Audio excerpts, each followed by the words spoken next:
Chapter 1. The Nine-Leaf Swordgrass. Congratulations on receiving a small, red envelope. You have accumulated 100 red envelopes. Would you like to synthesize them into a large red envelope?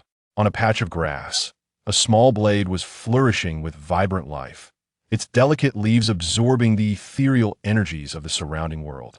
Upon hearing the system's notification, Qin Mu instinctively commanded the synthesis. System, proceed with the synthesis. The synthesis will take 10 minutes. Please wait. As he gazed at the red envelope merging in the void, Qin Mu couldn't help but reflect. Unbeknownst to him, he had already dwelled in this unfamiliar realm for 100,000 years. 100,000 years ago, he had just finished work and was on his way home when, crossing the street, he was unexpectedly struck by a truck that had run a red light. When he awoke, he discovered that he had traversed through time and space, having transformed into a blade of grass. Along with this transformation came a golden opportunity every 1,000 years. He could check in to receive red envelopes. The envelopes varied in rank: small, medium, large, and extra large. Initially, when he opened some small envelopes, they contained only trivial items. Thus, he decided to accumulate them, hoping to synthesize a large envelope in the hopes of obtaining something valuable. At the very least, he yearned for a technique that would enable him to escape this place. He certainly did not wish to remain here for eternity. While Qin Mu awaited the synthesis of the red envelope, a young man bearing a long sword suddenly appeared beside him. This young man had materialized 5 decades ago since arriving in this realm. He had not engaged in any particular activities, appearing only once every 10,000 years, as if he were awaiting the emergence of some treasure. However, each time he appeared, an unusual aura emanated from him, enveloping Qin Mu in a comforting embrace. Ding! Congratulations on receiving a large red envelope. Would you like to open it? Open it. Qin Mu felt a surge of anticipation, curious about what treasures he might unveil. Congratulations on obtaining one of the 10 perfect fiends, the Nine-Leaf Swordgrass. Would you like to fuse it? Upon hearing the artifact revealed by the red envelope, Qin Mu was naturally astounded. It was indeed one of the representatives of the 10 perfect fiends. The 10 perfect fiends were renowned for their formidable reputation. Fuse it. You must fuse it. Detected a powerful world tier. The Nine-Leaf Swordgrass has evolved into the innate Nine-Leaf Swordgrass. During the fusion process, the system issued notifications. Yet at this moment, Qin Mu found himself unable to intervene. He was already immersed in the state of fusion. Could this little fellow be on the verge of transformation? Simultaneously, as Qin Mu merged with the Nine-Leaf Swordgrass, the young man seated beside him cast a glance his way, uttering a sound. He had noticed Qin Mu's blade of grass upon his arrival in this realm, and had nurtured this entity with his own aura each time he visited. In the next instant, a blade of grass re-emerged into the world, but the only difference was that its leaves resembled swords, totaling 36 in number. Each sword leaf radiated an overwhelming sword intent. Sensing the emanation of this sword intent, the long sword that the young man bore was also stirred, clearly eager to compete with this newfound force. Boom! A bolt of thunder fell from the heavens. A powerful strike landed upon the small blade of grass. Following the thunderous impact, the grass transformed into a humanoid form. I never imagined I would find myself in the Primordial World. The entity that had taken on human shape was none other than Qin Mu, and at the moment of his transformation, a wave of information flooded his mind. The name of this realm was Primordial. Primordial. For someone like him, a traveler from another world, it was a term he was intimately familiar with. As a lover of online novels, particularly those set in the primordial genre, he often dreamt of the day he could traverse into such a world. Little did he know that fate would indeed grant him this opportunity. He had truly crossed over into the primordial realm, and his foundation was quite impressive. He was the evolved form of the innate Nine-Leaf Swordgrass, one of the 10 perfect fiends. Innate Nine-Leaf Swordgrass. With an innate divine foundation, his cultivation level was at the early stage of the Golden Immortal. The hierarchy of cultivation in the primordial world is categorized as follows: Earth Immortal, Heaven Immortal, True Immortal, Profound Immortal, Golden Immortal, Great One Golden Immortal, Supreme Golden Immortal, and Quasi-Saint Primordial Golden Immortal, culminating in the Primordial Great One Golden Immortal. Typically, Those with innate divine foundations that take human form are often at the profound immortal level, with only the most exceptional reaching the golden immortal tier. Qin Mu undoubtedly belonged to the latter category. Regaining his composure, Qin Mu turned his gaze to a young man nearby, who bore a long sword on his back. However, upon seeing him, he nearly lost control of himself in fright. Oh my heavens, it is a quasi-saint. Though he was unaware of the exact period within the primordial realm, one thing was certain. A quasi-saint was a pinnacle existence in any era. With this thought, Qin Mu approached the young man and respectfully bowed, saying, "I am Qin Mu, the junior, and I pay my respects to the senior." The young man regarded Qin Mu standing before him and replied, "I am the true lineage of Pangu, one of the three purities of Kunlun Mountain, known as Tongtian Daoist." Pardon? Tongtian Daoist.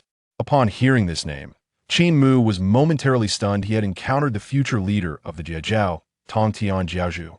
Judging by the circumstances, it appeared that Tongtian had not yet attained the status of a saint, indicating that the primordial realm was currently in the era of the resurgence of the witch and demon tribes.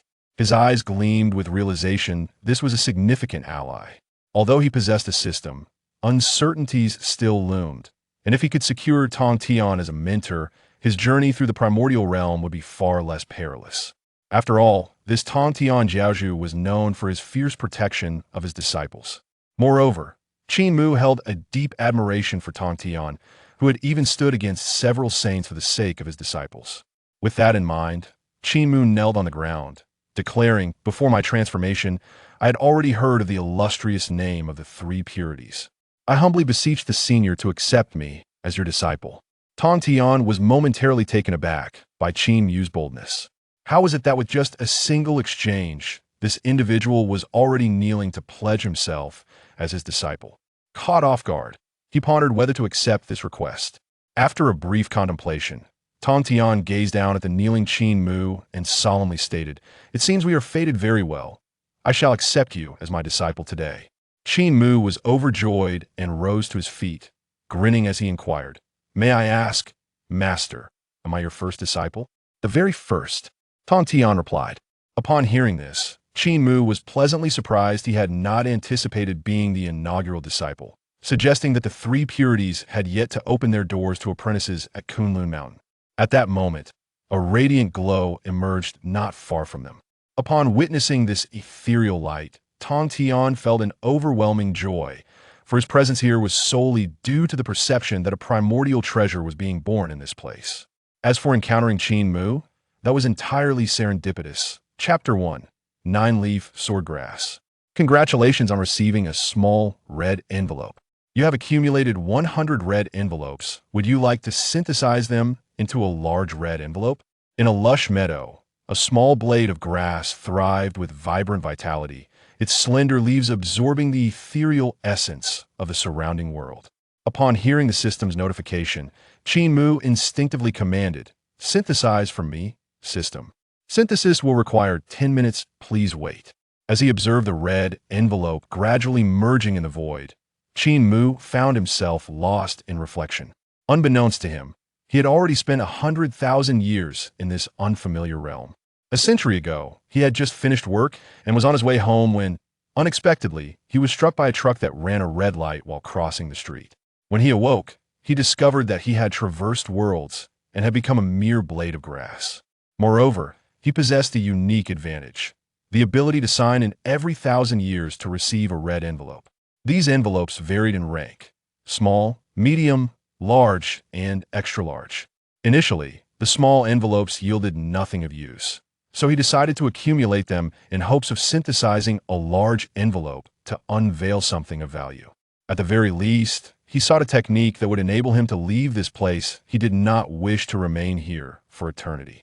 While Qin Mu awaited the synthesis of his red envelope, a young man with a long sword appeared beside him. This young man had materialized 5 decades ago. Since his arrival, he had done little else but appear once every 10,000 years, seemingly waiting for some treasure to emerge. Every time this young man appeared, a peculiar aura radiated from him, enveloping Qin Mu in a comforting embrace. "Ding! Congratulations on receiving a large red envelope. Would you like to open it?" "Open!" Qin Mu replied eagerly, curious about what treasures awaited him. Congratulations on obtaining the 9-leaf swordgrass, one of the perfect 10 fiends. Would you like to fuse it? Upon hearing the treasure that had emerged from the red envelope, Qin Mu was naturally astonished. It was indeed one of the 10 formidable representatives of perfection. The perfect 10 fiends were renowned throughout legends. Fuse. It must be fused. Detected a powerful world tier, the 9-leaf swordgrass has evolved into the innate 9-leaf swordgrass. During the fusion process, the system issued notifications, but at this moment, Qin Mu could not intervene. He was already in the midst of the fusion state. Is this little one about to take form? Simultaneously, as Qin Mu merged with the 9-leaf swordgrass, the young man seated beside him cast a glance his way and spoke. He had noticed Qin Mu's small blade of grass upon his arrival and had nurtured this life with his own essence every time he visited. In the next moment, a blade of grass re-emerged in the world, but the only distinction was that its leaves resembled swords, totaling 36. Each sword leaf emanated an overwhelming aura of sword intent. Sensing the release of this sword intent, the long sword on the young man's back stirred restlessly, evidently eager to engage in a contest of might. Boom! A bolt of thunder descended from the heavens. A powerful strike landed upon the humble blade of grass. Following the thunderous impact, the blade transformed into a humanoid form. "To think I have arrived in the primordial world," murmured Qin Mu, the one who had just taken shape. At the very moment of his transformation, a surge of information flooded his mind.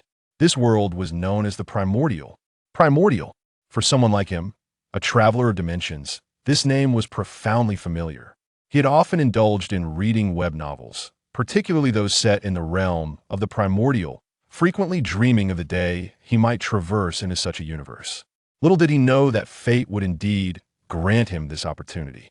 He had truly crossed into the primordial, and his foundation was remarkably solid. He was the evolved form of the innate 9-leaf swordgrass, one of the 10 perfect fiends. Innate 9-leaf swordgrass, an entity of sacred origins. His cultivation level was at the initial stage of the Golden Immortal. In the primordial realm, the hierarchy of cultivation is delineated as follows: Earth Immortal, Heavenly Immortal, True Immortal, Mysterious Immortal, Golden Immortal, Tai Golden Immortal, Great Luo Golden Immortal, and the Quasi Saint Hunyuan Golden Immortal, culminating in the Hunyuan Great Luo Golden Immortal. Typically, those of sacred origin who achieve transformation are usually mysterious immortals, with only the most exceptional reaching the Golden Immortal tier. Qin Mu undoubtedly belonged to the latter category. Regaining his composure, Qin Mu cast his gaze toward a young man in the distance, who bore a long sword upon his back. However, upon closer inspection, he nearly lost his composure. My heavens, it is a Quasi Saint. Although he was unaware of the specific era within the primordial he had entered, it was evident that a Quasi Saint was a formidable being in any age. With this realization, Qin Mu approached the young man and respectfully bowed, saying, "Junior Qin Mu pays his respects to the esteemed elder." The youth regarded Qin Mu with curiosity and replied, "I am Pangu's true lineage, one of the 3 pure ones of Ling Mountain, Tongtian Taoist." What? Tongtian Taoist? Qin Mu was momentarily stunned. He had encountered none other than the future master of the Jiao, Tongtian. Given the circumstances, it seemed that Tongtian had yet to achieve sainthood, suggesting that the primordial was currently in the era of the rise of the witch and demon clans. His heart leaped with excitement, realizing he had encountered a powerful ally. Despite possessing a system, dangers might still lurk ahead. If he could secure the favor of this Quasi Saint, his journey through the primordial would be considerably safer. After all, Tongtian was known for his fierce protection of his disciples. Moreover, Qin Mu held great admiration for Tongtian, recognizing that he had once stood against several saints to protect his students. With this in mind, Qin Mu knelt before Tongtian, saying, "Before my transformation, I had already heard of the 3 pure ones' renown. I humbly asked the esteemed elder to take me as a disciple." Tongtian was momentarily taken aback by Qin Mu's sudden display of reverence. How could it be that after a mere exchange of words, this individual was already kneeling to become his disciple? Caught off guard, he pondered whether to accept or decline. After a moment's reflection, Tongtian gazed upon the kneeling Qin Mu and stated solemnly, "It seems we are destined to meet. Very well, today I shall accept you as my disciple." Qin Mu, filled with joy, rose to his feet and cheerfully inquired, "Might I ask, esteemed master, what number disciple am I?" "You're my first," Tong Tian replied. Taken aback by this revelation, Qin Mu had not anticipated being the inaugural disciple. It appeared that the three pure ones had yet to officially establish their sect on Ling Mountain. At that moment, a ray of dawn appeared not far from them. Upon witnessing this ethereal light, Tong Tian was filled with joy, for his presence here was solely due to the perception of a primordial treasure's emergence. As for encountering Qin Mu, that was entirely fortuitous. Chapter 2. The Exceptional Primordial Spiritual Treasure. Upon witnessing the extraordinary scene, Qin Mu quickly raised his gaze. In the distance, a resplendent radiance surged skyward, enveloping the heavens and tearing apart the sea of clouds. Within the depths of this brilliance, chaotic energies pulsated rhythmically. Faintly, golden patterns could be discerned swirling within. Was this the emergence of a primordial treasure? What magnificent artifact could possess the protection of a primordial formation? Astonishment filled Qin Mu's heart. Boom. Simultaneously, within the formation, terrifying flames erupted. The mere waves of heat radiating from the flames incinerated everything nearby into ash. Just as Qin Mu was engulfed in shock, the Tongdian Taoist beside him raised an eyebrow, reflecting, after waiting for 50,000 years, the primordial spiritual treasure has finally manifested. No sooner had the words escaped his lips than the Tongdian Taoist, with flowing sleeves, unleashed a piercing sword cry that reverberated throughout the air. As one looked again, a long sword descended from the heavens into his grasp. Upon receiving the sword, he swiftly unleashed a strike directed at the towering radiance. Swish! With a single swing, boundless divine power surged forth, and the overwhelming sword energy resembled a silver ribbon suspended across the firmament. In an instant, the terrifying sword energy pierced into the depths of the radiant light. Rumble, accompanied by the influx of sword energy. The primordial formation within the radiance began to operate at an accelerated pace, attempting to dismantle the sword's force. However, under the immense might of the Tongtian Taoist sword, the formation's patterns were utterly torn asunder. The sword's power remained unabated, sweeping back and forth within the formation. Bang, bang, bang. As the sword energy swept through, the restraints within the primordial formation were swiftly annihilated. Boom. At that moment, from the heart of the formation, a blinding flash of fire erupted. Following this, the primordial great formation shattered like fragile glass under the onslaught of the formidable sword force. Fragments of patterns rained down, creating terrifying chasms upon impact. What? Qin Mu's pupils contracted sharply, his face a canvas of shock. The Tongdian Taoist was merely a quasi-saint, yet the power of his sword was already so fearsome. One could only imagine the might of a saint, who stood above the quasi-saint. Qin Mu silently lamented. Meanwhile, the Tongdian Taoist had sheathed his sword, his gaze remaining tranquil as he observed the fragmented primordial formation. Before long, at the core of the formation, a crimson orb began to rise slowly. The treasure hovered in midair, encircled by fierce flames.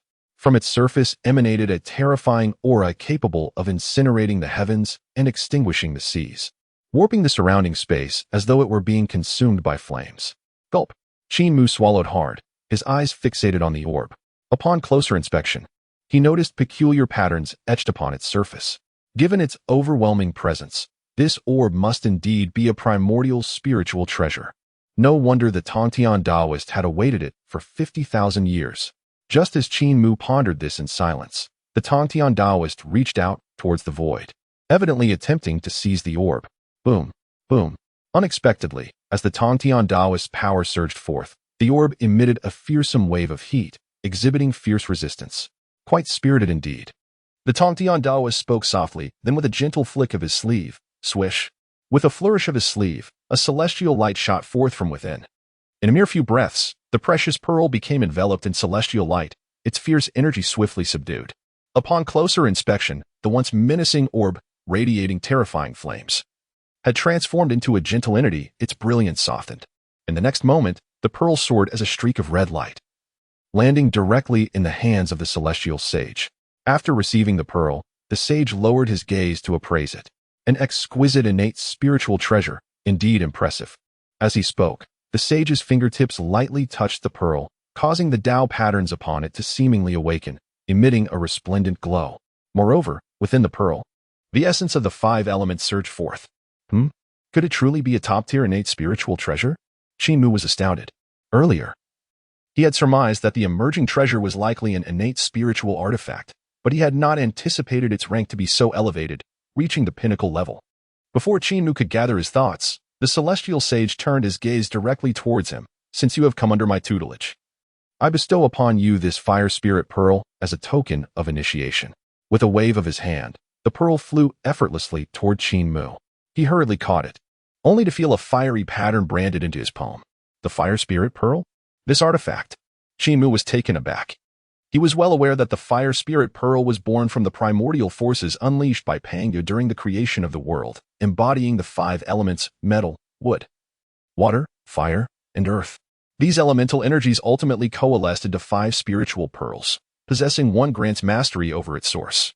What the celestial sage had gifted him was indeed the fire spirit pearl. Thank you, master. Overwhelmed by astonishment, Qin Mu promptly bowed deeply to the celestial sage, hardly able to believe such generosity.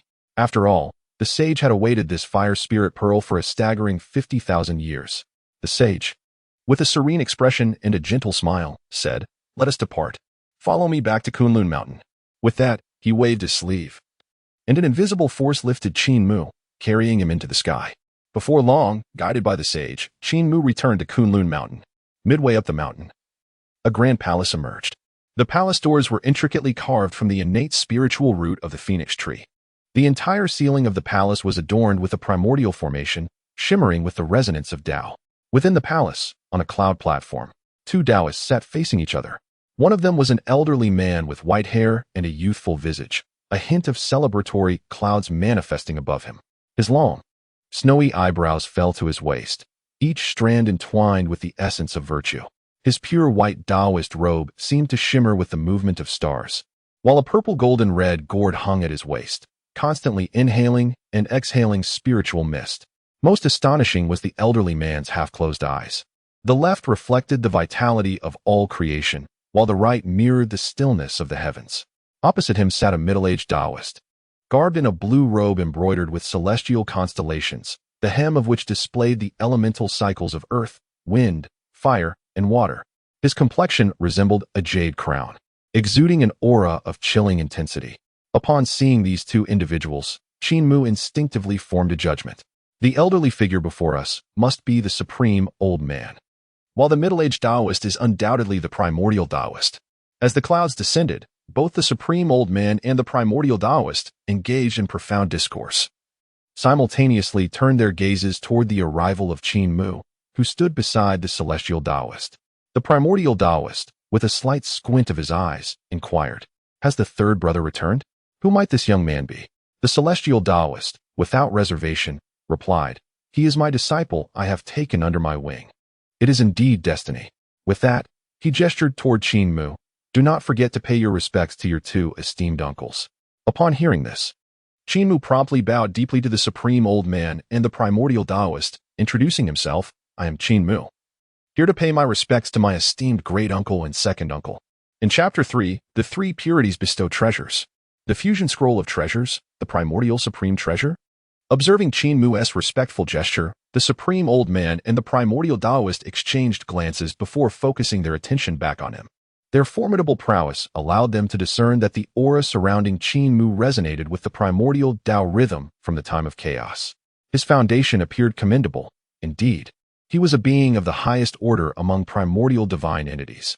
The supreme old man stroked his beard with a smile, while the primordial Taoist nodded in agreement, continuing, "He is indeed remarkable and can be accepted into our 3 purities sect. It is worth noting that the 3 purities represent the true lineage of Pangu, and thus their standards are naturally elevated." Given their satisfaction with Qin Mu, the celestial Taoist smiled faintly. He had previously witnessed Qin Mu's transformation firsthand. Typically, a being of such divine nature would only achieve the level of a profound immortal upon transformation. However, Qin Mu, as a pinnacle primordial divine entity, had attained the golden immortal level immediately after his transformation. Crucially, upon discovering his identity, Qin Mu was eager to become his disciple, a serendipitous connection that the celestial Taoist could not decline. He even presented Qin Mu with the exquisite primordial spiritual treasure, the fire spirit pearl, as a token of initiation. After a moment of contemplation, The celestial Taoist redirected his gaze toward the supreme old man and the primordial Taoist, stating, "As Qin Mu is now one of our three purities disciples, should you not, as his uncles, express your goodwill?" Hearing this, the supreme old man and the primordial Taoist exchanged knowing smiles. In the next instant, the supreme old man lightly waved his sleeve, and from it emerged a golden elixir the size of a longan, adorned with intricate patterns arranged in the formation of the Big Dipper. The fragrance of the elixir wafted through the air, invigorating the senses and causing Qin Mu to feel a slight loosening of his cultivation. Qin Mu, this 7-turn golden elixir shall serve as your welcoming gift from your great uncle. It will not only solidify your foundation in the great Tao, but also assist in your cultivation advancement. Upon hearing these words, Qin Mu's face lit up with excitement as he hastily accepted the 7-turn golden elixir, bowing deeply in gratitude. "Thank you, great uncle." The supreme old man smiled lightly, unperturbed by the display of gratitude. At this moment, the primordial Taoist waved his wide sleeves, and soon, a jade vial gracefully descended before Qin Mu. Within the transparent vial was a pool of divine water, shimmering in 3 distinct hues: golden rays of sunlight, silver glimmers of moonlight, and the purple aura of starlight. As a disciple of our 3 purities, you are deserving of this. As a humble disciple, I cannot afford to be stingy. This is the sacred water of the 3 lights, and I shall bestow it upon you." Upon hearing the words of the primordial, Qin Mu's pupils widened in astonishment, and he silently exclaimed, "Goodness! It is indeed the legendary sacred water of the 3 lights. This artifact is the key sacred object used by Nuwa for the creation of humanity in later generations, embodying boundless merit." Qin Mu's heart surged with emotion. The 7 transformation golden pill granted by the Supreme Elder was remarkable, as it not only laid the foundation for his deluo but also enhanced his cultivation. However, the sacred water of the 3 lights bestowed by the primordial was even more extraordinary. To possess this item is tantamount to possessing immense merit. This is the very substance that Nuwa will use to create humanity in the future.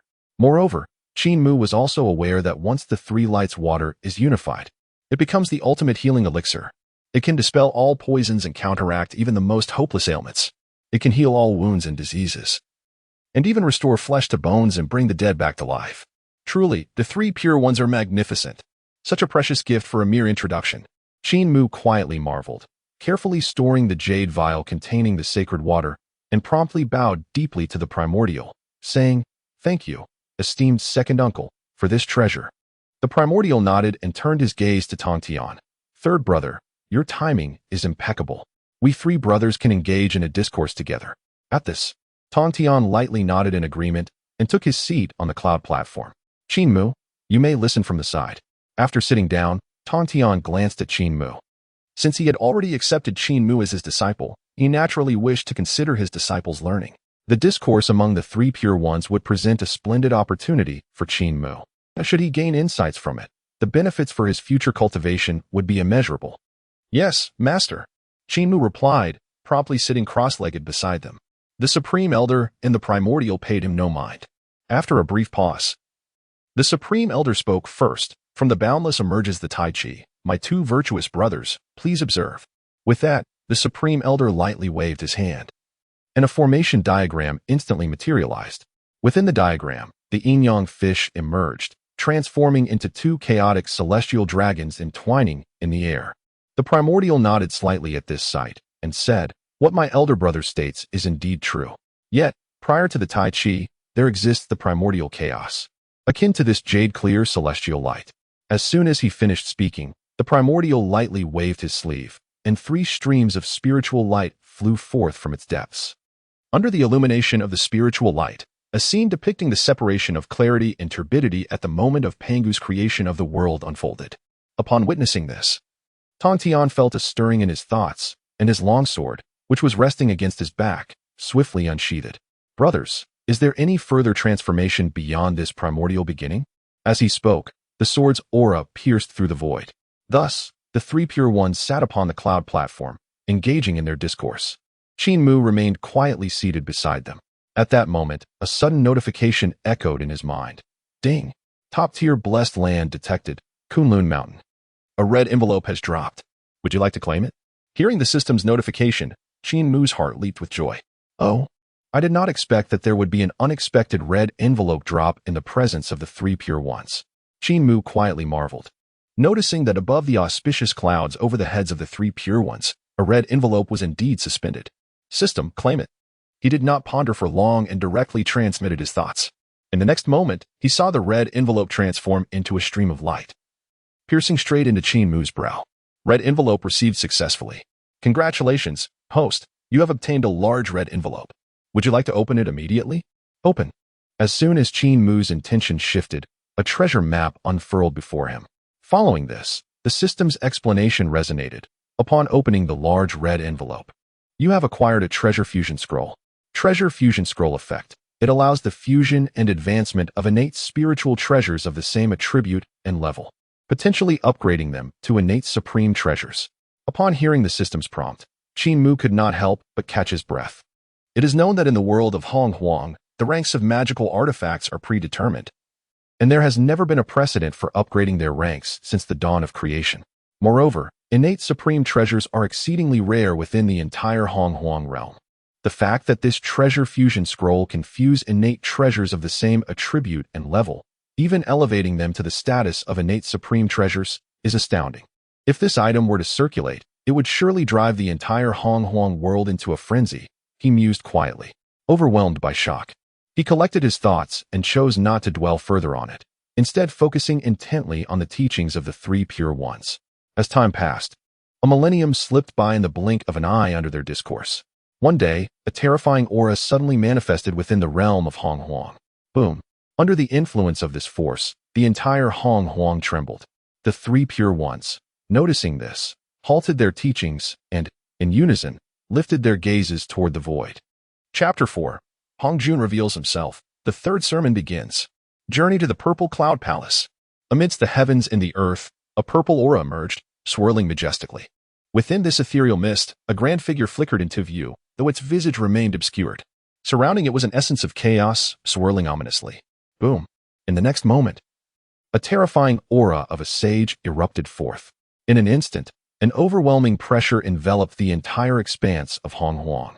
Under this oppressive force, the spiritual veins of the land resonated, and all beings across the realm fell to their knees in reverence, including even those of quasi-saint caliber.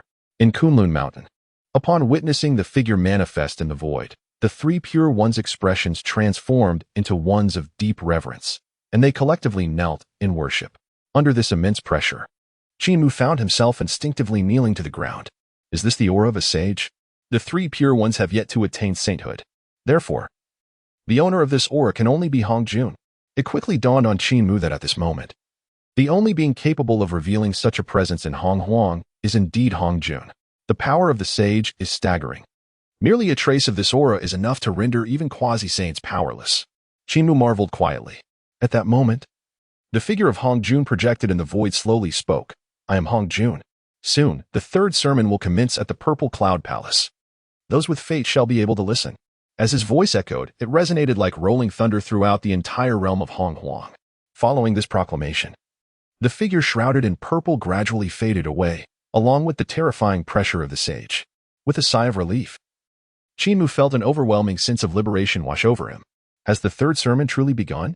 Thus, it can be concluded that Sanqing has indeed become disciples of Hong Jun, and the future positions of sanctity have already been determined. Qin Mu mused inwardly. He was well aware that as early as the moment Hong Jun attained sanctity, he initiated the first sermon at the Zishu Palace.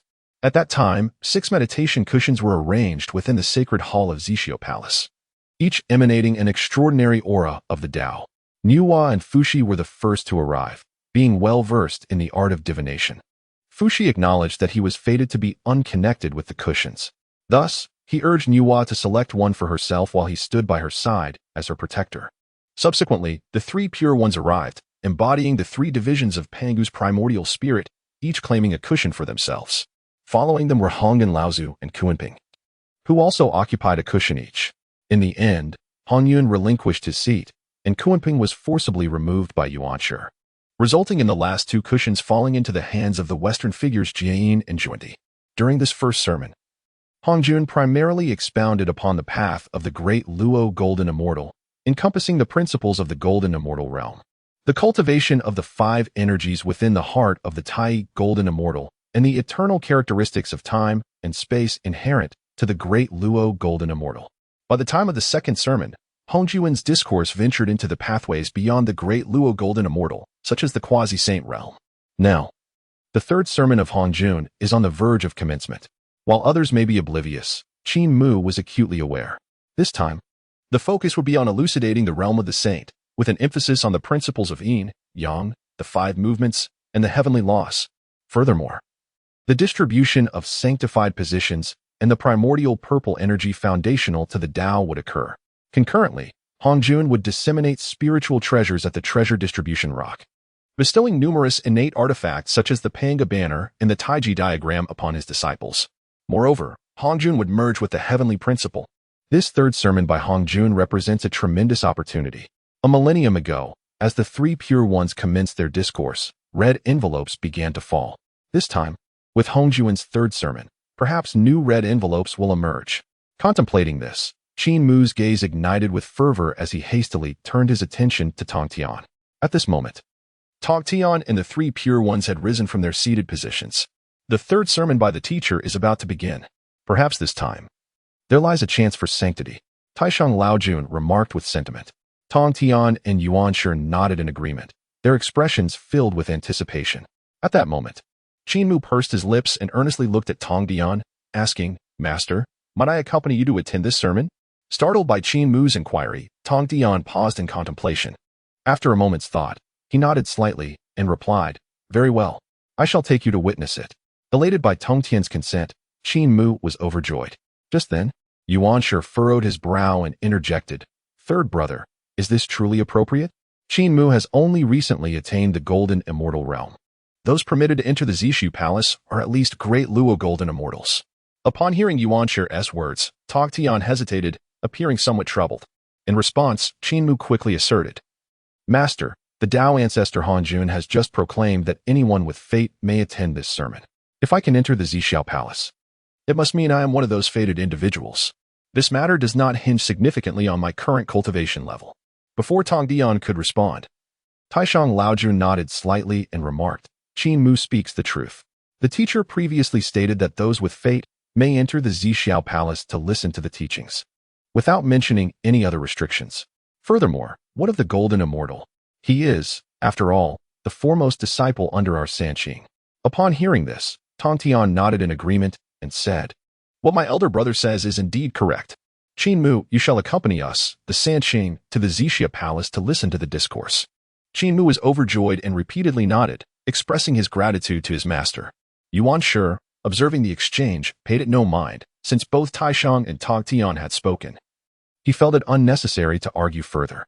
Subsequently, the 4 of them did not linger, rising swiftly to fly towards the Zishu Palace. The Zishu Palace lies beyond the 33 heavens. To reach it, one must traverse these 33 layers. Currently, the heavenly realm is occupied by the demon race, making it perilous for other beings to attempt to soar across to the Zishu Palace, for they would undoubtedly face suppression from the demon folk. However, the Sanqing are different. They are the true lineage of Pangu, possessing quasi-saintly cultivation, and none dare to offend them. Before long, Qin Mu, under the guardianship of the Sanqing, stepped into the first layer of heaven. This first layer is known as the Sea of Clouds and Thunderpool. Upon entry, he was met by a barrage of fierce winds. Additionally, countless thunderous dragons surged forth from the Sea of Clouds. Observing this, Tongtian wielded his sword, unleashing a terrifying aura that instantly shattered the gusts, causing the thunderous dragons to retreat upon sensing the presence of the Sanqing. Thus, guided by the Sanqing, Qin Mu swiftly arrived at the 33 heavens, at the boundary of chaos. Stepping beyond this realm would lead into the void of chaos, and the Zishu Palace would be within reach. How fortunate it is to be in the company of such esteemed figures. Without such backing, it would be nearly impossible to traverse the 33 heavens so swiftly. Qin Mu reflected inwardly, fully aware that alone, with his golden immortal cultivation, he could not hope to traverse these layers. However, with the Sanqing by his side, the circumstances were altogether different. Though there are formidable beings among the demon race, none would dare provoke the Sanqing. Before long, the Sanqing led Qin Mu through the boundary of chaos and directly into the depths of the void. Chapter 5. The Protection of Supreme Treasures. The great deities of the primordial era gather at the Xiao Palace. Soon, under the guidance of the Qin Mu entered the boundless void of chaos. As he did, an unending torrent of fierce winds howled violently, while the chaotic currents tore through space like a blade. Within this chaotic realm, there is no division of heaven and earth, nor sun, moon, or stars, only the ever-churning essence of chaos. Even those of quasi-saintly cultivation must exercise utmost caution in such a space. Should one inadvertently be swept into the turbulent flow, the only outcome would be death and dissolution. With a racing heart, Qin Mu felt an overwhelming sense of suffocating pressure enveloping him. At that moment, the Sanqing had activated their protective powers, wrapping Qin Mu in Tongtian's profound energy. Qin Mu let out a quiet sigh of relief, contemplating that although he is a top-tier innate divine being, having attained golden immortal status upon his transformation, he would not survive long in such chaotic conditions if he were alone. It is hardly surprising that those who could previously venture to the Purple Cloud Palace to seek enlightenment were predominantly the formidable beings of the primordial era. Nearly reaching the Purple Cloud Palace is no trivial endeavor, Qin Mu mused quietly. Be careful. At that moment, Taishan exclaimed, as a fierce and tempestuous gale swept toward them. Qin Mu's pupils contracted at the sight. The intensity of that gale was such that even a golden immortal caught within it would be instantly torn to shreds. Fortunately, with the protection of the three pure ones, Qin Mu felt reassured. Boom. In the next instant, Taishan waved his wide sleeves, and a stream of profound yellow energy surged upward from within. The aura of this energy expanded with the wind. Upon closer inspection, golden brilliance scattered, revealing a 9-tiered treasure pagoda floating above their heads. This pagoda, resplendent in hues of profound yellow, shimmered with radiance, its eaves adorned with cascades of merit jewels. Indeed, it was the post-heaven treasure known as the heavenly profound yellow Linglong Pagoda. As the pagoda emerged, countless strands of profound yellow energy descended, enveloping Qin Mu and his companions within its protective embrace. Qin Mu sighed in relief, feeling the oppressive weight that had enveloped him lift significantly. Simultaneously, the chaotic gale collided with the pagoda's profound yellow energy. Remarkably, the gale merely created faint ripples upon the aura before being deflected in another direction. Qin Mu, this pagoda is the innate treasure of your master as senior brother, known as the heavenly profound yellow Linglong Pagoda. With its protection, we shall safely reach the Purple Cloud Palace, the Tongtian Taoist remarked, casting a sidelong glance at Qin Mu. Qin Mu nodded, even without Tongtian's explanation. He recognized it as the heavenly profound yellow Linglong Pagoda. This pagoda was forged from the merits and profound yellow energy accumulated after the creation of the world. Renowned as the foremost defensive treasure of the post-heaven realm, it is said that one who stands beneath it is invincible by nature. He could not help but wonder how the heavenly profound yellow Linglong Pagoda compared to the chaotic bell in terms of strength. The heavenly profound yellow Linglong Pagoda was a treasure of post-heaven merit, while the chaotic bell was an innate treasure. Both were infinitely profound and possessed boundless potential. The chaotic bell could imprison time and suppress space. It could even rebound any attack from treasures or divine weapons, rendering all magical techniques ineffective. Thus, it could be said that the chaotic bell seamlessly combined offense and defense. After a moment of contemplation, Qin Mu returned to the present. Under the protection of the heavenly profound yellow Linglong Pagoda, the four of them swiftly traversed the chaotic space. In a short time, a palace materialized before them. Upon closer inspection, they found it was constructed entirely of purple gold. The plaque outside the palace bore the 3 characters for Purple Cloud Palace, etched in a manner reminiscent of the patterns of the Tao, each stroke seemingly embodying profound truths. We have arrived, Taishan said, lightly gesturing to retract the heavenly profound yellow Linglong Pagoda that had been hovering above them. Subsequently, Qin Mu and his companions descended outside the Purple Cloud Palace. Just as they were about to enter, 2 figures suddenly appeared at the entrance, one male and one female, both dressed as young acolytes. The young boy, clad in a robe adorned with stars, bore a radiant golden seal upon his brow. The young girl, with her hair styled in a celestial bun, wore a vibrant ribbon at her waist, strikingly noticeable. Both children emanated an aura of Taoist elegance. Upon encountering the 3 pure ones, they promptly bowed in greeting, exclaiming in unison, "We pay our respects to the 3 esteemed brothers." The 3 pure ones acknowledged them with a slight nod, familiar with these 2 young disciples. Without further delay, the children led Qin Mu and his companions into the Xiao Palace. Throughout the journey, the two children occasionally cast furtive glances at Qin Mu, their hearts filled with curiosity. In previous lectures by Hongjun, the three pure ones had attended together. This time, however, a new figure accompanied them. Qin Mu, perceptive as ever, noted their glances and murmured to himself, these two children must be Hao Tian and Yao Qi. Although it was their first meeting, Qin Mu instantly recognized their identities. At that moment, Yao Qi turned her beautiful eyes toward Qin Mu, her expression curious as she inquired, and who might this Taoist friend be? Regaining his composure, Qin Mu responded candidly, I am Qin Mu, the foremost disciple of Master Tongtian. It is an honor to meet you, Yao Qi and Hao Yin. With that, he respectfully inclined his body in greeting. Upon hearing Qin Mu's introduction, both Yao Qi and Hao Yin were taken aback, astonished that he was a disciple of the three pure ones, and notably, the chief disciple of Tongtian. It was well known that the three pure ones were the authentic lineage of Pangu, and countless beings in the vast primordial world aspired to join their ranks. That Qin Mu had become their foremost disciple was indeed remarkable. After a brief pause, Hao Yin quickly returned the greeting, his demeanor noticeably warmer than before. To him, Qin Mu's association with the three pure ones and his presence at the Three Xiao Palace signified an extraordinary background. Establishing a friendship with Qin Mu could potentially yield numerous advantages in the future. Following this, guided by Hao Tian and Yao Qi, Qin Mu and the three pure ones soon arrived at the place of the lecture. The seating was meticulously arranged, with 6 cushions placed at the forefront, each resonating with the essence of Tao. The three pure ones approached and seated themselves upon the cushions. Qin Mu, you may choose a seat at the back, Master Tongtian remarked, glancing at him. Yes, Master.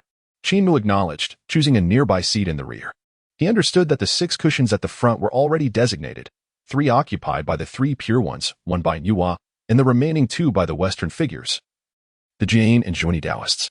Soon, other powerful beings began to arrive, as this was the 3rd lecture by the sage Hongjun, drawing gods from far and wide. Nuwa entered alongside Fuxi, greeting the three pure ones before taking her seat on the foremost cushion, while Fuxi settled in the back.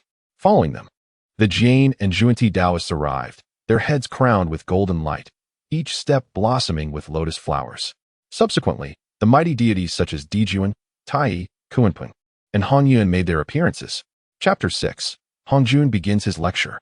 A grand red envelope, an exclusive avenue-level cultivation technique. As various deities arrived, the venue for the lecture became bustling with excitement. Qin Mu cast his gaze around, overwhelmed with emotions. Thankfully, he had taken refuge under the auspices of the Tongtian Gate. Otherwise, with my golden immortal strength, how could I ever have made it to this Three Xiao Palace? Qin Mu mused inwardly, fully aware that with his limited power, he could scarcely navigate even the chaotic space outside Three Xiao Palace, let alone the 33 heavens. During this time, many beings had noticed Qin Mu. After all, with their prowess, they could easily discern that Qin Mu was merely a golden immortal. In attendance were many who possessed the might of the great Luo golden immortal. It was indeed a surprise that a golden immortal like Qin Mu had arrived at Hongjun's lecture. Although many of the ancient deities were astonished, they did not dwell on it. After all, reaching Three Xiao Palace was a sign of destiny. Soon, more beings arrived at the venue. Conversations erupted, with some exchanging pleasantries while others laughed heartily. Suddenly, the palace doors slammed shut. At this, all discussion ceased abruptly. Upon looking again, they noticed that a gray-robed elder had appeared on the Tao platform, though it was unclear when he had arrived. The elder bore a benevolent countenance, his white hair flowing like strands intertwined with various heavenly laws. As his sleeves swayed, one could glimpse the rise and fall of galaxies, with faint shadows of the elements of earth, water, fire, and wind revolving in the air. Most striking were his eyes, which seemed to encompass the cycle of creation and destruction. Bow to the Tao ancestor. As the gray-robed elder materialized, the assembly of ancient deities promptly paid their respects. Qin Mu was no exception. He understood well that this elder was none other than the foremost saint of the primordial realm, Hongjun Laozu. Hongjun smiled gently and spoke with an air of tranquility. Today, I shall expound upon the great Tao of the saints, those with destiny may partake. Upon hearing this, the assembly of ancient deities held their breath, fully concentrating. It was known that Hongjun's first lecture primarily focused on the experiences of breaking through to the great Luo Golden Immortal, while the second addressed the path to becoming a quasi-saint. This third lecture would elucidate the attainment of sainthood. It was evident that Hongjun's previous lectures served as a foundation for this third discourse. Qin Mu, upon hearing this, felt a wave of melancholy wash over him. While the other ancient deities remained oblivious, Qin Mu understood well that among the many worldly guests present, all aspired to attain sainthood. Yet the positions of the saints had already been predetermined. Seated upon 6 cushions at the forefront were the future 6 saints. Moreover, Qin Mu was aware that Hongjuan's third lecture would not only cover the path to sainthood, but also 2 significant matters: the distribution of treasures from the treasure rock and the bestowal of the primordial purple energy, the foundation of the heavenly Tao. Just as Qin Mu was lost in thought, a voice resonated in his mind, signaling a system prompt. Ding. Detected a top-tier blessed land, Three Xiao Palace. A grand red envelope has dropped. Would you like to claim it? Accompanied by the system's prompt, a resplendent purple envelope materialized beside Hongjun on the Dao platform. What? A colossal envelope? Qin Mu felt a surge of astonishment. Previously, on Ling Mountain, he had only encountered a large envelope. To his surprise, upon arriving at the Purple Cloud's palace, the system had bestowed upon him a colossal envelope. The envelopes were categorized by rank, ranging from small, medium, large, to colossal. Until now, Qin Mu could only sign in every 1,000 years to receive a small envelope. 10 small envelopes could be exchanged for a medium envelope, 100 for a large envelope, and 1,000 for a colossal envelope. Now, merely by arriving at the Purple Cloud's palace, he had received the highest-ranking colossal envelope, leaving him elated. Indeed, the Purple Cloud's palace was a splendid place. Qin Mu marveled inwardly and then focused his thoughts. Collect the envelope. He then witnessed the purple envelope, which had been hovering beside the Dao ancestor Hongjun, suddenly vanish. Just as Qin Mu prepared to open this colossal envelope, a piercing gaze suddenly fell upon him. With a mere glance, it sent shivers through his very soul. Did Hongjun just look at me? Qin Mu's heart raced, and his breath became heavy and labored. Could it be that he has discovered my possession of the system? Qin Mu speculated anxiously, feeling uncertain. After all, Hongjun was a saint of the Dao, with unfathomable power. Yet, upon further reflection, Qin Mu felt it unlikely. The purple envelope had just floated beside Hongjun, and he had appeared oblivious to it. Truly, he was a saint of the Dao. Just a glance from him left me with a sensation as if my soul were about to depart my body. It indeed reflects the saying, beneath the saints, all are but ants. Qin Mu sighed softly. He understood well that in the world of the primordial, figures like the great Luo Golden Immortal and Quasi-Saints were hardly significant. Only the saints stood atop the pinnacle of existence. At this moment, Ancestor Hongjun continued his teachings. Qin Mu calmed his racing heart and chose to open the colossal envelope. Soon, a system prompt echoed in his mind. Ding. Opening colossal envelope. Congratulations, Master, for obtaining an exclusive Great Dao level cultivation technique. As the system's announcement resonated, a cultivation technique materialized and subsequently imprinted deeply within Qin Mu's consciousness, its essence fully comprehended. What? After briefly sensing this exclusive Great Dao level technique, Qin Mu was utterly astounded. An exclusive Great Dao level technique? Qin Mu felt a profound shock. He was acutely aware of the implications. Other mighty beings of the primordial sought to attain sainthood and comprehend the Great Dao, but the paths available to them were limited. Yet here he was, having acquired an exclusive Great Dao level technique, tailored specifically for him. The technique was quite straightforward. With each breakthrough, he could condense a blade of sword leaf within his being, and upon condensing 9 such leaves, he could transcend into the Great Dao.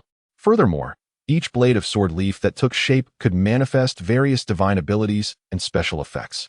In a state of astonishment, Qin Mu took a deep breath, centering his thoughts before commencing his cultivation. Time slipped away unnoticed, and before long, 2,500 years had elapsed. The myriad deities of the primordial era listened with rapt attention, entranced by the discourse. At this juncture, Hongjun ceased his teachings. Observing this, the attendees gradually regained their senses, each bearing expressions of lingering desire for more knowledge. Hongjun cast a sweeping gaze over the audience, settling on the worldly guest below, and spoke with a calm demeanor. I have imparted the celestial doctrines, and this is the 3rd occasion. The lecture has concluded. Do any among you harbor uncertainties? Upon hearing Hongjuan's words, the Eastern Emperor Tai of the Demon Clan promptly rose. Offering a respectful salute before posing a question, might I inquire, Dao Ancestor, how many sages may emerge from the primordial realm? With Tai's inquiry, all beings present were enveloped in curiosity, eagerly awaiting Hongjuan's response. Chapter 7. The Path to Sagehood. The Foundation of the Great Dao. Bestowing treasures?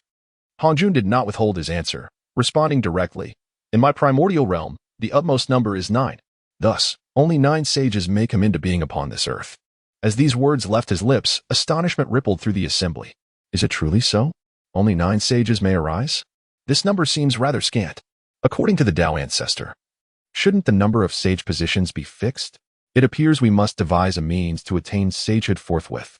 Many beings reflected deeply, not having anticipated such a limited number of sages. Moreover, an urgent sense of urgency welled up within their hearts. After all, whoever could achieve sagehood first would secure one of the 9 positions. Amidst the discussions, a great Luo Jingxian hastily inquired, "Dare I ask, Tao ancestor, what distinguishes a sage from a Hunyuan great Luo Jingxian?" Upon hearing this query, Hongjun smiled faintly and replied, "The sage's primordial spirit is entrusted to the heavenly Tao. As long as the heavenly Tao endures, the sage shall not perish. In contrast, a Hunyuan great Luo Jingxian, by assimilating a singular principle of the great Tao, may transcend the river of time." One could assert that a sage is equivalent to a Hunyuan great Luo Jingxian, yet a Hunyuan great Luo Jingxian is not a sage. The sage attains the fruit of the heavenly Tao, leveraging the power of the primordial heavenly Tao, with their true essence anchored in the Tao, possessing boundless magical prowess. Governed by the heavenly Tao. Should the heavenly Tao perish, the sage will die. Otherwise, they are immortal. Conversely, a Hunyuan great Luo Jingxian, upon achieving the fruit of the great Tao, does not possess the same immortality as a sage, for their primordial spirit is not entrusted to the heavenly Tao, leaving them vulnerable to demise. Through Hongjuan's explanation, the assembly achieved clarity. It was evident to all that, in comparison to the Hunyuan great Luo Jingxian, the sage was undoubtedly more formidable.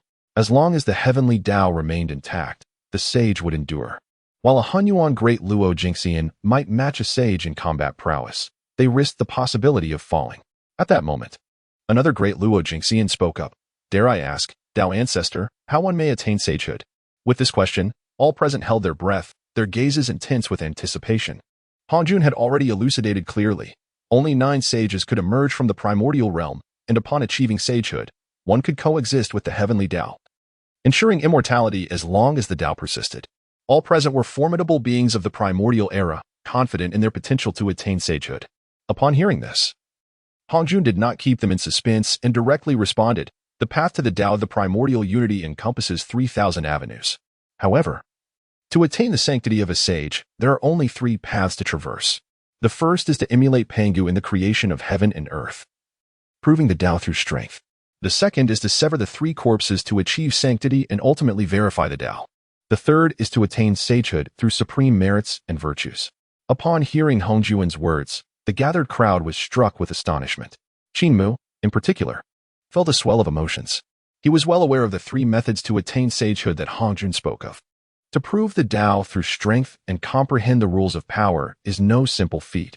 Even the great Pangu ultimately failed, exhausting his strength and transforming into all things. Undoubtedly, should one succeed in such a manner, they would become the mightiest sage. The method of severing the 3 corpses is not as straightforward as it sounds. It requires the cutting away of one's own good corpse, evil corpse, and attachment corpse. Moreover, it necessitates the reliance on innate spiritual treasures, awaiting the convergence of the 3 corpses with the primordial purple energy to achieve sagehood. Qin Mu pondered quietly, realizing that among all present, he alone understood the intricacies involved. Indeed, the severing of the 3 corpses would become the mainstream path to enlightenment across the vast wilderness. Yet, the others remained oblivious to the fact that Hongjun was the only one who had attained sagehood through this singular method. Furthermore, Pangu was a sage of the Tao, entirely of a different echelon than the present. At this moment, all the great deities of the wilderness diligently memorized the methods to attain sagehood, while Qin Mu maintained an air of indifference. After all, having previously unlocked a monumental red envelope, he had acquired an exclusive Tao-level technique. The path he intended to take towards sagehood did not align with the methods Hongjun had outlined. Just then, Tong Tian, seated on the foremost mat, slowly rose to his feet. "Dare I ask, Master, who is capable of achieving sagehood?" Tong Tian bowed respectfully to Hongjun and posed this question. His inquiry left the assembly momentarily stunned. None anticipated that Tong Tian would dare to ask such a question. They believed that while the number of sages was predetermined, who would ascend to the sacred position ultimately depended on individual prowess. Upon hearing this, Hongjun narrowed his eyes slightly and replied, "There are 9 sacred positions in heaven and earth, of which I may allocate 7. These 7 avenues of primordial purple energy are the foundation of the Tao. Obtaining them permits the verification of the Tao. The 3 pure ones are transformations of Pangu's primordial spirit, endowed with the merits of creation. In the future, they shall attain sagehood." As his words concluded, Hongjun waved his hand, and 3 streams of primordial purple energy soared toward the 3 pure ones, merging seamlessly into their beings. Witnessing this, the 3 pure ones were overwhelmed with excitement. Previously, they had harbored concerns, given that there were only 9 heavenly sages while countless beings aspired to attain sagehood. Now, with Hongjun explicitly stating that they would achieve sagehood, it was undoubtedly a source of great reassurance for them. Additionally, each was granted a stream of primordial purple energy. "Thank you, Master," they exclaimed, bowing deeply in gratitude. Hongjun's demeanor remained tranquil as he casually gestured towards Taishan. Boom. In the next moment, a treasure map materialized before Taishan. This Tai Chi diagram is an innate supreme treasure bestowed upon you. Upon hearing this, the Supreme One was taken aback, his spirit stirred. His gaze fixated upon the Tai Chi diagram before him. Under his scrutiny, the diagram revealed a chaotic interplay of yin and yang, embodying the boundless essence of the Tao. Radiant rays of light enveloped the diagram, adorned with myriad auspicious colors. Surrounding the diagram were prophetic verses of the great Tao, while within it, celestial talismans flickered into view. Multicolored beams illuminated the mountains and rivers, and auspicious energies reverberated throughout the cosmos. "Thank you, Master, for the bestowed treasure." The Supreme One carefully stored the Taiji diagram and promptly bowed in gratitude to Hongjun. Hongjun smiled gently, his gaze shifting to Yuan Shi. "Yuqing, this Panga banner is also a primordial treasure, now granted to you. This treasure possesses tremendous power and should not be easily wielded." With a casual wave of his sleeve, a banner descended before Yuan Shi, its chaotic aura swirling around it, inherently carrying the might of heaven and earth. "Thank you, Master." Yuan Shi received the Panga banner and, in turn, bowed in reverence to Hongjun. Hongjun maintained his composed demeanor, his eyes now resting upon Tong Tian. Suddenly, under Hongjun's gaze, Tong Tian felt a surge of emotions. Reflecting on how his 2 elder brothers had been awarded primordial treasures by Hongjun, he believed he too deserved a similar recognition. "Shanqing, this comprises the 4 swords of extermination and the formation diagram, exquisite primordial spiritual treasures now bestowed upon you." As the words left his lips, Hongjun waved his hand, and 4 long swords along with a formation diagram appeared before Tong Tian. "What?" Staring at the 4 swords of extermination and the formation diagram, Tong Tian was momentarily taken aback. Looking directly at Hongjun and exclaiming, "Master," his indignation was palpable. He struggled to comprehend why Hongjun had granted his elder brothers primordial treasures. Yet here he received merely exquisite primordial spiritual treasures. Understanding Tong Tian's sentiments, Hongjun smiled lightly and explained, "Tong Tian, these 4 swords, when combined with the diagram, can form the extermination sword formation. It is the first killing formation since the inception of the Hong Ming, a supreme technique governing slaughter. A single sage can set this formation. It cannot be broken without the combined efforts of 4 sages. Within this sword formation lies profound mysteries and boundless killing intent, fraught with peril. Even a Taoist saint, let alone a great Luo golden immortal, would be instantly obliterated upon entry." As Hongjun elucidated, Tong Tian was left astounded, and the other beings present were equally astonished. The extermination sword formation? It cannot be broken without 4 sages? Even a great Luo golden immortal would perish within moments? Is this truly merely an exquisite primordial spiritual treasure? Its power is overwhelming. Many beings gasped in admiration, their faces filled with envy. Even the Supreme One and Yuan Shi were shaken. Upon hearing this, Tong Tian's grievances evaporated entirely, and he quickly bowed to Hongjun, saying, "Thank you, Master, for the bestowed treasure." Elated, he accepted the 4 swords of extermination and the formation diagram. Qin Mu observed this scene, feeling a deep sense of reflection. While others may have been oblivious, he understood all too well. Hongjun appeared to have generously bestowed significant benefits upon the 3 pure ones, granting primordial treasures to both the Supreme One and Yuan Shi in the forms of the Taiji diagram and the Panga banner. In the celestial realm, the treasures bestowed upon Tong Tian included the 4 swords of the extermination of immortals and a formation diagram. Under the arrangement of this formation, one could attain the most formidable killing array beneath the heavens. The treasures acquired by Tog Tian were unparalleled in offensive capability but lacked adequate defense. In contrast, Taishang and Yuanshi focused more on both offense and defense, essentially preparing for the future equilibrium of the three teachings. Everything was intricately orchestrated by the providence of heaven. Contemplating this, Qin Mu couldn't help but sigh inwardly. At that moment, Hongjuan's gaze shifted towards Nuwa. Upon noticing Hongjuan's attention, Nuwa's heart surged with emotion. The next instant, Hongjun spoke. Nuwa, in the days to come, you shall achieve great merit and attain sanctity. This red embroidered ball I bestow upon you. With a casual wave of his hand, a large, pink embroidered ball, measuring over a foot in diameter, descended before Nuwa. The entire surface of the ball was adorned with dangling jewels and bells, exuding an exquisite brilliance. Thank you for the precious gift, master. Nuwa expressed her gratitude, not overly concerned with the ball's rank, knowing it to be extraordinary since it was gifted by Hongjun. Hongjun smiled gently and then shared a strand of primordial purple energy, a fundamental essence of the Tao, with Nuwa before turning his gaze towards the western figures of Jie and Zhunti. Upon receiving Hongjuan's gaze, Jie and Zhunti were filled with excitement, their eyes ablaze with fervor. After a brief silence, Hongjun declared, I share significant karmic ties with the West. You too are my named disciples, endowed with great opportunities and destinies, and shall also attain sanctity in the future. I bestow upon you both these 12-petal golden lotuses of merit and the divine scepter of empowerment. With his words, two treasures materialized before Jie and Zhunti. They were overjoyed and immediately expressed their profound gratitude to Hongjun, eagerly placing the treasures into their possession. Subsequently, Hongjun again bestowed 2 strands of primordial purple energy upon them. Witnessing this scene, all beings present were filled with envy. Furthermore, it became evident that all 6 individuals destined to attain sanctity were seated upon the foremost cushions. These 6 cushions essentially represented the positions of saints. I knew those cushions were significant. Had I known, I should have contended for one. Many powerful beings sighed in contemplation, and several lamented their missed opportunities. Amidst the collective exclamations, the demon race's Kunpeng ground his teeth in frustration. How infuriating! The position of a saint. And yet it is granted by the Tao ancestor along with supreme treasures. The bitterness in Kunpeng's heart surged as he turned his gaze toward the distant figure of Laozu Hongyun. It is all his fault. Had he not insisted on being a good person, I would not have been cast off from the cushion, and that position of a saint could have been mine. The more he pondered, the deeper his animosity towards Hongyun grew.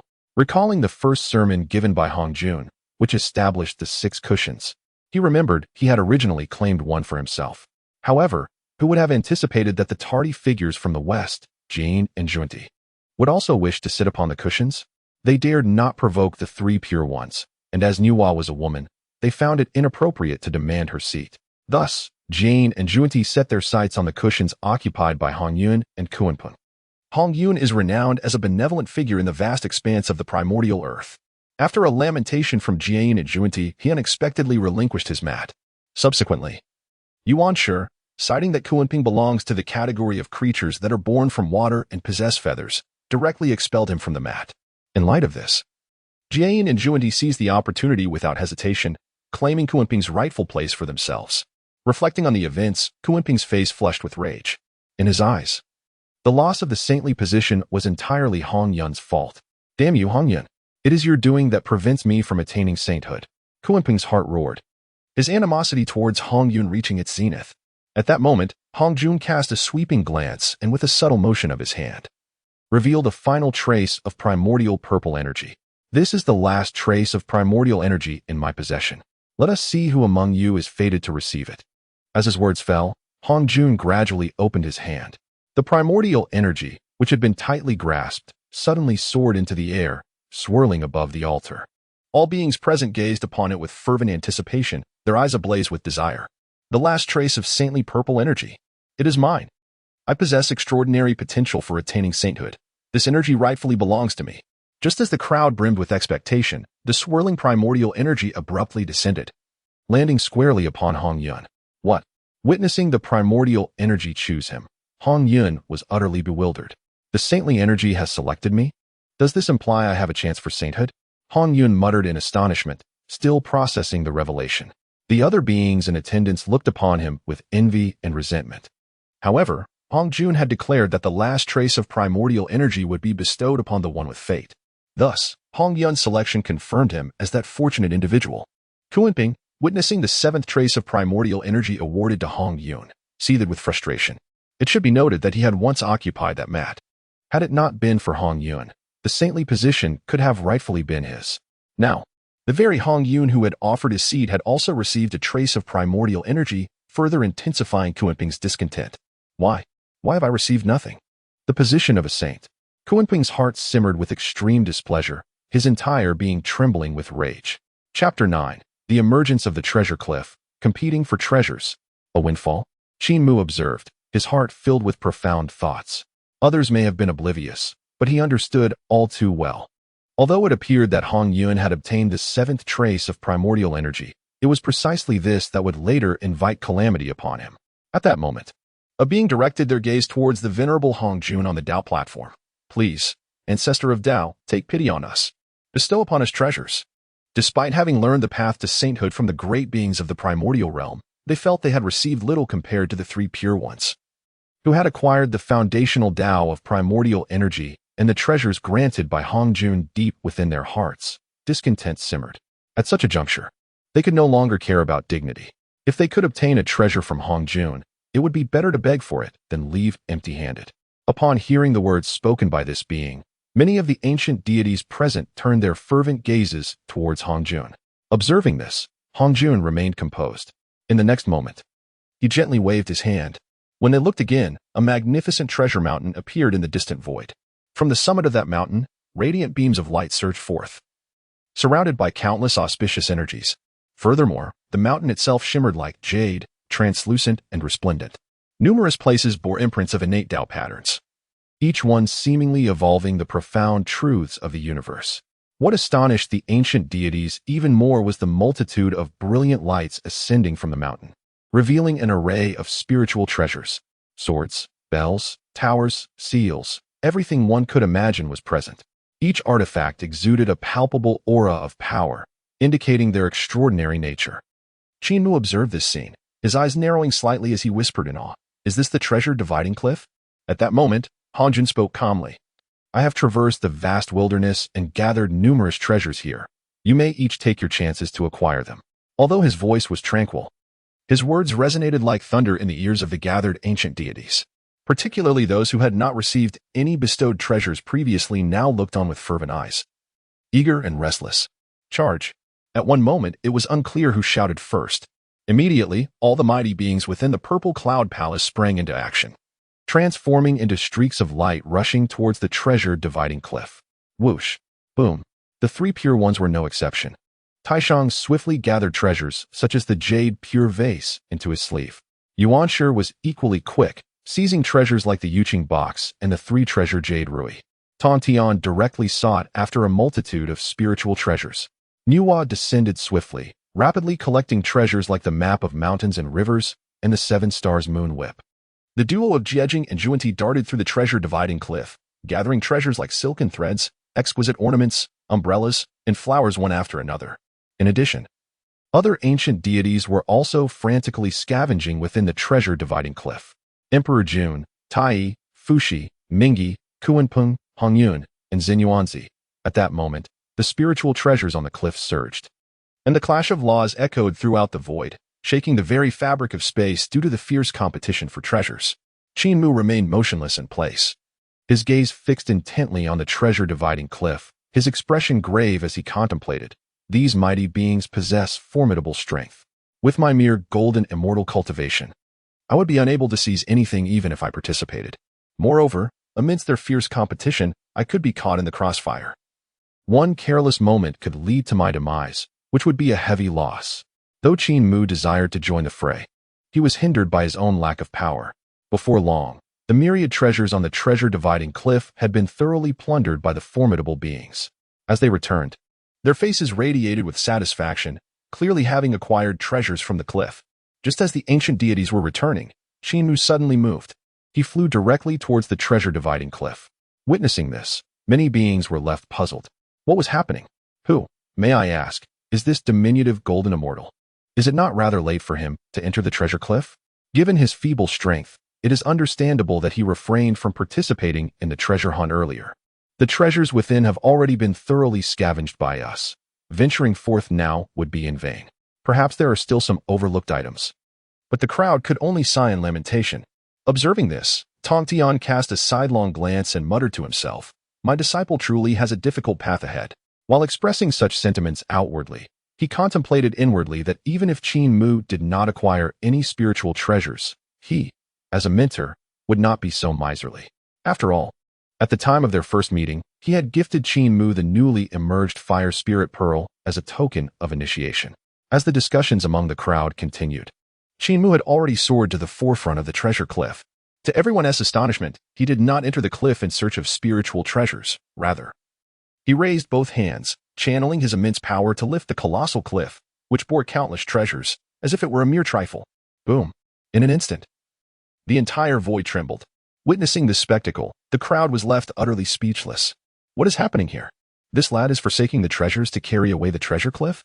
Wait, this cliff, capable of holding so many spiritual treasures, must be extraordinary.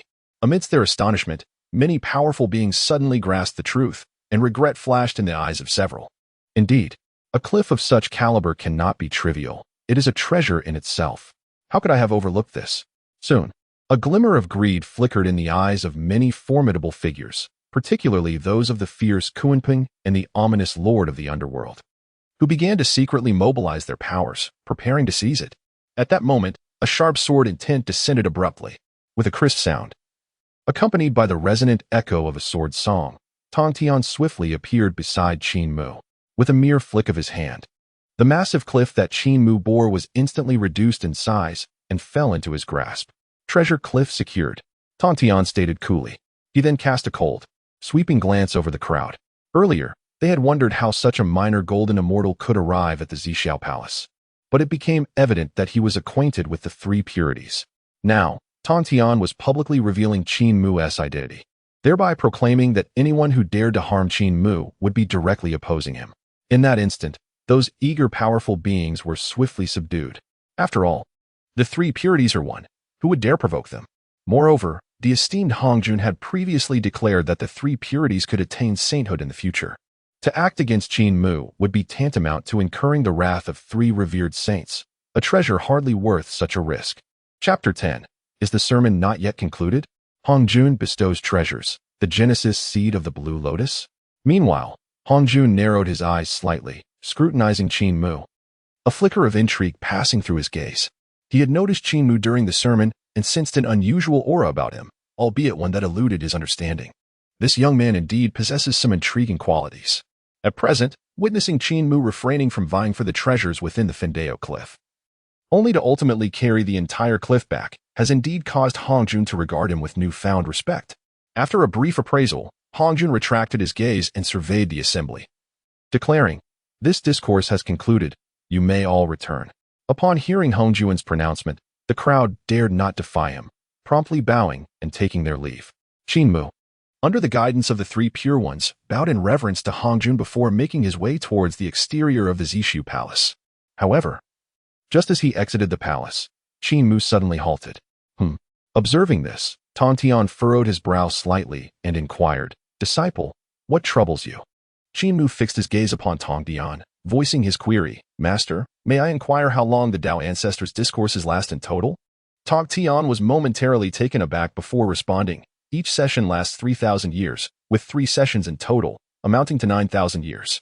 Upon hearing this, a glimmer of insight flashed in Qin Mu's eyes as he questioned, but this time, the Tao Ancestor has only spoken for 2,500 years. The three pure ones were momentarily stunned by Qin Mu's observation. After a moment of contemplation, they realized his assertion was indeed accurate. "Let us return." After a brief hesitation, Taishang spoke urgently and promptly turned back towards the Zhixiao Palace. Seeing this, Qin Mu and the others quickly followed suit, and soon they had returned to the Taoist altar within the palace. At the entrance of the altar, the two attendants, Hao Yin and Yao Qi, observed their return with furrowed brows. Hao Yin, surprised to see the three pure ones returning with Qin Mu, was the first to voice his inquiry. "Senior brothers of the three pure ones, why have you returned?" Tong Tian cast a dispassionate glance at the pair and replied, "The Master's discourse has yet to conclude." Hearing Tongtian's words, Haotian and Yaoqi exchanged glances.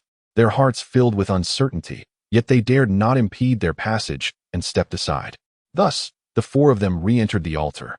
Upon closer inspection, Hongjun, the Dao ancestor, was indeed still seated upon the platform, enveloped in an aura of boundless Dao rhythm. Realizing that Hongjun had not yet departed, the three pure ones' expressions brightened with joy, and they respectfully bowed. "We pay our respects to the master." Qin Mu followed suit with a profound bow, stating, "I, disciple Qin Mu, pay my respects to the ancestor." Upon hearing this, Hongjun slowly opened his eyes, his gaze sweeping over the three pure ones and Qin Mu, a subtle smile playing upon his lips. After a moment of silence, he inquired, "Who among you is aware that I have not yet finished my teaching?" Upon hearing Hongjun's question, the three pure ones momentarily paused, then, in unison, turned their attention towards Qin Mu. Tongtian stepped forward, bowing respectfully, and replied, responding to the master, "It is the disciple, Qin Mu." As he spoke, Tongtian subtly gestured towards Qin Mu. Noticing this, Qin Mu once again bowed to Hongjun, stating, "Disciple Qin Mu pays respects to the ancestor." "Oh?" Hongjun scrutinized him with a penetrating gaze, a smile that was neither fully present nor absent gracing his features. He had taken note of Qin Mu earlier during the discourse. Despite his mere golden immortal cultivation, he had ventured into the Zixiao Palace. Moreover, during the distribution of treasures, Qin Mu had astonishingly carried back the Fendeo Cliff, laden with numerous spiritual treasures. This young man, though still inexperienced, exhibited an extraordinary approach to his actions. As he contemplated, Hongjun's gaze sharpened, fixating intently on Qin Mu. His demeanor suggested he was probing into Qin Mu's essence. Suddenly, under Hongjun's penetrating stare, Qin Mu felt a shiver run through him, and an unsettling tension enveloped his heart. From the moment Hongjun commenced his teachings, Qin Mu had noticed the substantial reward that had materialized, just as he was about to claim it. Hongjun cast a glance in his direction, instilling a sense of unease within him. It felt as though Hongjun had discerned something peculiar about him. Now, with Hongjun's scrutiny upon him once more, a thought flickered in Qin Mu's mind. Could it be that Hongjun has uncovered my identity as a traveler from another realm? That shouldn't be possible. With the system in place, it should effectively veil the secrets of destiny. Amidst Qin Mu's internal musings, Hongjun too was engulfed in astonishment. How peculiar. It seemed that Qin Mu's fate was not entwined within the grand scheme of the Hongwang's heavenly Tao. It is well known that all beings in Hongwang, regardless of their origins, are governed by the heavenly Tao, their destinies etched within its flow. The great Tao has 50 manifestations, with the heavenly cycle accounting for 49. Thus, one must elude it to escape the whole. Could this singular anomaly be none other than this young man? Suddenly, such a notion blossomed within Hongjun's mind, igniting a torrent of thoughts. It is crucial to note that he intended to align himself with the heavenly Tao to rectify that which had transcended it. The three purities, observing Hongjun's unwavering scrutiny of Qin Mu, were enveloped in confusion. What could be the reason for their master's intense gaze upon Qin Mu? Could it be that Qin Mu had inadvertently provoked him? Tongtian pondered quietly, feeling a wave of anxiety wash over him. At that moment, Hongjun regained his composure. Although his heart was tumultuous, his exterior remained composed as he smiled and addressed Qin Mu, saying, "Qin Mu, as my foremost disciple, I shall not be stingy. I perceive your true form to be that of Flora, a being of innate sanctity. Thus, I bestow upon you this gift." With a graceful wave of his sleeve, a radiant light descended before Qin Mu, transforming into a seed that gently landed in the palm of his hand.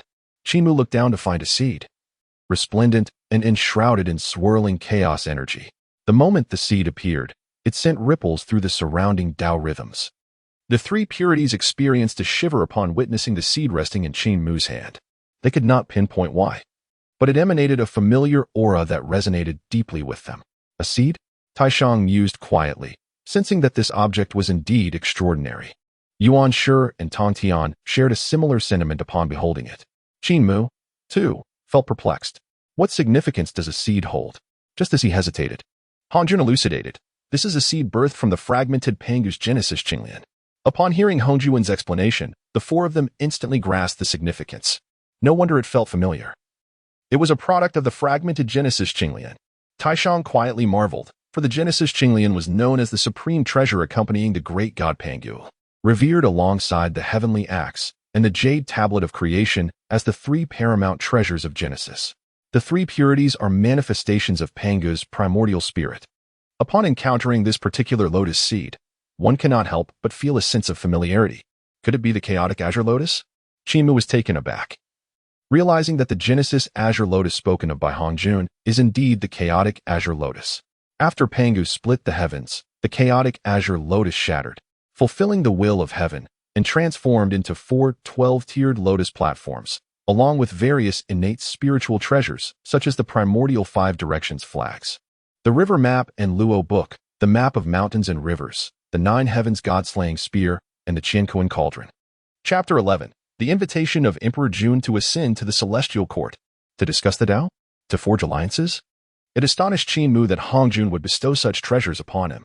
In his shock, Qin Mu quickly regained his composure and bowed gratefully to Hongjun, expressing, "Disciple thanks the master for the bestowed treasure." With a thought, Qin Mu swiftly stored the Genesis azure lotus seed away. At that moment, commotion arose outside the Zishu palace. Before long, Emperor Jun, Tai, and Fushi returned. They had initially departed, but midway, suddenly realized that the timing of Hongjun's discourse was amiss. It had only been 2,500 years. Thus, they hastily returned. Upon seeing the three purities and Qin Mu already returned before them, expressions of surprise crossed their faces. Subsequently, Emperor Jun and the others approached Hongjun to pay their respects and inquired, "Dare we ask, has the lecture yet to conclude?" Hongjun did not respond directly, but merely stated, "Since you have returned, let us continue the discourse." He then resumed his teachings, the sound of the Tao resonating throughout the Xiao palace. The assembled great beings were immersed in this divine knowledge, entranced. Meanwhile, Qin Mu, while listening, was also cultivating his own unique Tao-level technique.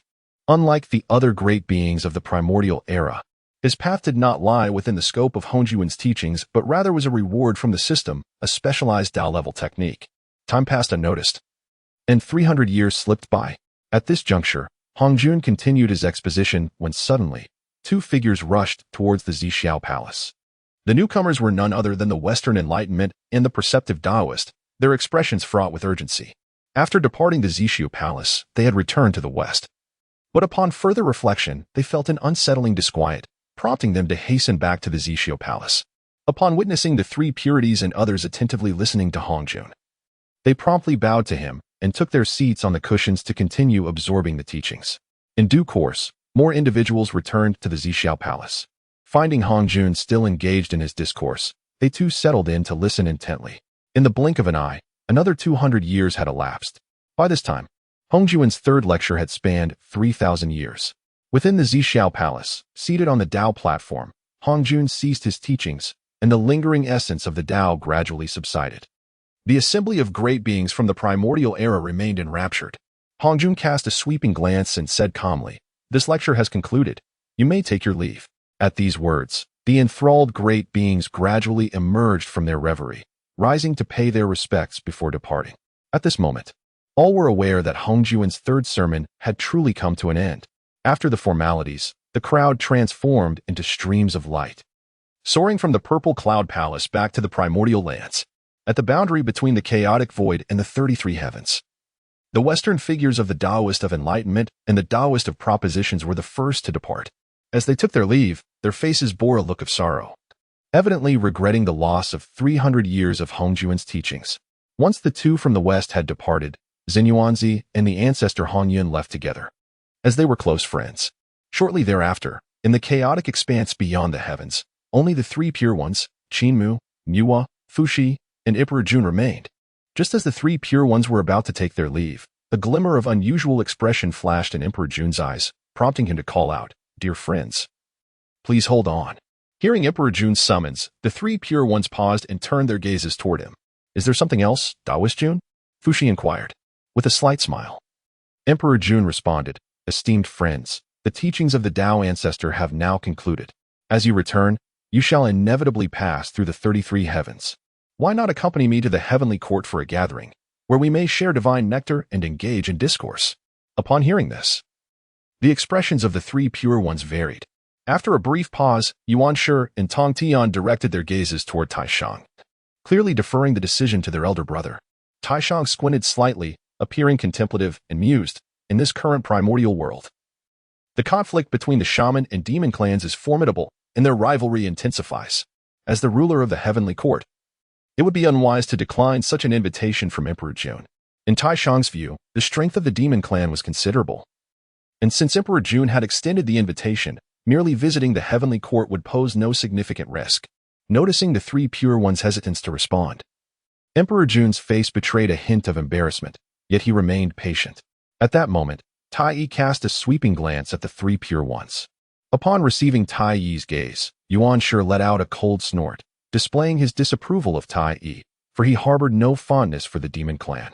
When Hong Jun had first delivered his teachings, Yuan Shi had taken a disliking to the demon clan's Kunping.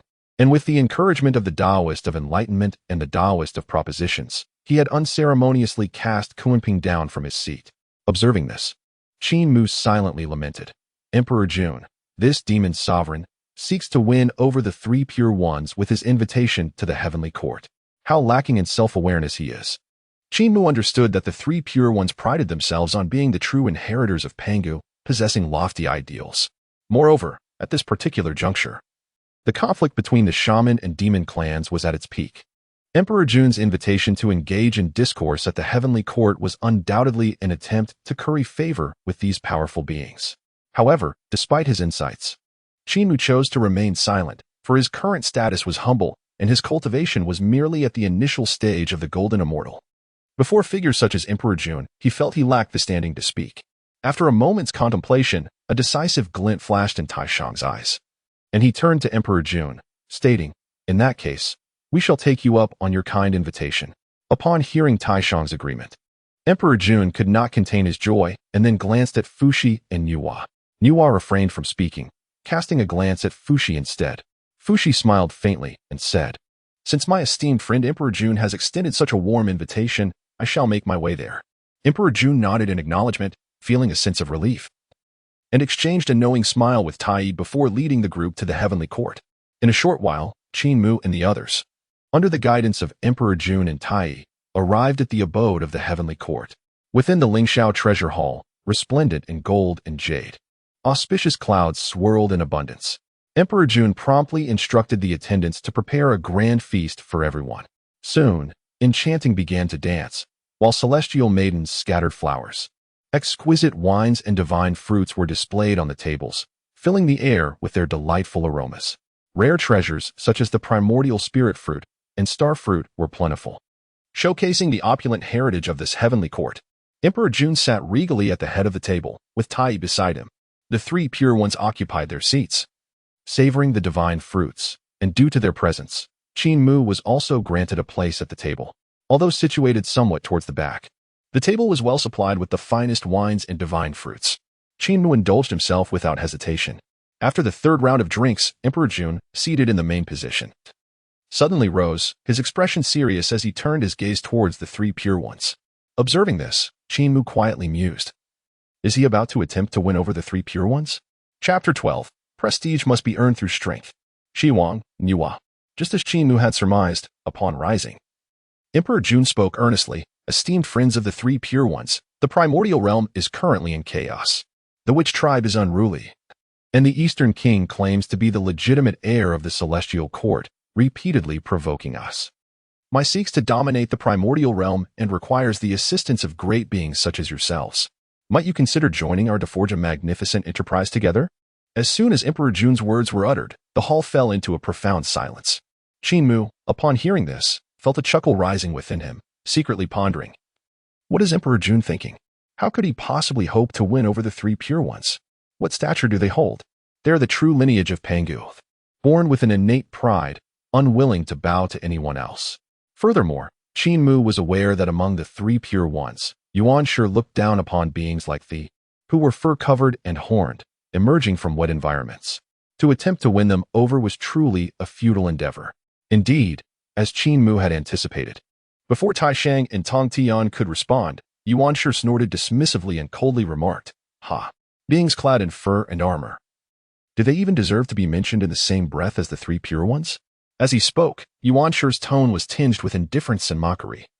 His piercing gaze fixed intently upon Emperor Jun, clearly showing no intention of granting him any respect.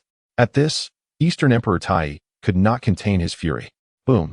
In the next instant, Tendrils of solar flames erupted from his being, a terrifying aura enveloping the chamber. His temperament was far less forgiving than that of Emperor Jun. The disparagement directed at there by Yuan Shi was something Tai could hardly tolerate. Yuan Shi glanced over. Disdain evident in his eyes as he glared at Eastern Emperor Tai. What? Do you wish to engage me in combat? As his words faded, Yuan Shi casually waved his hand, revealing a banner that materialized from his grasp. It was none other than the Panga banner bestowed upon him by Hong Jun in the palace of Xiao. Boom. As the Panga banner unfurled, an overwhelming force of primordial chaos surged forth, enveloping the entire heavenly realm. Upon sensing this immense power, Di Jun's countenance shifted dramatically, prompting him to glance at Dong Wang Tai. Observing this, Dong Wang Tai was filled with annoyance, yet ultimately restrained his aura. He understood that the three pure ones were all at the level of quasi-saints, each wielding a treasure bestowed by Hong Jun Laozu.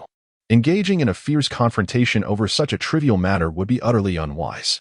Moreover, if relations with the three pure ones deteriorated, it would spell disaster for the demon race. Should the three pure ones ally with the Wu clan, the consequences would be dire. After all, Di Jun had invited the three pure ones to the heavenly court with the intention of fostering an alliance. It would be counterproductive to inadvertently provide formidable support to the Wu clan. At that moment, Tai Shang slowly rose, regarding Di Jun with a smile, and said, "The heavenly court's hospitality is duly noted by us three pure ones."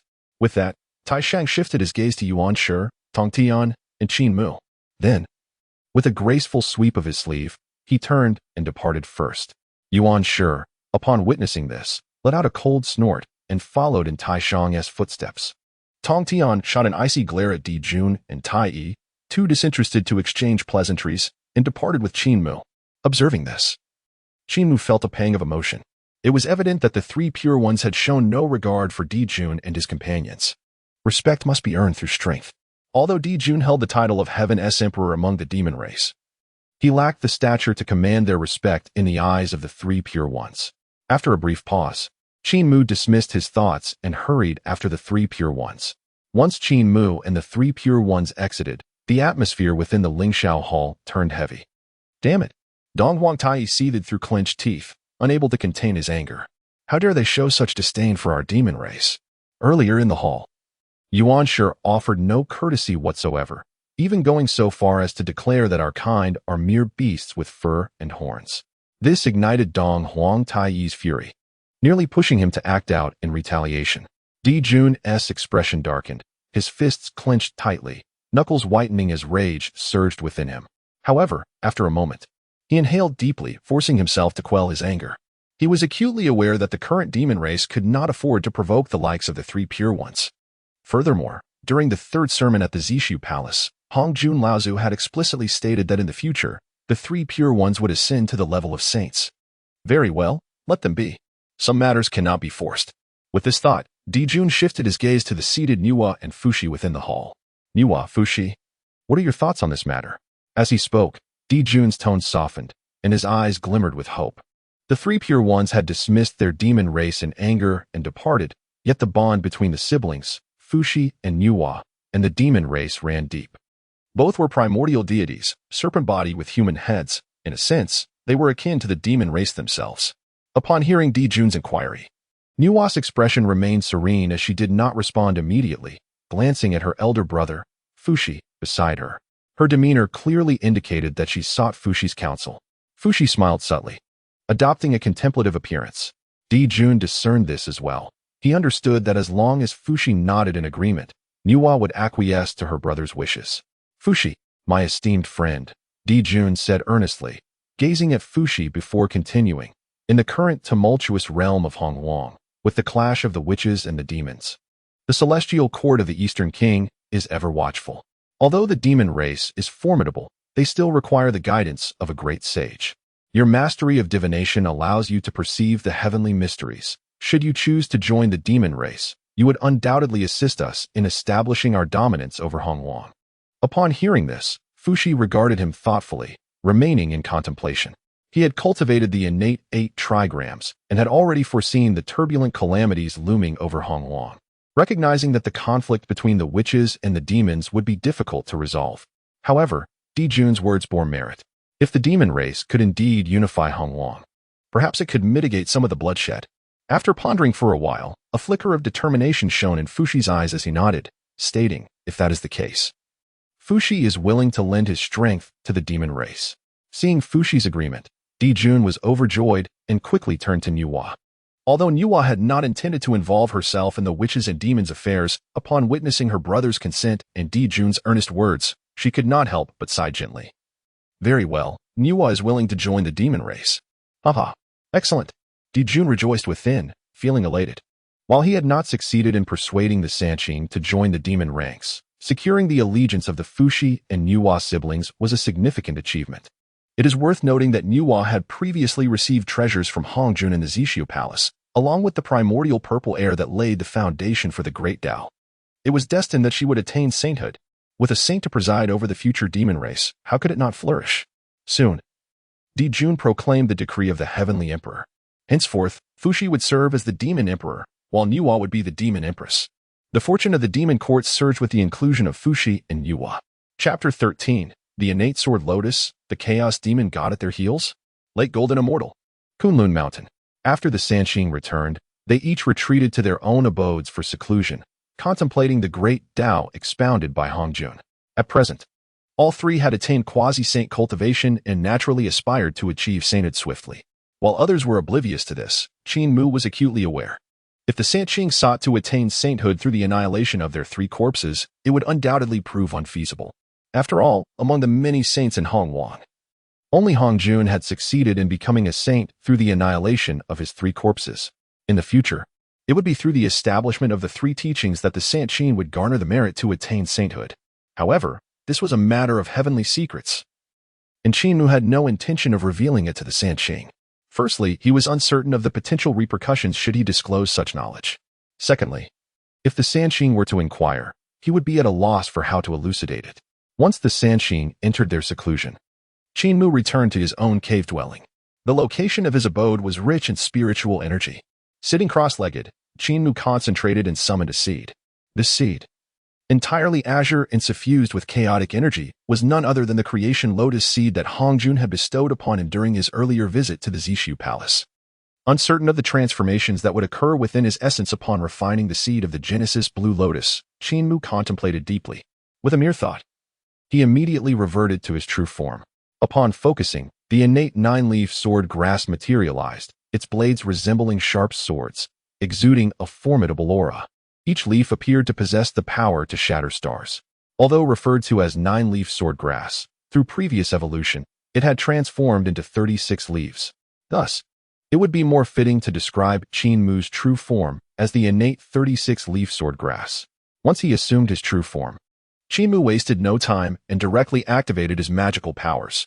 Instantly, resplendent points of light emanated from his essence, cascading onto the suspended lotus seed before him. Gradually, strands of azure light began to differentiate from the seed of the Genesis blue lotus, merging into Qin Mu's swordgrass form. At that moment, a notification resonated in Qin Mu's mind. Ding. Detected a high-level primordial object. Chaos blue lotus seed. Innate nine-leaf sword grass is commencing evolution. Evolution complete. Innate nine-leaf sword grass has evolved into innate sword lotus. Boom. In an instant, Qin Mu's essence underwent a profound transformation, a terrifying chaotic aura erupting forth. The original 36 sword-like leaves now displayed intricate lotus patterns along their veins. At the center of the sword grass, a resplendent blue lotus blossomed, emanating a fearsome chaotic essence. Evolved? The innate sword lotus. Qin Mu was utterly astonished. He had not anticipated that merely refining the seed of the Genesis blue lotus would lead to such an evolution under the system's guidance. With the evolution into the innate sword lotus, his standing elevated from the pinnacle of innate divine beings to the realm of innate demon gods. It is crucial to note that the innate demon god ranks alongside the likes of Hongjun, Luo Ho, and Yang Mei among the primordial deities. With a sigh of relief, Qin Mu, now in human form, embraced the overwhelming power surging within him. He discovered that his cultivation had progressed from the early stage of Golden Immortal to the mid-stage of Golden Immortal. Let us continue refining the treasures, Qin Mu remarked calmly, lightly waving his hand, causing a fiery orb to materialize before him. This orb, known as the Fire Spirit Pearl, was a gift bestowed upon him by Tong Tian as a token of initiation. Thus, without delay, Qin Mu began the process of refining the fire spirit pearl. Time flowed onward. In the blink of an eye, tens of thousands of years had passed. For the beings of the primordial world, time held little value. Tens of thousands of years were but a fleeting moment. During this lengthy span, the vast land of the primordial realm gradually became vibrant with life. Among the mountains and rivers, countless beings emerged, some with nascent intelligence, while others were born with innate strength. Beasts and birds consumed the essence of the sun and moon, and flora and stone attained sentience. The entire primordial world radiated with exuberant vitality. However, beneath this seemingly prosperous surface, undercurrents of tension brewed. Notably, the friction between the witch and demon clans grew increasingly frequent. The demon clan governs the celestial realms, while the witch clan holds dominion over the mountains and rivers of the earth, their forces clashing incessantly in a relentless cycle of conflict. Moreover, the Eastern King's South Celestial Court is not idle, continuously expanding its sphere of influence in a vain attempt to unify the primordial chaos. On Ling Mountain, Qin Mu gradually opened his eyes, the flames within swirling before they ultimately receded. After tens of thousands of years of refinement, he had successfully unraveled 20 layers of restrictions on the fire spirit pearl. These restrictions, a manifestation of the laws bestowed by the heavenly Tao, imbue the treasure with enhanced potency with each layer that is unraveled. A postnatal spiritual treasure can possess up to 35 restrictions, while an innate spiritual treasure can reach as many as 48. The supreme innate treasures, however, are said to embody a staggering 49 restrictions, perfectly aligning with the number of the heavenly Tao. Given my current level of cultivation, to have refined the fire spirit pearl to 20 layers is no small feat. To unleash the full might of the fire spirit pearl, one must at least ascend to the realm of the great Luo Golden Immortal, Qin Mu mused. It is worth noting that this fire spirit pearl is a top-tier innate treasure, possessing 48 restrictions. To fully refine it will require considerable time. My cultivation has indeed progressed significantly, reaching the late stage of the Golden Immortal. Upon sensing his own magical power, Qin Mu discovered that he had indeed attained the late stage of the Golden Immortal. To his astonishment, he also found that within him, a somewhat ethereal sword leaf had coalesced. This sword leaf is not a physical entity, but rather a manifestation woven from his own sword path essence and the power of the Chaos Green Lotus, exuding a terrifying aura that could instill dread. If it were to solidify completely, what kind of power would it possess? Qin Mu pondered privately. After all, the path of cultivation he traverses is unlike that of any other being in the primordial chaos. Earlier, while listening to Hongjin's third sermon at the Purple Clouds Palace, he had stumbled upon a monumental opportunity, which granted him access to a unique, grand-level cultivation technique. This technique is quite straightforward. With each breakthrough, a sword leaf can be formed within him.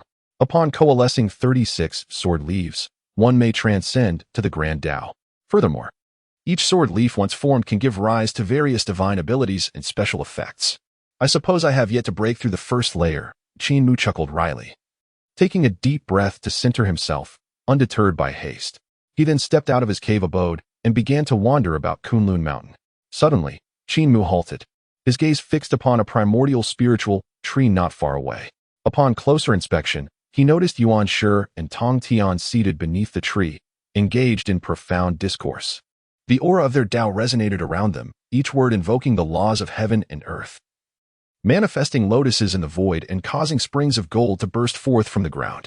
After a moment's pause, Qin Mu promptly approached, bowing respectfully, "Greetings, Master and Second Uncle." At his words, Tong Tian and Yuan Shi turned in unison to regard him.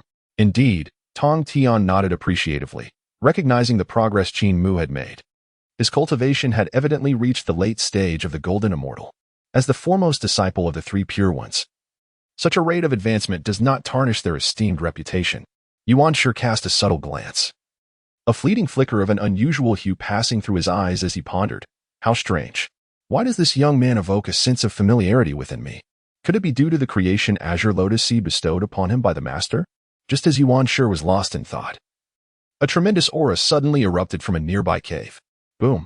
Immediately, the spiritual essence of heaven and earth wildly converged, forming a colossal vortex of spiritual energy.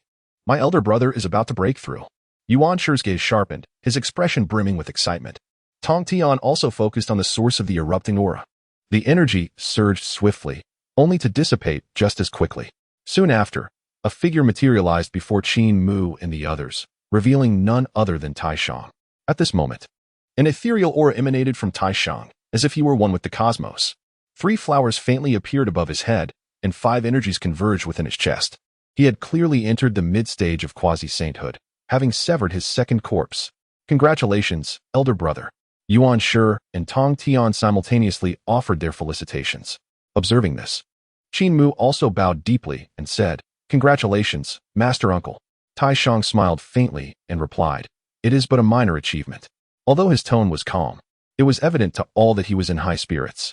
After all, in the vast wilderness, aside from Hongjun Daozu, he was likely the only one capable of severing 2 corpses. Subsequently, the 3 purities continued their discourse, while Qin Mu listened attentively. Suddenly, Taishang halted, his gaze turning icy as he glanced towards the gate of Kunlun Mountain. Simultaneously, Yuan Shi and Tong Tian seemed to sense something amiss. Only Qin Mu appeared bewildered, unaware of the situation. At that moment, Taishang's gaze shifted to Qin Mu, and he spoke. Qin Mu, you must ascend the mountain. Someone has come to visit.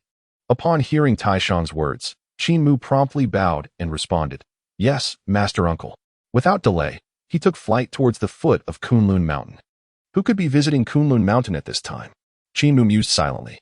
Not long after, the visitor descended from the clouds and arrived at the base of Kunlun Mountain.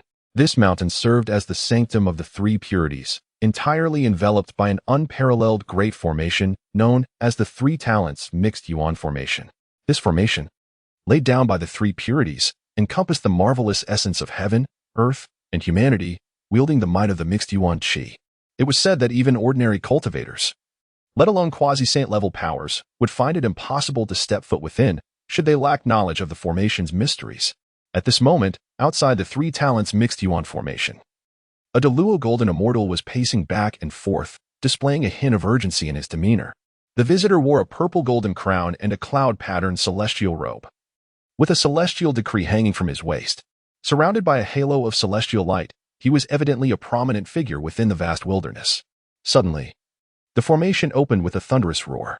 Upon seeing this, the Deluo Golden Immortal instantly displayed joy and hurried forward.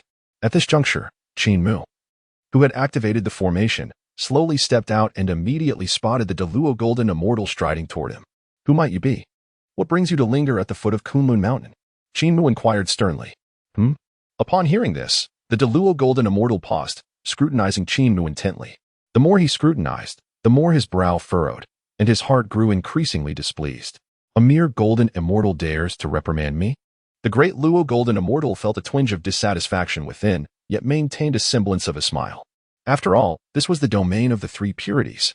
Despite possessing the cultivation of a great Luo Golden Immortal, he refrained from acting recklessly in this sacred space.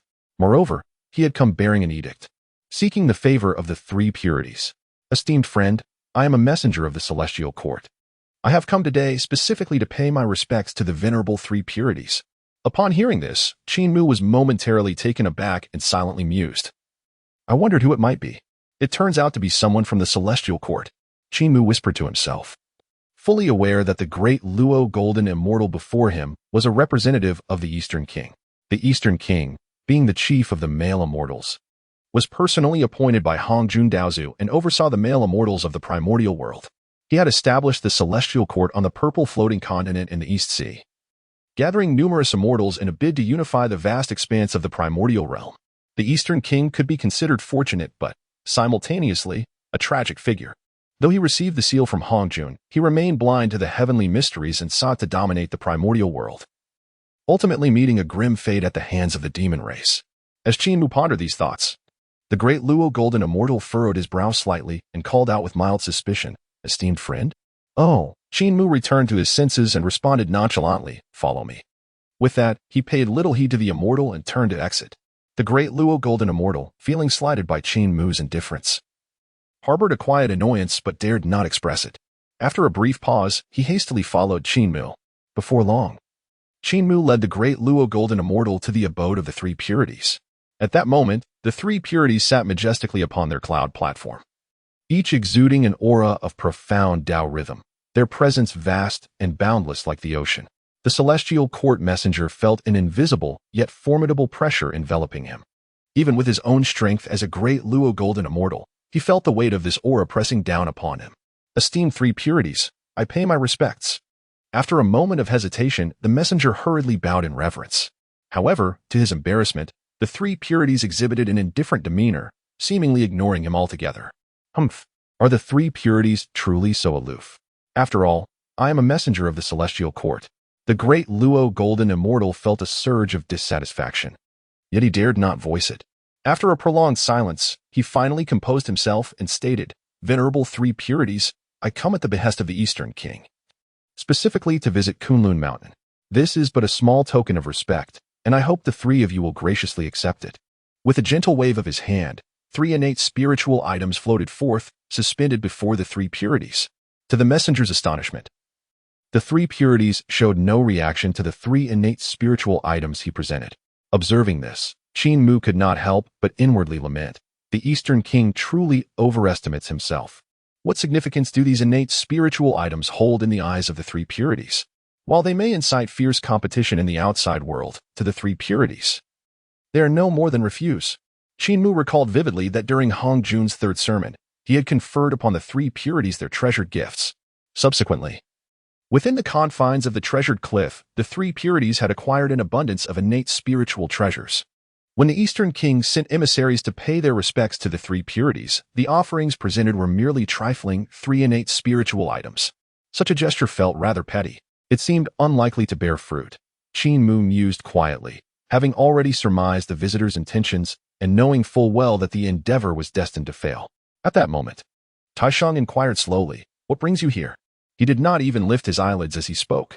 The celestial envoy, upon hearing this, wasted no time and promptly articulated the purpose of his visit by the command of the Eastern King. "I am here to extend an invitation to the three esteemed elders to join the celestial court. Should the esteemed elders accept, they will be treated as celestial ancestors, their status only second to that of the Eastern King." As these words fell, the atmosphere in the room grew tense. Qin Mu, standing to the side, could scarcely suppress a smile after hearing the envoy's declaration. How arrogant the Eastern King was, inviting the three purities to join the celestial court without even making a personal appearance, instead sending a mere great Luo Golden Immortal as a messenger? Did he truly believe that being bestowed the title of the foremost male immortal by Hong Jun granted him parity with the three purities? Qin Mu lamented inwardly. It was essential to recognize that the three purities were the true disciples of Pangu, possessing formidable cultivation. Previously, the demon clan's Emperor Jun had considered inviting the three purities to align with the demon faction, but they had been firmly declined. On that occasion, Emperor Jun and Tai Yi had personally come forth to welcome the three purities to the demon court.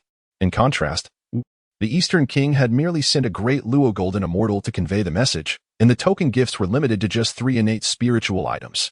Furthermore, he had the audacity to assert that the three purities would hold a status below that of the Eastern King. In the eyes of the three purities, this was a blatant disregard for the Eastern King. As for the title of the foremost male immortal, they scoffed at it. Were it not for Hong Jun's decree compelling them to enact divine punishment on behalf of heaven, they would not have afforded the Eastern King any respect. In terms of lineage, the Eastern King was but a manifestation of the first ray of innate young energy. How could he possibly compare to their Pangu lineage? Just as Qin Mu had surmised, as soon as the celestial envoy finished speaking, Tong Tian's expression darkened suddenly, and he could not contain his ire, shouting, "Get out." With a swift wave of his sleeve, an overwhelming force of magic surged forth. Boom! The great Luo Golden Immortal had yet to comprehend the situation before being sent flying, crashing heavily outside Kunlun Mountain. After dispatching the celestial envoy, Tong Tian turned his gaze toward Taishang and remarked, "Brother, the Eastern King is truly insufferably arrogant. Does he really consider himself the foremost male immortal, capable of commanding the entirety of the primordial realm at will?" Taishang, with a slight squint of his eyes, appeared contemplative. After a moment's reflection, he replied, "No matter. His fate draws near." With that, the three purities did not engage in further dialogue and resumed their philosophical discourse. Although Taishang spoke little, Qin Mu understood well that the so-called fate Taishang referred to was the Eastern King's impending calamity. Meanwhile, outside Kunlun Mountain, the celestial envoy fell heavily to the ground. Upon rising, it became evident that the protective formation of Kunlun Mountain had closed. Humph! The envoy of the celestial court let out a cold snort, never anticipating that his arduous journey would lead him to be treated with such disdain by the Sanqing. Naturally, he felt a blend of anger and helplessness. In his fury, He transformed into a streak of light and departed. In the East Sea, on the Purple Mansion Isle, this locale served as the transformation site of the East King. Thus, the East King established the foundations of the Celestial Court upon Purple Mansion Isle, utilizing its celestial fortune to suppress the land of dragon ascendants. At the heart of Purple Mansion Isle, the East King expended immense magical energy and resources to construct a resplendent palace. The palace sprawled majestically, shrouded in clouds and mist, adorned with intricate carvings and paintings, exuding opulence and grandeur. At this moment, within the grand hall of the Celestial Court, celestial maidens danced gracefully, and ethereal music filled the air. At the main seat, a man indulged leisurely in his pleasures. This striking figure, with a handsome visage and silver hair, was none other than the foremost male celestial, the master of the Celestial Court, the East King. Suddenly, a beam of golden light descended from outside the hall. Upon closer inspection, the envoy of the Celestial Court stumbled into the grand hall, rolling and crawling in haste. The music and dance within the hall came to an abrupt halt. "What's the matter?" The East King furrowed his brow, directing a piercing gaze at the Daluo Golden Immortal. "Weren't you sent to Kunlun Mountain to invite the Sanqing?" Upon hearing this, the Daluo Golden Immortal wore a woeful expression and recounted his ordeal at Kunlun Mountain in its entirety. "What?" After listening to the Daluo Golden Immortal's account, the East King erupted in fury, smashing the jade table before him with a single strike. "How dare they treat me with such disrespect?" The East King was aflame with indignation. In his eyes, he was the chief male celestial, appointed by the venerable Hongjun, commanding the multitude of celestial beings. How could the Sanqing so openly belittle him? To send his envoy flying with a mere slap was a blatant affront. Yet, despite his wrath, the East King ultimately restrained his fury. After all, the Sanqing possessed formidable strength, and he was no match for them. Moreover, these three would soon ascend to the status of saints, making them even more formidable to offend.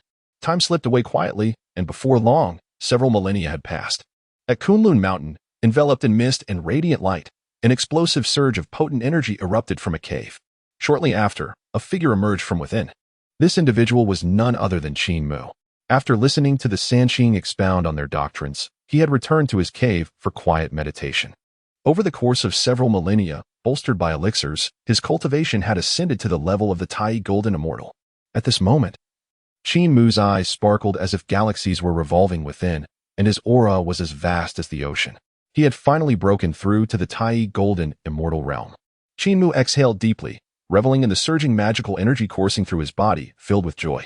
Over the past millennia, he had not only refined more of the restrictions of the Fire Spirit Pearl, but, aided by elixirs, had successfully overcome his bottleneck and ascended to the Tai Golden Immortal level.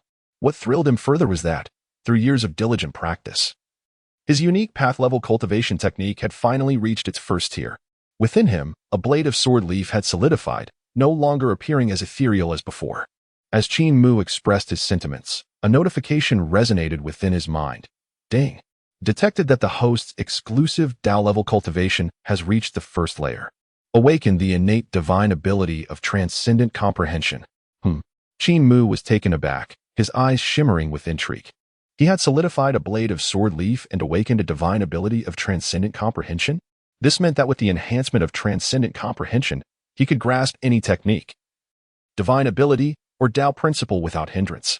Did this not imply that his understanding had reached the pinnacle of the primordial realm? Qin Mu was utterly astonished.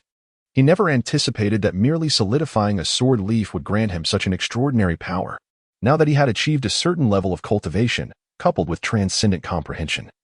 It was indeed time to venture into the world for some practical experience. Qin Mu murmured to himself, a glimmer of determination flashing in his eyes, and he swiftly soared towards the abode of Tongtian. Shortly thereafter, he arrived at Tongtian's location. At that moment, Tongtian was seated upon a cloud platform, enveloped in the rhythms of Dao. Upon seeing Qin Mu enter the hall, a hint of satisfaction flickered in his gaze. "Excellent. You have attained the status of a Tai Golden Immortal. It does not tarnish the reputation of your master," Tongtian remarked with a smile. Recognizing that Qin Mu had broken through to the Tai Golden Immortal level, Qin Mu respectfully bowed to Tongtian, saying, "Master, I wish to descend the mountain and explore the world." Chapter 16. Descent into the World. First stop, Buzhou Mountain. Upon hearing this, Tongtian fell into contemplation. After a moment, he nodded slightly and said, "While diligent cultivation is commendable, one must also experience the world to hone their skills. Now that you are a Tai Golden Immortal, traversing the primordial lands grants you a measure of self-protection. Coupled with various protective artifacts, you can even contend with a great Luo Golden Immortal. With that, Tong Tian waved his hand lightly. Instantly, a sharp sword aura surged forth, condensing into a sword talisman that hovered before Qin Mu. Qin Mu. Within this sword talisman lies a strand of my sword aura. When utilized, it can slay a great Luo Golden Immortal. Even if you encounter a quasi-saint, it can fend off 3 strikes. Take this talisman with you for unforeseen circumstances. Upon hearing this, Qin Mu was filled with gratitude and quickly bowed deeply to Tong Tian, saying, "Thank you, master." Without hesitation, he stowed the talisman away. "Go forth." Tong Tian gestured lightly, then closed his eyes to continue his meditation and cultivation. Qin Mu did not linger and swiftly took flight. Upon exiting Kunlun Mountain, he headed straight towards the northwest. His first destination was Buzhou Mountain. It is worth noting that Buzhou Mountain was said to be formed from the spine of the Great Pangu, the pillar of the primordial realm, brimming with endless opportunities. In his past life, having read various novels set in the primordial era, he knew that protagonists who arrived at Buzhou Mountain were destined to obtain the blood of Pangu. Thus, Qin Mu pressed on towards Buzhou Mountain, his heart filled with anticipation. Unbeknownst to him, a millennium had passed. At this moment, in a valley on the outskirts of Buzhou Mountain, Qin Mu stood before a completely crimson innate spiritual herb, nodding in satisfaction. Including this innate spiritual herb, he had now collected his 1,000th. The harvest was indeed remarkable. For millennia, he has tirelessly searched, collecting every spiritual root and material he encountered. Qin Mu understood that these insights, in the present primordial chaos, may not seem particularly valuable. However, after the calamity of the witch and the demon, when the spiritual energy of the world wanes, these will undoubtedly become rare treasures. Without hesitation, Qin Mu promptly approached a primordial spiritual herb to collect it. At that moment, a notification echoed in his mind. Ding. Detected that a millennium has passed. Congratulations, host. You have received a small red envelope. Fusion of the red envelope detected. Would you like to fuse? Oh, Qin Mu exclaimed in surprise. Without further thought, he chose to fuse. Congratulations, host. Fusion of the red envelope successful. Number of red envelopes fused. 3. Would you like to open the red envelope? Over the course of tens of thousands of years, he had successfully fused 3 red envelopes. Yet, to merge them into a large red envelope would still require considerable time. After all, 10 medium envelopes or 100 small envelopes are necessary to form a single large one. Reflecting for a moment, a flicker of determination crossed Qin Mu's eyes as he responded to the system. System, open 1 medium red envelope. He then awaited, curious about what the medium red envelope might yield. Soon, the system responded in his mind. Ding. Successfully opened medium red envelope. Congratulations, host. You have obtained Chaos Liquid. This liquid can restore vitality to withered primordial spiritual roots. Hearing the system's notification, Qin Mu was taken aback. This? Chaos Liquid? It can revive withered primordial spiritual roots? What use is this? Qin Mu scoffed, feeling somewhat disappointed. He had hoped for a more valuable treasure. Unexpectedly, this was it. Just like that, 1 medium red envelope was gone. Qin Mu forced a smile. It is worth noting that it takes 10 small envelopes to fuse into 1 medium envelope. Here, he would need 10,000 years to accumulate 10 small envelopes. Just as Qin Mu was lost in thought, the system's notification sounded once more. Ding. Medium red envelope detected. Would you like to retrieve it? The sudden system prompt brightened Qin Mu's eyes. Another stroke of fortune? Of course, he would go. Without delay, he followed the system's guidance and flew towards the location of the fallen medium red envelope. The Mount Buzhou could indeed be considered a blessed land. It was remarkable that a medium red envelope had dropped. As Qin Mu hurried along, he reflected on his methods of obtaining red envelopes. Aside from receiving a small envelope from the system every 1,000 years, he sought out fallen envelopes in various celestial paradises. When Tong Tian first brought him to Kunlun Mountain, he had received a large red envelope. Upon opening it, he obtained a treasure fusion scroll. Later, during his visit to Zixiao Palace to listen to Hongjuan's teachings, he found an extra-large red envelope, which granted him an exclusive avenue-level cultivation method. Now, his exclusive avenue-level cultivation method had reached the first tier, successfully solidifying a blade of sword leaf within him. He had also acquired a divine talent, a transcendent comprehension.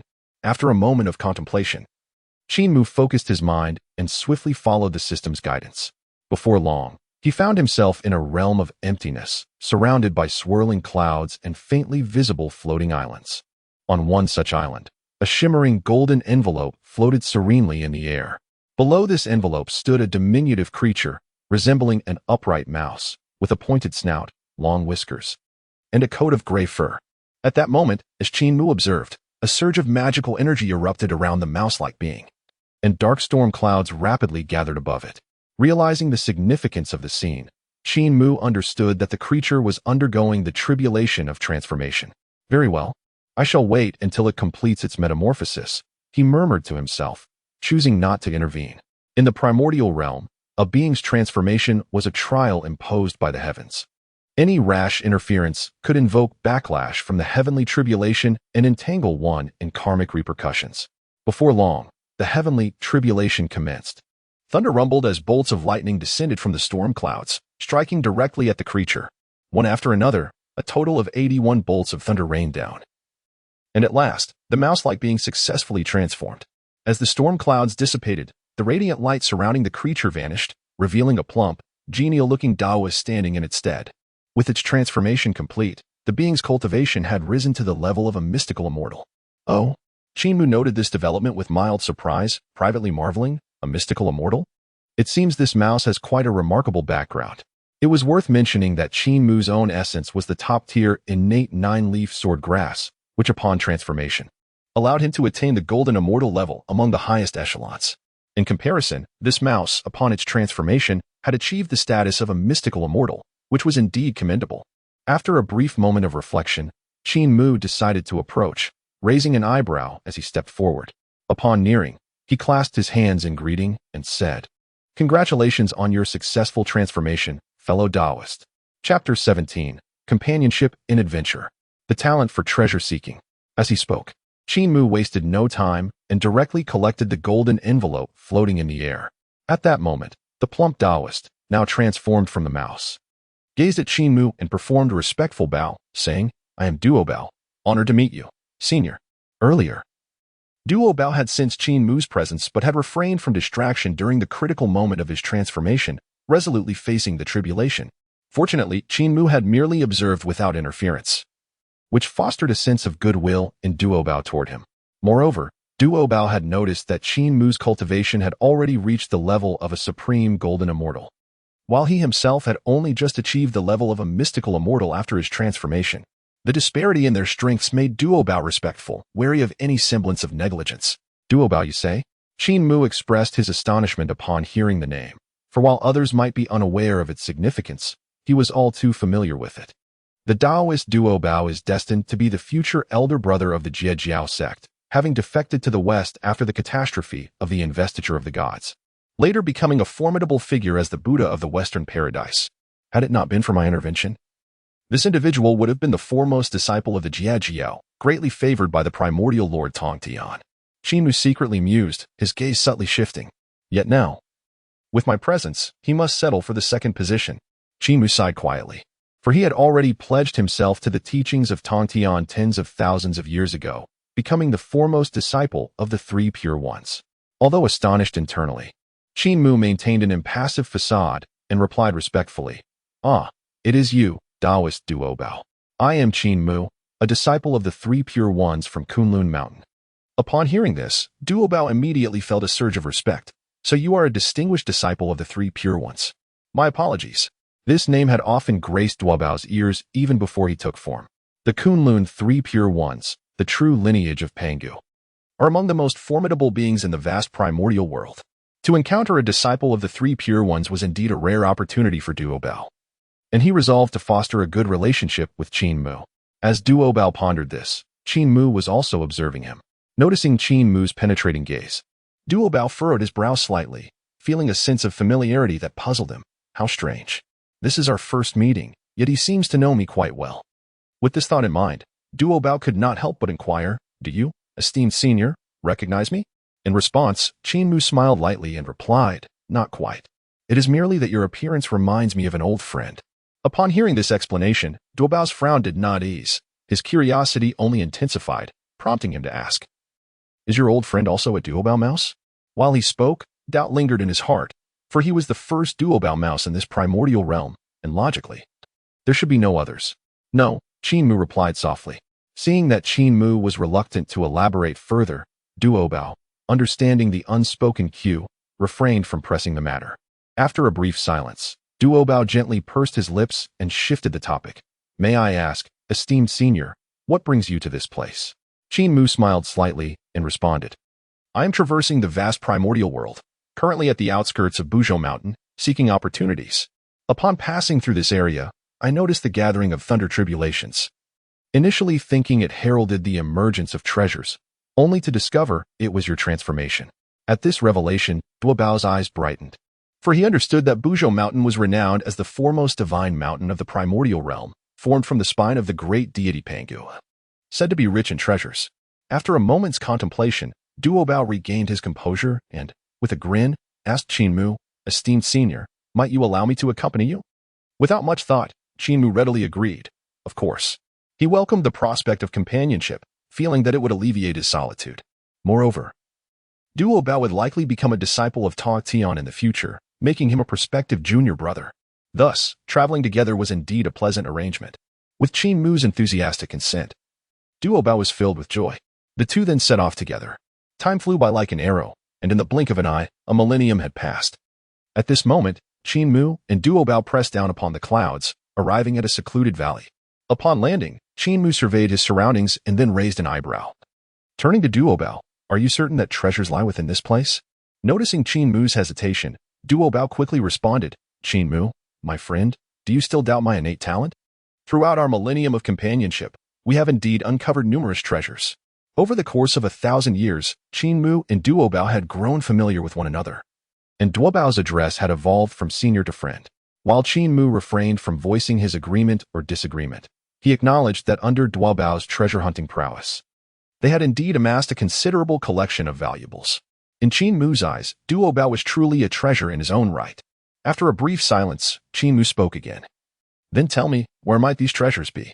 Hearing this, Duobao nodded and stepped to an open space, closing his eyes in concentration. In the next moment, a faint golden aura emanated from around him. Treasure-hunting energy, activate, he exclaimed, abruptly opening his eyes, which now shimmered with golden light. As he surveyed the area, Duobao appeared capable of seeing through the very contours of the mountains before him. His gaze finally settled upon a rocky wall deep within the valley. Found it. Qin Mu.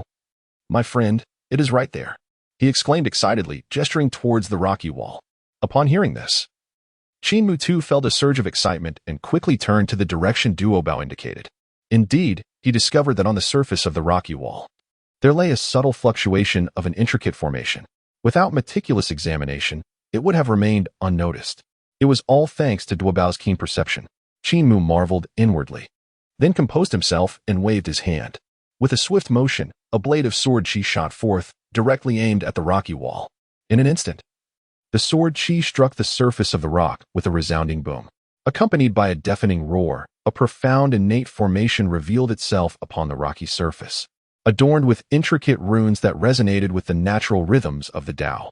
Indeed, there are treasures, Qin Mu exclaimed, fully aware that such a formation signified the presence of significant riches within. When he had transformed previously, he had encountered the fire spirit pearl, which was similarly protected by an innate formation. Noticing Qin Mu's astonished expression, Duobao proudly lifted his chin and chuckled. Now do you believe in me? After all, I am the one and only treasure-hunting mouse in all the realms.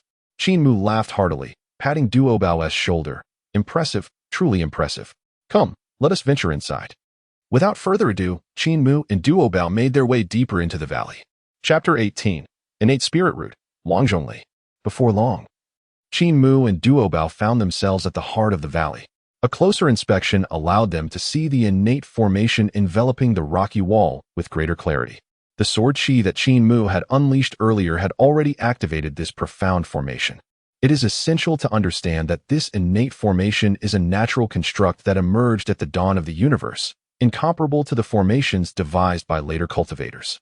Within the innate formation lies the manifestation of the great Tao and the condensation of profound laws. Indeed, within the powerful innate formations, there resides an inherent might capable of shaping the heavens and the earth. As Qin Mu drew closer to Duobao, He beheld a swirling yin-yang symbol at the very center of the formation.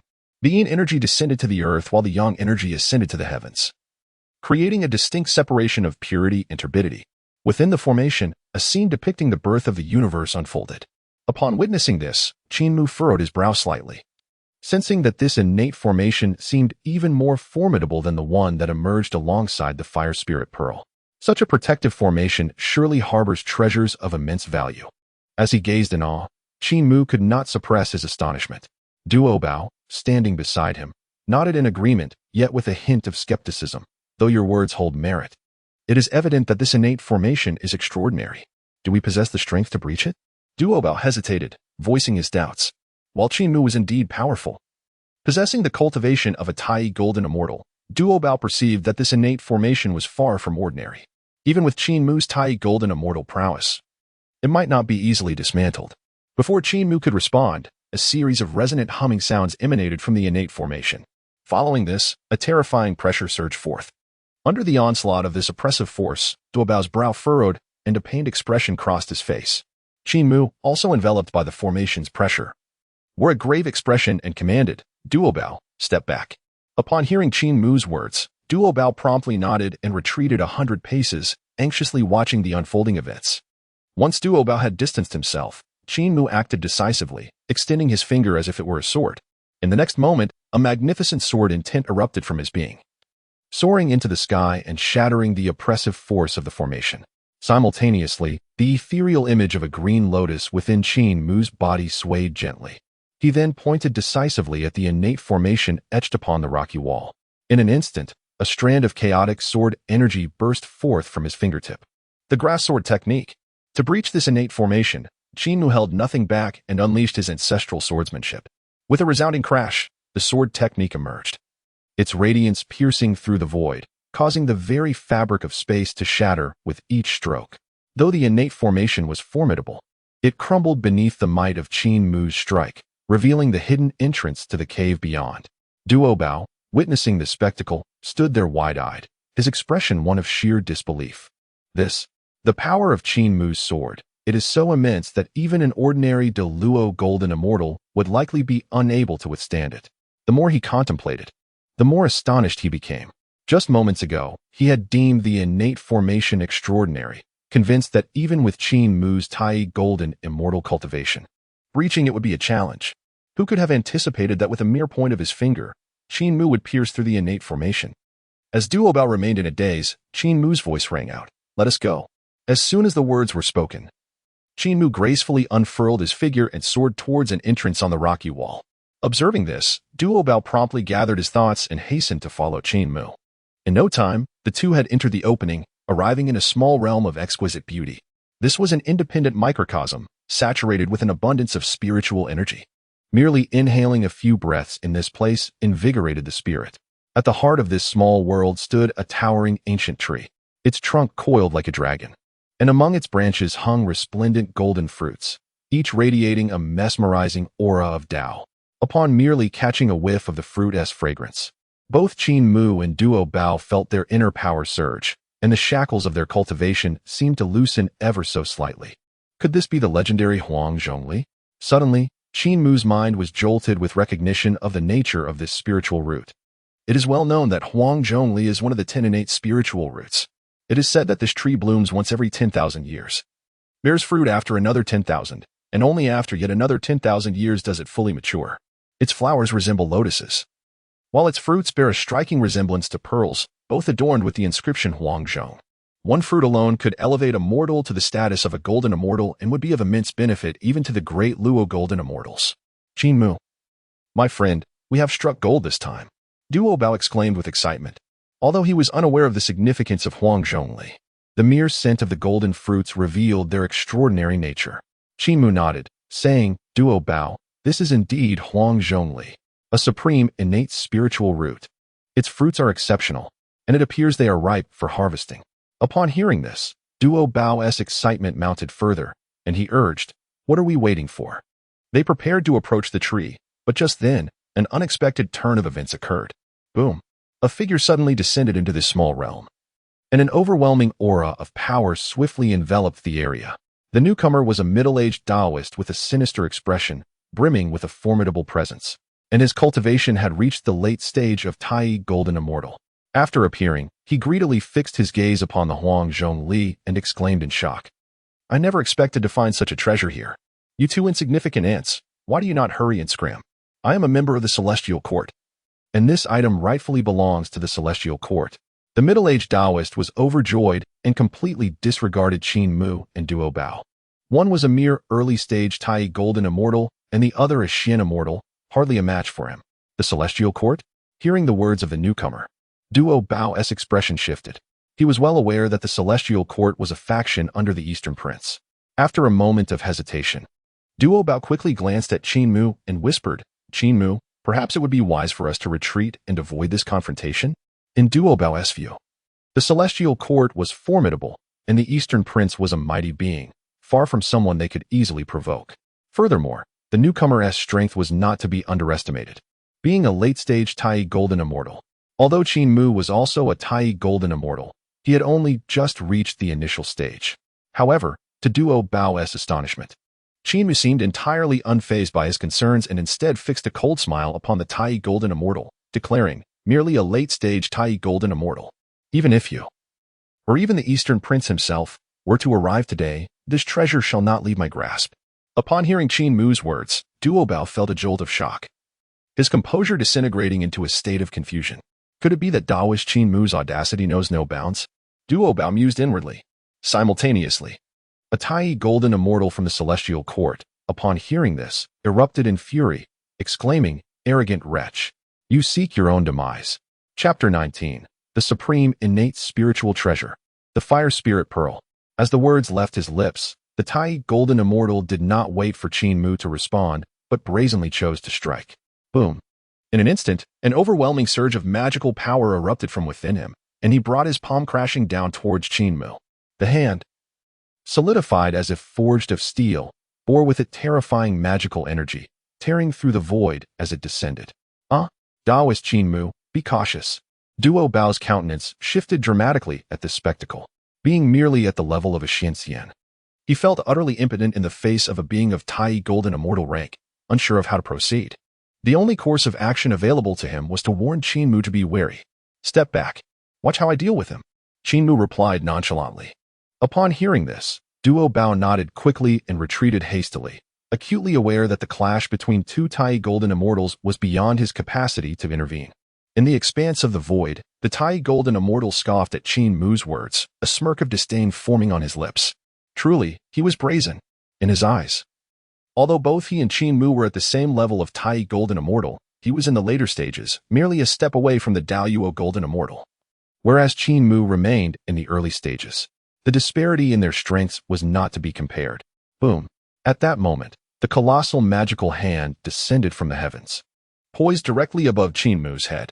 The terrifying might of it caused the very heavens and earth to change hue, as if time and space were twisting under its oppressive force. Yet, beneath this immense pressure, Qin Mu remained unmoved. Boom. In the next instant, a terrifying aura surged forth from within Qin Mu, radiating upward into the skies. This energy wave caused the descending magical hand to momentarily stagnate. Following this, a crimson pearl shot forth from Qin Mu's hand, swiftly hovering before him.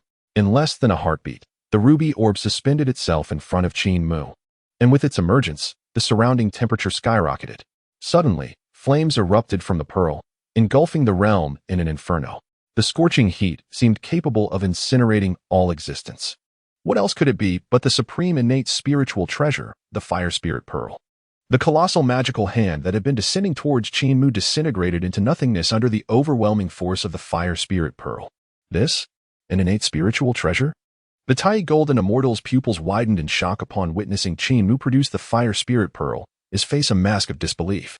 How could such a treasure possibly be in his possession? He stammered, struggling to comprehend the reality before him. It is known that innate spiritual treasures are exceedingly rare in the current primordial world, let alone treasures of the caliber of the Fire Spirit Pearl. Even a Grand Luo Golden Immortal may not possess a treasure of such divine nature. Furthermore, the path of cultivation traversed by the beings of the primordial chaos fundamentally revolves around the concept of severing the three corpses. To advance from a Grand Luo Golden Immortal to a quasi-saint, one must confront the challenge of this severance. The crux of this severance lies in the necessity of a primordial treasure to serve as a vessel. What astonished the Tai Golden Immortal was the realization that Qin Mu, despite being inferior in cultivation, wielded such a divine artifact. Amidst his astonishment, Qin Mu coldly smiled and taunted, "What's the matter? By your expression, it seems you have never encountered a primordial treasure before. In this world, one should feel embarrassed to call oneself a practitioner of the primordial chaos without a single primordial treasure at hand. How have you managed?" Upon hearing Qin Mu's mockery, the Tai Golden Immortal's face flushed with anger, his teeth grinding in frustration. He was merely a Tai Golden Immortal, lacking significant fortune. How could he possess a primordial treasure? What of the primordial treasure? Its worth is determined by the wielder. After a brief pause, the Tai Golden Immortal retorted, his mind brewing wicked thoughts. He contemplated that if he could vanquish Qin Mu, not only would the primordial root belong to him, but this primordial treasure would also be his. With that thought, the Tai Golden Immortal's gaze ignited with fervor. Yet, before he could regain his composure, Qin Mu's thought shifted, and he directly commanded the Fire Spirit Pearl to strike down upon the Tai Golden Immortal. Boom! In an instant, the Fire Spirit Pearl transformed into a streak of radiant light, hurtling towards the Tai Golden Immortal.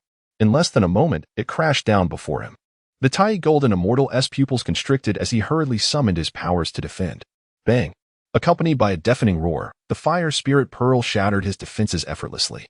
It struck squarely at his chest, and upon closer inspection, he was sent flying, crashing into a towering mountain. With a thunderous crash, the mountain crumbled, sending dust and debris soaring into the sky. Soon, as the tumult subsided and the dust settled, the Tai Golden Immortal, in a disheveled state, slowly ascended into the air. Oh! Qin Mu raised an eyebrow in surprise, astonished that he had not perished. From a distance, the treasure master stood in stunned silence. Is this? Can a primordial treasure be wielded in such a manner? To bludgeon someone with such brutish force? Before the treasure master could gather his wits, Qin Mu's thoughts stirred once more, and he commanded the Fire Spirit Pearl again. This time, however, he did not aim it to strike the Tai Golden Immortal. Boom boom! The levitating Fire Spirit Pearl erupted with blinding radiance, unleashing torrents of flames in an instant. Subsequently, terrifying flames coalesced, forming a flaming river that surged towards the Tai Golden Immortal. The Tai Golden Immortal, taken aback, wore a bewildered expression. Roar! Following this, he let out a thunderous roar, transforming into his true form, a colossal turtle cloaked in dark scales. Do you think mere flames can incinerate me? Even the true fire of Samadhi does not instill fear in me. The great turtle bellowed, its voice resonating through the heavens. Upon hearing these words, Qin Mu's lips curled into a cold smile. Is that so? This is none other than the 9 heavens' mysterious fire, one of the 10 divine flames, born from the primordial chaos. As he spoke, he flicked his fingertip, and the flames enveloping the great tortoise suddenly transformed into a dazzling silver hue.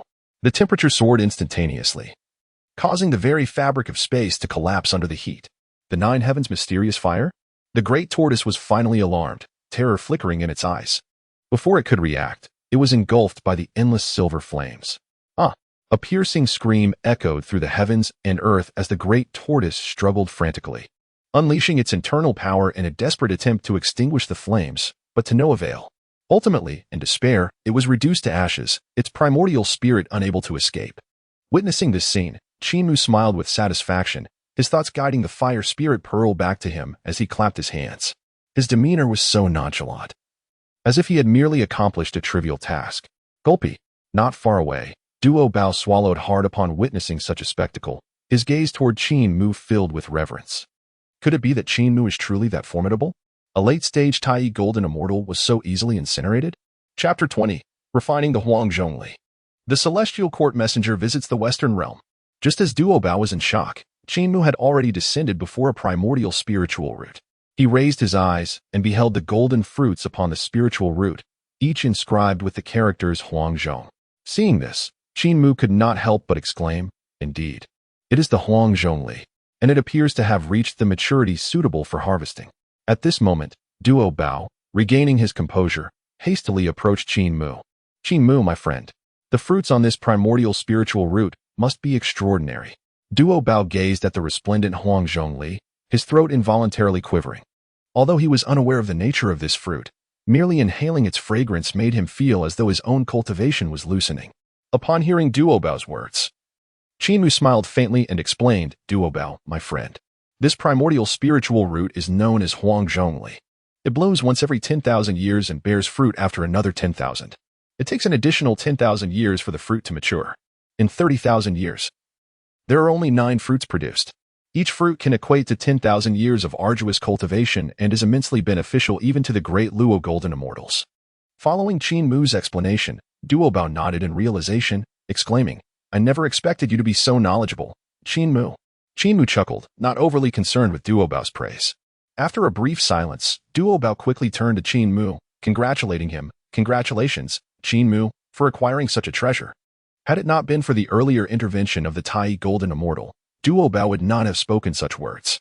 After all, it was he who had led Qin Mu to discover this Huang Zhongli. In some sense, he felt he deserved a share of the credit. However, the appearance of that Tai Golden Immortal had altered the situation.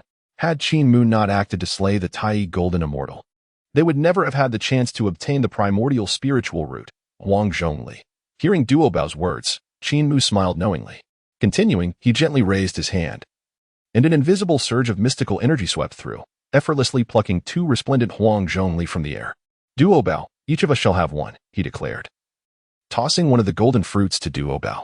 Startled, Duobao fumbled to catch the Huang Zhongli, his face a mask of disbelief. This is far too precious. Qin Mu, my friend.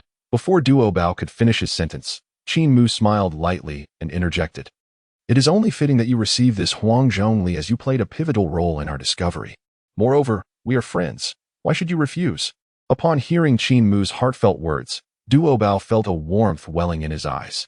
He had not anticipated that Qin Mu would choose to share a Huang Zhongli with him. After a brief pause, Duobao immediately bowed deeply, his face brimming with gratitude. Thank you, Qin Mu, my friend. Qin Mu remained calm and unhurried, swiftly consuming the Huang Zhongli in his hand. Boom! As the fruit descended into his stomach, a torrent of spiritual energy erupted within Qin Mu's being. He quickly settled into a cross-legged position, commencing the absorption and refinement of the Huang Zhongli's power. Observing this, Duobao wasted no time and followed suit, swallowing his own Huang Zhongli. As the fruit entered his body, a radiant golden light emanated from him. He promptly mirrored Qin Mu's position, beginning the process of refining the Huang Zhongli. In the western lands, atop Mount Xiumi, the fierce battle between the dragon, phoenix, and Qilin clans against the demonic ancestor, Luo Hu, had transpired. This conflict devastated much of the western spiritual veins, rendering the region desolate. Subsequently, during the conflict between Dao and Demon, Hongjun and Luo Hu clashed once more on Mount Xiumi, exacerbating the aridity of the western lands. It was for this reason that Hongjun, during his 3rd sermon, spoke of his profound connection to the West, bestowing a strand of Hongmeng purple energy to both the Jie and Zhunti Taoists, along with granting them innate spiritual treasures. At this moment, perched upon the summit of Mount Xiumi, sat 2 figures, indeed, the future Western saints, Jain Taoist and Zhunti Taoist. Brother, the West is dreadfully barren. We lack even a single decent innate spiritual root. How can we prosper? Zhunti Taoist lamented, his brow furrowed in worry. Sighing, Jain Taoist replied with resignation. It is the will of heaven. I can only hope that once we attain sainthood, we may bring about change. Zhunti Taoist furrowed his brow slightly, pondering aloud. But what exactly is the opportunity for attaining sainthood that our teacher spoke of? Proving the Tao through strength is exceedingly difficult. And severing the 3 corpses to become a saint is no easy feat. Could it be through merit? Hearing Zhunti's musings, Jie smiled gently and responded, Do not fret. My junior, if the opportunity does not reveal itself, it simply means the time has not yet come. Zhunti nodded slightly, choosing not to dwell further on the matter. At that moment, a flicker of light appeared not far away. Shortly after, a disciple clad in a gray robe emerged, none other than Kai, Zhunti's disciple. Approaching, Kai bowed respectfully to the 2, saying, Master, uncle, there is someone outside seeking an audience. Jane and Zhunti exchanged surprised glances. Who is it? Zhunti inquired. Kaya, without any hesitation, responded directly, respectfully reporting to Master, it is a visitor from the Purple Mansion State, Xianxiao. Upon hearing Kaya's words, both Jane and Zhunti furrowed their brows. Brother, what could be the purpose of this visitor from the Celestial Court at this time? Our Western realm has traditionally had little connection with the Celestial Court. Jane, with a contemplative expression, pondered for a moment before saying, Kaya, please bring him in. Let us inquire directly, and we shall naturally discern his intentions." Kaya bowed in acknowledgement and turned to depart. Before long, Kaya returned, accompanied by a figure of considerable prowess, a great Luo golden immortal. If the three pure ones and Qin Mu were present, they would surely recognize him as the individual who had previously ventured to Ling Mountain in an attempt to entice the three pure ones, only to be sent flying by Tongtian's slap. This great Luo golden immortal was named Xian Xiao, dispatched by the Eastern King to traverse the vast wilderness, soliciting powerful scattered immortals to join the celestial court. Along his journey, he had successfully gathered some individuals, though many others had declined his overtures.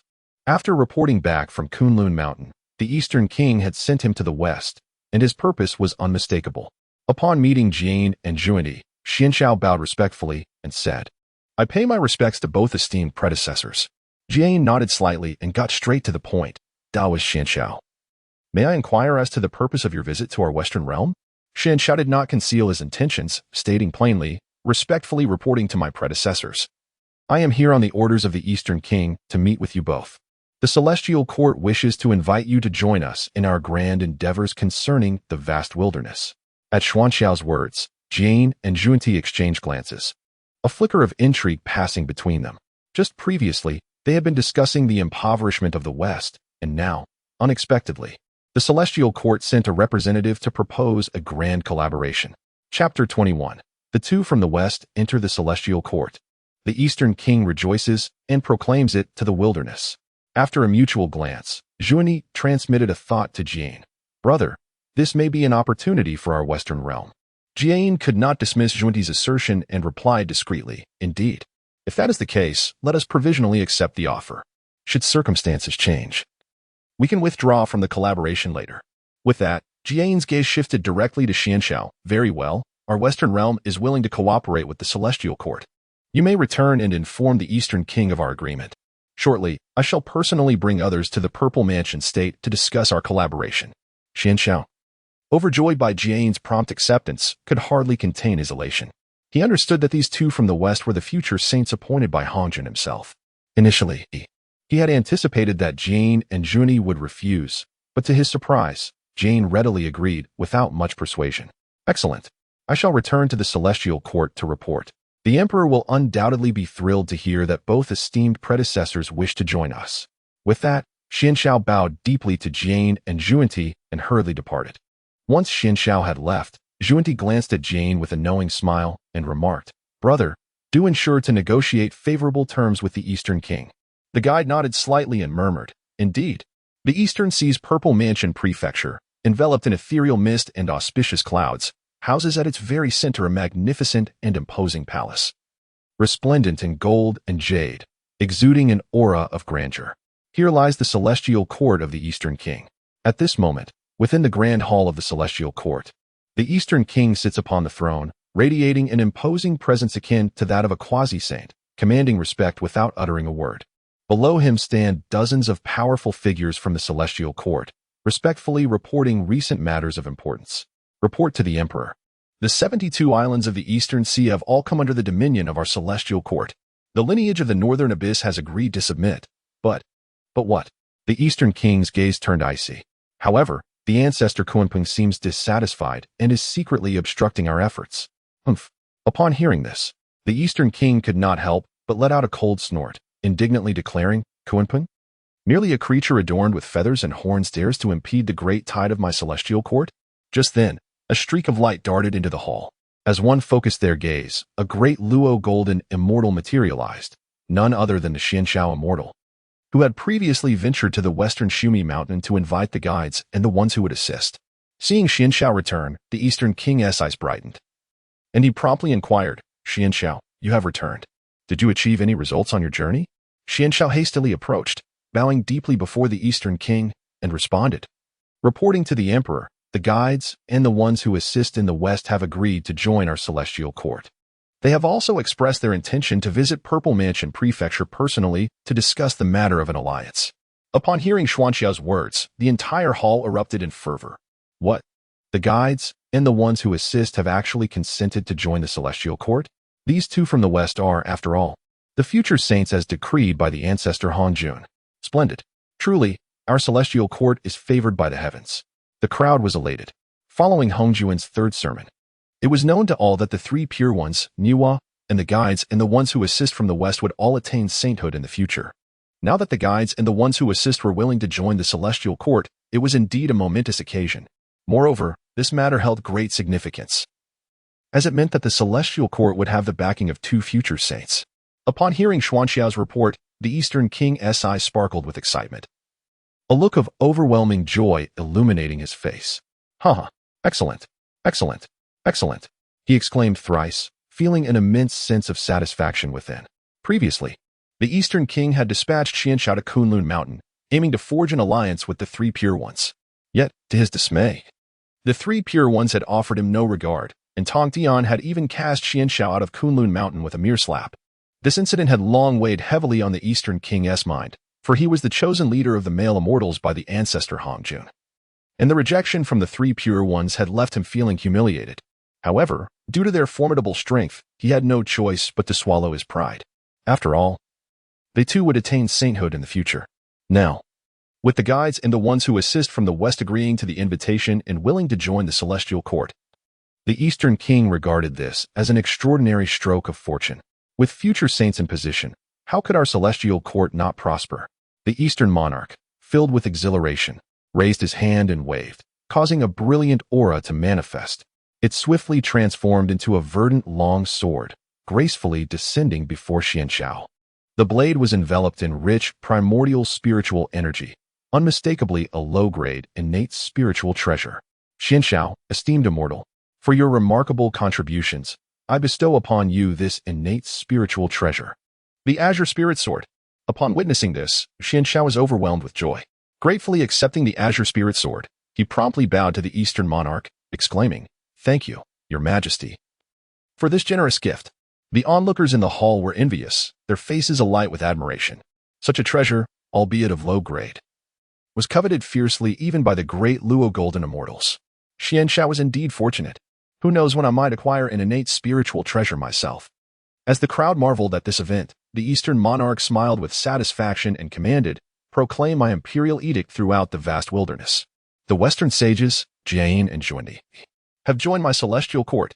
Hearing the decree, everyone in the hall bowed in compliance before dispersing. Once the hall was vacant, the Eastern monarch surveyed the surroundings, a self-satisfied smile gracing his lips.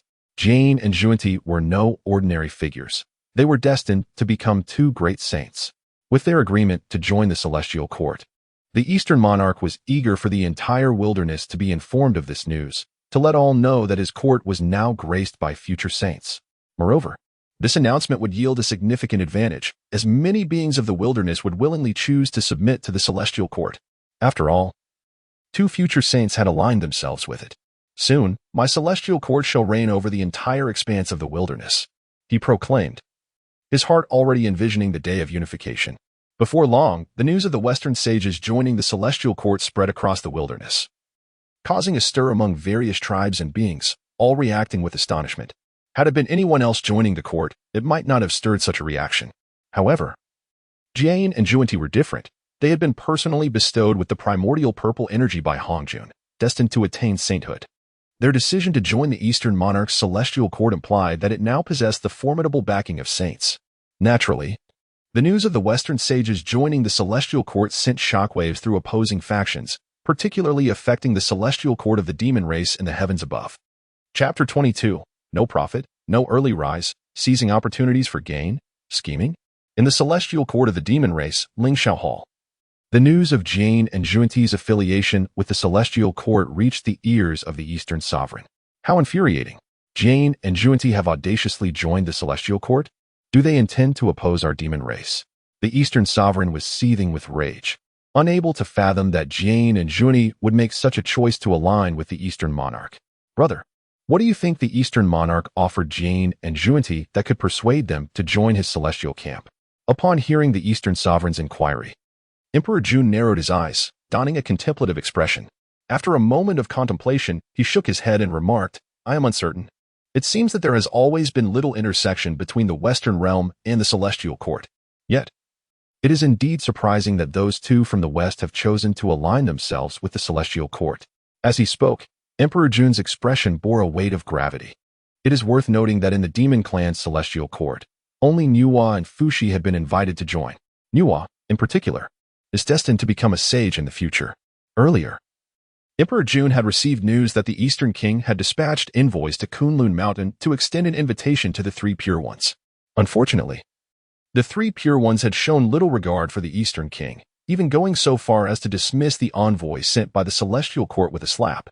Consequently, Emperor Jun found great amusement in this misfortune of the Eastern King. After all, following the conclusion of Hongjuan's third sermon, he had previously invited the Three Pure Ones to visit the Celestial Court, during which he had also mentioned his desire to recruit them into the ranks of the Demon Clan. Regrettably, the Three Pure Ones had outright rejected the offer, leaving both Emperor Jun and Tai seething with indignation, yet unable to voice their anger, for they stood no chance against the Three Pure Ones.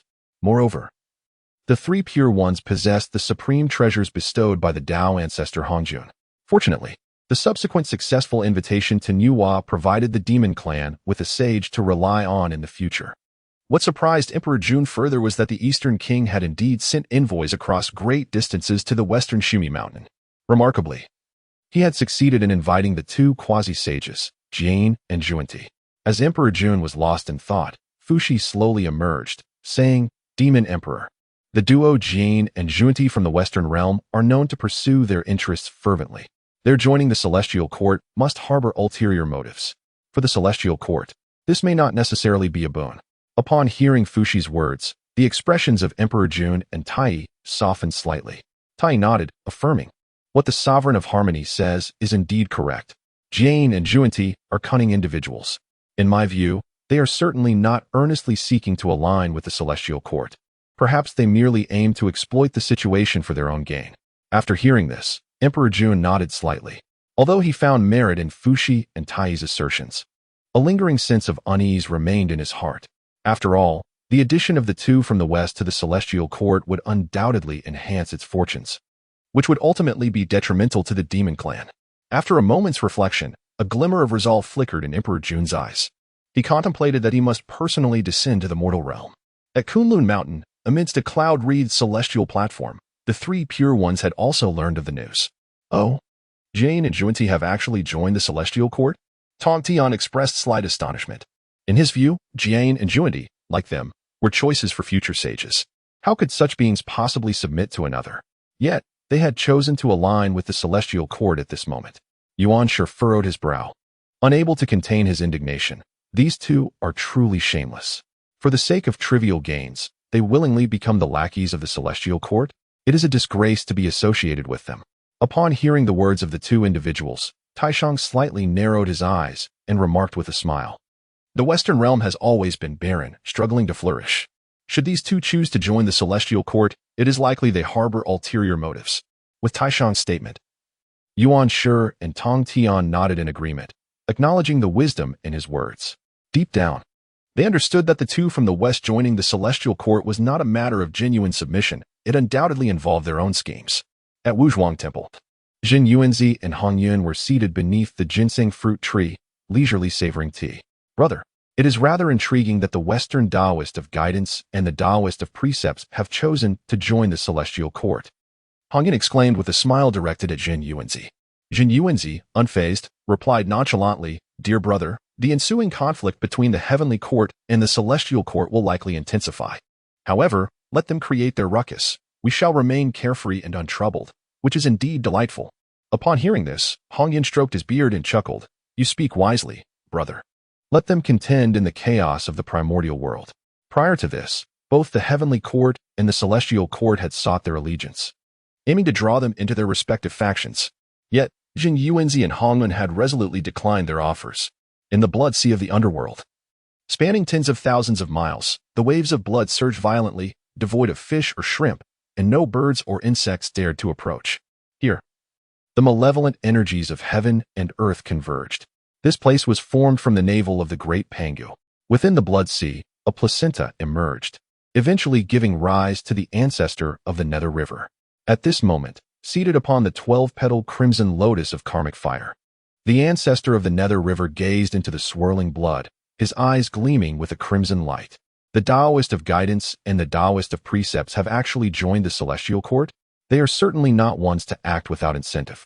The Celestial Court is audacious to announce this news throughout the Primordial World. How absurd. With a cold smile, the ancestor of the Nether River closed his eyes and resumed his meditation. As the Celestial Court proclaimed the joining of the Taoist of Guidance and the Taoist of Precepts to the Primordial World, tremendous ripples surged across the land. Just as Dong Wang Gong had anticipated, upon the dissemination of this news, many scattered cultivators chose to align themselves with the Celestial Court. Furthermore, various beings from different races also opted to join the Celestial Court's ranks. In their eyes, with two saints poised to oversee the Celestial Court, it was destined to dominate the Primordial World. Moreover, Dong Wang Gong would emerge as the sovereign of the Primordial Realm. The prestige of the Celestial Court became unparalleled, and its fortunes surged wildly. Seeing this, Dong Wang Gong was immensely pleased and unabashedly sought to recruit forces from all sides, thereby expanding his power. Meanwhile, Qin Mu and Duobao, having significantly enhanced their strength after refining and absorbing the Huang Zhongli, continued their treasure-seeking journey. Under Duobao's extraordinary talent for discovery, the duo amassed numerous rare treasures along the way. Duobao, our haul this time is quite substantial. Qin Mu grinned at Duobao. They had just plundered the treasury of a great Luo Jingxian, acquiring a wealth of treasures. Upon hearing Qin Mu's words, Duobao beamed with pride, standing tall and declaring, "Indeed, with my treasure-hunting talent, I shall gather all the precious relics of the Primordial World." A faint smile graced Qin Mu's lips as his gaze shifted to the horizon, where a towering mountain peak pierced the clouds. That was none other than Mount Buzhou. As he surveyed the scene, Qin Mu couldn't help but inwardly exclaim, "Soon, I shall arrive at my destination." Chapter 23. The position of the Demon Master. Kunpeng resides in the Demon Clan, the western land of enlightenment, the northern sea. Waves surged violently, dark clouds loomed overhead, and a sinister aura pervaded the atmosphere. At that moment, a magnificent palace floated above the tumultuous waves, emanating an air of mystery. Within, countless formations and prohibitions were arranged, capable of withstanding formidable assaults. Even a great Luo Golden Immortal would find it impossible to breach. This was the abode of Kunpeng. After the conclusion of Hongjiwen's third sermon, Kunpeng had returned without concern for worldly affairs, dedicating himself to cultivation within the palace. Suddenly, the Kunpeng, seated in meditations, opened his eyes, a chilling aura swirling around him as his sharp gaze fixed upon a certain direction. In the next instant, his form flickered and vanished from sight, reappearing outside the palace. Simultaneously, a figure approached swiftly, stepping upon the divine fire of the Golden Crow, unaffected by the frigid air of the Northern Sea. It was none other than Emperor Jun, the sovereign of the Demon Clan. Upon learning of the joining of Jie and Zhunti to the Celestial Court, Emperor Jun decided to descend to the mortal realm, and his destination was precisely this place. As Emperor Jun drew near, Kunpeng furrowed his brow, a sense of unease washing over him. How peculiar! Why has Emperor Jun come to my desolate abode? I hold no grievances with the Demon Clan. After a moment's hesitation, Kunpeng inquired, "Why does the Demon Emperor not revel in the Celestial Court's splendor, but instead venture to this desolate place?" Emperor Jun smiled calmly and replied, "Kunpeng, my friend, I have come to extend an invitation for you to join the Celestial Court." Upon hearing this, Kunpeng's expression remained indifferent, revealing little interest as he coldly responded, "I am truly sorry, but I have no such intentions."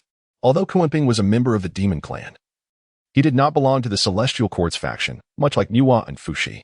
Of course, Emperor Jun had previously persuaded Nuwa and Fuxi to join the Celestial Court, bestowing upon them the titles of Shi Emperor and Nuwa Emperor. Upon receiving Kunpeng's refusal, Emperor Jun continued, "There is no need for you to rush in your rejection. My friend, should you choose to join the Celestial Court, I can offer you the position of Demon Master, granting you access to the supreme fortune of the Demon Clan." At this proposition, Kunpeng's demeanor shifted slightly, revealing a hint of intrigue. He narrowed his eyes, feigning hesitation. Observing this, Emperor Jun recognized that his initial offer was insufficient to sway Kunpeng. After a brief pause, he added, "Kunpeng, if you agree to reside within our Demon Clan, I can also present you with a unique opportunity." At this, Kunpeng squinted slightly, curiosity piqued as he queried, "Oh, what opportunity?" Without withholding any information, Emperor Jun replied directly, "I can assist you in claiming the primordial purple energy from Hongyan." As soon as these words left Emperor Jun's lips, Kunpeng's expression instantly shifted. Upon the mention of Hongyan, a profound hatred surged within him, his eyes ablaze with murderous intent. He reminisced bitterly about the past. Had it not been for Hong Yun's inclination to play the benevolent role by yielding his seat to Jie and Zhunti, the two from the west would not have set their sights on him. Ultimately, this led to his loss of the map position. It was during the third sermon by Hong Jun that Kunpeng discovered the truth. The 6 map positions were, in fact, the positions of saints. The 3 pure ones, Nuwa, along with Jie and Zhunti, all received treasures bestowed by Hong Jun, and each was granted a strand of primordial purple qi, the foundation of a great Tao. Furthermore, Hong Jun explicitly declared that these 6 individuals were destined to attain sainthood in the future. Contemplating how Hong Yun had deprived him of the opportunity to become a saint, an overwhelming resentment boiled within Kunpeng.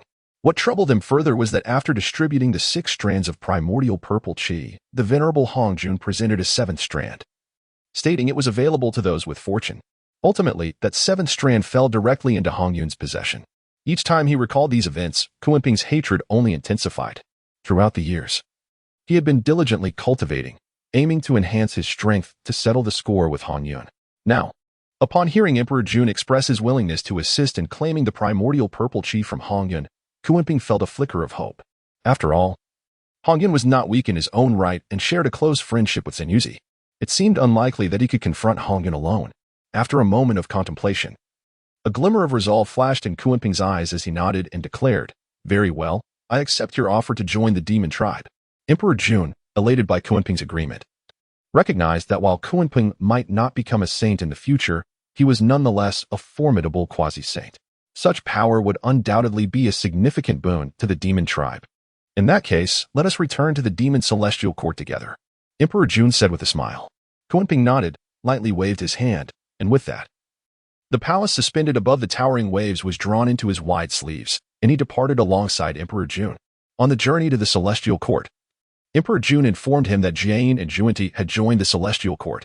A sense of resentment lingered in Kunpeng's heart towards the two from the west. Had it not been for their shameless complaints in the Purple Cloud's palace, he would not have lost his saintly position. Meanwhile, in the Eastern Sea's Purple Mansion Prefecture, celestial light shimmered as myriad immortals gathered. At this moment, the Eastern King personally led the celestial beings to welcome Jie and Zhunti at the outskirts of the Purple Mansion Prefecture. Soon, Jie and Zhunti appeared, accompanied by disciples such as Kasayapa. Upon their arrival, the Eastern King, radiating joy, approached them with a warm greeting. "It is indeed a great fortune for the Purple Mansion that you two friends have joined our celestial court," he said courteously. Jie smiled slightly, placing his hands together in greeting. "Your Majesty is too kind." Zhunti, however, paid no heed to the Eastern King, instead surveying the surroundings with a glimmer of brilliance in his eyes. Before long, Jie and Zhunti, under the Eastern King's gracious welcome, entered the grand hall of the Celestial Palace. Upon entering the hall, Jie did not beat around the bush but directly addressed the Emperor. "Your Majesty, if you desire our inclusion in the Celestial Court of Zifu Prefecture, it is indeed possible." However, Jie paused momentarily, then added, "I require a domain from Dong Wangong to disseminate the doctrines of the West. Moreover, your people must not interfere in this territory." Upon hearing Jie's stipulations, Dong Wangong maintained a composed demeanor, fully aware that securing the allegiance of Jie and Zhunti would necessitate a sacrifice. Jie's demand for land was merely a pretext to cultivate his followers within the grounds of Zifu Prefecture. "Pray tell, which specific area of Zifu Prefecture does fellow Taoist Jie desire?" After a brief silence, Dong Wangong inquired. In response, Jie was unreserved, slowly raising his hand and tracing a golden circle in the void. Subsequently, this luminous circle expanded rapidly, soon enveloping a vast expanse of Zifu Prefecture within its bounds. "This area shall be designated for the propagation of our Western teachings, free from interference by the Celestial Court. Does your Majesty consent?" Observing the situation, Dong Wangong remained unperturbed. Although the area delineated by Jie was substantial, he nodded in agreement, stating, "Very well, everything shall be as fellow Taoist Jie has proposed." As soon as Dong Wangong's words fell, Jie's lips curled into a knowing smile. In the next moment, he waved his sleeve again, causing resplendent golden light to burst forth from within. The previously drawn golden circle swiftly expanded once more. Within mere moments, the initial golden circle transformed into an immense halo that overshadowed Zifu Prefecture, booming with potency. This colossal golden circle descended upon the 13 states of Zifu, instantly drawing the attention of all beings within, who gazed skyward in awe. As they focused, they beheld the golden halo descending with overwhelming pressure, as if the heavens themselves were tilting. In an instant, mountains trembled and rivers surged. Countless beings, witnessing this spectacle, were engulfed in trepidation, murmuring amongst themselves, "What is happening? Is divine retribution upon us? Such terrifying pressure. What is going on?"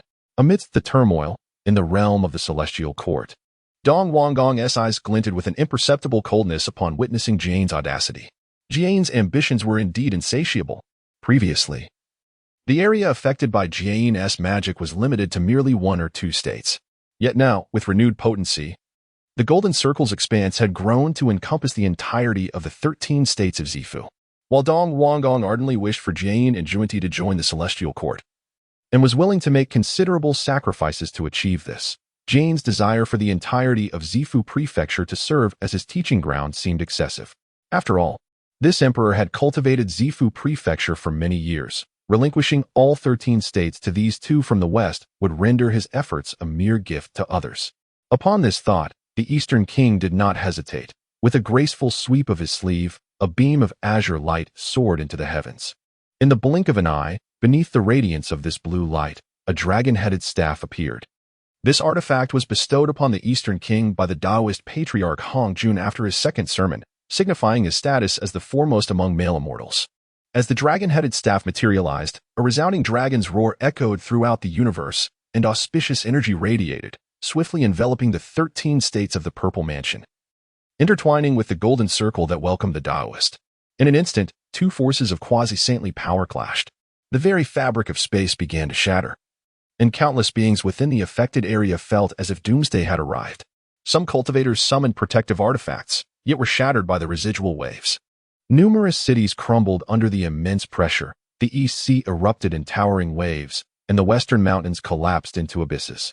Fortunately, the violent tremors did not last long.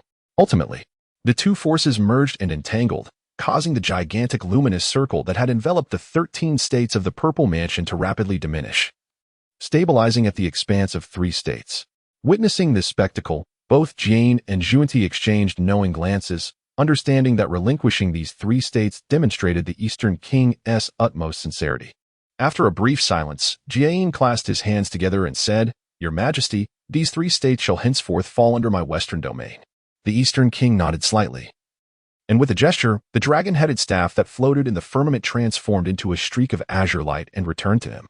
"Everything shall proceed as you have suggested, my friend," he affirmed. Jie nodded and exchanged a glance with Zhunti. Without further delay, the 2 ascended upon auspicious clouds towards the 3 states. In an instant, golden lotuses blossomed everywhere, and the sounds of sacred chants filled the air. At this moment, atop Mount Buzhou, 2 figures descended from the clouds, Qin Mu and Daobao Taoist. Prior to this, Qin Mu and Daobao had explored areas that belonged to the periphery of Mount Buzhou. Now, they had arrived at the very core of the mountain. Gazing around, they beheld a divine mountain rising majestically, its height shrouded in a mystical yellow light and surrounded by radiant treasures.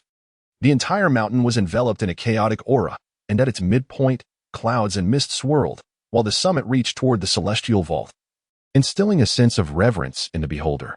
Could this be the Mount Buzhou, formed from the spine of the great Pangu?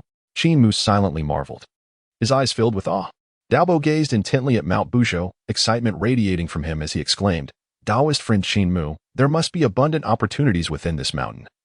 Perhaps even hidden treasures. Fear not, with my company we shall return with bountiful rewards." His expression was resolute. Over the millennia, he had journeyed alongside Qin Mu, during which they had discovered numerous treasures. After consuming and refining the Huangzhong Li, Daobao's cultivation had ascended from the Xian immortal realm straight to the golden immortal level. Hearing Daobao's words, Qin Mu smiled faintly, already familiar with Daobao's unique talent for treasure hunting. "Let us proceed into the mountain." With that, Qin Mu and Daobao moved promptly towards the entrance of Mount Buzhou. Before long, the 2 individuals arrived at the foot of the illustrious Mount Buzhou. Gazing around, they observed a throng of figures at the base, forming a long line, each person eagerly anticipating their turn. "What is happening here?" Qin Mu quietly mused, taken aback by the unexpected sight. Duobao, equally astonished, inquired, "Qin Mu, what is going on? Do we need to queue to enter Mount Buzhou?"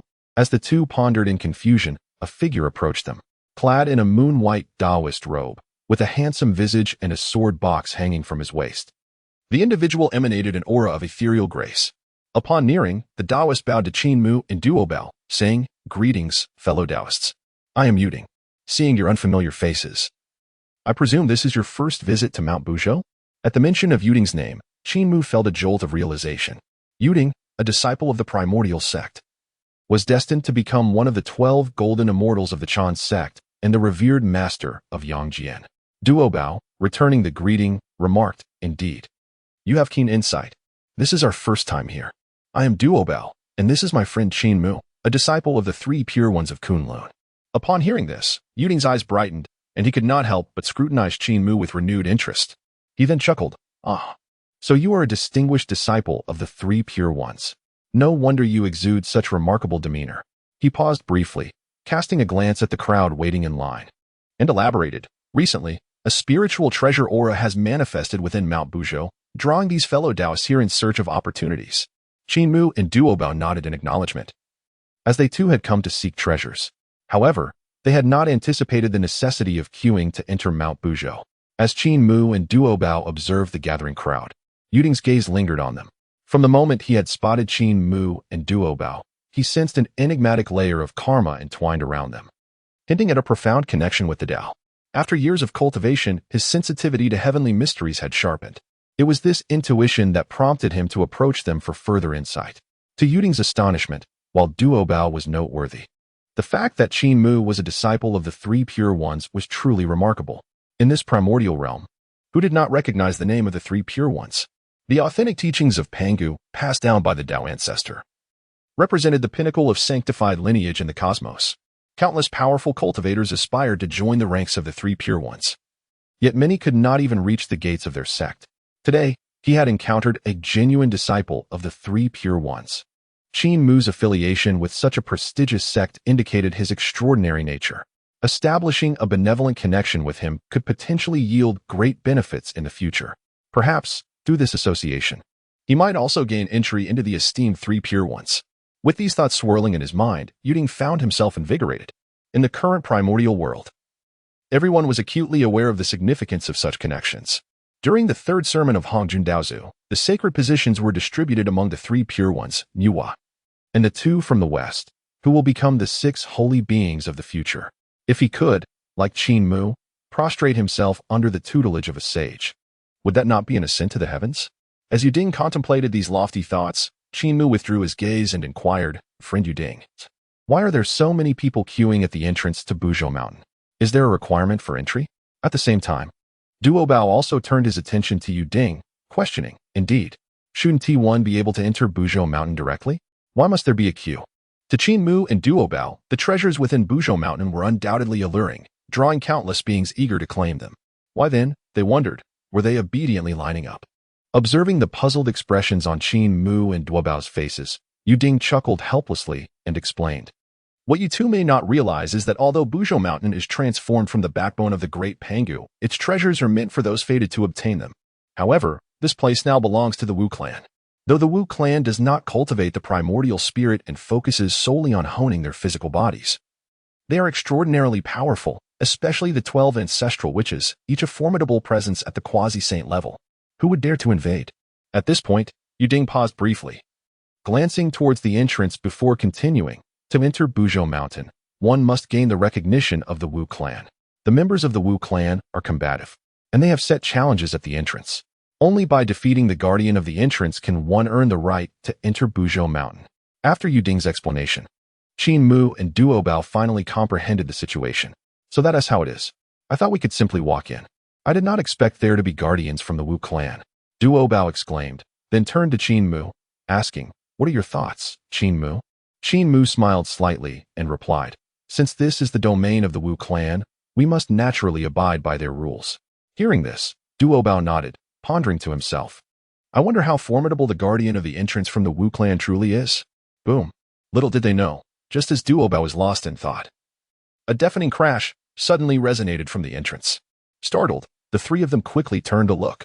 To their astonishment, a figure flew out like a shooting star, crashing heavily onto the mountainside nearby. The impact caused the mountain to shatter, sending dust soaring into the air. Soon, as the tumult subsided and the dust cleared, They beheld a being of golden immortal cultivation, sprawled on the ground, breathless and evidently gravely injured. What? Even a golden immortal cannot withstand this? Who is guarding the entrance to Buzhou Mountain? Duo Bao exclaimed in shock, his heart racing.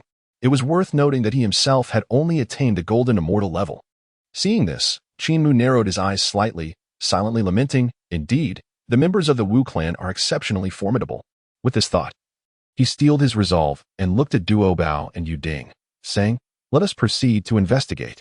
Without delay, the three of them made their way towards the entrance.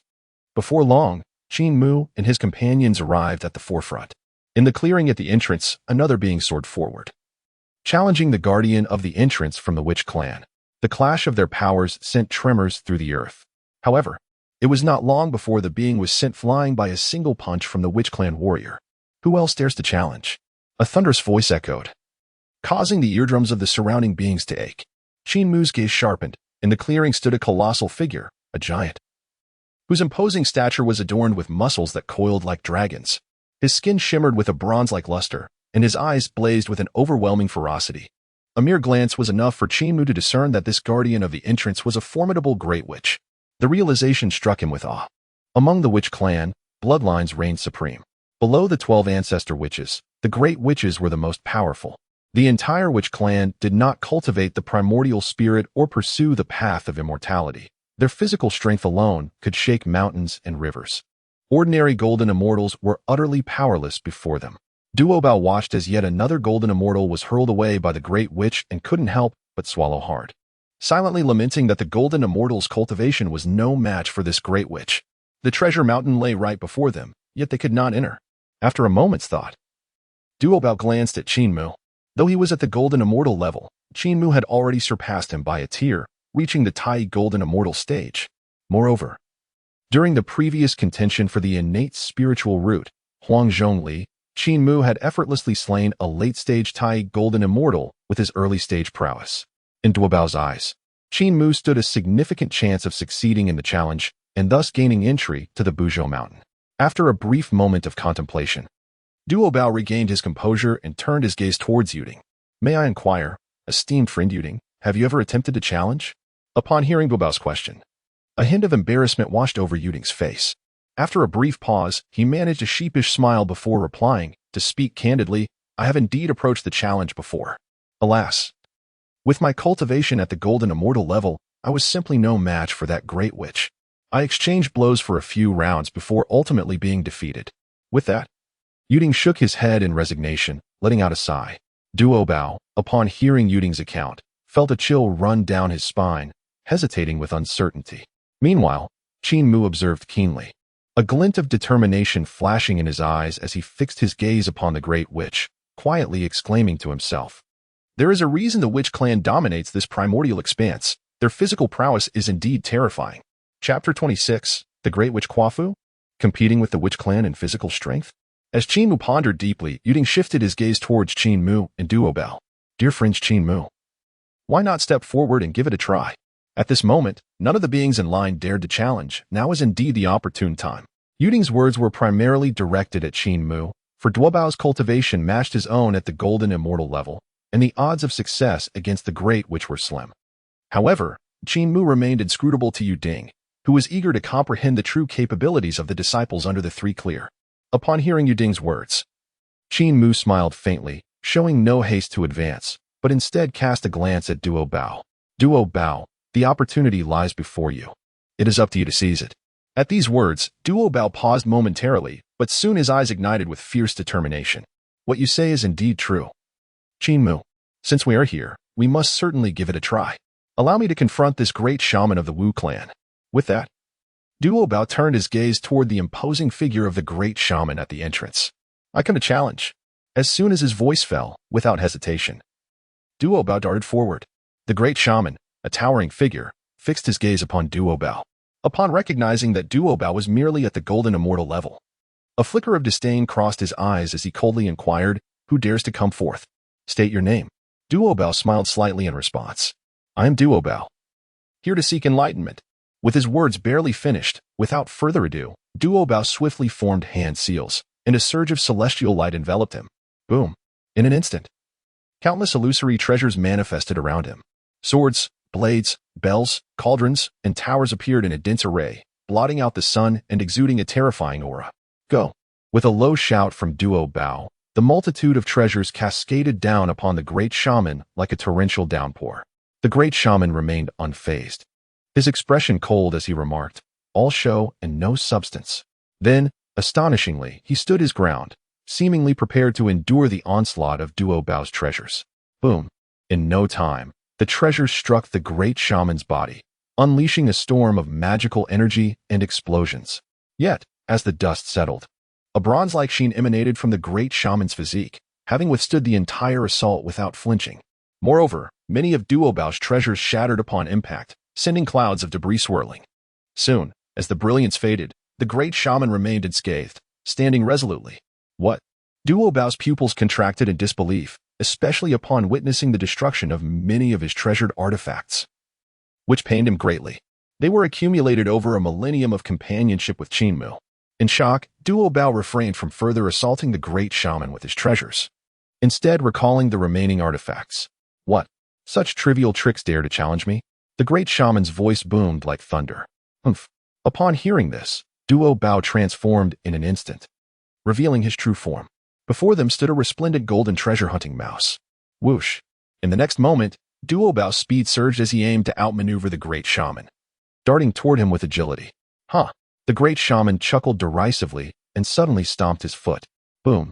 The ground trembled violently beneath him, and a wave of terrifying kinetic force radiated outward, warping the very fabric of space-time. Before Duo Bao could close the distance, he felt a sudden immobilization. Almost immediately, an invisible force of sheer physical strength descended upon him. Bang! With a resounding crash, Duo Bao was sent flying, crashing heavily to the ground, a trickle of blood escaping from the corner of his mouth. Duo Bao, my friend, Qin Mu exclaimed, rushing forward to support him. Duo Bao managed a bitter smile, shaking his head in lamentation. Indeed, the strength of the witch clan is formidable. I am no match for them. At this moment, Yuding approached, unable to suppress his own feelings. After all, he is a powerful witch. Gaining entry to Mount Buzhou is truly a challenge. Upon hearing this, Qin Mu cast a sidelong glance at the imposing figure of the great witch standing immovable at the entrance. I shall give it a try. As soon as he finished speaking, he released Duo Bao and, with a swift motion, descended onto the open ground at the entrance. Observing Qin Mu's entrance, the seemingly indifferent great witch's gaze sharpened slightly. He could easily sense the overwhelming aura emanating from Qin Mu. Finally, a worthy opponent has appeared. State your name. Quafu said mildly. Qin Mu smiled slightly and replied, I am Qin Mu. Qin Mu? The great witch furrowed his brow. He had never heard that name before. After a brief pause, he dismissed any further thought and responded, I am Quafu of the witch clan. The great witch revealed his name, and a glimmer of battle intent ignited in his eyes. Until then, he had not disclosed his name to any other challengers, but in the presence of Qin Mu, he did so, indicating his acknowledgement of Qin Mu's prowess. Quafu. Upon hearing the great witch's response, Qin Mu's heart jolted, a flicker of astonishment flashing in his eyes. While others might be unaware, he was all too familiar with Quafu's legendary status as the one who dared to chase the sun. So it is the great witch Quafu. A pleasure to meet you. After a moment of contemplation, Qin Mu quickly regained his composure and offered a respectful bow. Hearing Qin Mu's words, Quafu shot him a cold glare and retorted curtly, enough with the pleasantries. Let us engage. With that, a fierce aura erupted from Quafu, his blood surging skyward. Witnessing this, Qin Mu took a deep breath, refraining from employing any supernatural abilities. Instead, he stepped forward, unleashing the full power of his physical form, and hurled a punch at Quafu. What? Is this real? Am I seeing correctly? This fellow actually intends to confront the great witch Quafu with sheer physical strength? Madness, surely. Does he not comprehend the might of the witch clan's physical prowess? The onlookers were left in stunned silence, their mouths agape. They had anticipated Qin Mu would employ spells or techniques in his battle against Quafu, but to their astonishment, he opted to compete in raw physical power. Yuding, witnessing this, was rendered speechless, quickly glancing at Duo Bao beside him. Duo Bao, what on earth is Qin Mu attempting? Is he unaware of the witch clan's formidable strength? Duo Bao shook his head with a wry smile, indicating his own uncertainty. Although he had been with Qin Mu for over a millennium, he too was not well versed in the specifics of Qin Mu's capabilities. Oh, simultaneously, Quafu, upon witnessing Qin Mu's approach with pure physical force, was equally taken aback. Interesting. In this primal realm, there exists someone bold enough to challenge the witch clan's strength. With this thought, Quafu wasted no time and retaliated with a punch aimed directly at Qin Mu. Boom. As the fists collided, the air reverberated with a crackling sound. In an instant, Qin Mu and Quafu's immense strength met with a resounding impact. Boom. The clash of their fists unleashed a tempestuous wave that swept in all directions, fracturing the earth and shattering stones. Chapter 27. Manifesting the True Form. The innate azure lotus sword grass. Triumph in battle. After a moment, the tumult subsided, and the dust settled. Upon closer inspection, Qin Mu and Quafu stood their ground. Qin Mu remained calm and composed, his expression unwavering. Clearly, his confrontation with the great shaman Quafu, relying solely on their physical might, had left him unscathed. In contrast, Quafu wore an expression of disbelief. How could this be? In the primordial world, there existed a being capable of rivaling the physical prowess of my shamanic clan? Quafu was inwardly astonished, his heart trembling, unable to find peace. Initially, he had regarded Qin Mu's challenge to compare physical strength with a degree of disdain. After all, the shaman clan was renowned for its unparalleled physical power.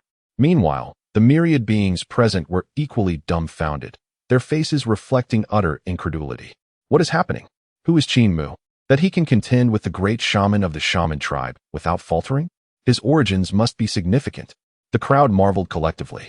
Previously, they had only briefly acknowledged Quafu's might, knowing that even golden immortals fell easily beneath his strength. Now, witnessing Qin Mu's capability to match him in a contest of physicality was nothing short of astonishing. Is Qin Mu truly this formidable? The reputation of the Three Xiao Sect is indeed well-deserved. Yu Ding, witnessing the spectacle, widened his eyes, his mind buzzing with astonishment. Daoist Duobao, also taken aback by the unfolding scene, couldn't help but exclaim, indeed, Qin Mu. His physical strength can rival that of the great shaman. As the crowd remained in shock, Qin Mu regarded Quafu thoughtfully, contemplating. Quafu is indeed the great shaman of the shaman clan. That punch just now could have easily overwhelmed a typical golden immortal. A moment of carelessness could lead to one's demise. With such thoughts, Qin Mu felt no fear. It is important to note that he was one of the perfect 10 fiends, the 9-leaf sword grass. Following his evolution, he had transformed into the innate 9-leaf sword grass. After refining and absorbing the creation lotus seed bestowed by the Dao ancestor Hongjun, the innate 9-leaf sword grass underwent further evolution into the innate azure lotus sword grass. Furthermore, after joining the Three Xiao Sect, he acquired the 9 transformations profound art, a legacy of Pangyu's teachings. This art is extraordinarily profound. Each transformation represents a new realm, each stronger than the last. Upon reaching the 7th transformation, the practitioner gains saintly powers. If one can master the 9th transformation, they can create worlds and attain the supreme Tao. Noticing Qin Mu's gaze upon him, a glimmer of brilliance flashed in Quafu's eyes, and his battle intent surged even higher. Excellent. Qin Mu, your physical prowess nearly matches that of my shaman clan. Impressive. Come again. Quafu bellowed towards the heavens. Boom. Immediately, the blood energy emanating from him intensified, a terrifying aura enveloping the cosmos. Soon, Quafu's form began to swell. In mere moments, a figure loomed before Qin Mu like a small mountain, his aura surging with an overwhelming vitality. The terrifying pressure radiating from Quafu instantly sent ripples of fear through the multitude of beings present. How frightening. It appeared that the great shaman Quafu was truly prepared to unleash his full might. Could Qin Mu, my dear companion, possibly withstand such force? The crowd murmured in astonishment. As Qin Mu observed Quafu transform into a colossal giant, his power escalating dramatically, he couldn't help but furrow his brow slightly. If that was the case, then let us engage in a final showdown. No sooner had he thought this than Qin Mu concentrated, transforming directly into his true form. Boom. In an instant, a surge of vitality comparable to Quafu's erupted forth. Upon closer inspection, Qin Mu's figure had vanished, replaced by a towering celestial lotus sword grass. This primordial celestial lotus sword grass boasted 36 sword-like leaves that resonated with a melodic chime. Each leaf pulsated with chaotic sword energy. And at the heart of this verdant display blossomed a radiant blue lotus, exuding a luminescent aura and the rhythm of Tao. A being of primordial grass and wood, indeed. Upon witnessing Qin Mu's true form, Quafu's expression darkened, recognizing its extraordinary nature. Simultaneously, the other beings present were equally astounded by Qin Mu's transformation. His true form is a mere plant? What sort of plant is this? I can sense a trace of primordial demon god's essence emanating from it. Could it be that Qin Mu's roots are tied to a primordial demon god? How could that be? The crowd gasped in disbelief, their faces reflecting utter astonishment.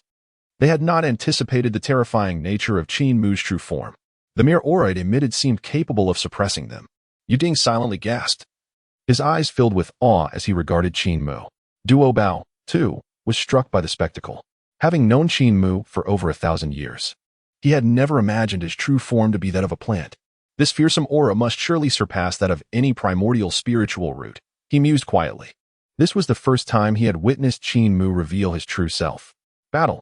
Just as the crowd remained in shock, Qia Fu let out a furious roar, his immense figure charging directly at Qin Mu with earth-shaking might.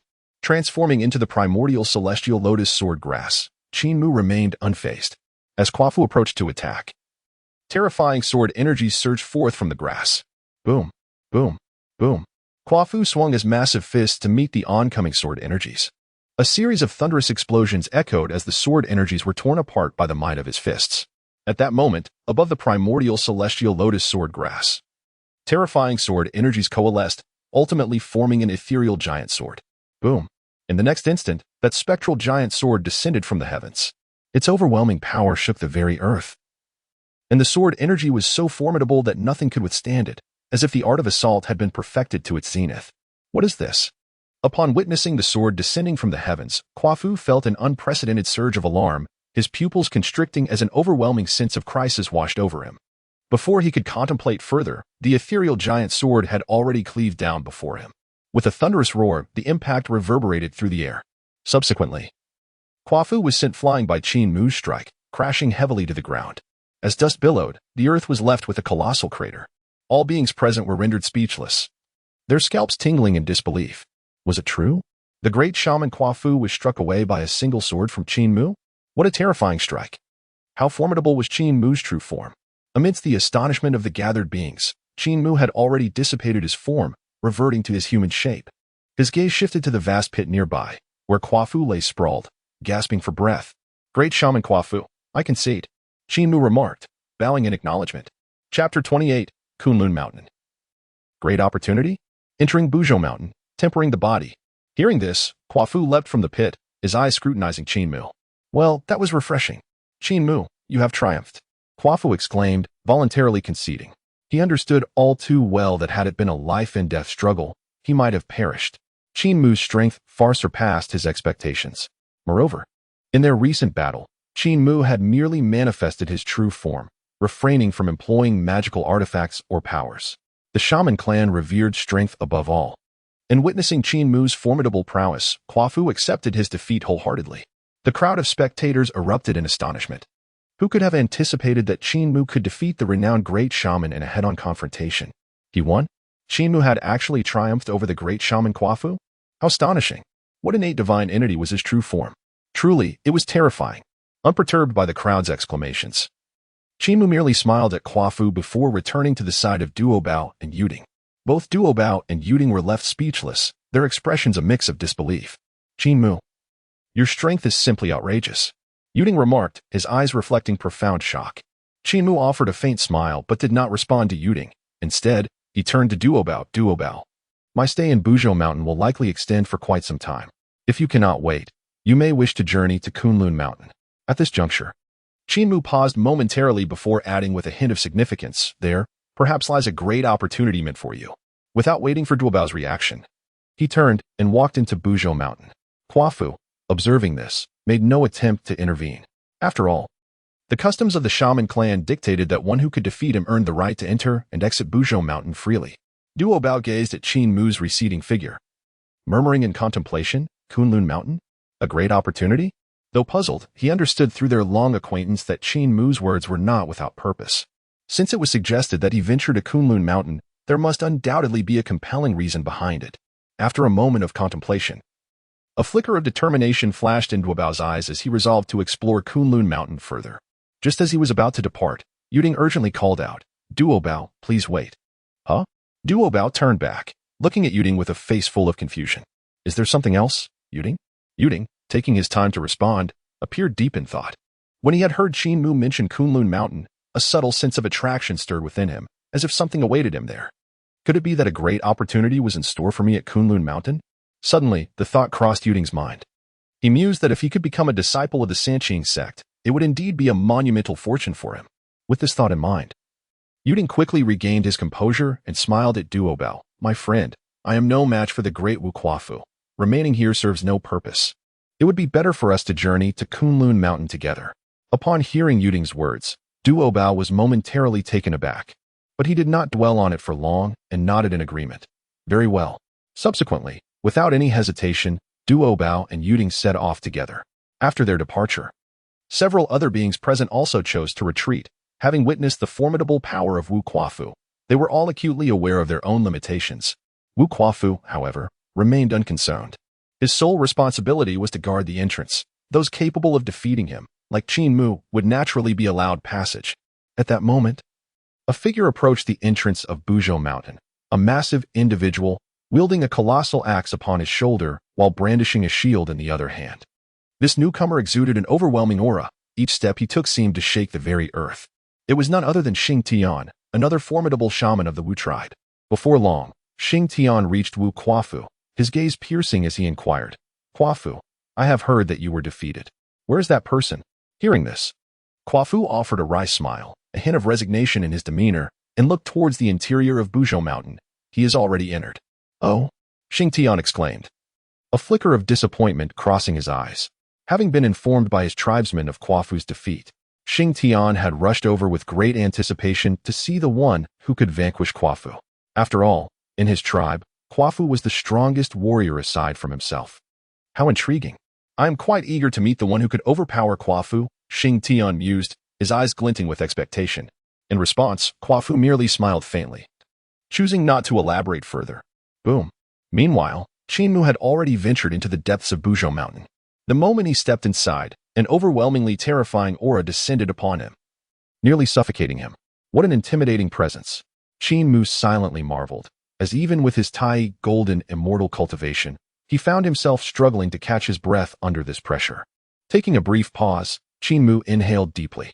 The majestic Buzhou Mountain truly embodies the essence of the great Pangu, serving as its spine, merely residing within its confines. One can feel an overwhelming aura pressing down. Such a place is indeed an excellent arena for honing the physical body. Contemplating this, a glimmer of determination flickered in Qin Mu's eyes as he resolved to harness the oppressive force of Buzhou Mountain to temper his physique. He tensed his muscles and relinquished all magical power, relying solely on the strength of his body to ascend the mountain. To his astonishment, without the support of his magical abilities, each step was an arduous struggle, as if he bore the weight of a colossal mountain upon his back. Persevere. Qin Mu gritted his teeth, his expression radiating steadfast resolve. Unbeknownst to him, a millennium passed. Throughout these 1,000 years, Qin Mu had been scaling Buzhou Mountain using only his physical form. Initially, he could manage but a single step each day, as each stride burdened him with increasing pressure.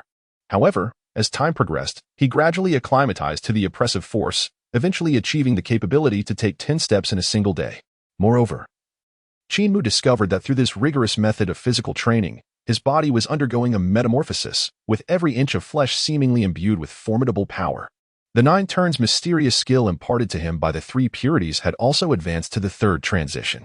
Simultaneously, he was pleasantly surprised to find that the innate Qinglian sword grasp of his true form had become increasingly solidified under this pressure. The 36 sword leaves shone with greater brilliance, and the central Qinglian blossomed, emanating more chaotic energy.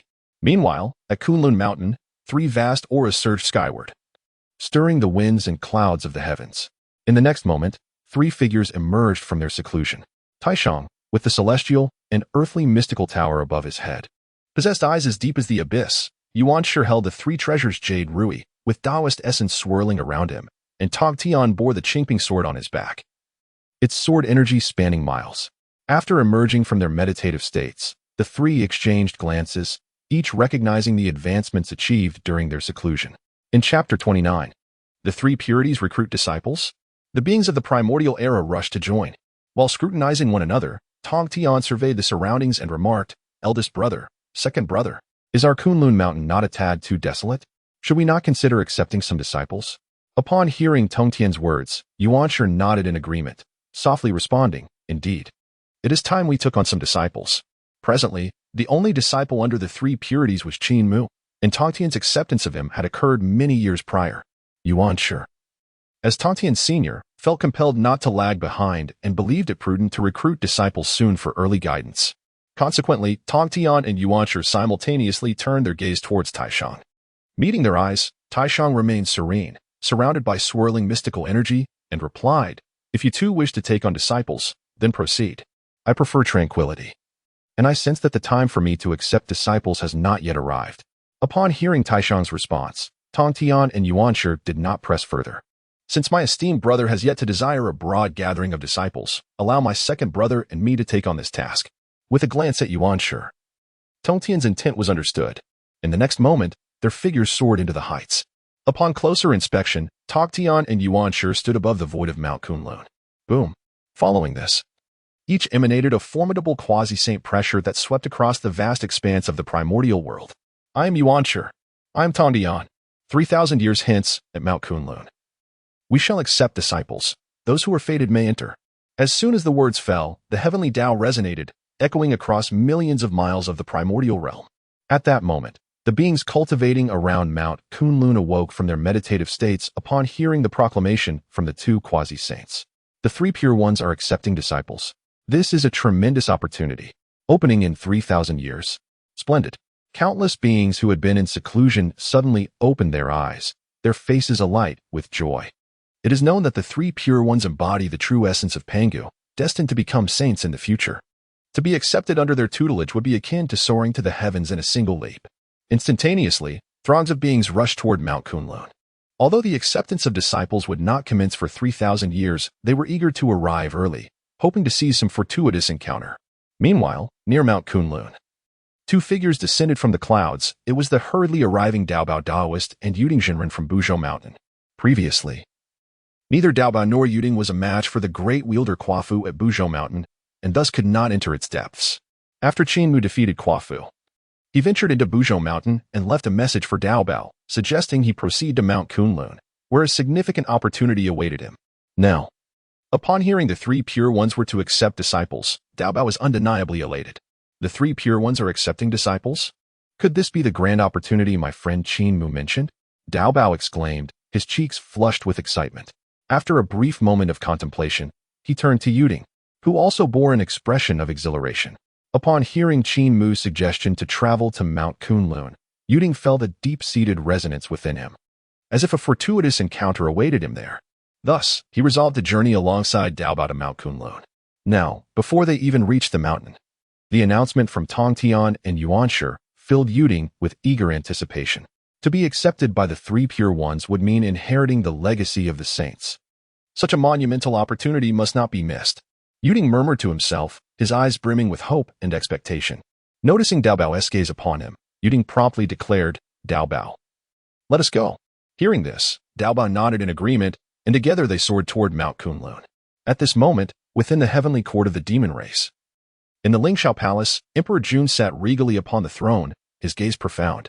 Upon hearing of Tong Tian and Yuanshi's intention to accept disciples, his expression shifted in surprise. What? The three pure ones are accepting disciples? Emperor Jun was visibly shaken, caught off guard by the revelation. After the conclusion of the third lecture by Hongjun, Emperor Jun extended an invitation to the three pure ones to visit the heavenly court. His intention was to draw them closer to his side. However, the gathering ended in discord. Though he simmered with anger, Emperor Jun could only suppress his ire, aware of the formidable strength of the three pure ones. Despite his own status as a quasi-saint, he recognized the vast chasm that separated him from them.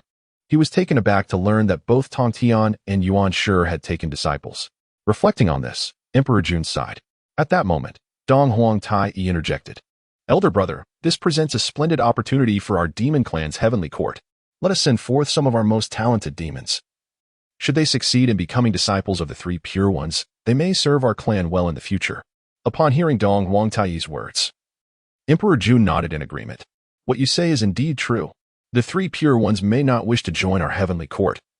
But now that they are opening their doors to disciples, if any of our demon progeny can enter their ranks, It would allow us to acquire their skills and establish a connection with the three pure ones. With a sudden glimmer of resolve in his eyes, Emperor Jun commanded, "Send forth a decree to select outstanding demons to travel to Qin Mountain. They must join the ranks of the three pure ones." In the East Sea, within the Grand Hall of the Celestial Court, Dong Wanggong became aware of the news that Yuan Shi and Tog Tian were accepting a multitude of disciples. What? The three pure ones are opening their mountain to receive disciples? This will undoubtedly weave a web of causality. Deep down, Dong Wanggong harbored resentment towards the three pure ones, much like Emperor Jun. He had once considered courting their favor, even dispatching the great Luo Jingxi and Xian Xiao with 3 innate spiritual treasures to visit Qin Mountain. To his dismay, the three pure ones had shown him no respect, and Tong Tian had forcefully expelled Xian Xiao from the mountain. Each time he recalled this incident, bitterness welled within him. After all, he was the personally appointed leader of the male immortals by Hong Jun, and the audacity of the three pure ones to disregard him stung deeply. Of course, Dong Wanggong's dissatisfaction remained unspoken. Although he held the esteemed title of the leader of the male immortals and possessed immense power, he was still no match for the three pure ones. While they might not wish to join our celestial court, should any of our celestial beings manage to become disciples of the three pure ones, they would undoubtedly become a significant boon for our court in the future. With this thought, a glimmer of determination crossed Dong Wanggong's eyes. He promptly issued a decree to select qualified prodigies from the celestial court to journey to Qin Mountain. Meanwhile, Jie and Zhunti, who occupied 3 of the 13 states of the Purple Mansion, were also greatly astonished by the news of the three pure ones accepting disciples. "Senior brother, this opportunity of the three pure ones receiving disciples is fortuitous for us as well," Zhunti exclaimed excitedly, glancing at Jie. Jie nodded in agreement, responding, "Indeed. It is a rare opportunity. Since the three pure ones are openly accepting disciples from the great wilderness, we in the West must not lag behind. Let us immediately send someone to Qin Mountain." Chapter 30. Innate Formation. Unprecedented insight, breaking the eye of delusion. Time flowed on. In the blink of an eye, 500 years had passed. At this moment, within Mount Busho, Qin Mu continued his ascent of the mountain. Upon entering the unyielding mountains, Qin Mu initially found himself able to ascend but a single step each day. However, as time passed, he grew proficient enough to climb 10 steps within the span of a day. Now, he has acclimatized to the oppressive aura of the unyielding mountains, moving with ease. The formidable pressure emanating from these mountains has indeed proven to be invaluable for the refinement of his physical form. As he ascended, he muttered to himself, "Over the course of 5 centuries, he has refrained from employing his magical powers to counteract the mountain's pressure, instead choosing to harness this very force to temper his body. After 500 years of diligent practice, his 9 transformations of the mysterious art has advanced beyond the 3rd transformation, reaching the 4th. Additionally, his physique has become as flawless as crystal, capable of stirring the very fabric of time and space with every movement." Thus, Qin Mu continued his ascent of the unyielding mountains. After a while, he abruptly halted. Qin Mu furrowed his brow slightly, perceiving 3 figures seated in meditation ahead of him. Not far in front of these 3 beings, a formation was manifesting, its intricate patterns pulsating incessantly. Is that an innate formation? Could it be that treasures lie within this vicinity? Qin Mu pondered silently. He discerned at a glance that the formation obstructing the 3 beings was indeed an innate array. Typically, in the vast expanse of the Primordial World, such innate formations are safeguarded by innate spiritual treasures. When Qin Mu first took form, Tong Tian had been beside him, deciphering an innate formation, from which they acquired the exquisite innate spiritual treasure, the Fire Spirit Pearl. Previously, while accompanying Duo Bao, Qin Mu had also encountered an innate formation. He forcefully dismantled that array and discovered one of the 10 innate spiritual roots, the Huangzhongli, within its small realm. Now, encountering another innate formation, it is highly probable that there exists an innate spiritual treasure within. After a moment's contemplation, Qin Mu shifted his gaze toward the 3 beings. It was evident that all 3 were suffused with the essence of the Tao, their cultivation levels formidable, each having reached the late stage of the Tai Golden Immortal Realm. As Qin Mu scrutinized them, the trio noticed his arrival. They did not display much surprise. After merely casting a glance in Qin Mu's direction, they returned their focus to the innate formation. Observing this, Qin Mu hesitated briefly before stepping closer.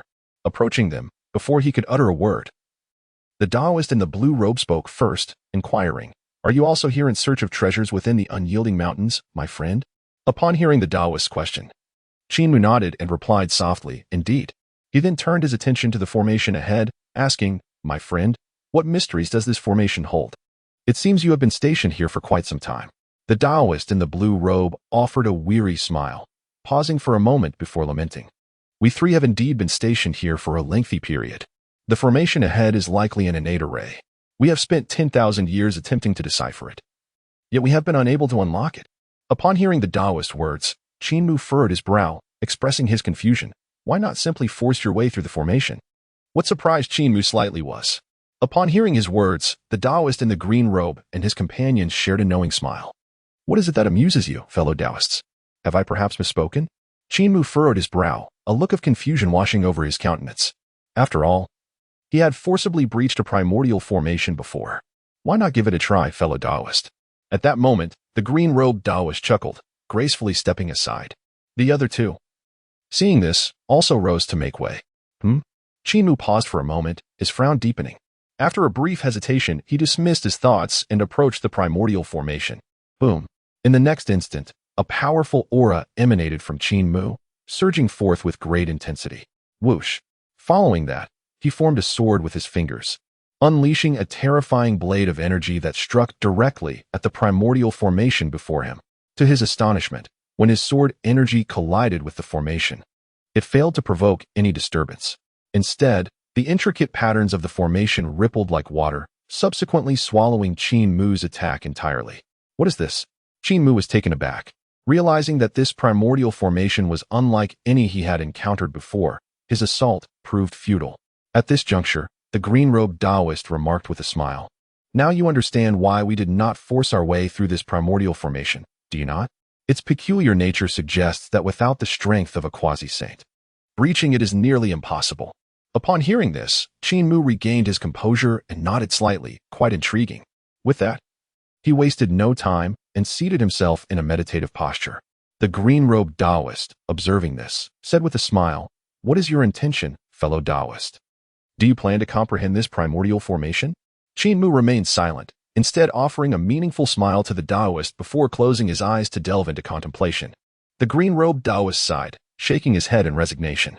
He and his companions had spent countless eons attempting to decipher this formation without success, and he naturally doubted Qin Mu's ability to do so.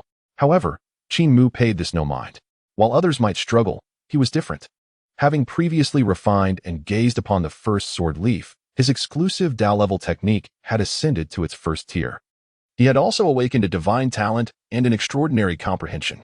With this innate insight, he could grasp any technique, divine ability, or Daoic principle effortlessly.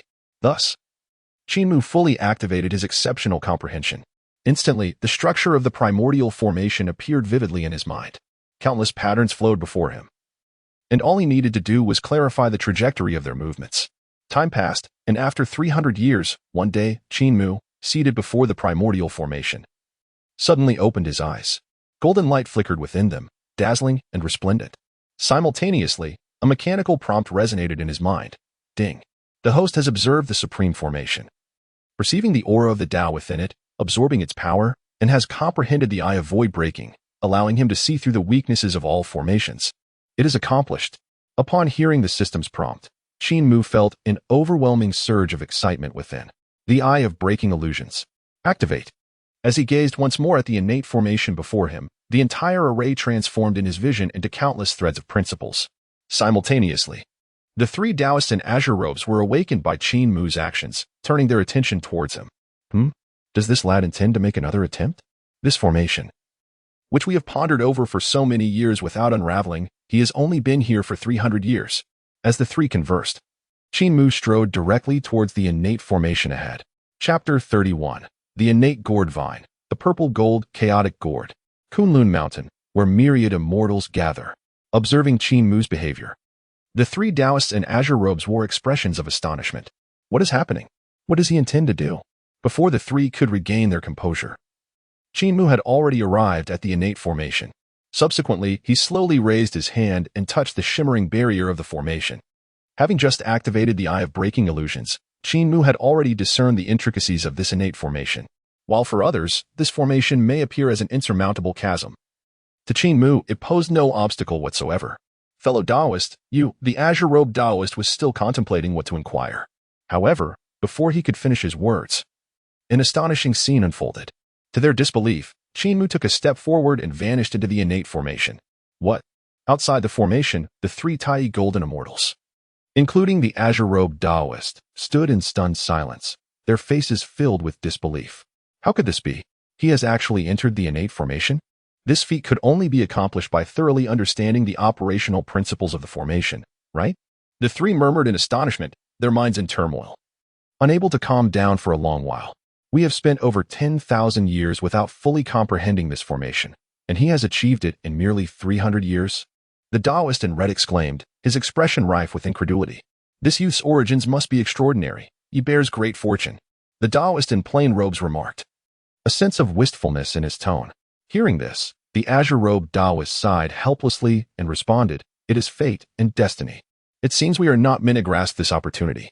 As the three lamented, Qin Mu had already traversed the innate formation and arrived in a small world.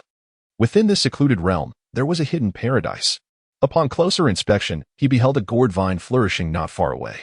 This? Upon seeing the gourd vine, Qin Mu's spirit trembled, particularly when he noticed a purple gourd hanging from it. Could it be the innate gourd vine? Qin Mu gasped. His breath momentarily caught in his throat.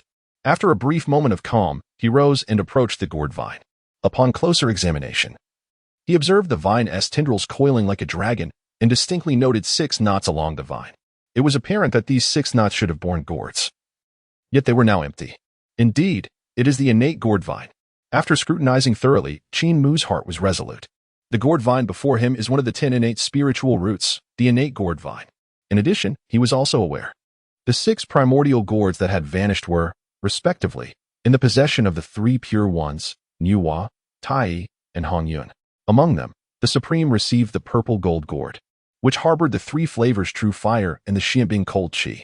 Through the power of the 2 instruments, these 2 streams of true energy interacted, creating their own universe. This gourd could absorb all things, devouring heaven and earth. Yuan Shi obtained the chaos gourd, which could manifest chaos and possessed formidable divine power. Tong Tian acquired the purple-yellow gourd, which he later refined into the water-fire gourd.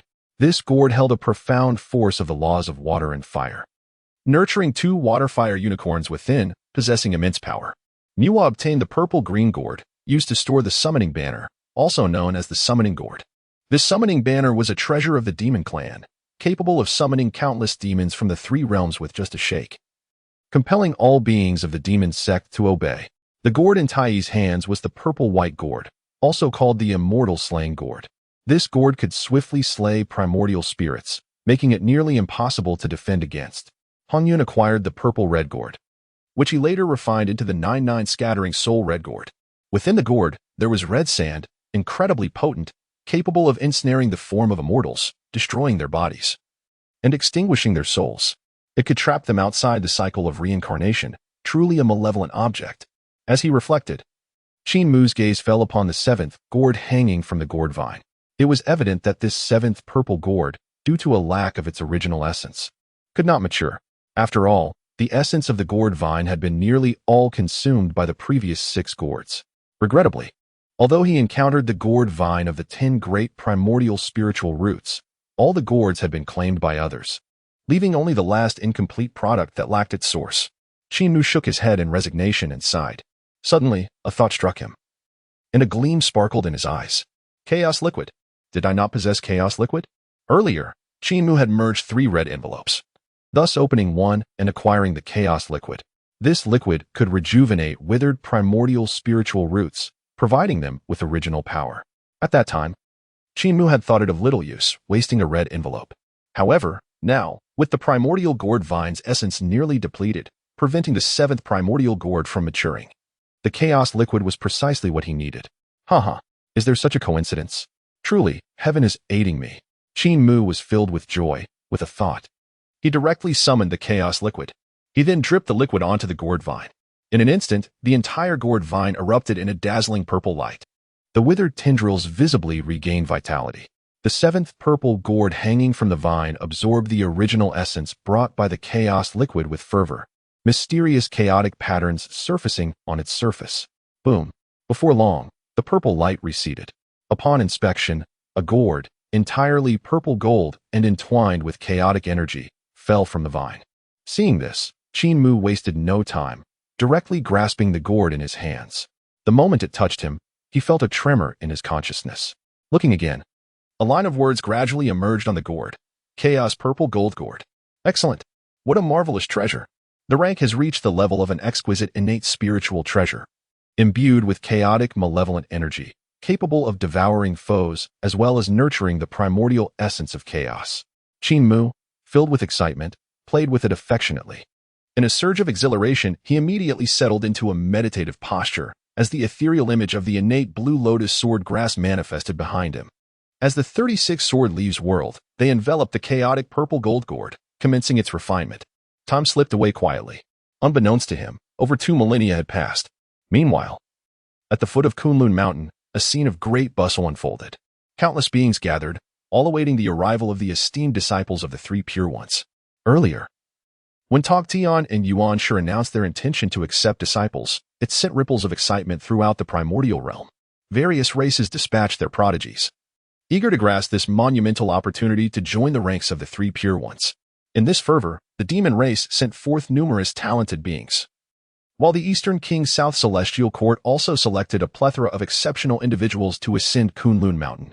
Additionally, many wandering immortals sought their fortunes, hoping that luck might favor them and grant them admission into the Three Pure Ones' fold. Among those seeking to become disciples were not a few great Luo Golden immortals, and even 2 formidable quasi-saint beings, all drawn by the desire to join the Three Pure Ones.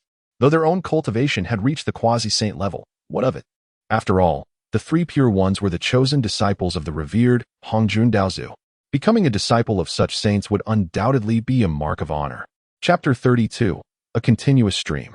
The end of discipleship, each with their own place. At this moment, numerous beings occupied their respective spots, patiently awaiting the opening of Kunlun Mountain's gates. Furthermore, a steady stream of beings continued to make their way toward Kunlun Mountain. Brother, there are so many people. A light and ethereal voice rang out. Following the sound, one could see a woman arriving atop a cloud.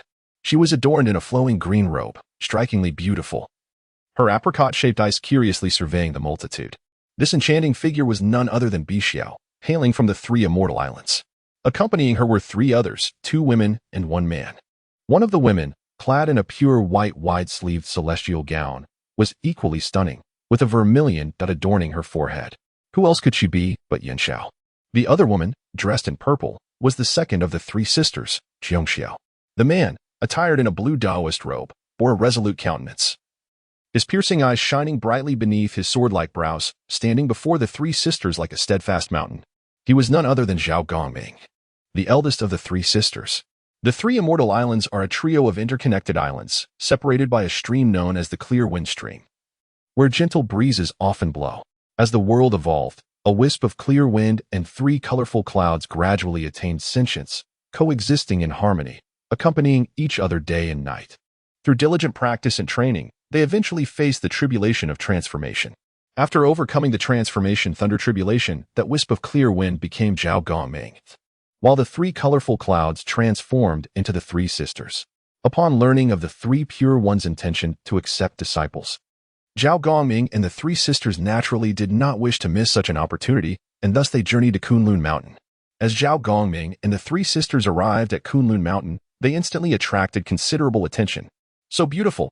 Yearning for opportunity, many beings turned their gazes towards the 3 celestials, captivated by the breathtaking beauty of the 3 maidens. The 3 celestials, however, remained indifferent to the attention. After a moment of silence, Zhao Gongming spoke. The 3 Pure Ones are the true disciples of Pangu. We must seize this opportunity. Upon hearing Zhao Gongming's words, the 3 celestials nodded in agreement. Time passed quietly, and soon the 3,000-year deadline set by Togtian and Yuanshi approached. With a thunderous roar on this day, a magnificent radiance erupted from the summit of Kunlun Mountain, enveloping the heavens and earth with 2 terrifying auras. Then, 2 figures emerged. Stepping upon the clouds, Tongtian and Yuanshi of the 3 Pure Ones. Clad in a flowing azure robe, Tongtian exuded an aura of formidable power, with the phantom of the 4 swords of Zhutian swirling behind him. His sword-like brows slanted elegantly, and his eyes seemed to hold the rotation of galaxies. A carefree smile graced his lips, while the Qingping sword at his waist emitted a continuous, melodious sound, its sword energy soaring into the sky. Yuanshi, adorned with a jade crown and draped in a multitude of exquisite ornaments, bore a solemn expression, surrounded by profound Tao principles. Upon the appearance of Yuan Shi and Tong Dian, countless beings bowed in reverence, paying their respects to the two. After revealing themselves, Tong Dian declared, "Those who pass the trials may enter my discipleship." As soon as his words fell, Tong Dian and Yuan Shi waved their sleeves. Instantly, two grand formations were activated. Those who traversed the formations would gain access to the summit of Qin Mountain.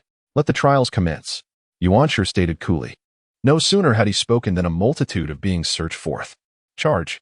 They rushed eagerly, fearing to lag behind, and soon entered the formations. The formation established by Tong Dian was a sword array, filled with a dense malevolent aura and interwoven sword energy. Meanwhile, Yuan Shi's formation, shrouded in auspicious light, appeared tranquil yet concealed intricate mysteries, evolving into 3,000 miniature worlds, each presenting a unique trial of Tao heart. It was widely known that whoever succeeded in overcoming a formation would be accepted as a disciple by the respective master, Yuan Shi or Tong Dian. Observing the throngs of beings surging towards the two formations, Yun Xiao lightly raised her hand, and a stream of golden light enveloped the four siblings, creating a serene space. "Elder brother, which one shall we choose?" Yun Xiao inquired, looking towards Zhao Gongming. In response, Zhao Gongming narrowed his eyes slightly, his gaze shifting between the two formations. After careful consideration, a glint of determination crossed his eyes as he replied, "Let us choose the formation of Elder Tong Dian." The three celestials had no objections, and together with Zhao Gongming, they soared towards the sword array set by Tong Dian. At this moment, Duo Bao and Yuding, witnessing the emergence of the two formations, felt their spirits stir with excitement. They had long arrived at Qin Mountain, awaiting this day. "Duo Bao, which master do you choose?" Yuding asked curiously. Duo Bao smiled slightly and responded, "I wish to join Elder Tong Dian's discipleship. Qin Mu is the chief disciple of Elder Tong Dian. Being alongside him would be quite beneficial." Upon hearing Duo Bao's choice, Yuding nodded lightly and replied, "I choose Elder Yuan Shi. May fortune smile upon you. I hope we may meet again within Qin Mountain." Upon concluding his words, Yuding did not await any response from Duo Bao and immediately soared into the formation devised by Yuan Shi. Duo Bao smiled faintly, took a deep breath, and resolutely plunged into the sword array established by Tong Dian. Time slipped by unnoticed, and a century passed in the blink of an eye. At this moment, atop Qin Mountain, Tong Dian and Yuan Shi stood side by side. Suddenly, Tong Dian raised an eyebrow and murmured, "Interesting." As the architect of the sword array, he could effortlessly perceive all occurrences within it. He sensed that numerous exceptional beings were on the verge of breaking free from the array, among them Zhao Gongming and the three sisters of the Sand Xiao. The four, with Zhao Gongming at the forefront, displayed unwavering determination as he cleaved through waves of sword energy. The Sand Xiao sisters followed closely behind him, forming a formation to assist him.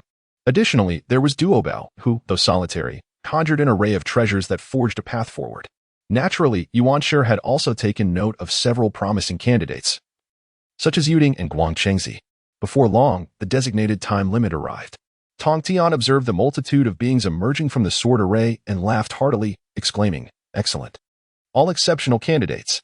At this remark, he cast a particularly approving glance at Zhao Gongming, evidently pleased with his performance within the array. Yuan Shi, maintaining his usual demeanor, surveyed the beings who had broken free from his formation and nodded slightly, stating, "Acceptable. The selection is concluded. Those without fate may withdraw." As Yuan Shi spoke, he waved his broad sleeves, and the formation he had established dissipated in an instant. The beings still ensnared within the array swiftly soared out, landing outside Qin Mountain. Observing this, Tong Dian offered a faint smile and casually waved his hand, dispelling the sword array as well. He then turned his gaze towards Zhao Gongming, the Sand Xiao sisters, Duo Bao, and the others, saying, "Follow me." With that, Tong Dian led the group into the skies. Yuan Shi, not one to linger, also took to the clouds with Yuding and the others, heading towards his cultivation abode. Chapter 33, Slay and Seize Treasures? A single punch to annihilate a Tai golden immortal. Within the confines of the innate formation on Buzhou Mountain, Qin Mu was diligently refining the constraints of the purple gold chaotic gourd, under the nurturing of chaotic liquid. This gourd had ascended to the rank of a supreme innate spiritual treasure, possessing a total of 48 innate constraints. The more constraints he refined, the greater the power of the treasure when unleashed. Time passed quietly, and before long, several years had elapsed. At this moment, within the small realm, Qin Mu slowly opened his eyes. He had successfully refined 16 of the 48 innate constraints, which was sufficient to activate the gourd's formidable capabilities. That should suffice, he murmured to himself, then retracted the purple-gold chaotic gourd that floated before him.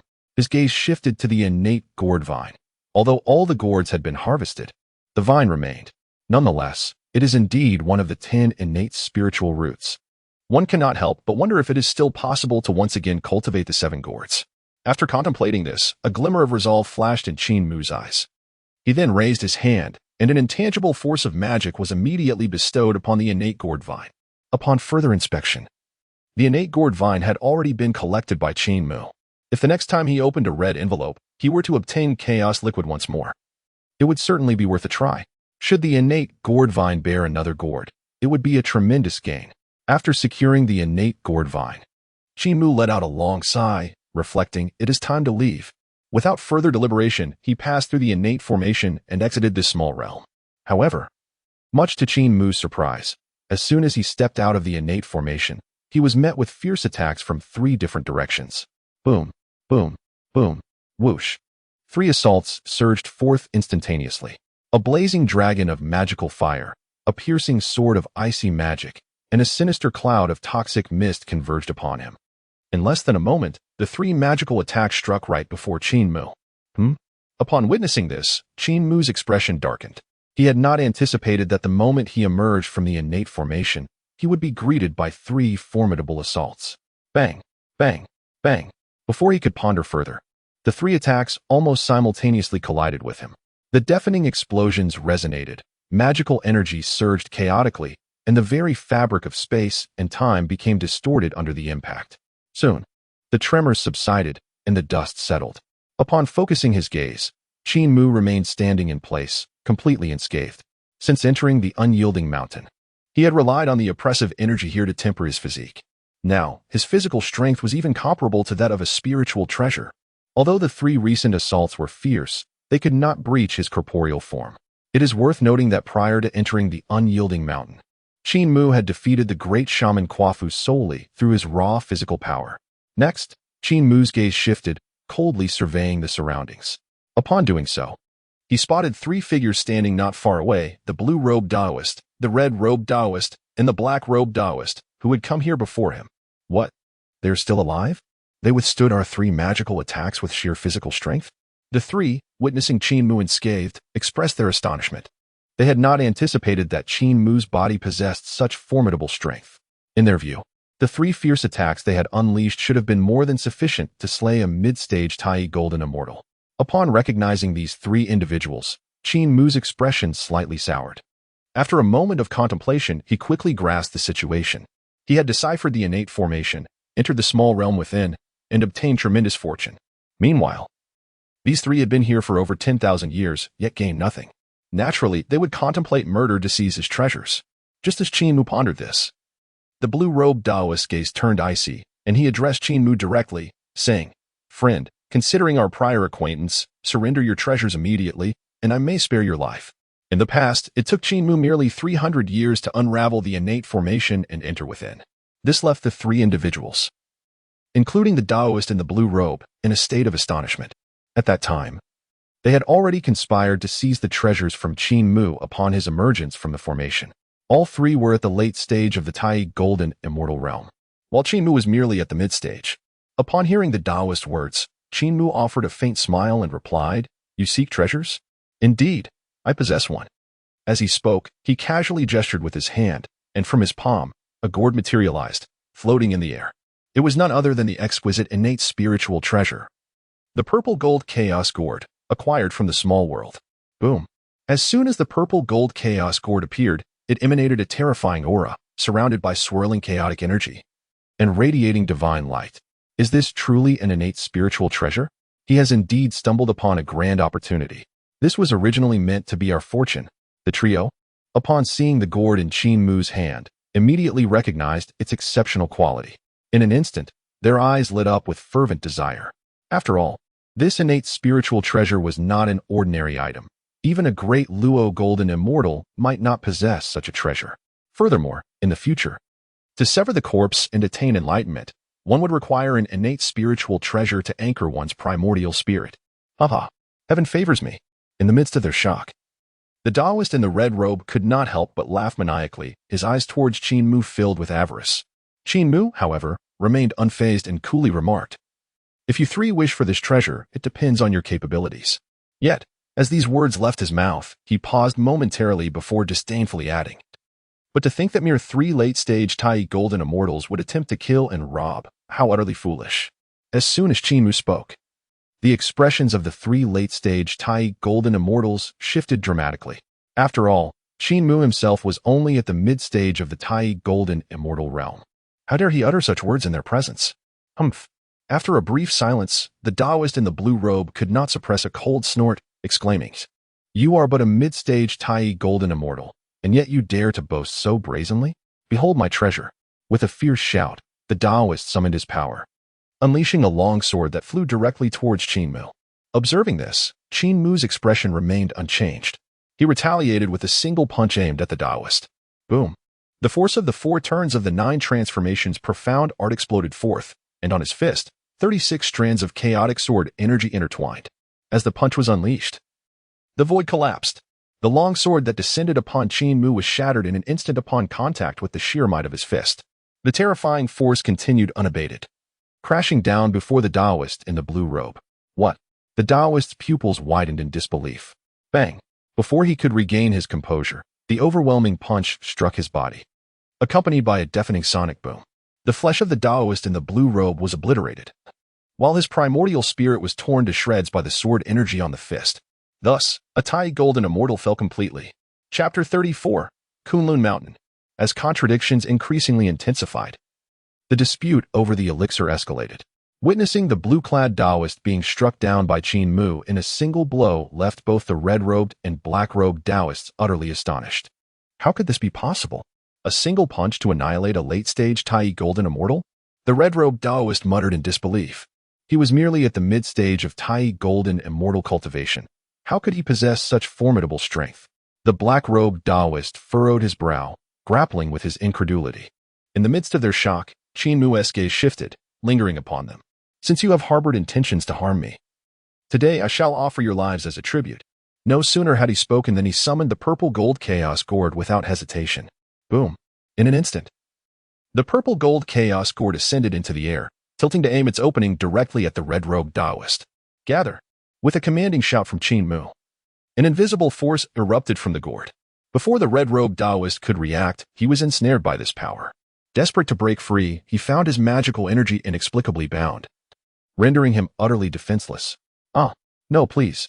The red-robed Taoist's anguished cries echoed as he was drawn into the gourd. Within the confines of the purple gold chaos gourd lurked chaotic malevolence, capable of refining and devouring the essence of those ensnared. With the red-robed Taoist's late-stage Tai golden immortal prowess, he stood no chance of resistance. Ultimately, he was reduced to a mere puddle of blood. Gulping nervously, the remaining black-robed Taoist, witnessing this horrific fate, could not contain his fear. In the next moment, he hastily knelt before Qin Mu, pleading for mercy. "Senior, spare my life. I was blinded by greed. I implore you to grant me this small favor." The black-robed Taoist repeatedly bowed his head in supplication, acutely aware that he was no match for Qin Mu and the innate spiritual treasure he wielded. "Humph." Qin Mu responded with a cold sneer. With a mere thought, he activated the purple gold chaos gourd, swiftly drawing the black-robed Taoist into its depths as well. He was no benevolent soul. These 3 had long set a trap, waiting for him to emerge from the innate formation to launch a surprise attack. Such malicious beings deserved to be eradicated, having dealt with the 3 Tai golden immortals. Qin Mu regained his composure and resumed his ascent of Mount Buzhou, seeking to refine his physical form. In Ling Mountain, tranquility was shattered as Yuan Shi and Tong Tian began to accept disciples, transforming the once serene environment into a bustling hub. Initially, the new disciples treated one another with courtesy. However, as time passed, conflicts and frictions began to surface. Notably, Tong Tian accepted disciples without regard for their backgrounds, focusing solely on their affinity, while Yuan Shi prioritized luck and lineage.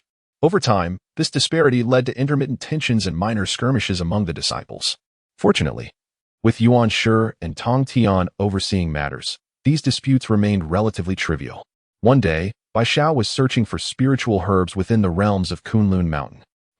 Suddenly, Bai Xiao's eyes brightened as she discovered a 9-leaf spirit mushroom growing on a nearby cliff. The 9-leaf spirit mushroom. This was an exceedingly precious herbal remedy. Filled with excitement, Bai Xiao swiftly soared towards the cliff. However, just as she was about to pluck the 9-leaf spirit mushroom, a commanding voice rang out. Halt. Taken aback, Bai Xiao turned towards the source of the voice and beheld a streak of light rapidly descending from the clouds. Soon, a figure clad in yellow robes materialized before her eyes. It was none other than Zhu Lu's son, a disciple of the Jie Sect. Upon seeing Zhu Lu's son, Bai Xiao furrowed her brow and inquired with confusion, "Why do you stop me, senior brother?" Zhu Lu's son, casting a sidelong glance at her, then looked toward the 9-leaf spirit mushroom and declared, "This 9-leaf spirit mushroom was discovered by me first. You cannot harvest it." At his words, Bai Xiao's expression darkened as she knitted her brows in doubt. "You discovered it first? What proof do you have?" Zhu Lu's son chuckled dismissively and replied, "Previously, I left a mark at the root of this 9-leaf spirit mushroom. I have been waiting to harvest it today. I did not expect you to find it first." Bai Xiao's countenance soured further. She had not seen any mark at the root of the mushroom. "Are you trying to deceive me, senior brother? There is no mark left by you on this mushroom. If you desire this herb, you could simply say so instead of lying to me," she said coldly. If Zhu Lu's son were speaking the truth, she would easily concede the spirit mushroom to him. However, his insistence on such an excuse left her feeling displeased. "Humph." Zhu Lu's son scoffed at her words. "I have made myself quite clear. This 9-leaf spirit mushroom is a marked herb of mine. If you are wise, you will retreat at once. If you do not leave, do not blame me for being impolite." At his declaration, the flames of fury ignited within Bai Xiao as she retorted coldly, "What? Do you intend to seize it by force?" As Bai Xiao refused to back down, a fierce glint flickered in Zhu Lu's son's eyes. "It seems I must show you my true strength." Without waiting for Bai Xiao's response, he summoned his magical artifact, the binding celestial rope, and launched it towards her. Seeing this, Bai Xiao did not hesitate. With a swift motion, she conjured forth a golden, translucent bell, the primordial golden bell. With a resounding crash, the primordial golden bell collided with the binding celestial rope in midair, producing a thunderous roar. The two then engaged in a fierce struggle, each wielding their respective magical artifacts. The tremendous commotion soon attracted a multitude of onlookers, including disciples from both the Jie Sect and the Tongtian Sect. Witnessing the clash between Zhu Lu's son and Bai Xiao, the newcomers hesitated briefly before joining the fray. Boom! Bang! In an instant, countless magical artifacts soared through the air, and the tumultuous energies collided with fervor. The very fabric of this realm began to tremble under the weight of their fierce confrontation. As the fierce battle between both parties escalated, a sudden, melodious chime resonated from the heavens. Boom! Following this, auspicious clouds unfurled, revealing a figure adorned with a jade-clear lotus crown, gracefully descending upon the clouds. It was none other than Guangqingzi, a disciple of the Jie Sect. Upon seeing Guangqingzi arrive, Zhu Lushun swiftly soared toward him, exclaiming, "Brother, you have finally come. You must uphold justice for your younger brother." Zhu Liushuan's face was a portrait of grievance. Meanwhile, the combatants on both sides momentarily ceased their hostilities. Guangqingzi, a formidable figure esteemed by Yuan Shi, had reached the pinnacle of the Tai Golden Immortal Realm. "What is the meaning of this?" Guangqingzi inquired coolly. Zhu Lushun, pursing his lips, distorted the truth, declaring, "Brother, I had merely discovered a 9-leaf spirit herb, yet Bai Xiao insisted on forcibly seizing it." As he spoke, Zhu Lushun cast a glance toward Bai Xiao. Enraged by this accusation, Bai Xiao's face flushed with indignation. Before she could offer a retort, Guangqingzi's gaze sharpened, and he admonished, "Bai Xiao, perhaps it is time for you to temper your temperament? This is Qin Mountain, not Sanxian Island, and you cannot act recklessly. To resort to forceful seizure of spirit herbs is utterly unacceptable." Standing alongside Zhu Lushun as a fellow disciple of the Jie Sect, Guangqingzi naturally sided with him. "What?" Bai Xiao exclaimed, her cheeks burning with fury at Guangqingzi's unconsidered reproach. "You dare to accuse me of forcibly seizing spirit herbs? It is clearly Zhu Lushun who has twisted the facts. How can you so readily cast judgment without discernment? What is your true intent?" At that moment, Zhao Gongming also stepped forward, fixing Guangqingzi with a piercing gaze. "Guangqingzi, you are being excessively partial towards Zhu Lushun, even if we share the same lineage. Should we not adhere to reason?" With Zhao Gongming's words, Yin Xiao, Qiong and the Holy Mother of Golden Spirit expressed their collective outrage. Indeed, it is evident that Guangqingzi is showing favoritism. From my perspective, it is Zhu Lushun who is distorting the truth. Is it possible that there is no one of merit under the teachings of Tok Tian? The crowd was filled with discontent, as it was clear to all that Guangqingzi was deliberately favoring Zhu Lushun. Before Guangqingzi could respond, disciples such as Huang Longjinren and Qi Jingzi from the Jie Sect vehemently countered, since Zhu Lushun claims that Bai Xiao is the one seizing the spirit herbs. It must surely be the case. As cultivators, how could we unjustly accuse another? In an instant, both sides were embroiled in a heated dispute, fiercely defending their own. At that moment, Bai Xiao, incensed, let out a cold huff and soared into the air, her aura surging with power. It was evident that she was prepared to engage in combat. Known for her fiery temperament, she was disinclined to waste words in futile arguments. Noticing Bai Xiao's furious demeanor, Guangqingzi furrowed his brow and took a decisive step forward. Boom! As his foot struck the ground, a formidable pressure emanated from Guangqingzi, revealing the full extent of his Tai golden immortal prowess. In an instant, Bai Xiao and her companions found themselves enveloped by Guangqingzi's overwhelming aura, their expressions turning grave. What would unfold next? Bi Xiao, aware of her own shortcomings, contemplated taking action. Upon hearing Guangqingzi's words, her face flushed with anger. Beneath his overwhelming presence, she felt an immense pressure, as if she were sinking into a quagmire. Zhao Gongming and the others, witnessing this, were filled with indignation and resentment. They had not anticipated that Guangqingzi would exert his strength to oppress them so forcefully. Zhu Lushun, observing the scene, wore a smug expression and, with a disdainful glance at Bi Xiao, proclaimed, "Sister Bi Xiao, what is the purpose of the struggle? For a mere spiritual herb, it is hardly worth it. If you merely acknowledge your fault and offer an apology, this matter can easily be resolved." Upon hearing Zhu Liuxuan's words, Bi Xiao felt her fury reaching a boiling point. It was clear that Zhu Lushun sought to seize the spiritual herb by force, yet he twisted the truth, leveraging Guangqingzi's support to bully them. The audacity to demand an apology was infuriating. The more she contemplated, the more her anger surged uncontrollably. Guangqingzi, noticing her distress, coldly advised, "Bi Xiao, I implore you not to mislead yourself. Should you wish to engage me in combat?" Before he could finish, a commanding voice interrupted. "And what if I do wish to fight you? Is the pressure you exert a testament that no one dares to stand against Qimin?" As the words fell, a streak of light descended from the heavens. With a thunderous crash, a force equal to Guangqingzi's surged forth, dispelling the oppressive weight he had cast over Bi Xiao and the others. The newcomer, clad in a plain Daoist robe and slightly portly, was none other than Duobao Daoist. Upon seeing Duobao, Bi Xiao and the others were filled with joy. "It's our second senior brother. How splendid!" The disciples of Qimin rejoiced. They were aware that Duobao held the second position in the sect after joining Tongdian, while their eldest brother, Qin Mu, was still wandering abroad. With Qin Mu absent, Duobao stood as the foremost disciple under Qin Min, having forcibly elevated his cultivation to the level of Tai Golden Immortal through various resources provided by Tongtian. Clearly, a disciple was needed to temporarily uphold their standing. Seeing Duobao arrive, Guangqingzi's expression darkened. "Duobao, do you wish to engage me in combat?" Duobao cast a cold glance at Guangqingzi and replied indifferently, "What? Is that not permissible? Today, allow me to experience your strength, brother Guangqingzi."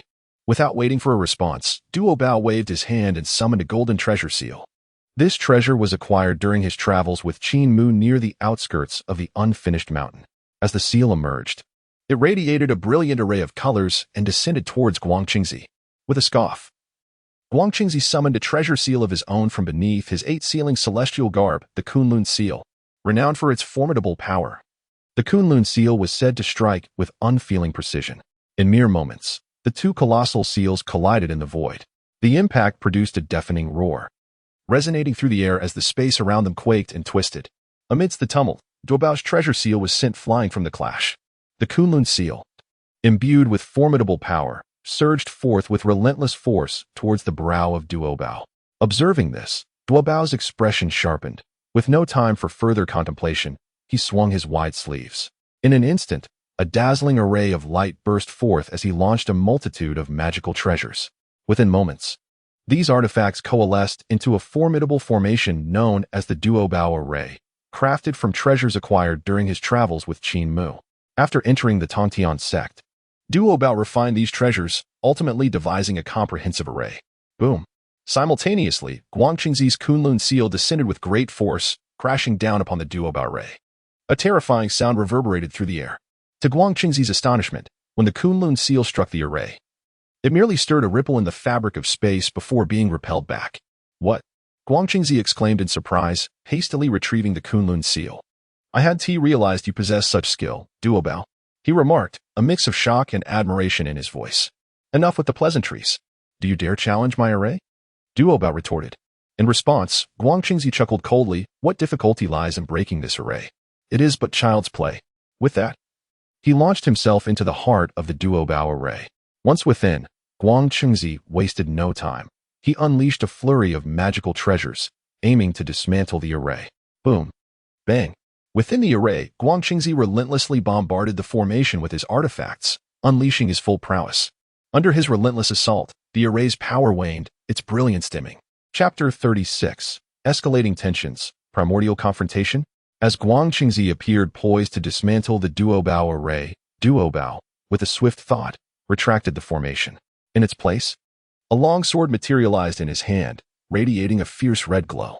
The mere aura emanating from the sword was enough to instill profound dread. Was it not the Xian sword, one of the 4 swords of the immortals? At this, Guang Qingzi's eyes widened in disbelief. He had never expected Tong Tian to bestow one of the 4 swords upon duobao. In the moment of Guang Qingzi's astonishment, duobao lunged forward with the sword drawn. Boom. As the sword cleaved down, the very heavens shifted in hue. Guang Qingzi, with no time for hesitation, summoned the Kunlun seal to defend himself. Bang! A cataclysmic explosion reverberated through the air, shaking the very fabric of time and space. In the ensuing chaos, the two engaged in a fierce exchange, one wielding a sword, the other a seal. The tremendous commotion drew the attention of numerous disciples from Kunlun, including those from the Yuqing and Shanqing sections. As they witnessed the intense battle between Guang Qingzi and duobao, they rallied support for their respective champions. Go, brother duobao. Cheer up, brother Guang Qingzi. Strike him down. Brother duobao. Counter him, brother Guang Qingzi. Thus, duobao and Guang Qingzi exchanged fierce blows for some time, neither gaining the upper hand. Suddenly, with a violent clash, both were forced to retreat. Steadying himself, Guang Qingzi's brow furrowed as he prepared to strike once more. At that moment, a thunderous voice reverberated through the void. Enough. The succinct utterance echoed like a clap of thunder in the minds of the gathered crowd, causing their very souls to tremble. Following this, 2 formidable presences of quasi-saints descended with an overwhelming force. Boom. As the scene unfolded, figures emerged on the eastern and western skies. To the east, it was the primordial beginning, while to the west stood the celestial gateway. Upon witnessing the arrival of the 2 great quasi-saints, everyone promptly knelt in reverence, chanting in unison, "Greetings, Master. Greetings, Master." In response, both the primordial beginning and the celestial gateway maintained an air of indifference. After a brief silence, the primordial beginning let out a cold snort, his gaze slicing through the crowd like lightning, and spoke with a grave tone.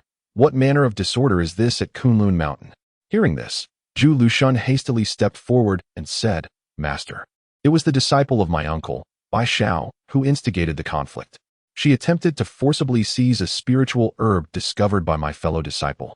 I resisted, which led to our dispute, and it was brother Guang Qingzi who acted on my behalf.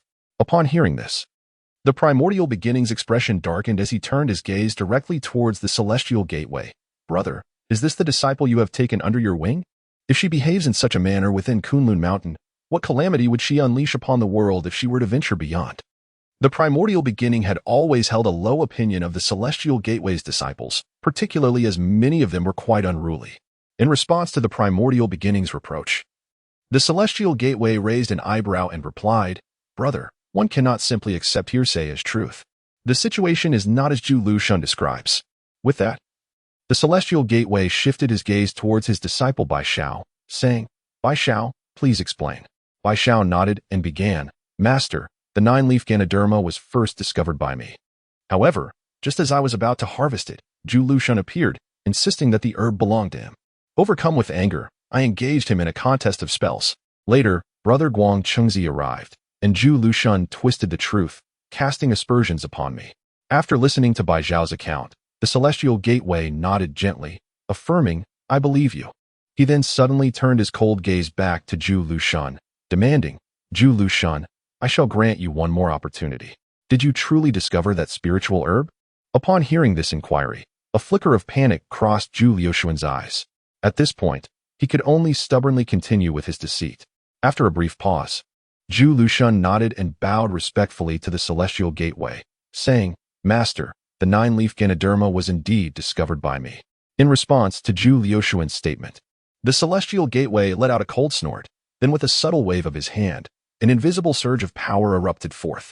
Moments later, a luminous screen appeared in midair, revealing the earlier scenes of Bai Xiao discovering the nine-leaf Ganoderma. Everything unfolded as Bai Xiao had described. Upon witnessing this, Zhu Liuxuan was utterly stunned. He had initially believed that as long as he stood his ground, no one could challenge him. Little did he know, there existed such extraordinary means within Tongtian capable of reversing time itself. The more he contemplated, the more his heart sank into a state of turmoil, cold sweat trickling down his forehead. Simultaneously, Guang Qingzi and the other disciples of the Yuanshi sect felt a wave of embarrassment wash over them, especially Guang Qingzi, whose face turned ashen. Previously, he had placed immense trust in Zhu Liuxuan, thus defending him fervently. Never did he anticipate that Zhu Liuxuan would so brazenly distort the truth. Merely reflecting on it, Guang Qingzi felt a profound sense of shame. At this moment, Yuanshi, having observed the events that unfolded, wore a grim expression. This incident indeed revealed the shortcomings of his Yuqing sect. He contemplated speaking up, yet found himself at a loss for words. Just then, Tongtian let out a cold snort. Directing his gaze squarely at Zhu Liuxuan, "Zhu Liuxuan, you possess an audacity most remarkable, daring to deceive your teacher and undermine your ancestors. Thus, I shall decree your fall to a lower realm." As his words faded, Tongtian waved his hand, and an invisible force surged into Zhu Liuxuan's body. Consequently, Zhu Liuxuan's cultivation was forcibly reduced by one realm, plummeting from the golden immortal stage to the profound immortal tier.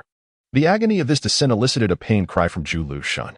Observing this, Yuanqi's expression darkened sharply. Although this matter was not under his jurisdiction, Tongtian's actions left Yuanshi feeling offended. "Junior brother, your actions verge on the excessive. Even if Zhu Liuxuan is at fault, it is my responsibility to discipline him."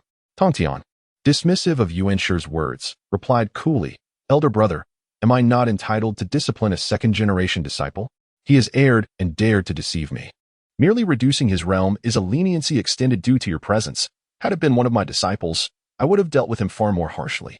Tongtian's statement only deepened the displeasure on Yuanshi's face. After a prolonged silence, he could not suppress a cold snort. "Humph.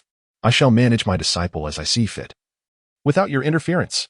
Chapter 37. The Three Pure Ones part ways, seeking the Taoist grounds. Atop the celestial pillar, a grand reward awaits. Upon hearing Yuanshi's irate remarks, Tongtian let out a chilling smile. "If the second brother fails to educate his disciples, then I shall step in to do so. Is there something amiss in that?" Yuanshi's fury intensified at Tongtian's words, incensed by the implication that he was incapable of instructing his disciples. "Junior brother, your words suggest you harbor a high opinion of yourself. Have you emerged from recent seclusion with such advancements in your cultivation that you now disregard even me, your second brother?" In response, Tongtian narrowed his eyes, his expression growing serious. "What? Does the second brother wish to engage in a contest of skills? If so, I too am eager to gauge the extent of your cultivation enhancements." As soon as Tongtian's words were spoken, Yuanshi's expression darkened to an extreme. Unable to contain the fury that surged within him. Boom. In the next moment, an overwhelming aura of quasi-saintly pressure emanated from Yuanshi. Boom. Upon witnessing this, Tongtian did not hesitate and swiftly unleashed his own formidable presence. In an instant, the two forces of quasi-saintly might collided with a thunderous roar. The mere clash of their auras caused the entire Ling Mountain to tremble. The numerous disciples present fell silent, their expressions frozen in awe. No one anticipated that the dispute over the spiritual herbs between Bai Xiao and Zhou Liuxuan would escalate to a confrontation between the two quasi-saints, Tongtian and Yuanshi. Amidst the shock of the crowd, Yuanshi casually waved his hand, revealing a treasure from within, a three-treasure jade rui. This artifact was a supreme, innate spiritual treasure, designed for offensive strikes aimed directly at the opponent's crown. Humph. Not to be outdone, Tongtian swiftly waved his hand, and the Qingping sword emitted a dragon-like roar, which he grasped firmly. This sword measured 3 feet and 6 inches, its blade and sheath a deep black, adorned with azure lotus blossoms, also a supreme innate spiritual treasure. Boom. As Yuanshi and Tongtian each summoned their treasures, the terrifying aura radiating from them became even more overwhelming. Guangqingzi, Duobao, and others were compelled to retreat under this immense pressure. Just as Yuan Shi and Tong Tian were about to engage, a commanding voice echoed from the heavens, "Stop." At the sound, everyone present trembled and turned their gaze towards the source. In the void, an elder appeared, treading the air with grace. Above his head floated a magnificent pagoda, radiating streams of profound yellow energy that separated Yuan Shi and Tong Tian. The newcomer was none other than Taishang. Upon seeing Taishang, the disciples present bowed respectfully, speaking in unison, "We pay our respects to the master uncle." Taishang paid little mind to this formality, his gaze shifting between Yuan Shi and Tong Tian. "Elder brother." Yuan Shi and Tong Tian bowed to Taishang, yet the anger in their eyes remained unabated. Observing this, Taishang sighed wearily and said, "We, the three pure ones, are all manifestations of the primordial spirit of Pangu, one essence forming three, sharing the same roots. Yet now, we stand on the brink of conflict over trivial matters concerning the younger generation. If this were to spread, how would it reflect upon the beings of the Hongwan? Would you both not quickly cease this hostility?" As Taishang's admonition echoed, both Yuan Shi and Tong Tian shuddered, not daring to retort. Although Taishang seldom intervened in such affairs, his cultivation surpassed that of both Yuan Shi and Tong Tian. After a brief pause, Tong Tian sheathed the Qingping sword, while Yuan Shi retracted the auspicious clouds, securing the three treasured jade rui. Despite this, the atmosphere between them remained tense, clearly indicating that neither was willing to concede. Taishang observed this with a heart full of bitterness and helplessness. Ever since Yuan Shi and Tong Tian began to amass disciples, Ling Mountain had known no peace, with frequent conflicts erupting among their students, causing Taishang considerable distress. The disciples of Yuan Shi proudly consider themselves the orthodox, looking down upon those from Tong Tian who don fur and horns. Conversely, the students of Tong Tian perceive the Yuan Shi disciples as pretentious. Initially, their skirmishes were trivial, but now the discord has escalated dramatically, even provoking a potential confrontation between Yuan Shi and Tong Tian. After a moment of contemplation, a flicker of determination crossed Taishang's eyes as he spoke. "I had hoped our disciples could harmonize, but it seems unfeasible. Thus, it would be prudent for each of the three pure ones to seek their own sanctuaries, cultivate their disciples, and enjoy tranquility while avoiding further strife." Upon hearing Taishang's words, both Tong Tian and Yuan Shi exchanged fleeting glances filled with unspoken understanding. After a brief pause, they replied in unison, "Agreed." "Excellent." Taishang, surprised by their swift acquiescence, took a moment before continuing, "I have already found a sanctuary outside, thus, I shall not require this place any longer." Earlier, during his travels, Taishang had discovered a blessed site known as Xuandu Zifu, which refers to the Daluo Palace and its inner 8 scenery palace. This location boasts perilous peaks and towering ridges, fertile grasses, and spiritual herbs, making it an ideal retreat for quiet cultivation. Upon hearing Taishang's announcement, Tong Tian turned to Yuan Shi, coolly suggesting, "Let the Ling Mountain remain with you." "Dear brother, my disciples are numerous, and this space has become somewhat congested." Yuan Shi nodded slightly, responding simply, "Very well." Without further delay, Tong Tian led his multitude of disciples away. As they departed, disciples such as Duobao, Zhao Gongming, and the Sanshao all bowed in farewell to Taishang and Yuan Shi, while the disciples of Yuan Shi, including Guangqingzi, observed with detached indifference.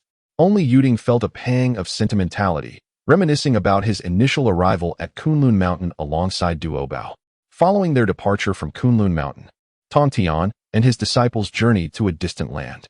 There, Tong Tian discovered a place of exceptional beauty, Jineo Island. This island, resembling a giant turtle basking on the waves, stretches over 129,600 miles. The island is enveloped in mist and ethereal light, with the sun and moon casting their radiant glow upon it.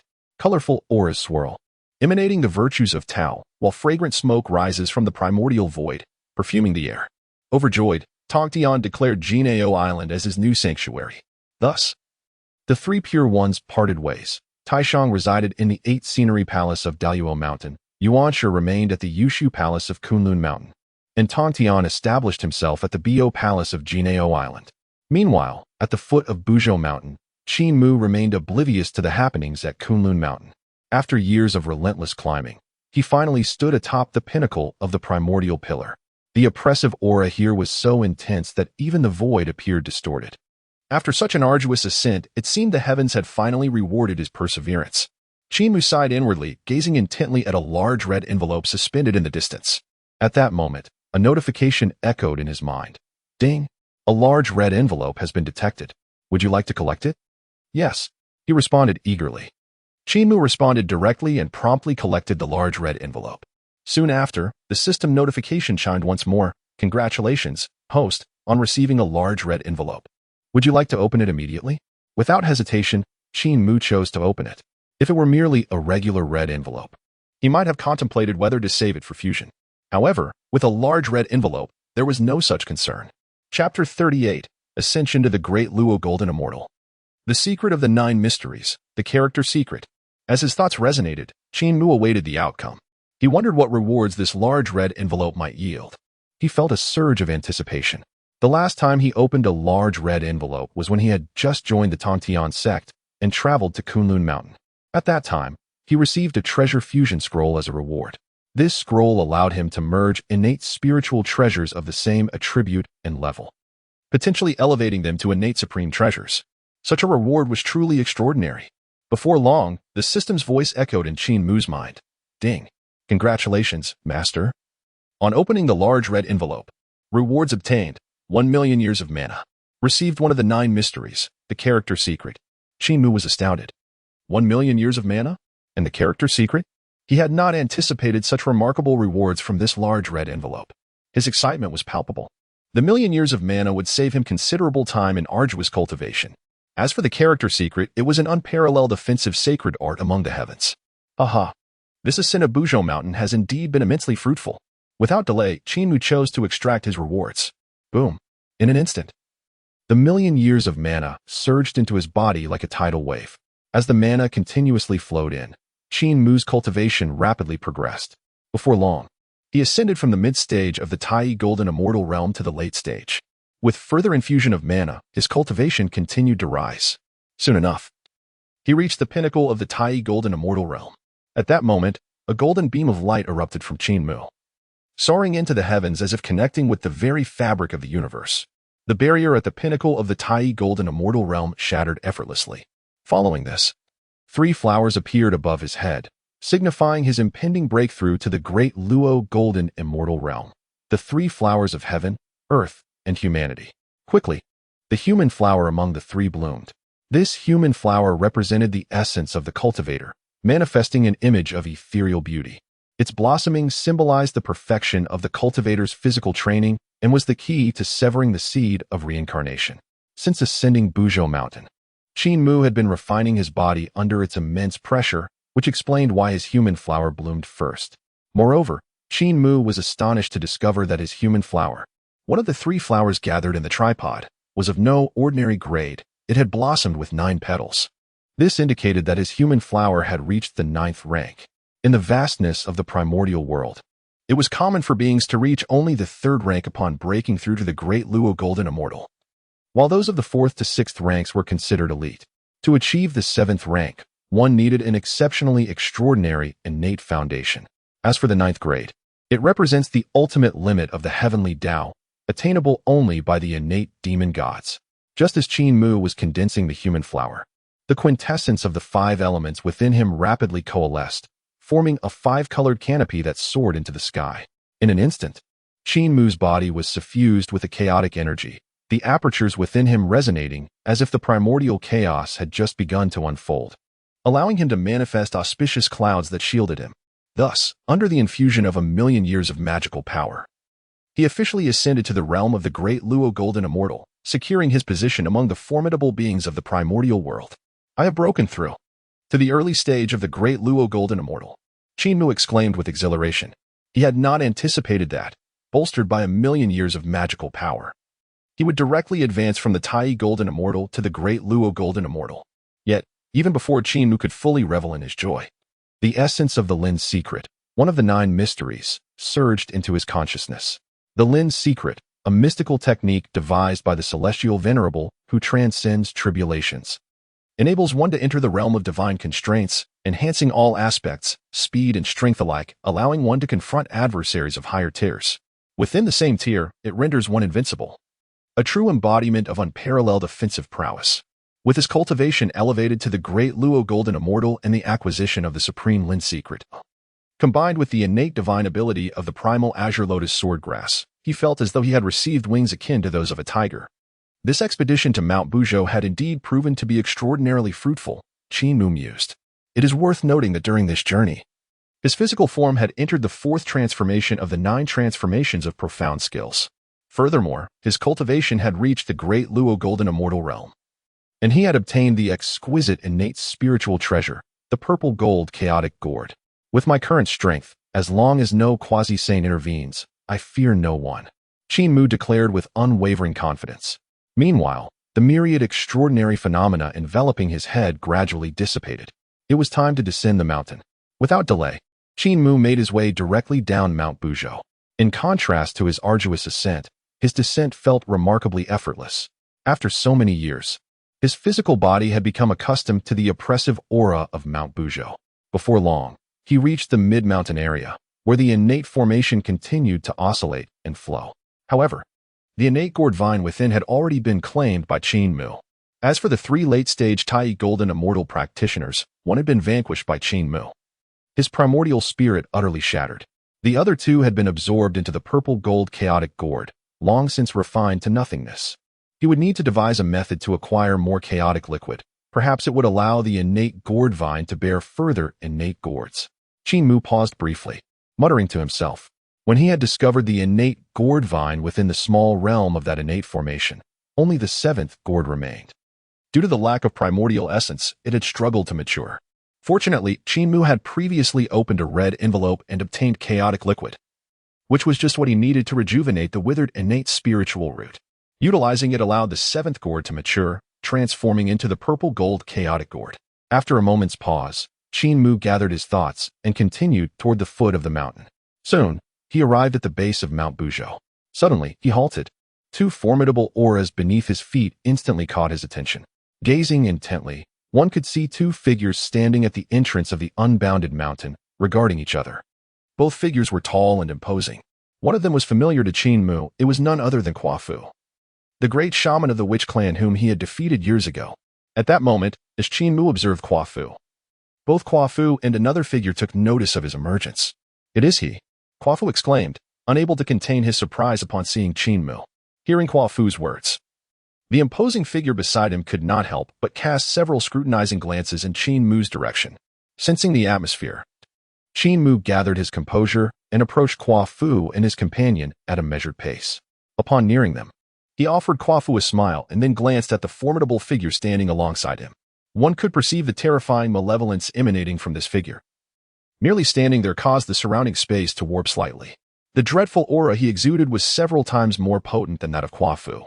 Noticing Qin Mu's gaze upon him, the robust figure suddenly erupted with overwhelming battle intent.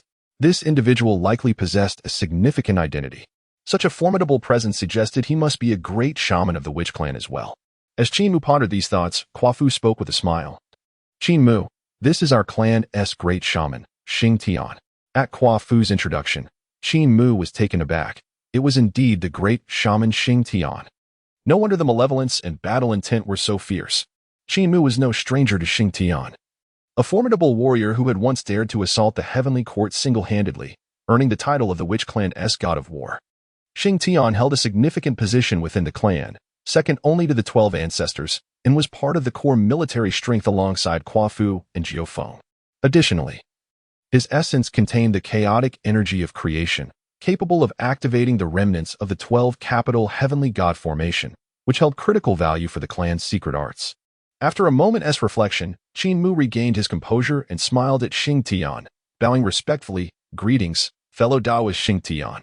In response, Xing Tian clasped his fists in return. Having heard earlier that Qia Fu had been defeated, he had rushed to the entrance of the unbounded mountain, eager to discover who possessed such formidable prowess. However, by the time he arrived, Qin Mu had already entered the mountain. Subsequently, Xing Tian had remained with Qia Fu to guard the entrance, and today he finally awaited Qin Mu's descent. "Fellow Taoist Qin Mu, I trust your journey within the unbounded mountain has yielded significant rewards. Are you preparing to leave?" With a slight smile, Qin Mu replied, "I have gathered some modest gains. I have been traveling for some time, and it is indeed time for me to return to Kunlun Mountain. At Qin Mu's words, both Fu and Xing Tian were taken aback. Kunlun Mountain? Fu exclaimed, quickly inquiring, "May I ask what is your connection with the three clear ones?" Fellow Taoist Qin Mu? Qin Mu did not conceal the truth, responding, "One of the three clear ones, Shangqing Tong Tian, is my master." Upon hearing Qin Mu claim to be a disciple of Tong Tian, both Fu and Xing Tian could not help but be astonished. After all, the name of the three clear ones had long resonated throughout the primordial world, and it was well known that they would eventually become saints. In a moment of astonishment, Fu's face displayed a sense of delight as he exclaimed, "I never anticipated that Taoist Qin Mu is indeed a disciple of the esteemed Pangu. By the ties of our relationships, we can consider ourselves akin to family." Before Qin Mu could respond, the bronze-hued visage of Xing Tian also broke into a smile, interjecting, "What Fu states is indeed true. The primordial spirit of our father Panga transformed into the three pure ones, while the essence of his blood gave rise to my Wu tribe. By this reckoning, the Wu tribe and the three pure ones share the same lineage." Qin Mu nodded with a smile, fully aware that the Wu tribe does not revere heaven and earth, but honors only Pangu. As a disciple of the upper clear and the true way, it was only natural he would garner the favor of the Wu people.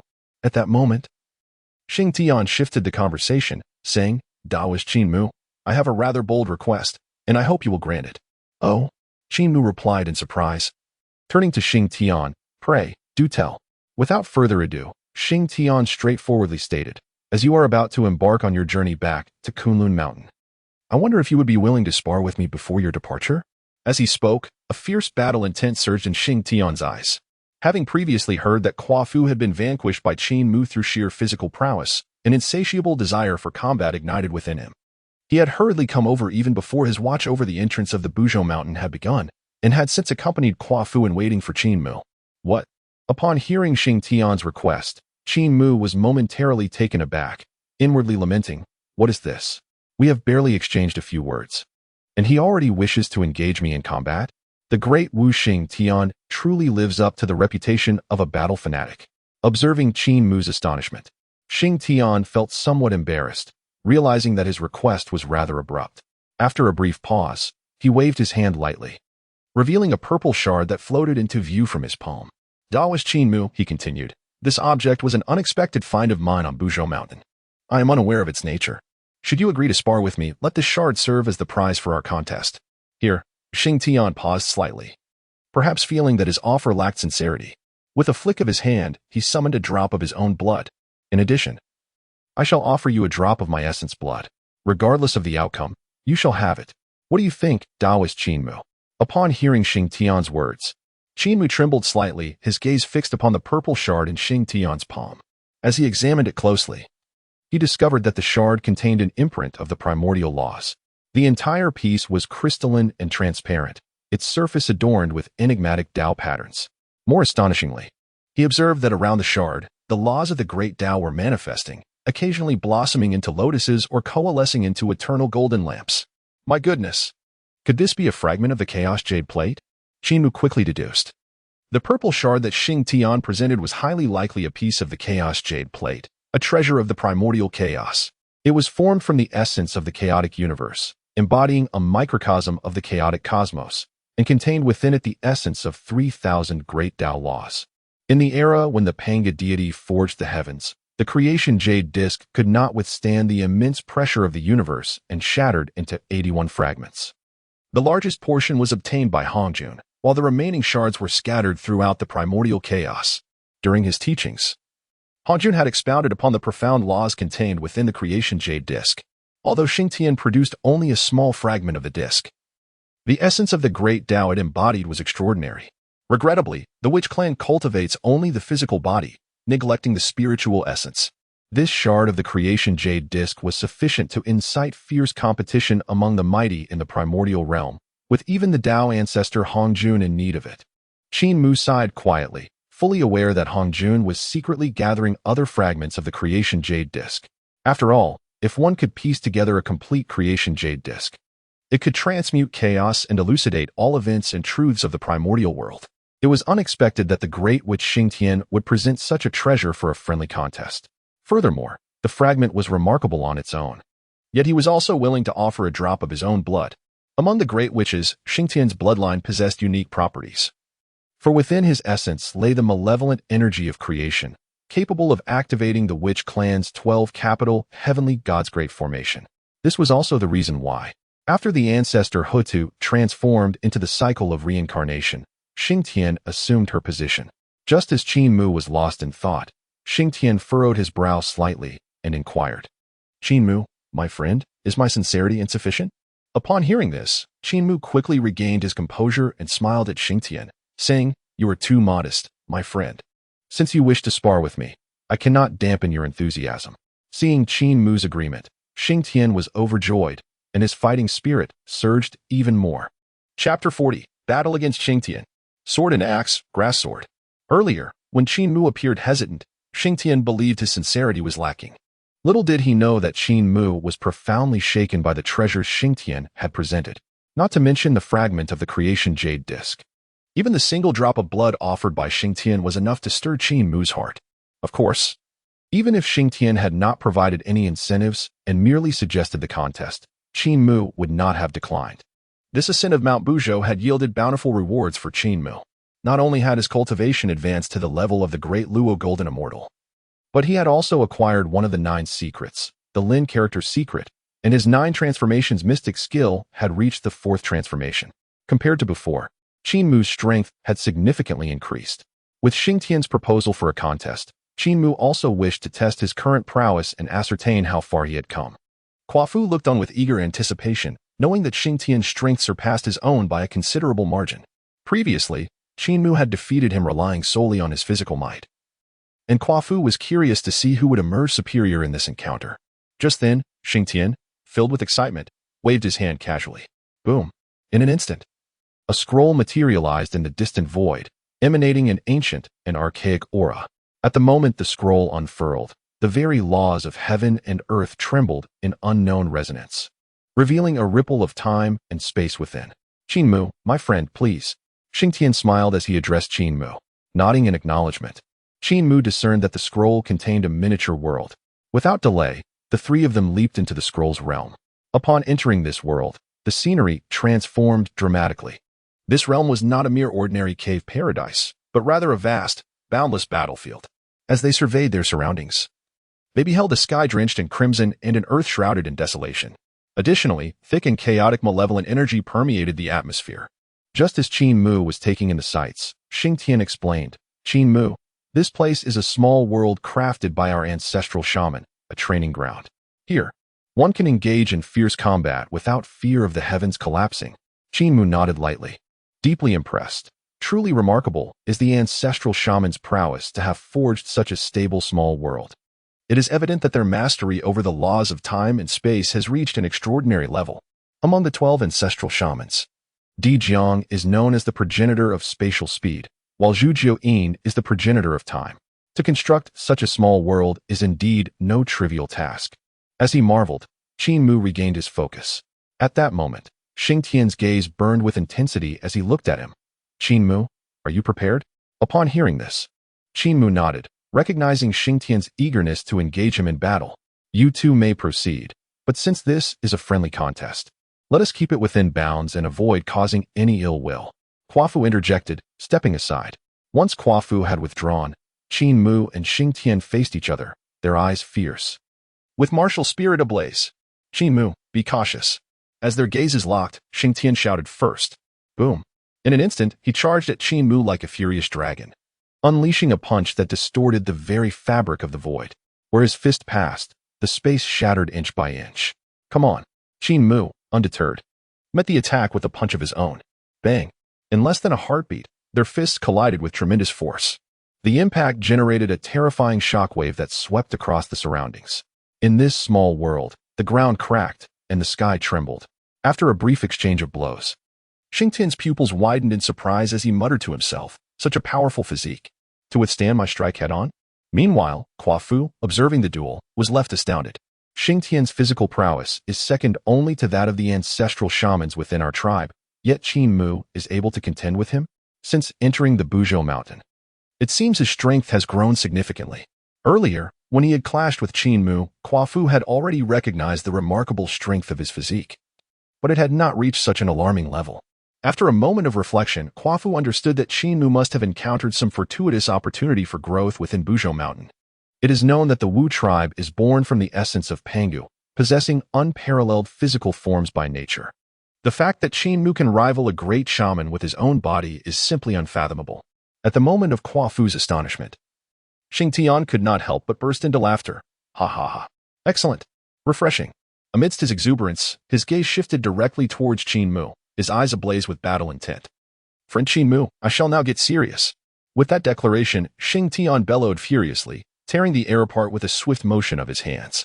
In an instant, a blood-red battle axe and a colossal bronze shield emerged from the void, radiating a formidable malevolence. The Ganqi axe? The Xing Tian shield? Fu exclaimed in surprise. Fully aware that the weapons wielded by Xing Tian were indeed his innate divine armaments, the Ganqi battle axe and the Xing Tian shield.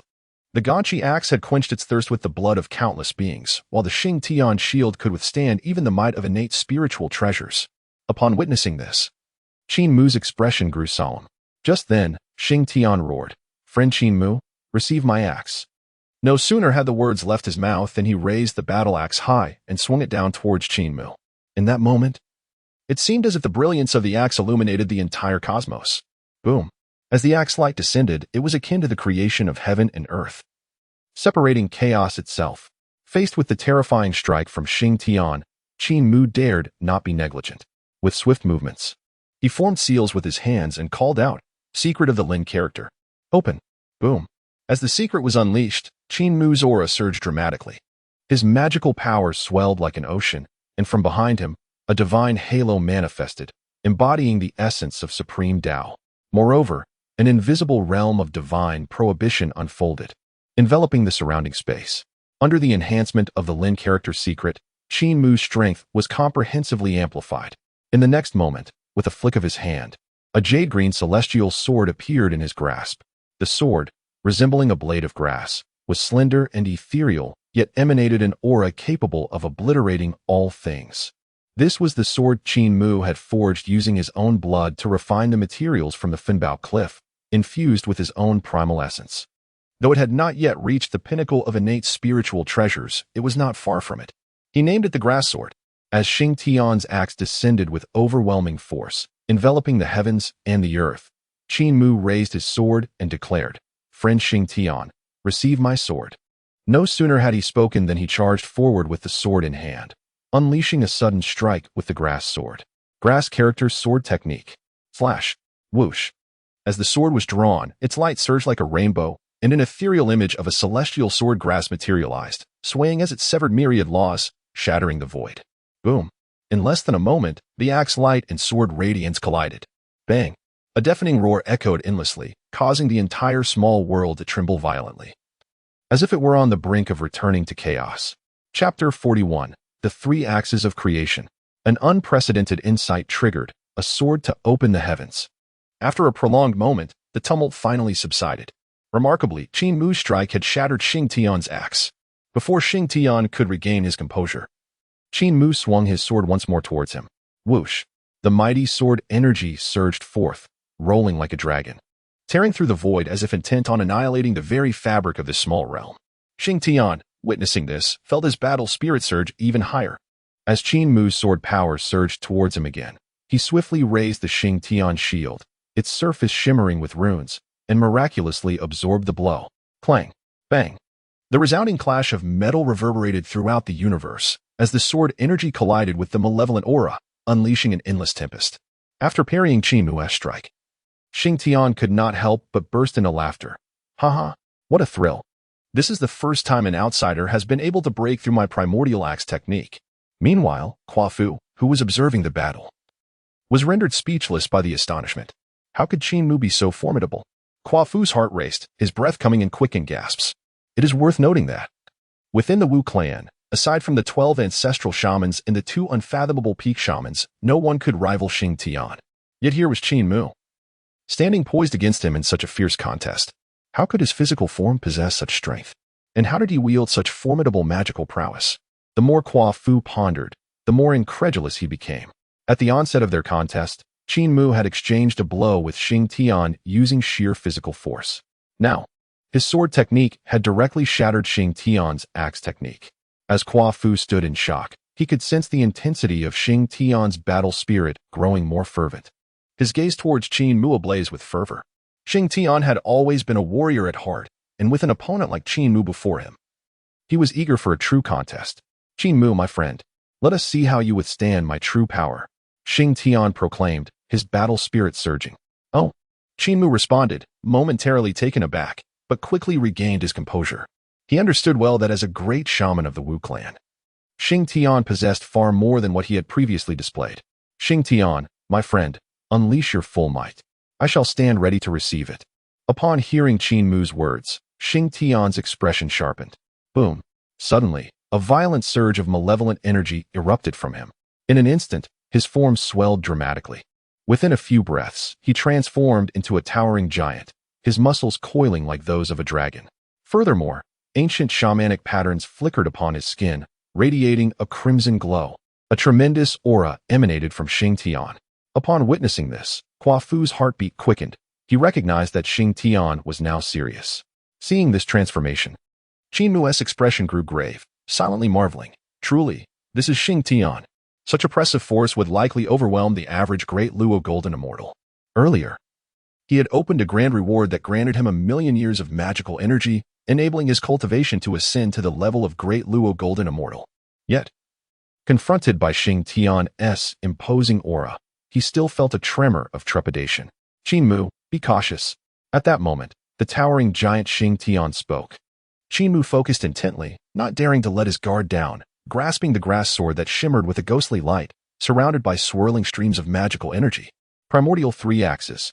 Xing Tian bellowed, grasping the axe tightly in both hands, raising it high above his head before delivering a fierce downward strike. This Primordial 3 axes was a technique he had devised, inspired by the remnants of Panga's creation. First axe, open heaven.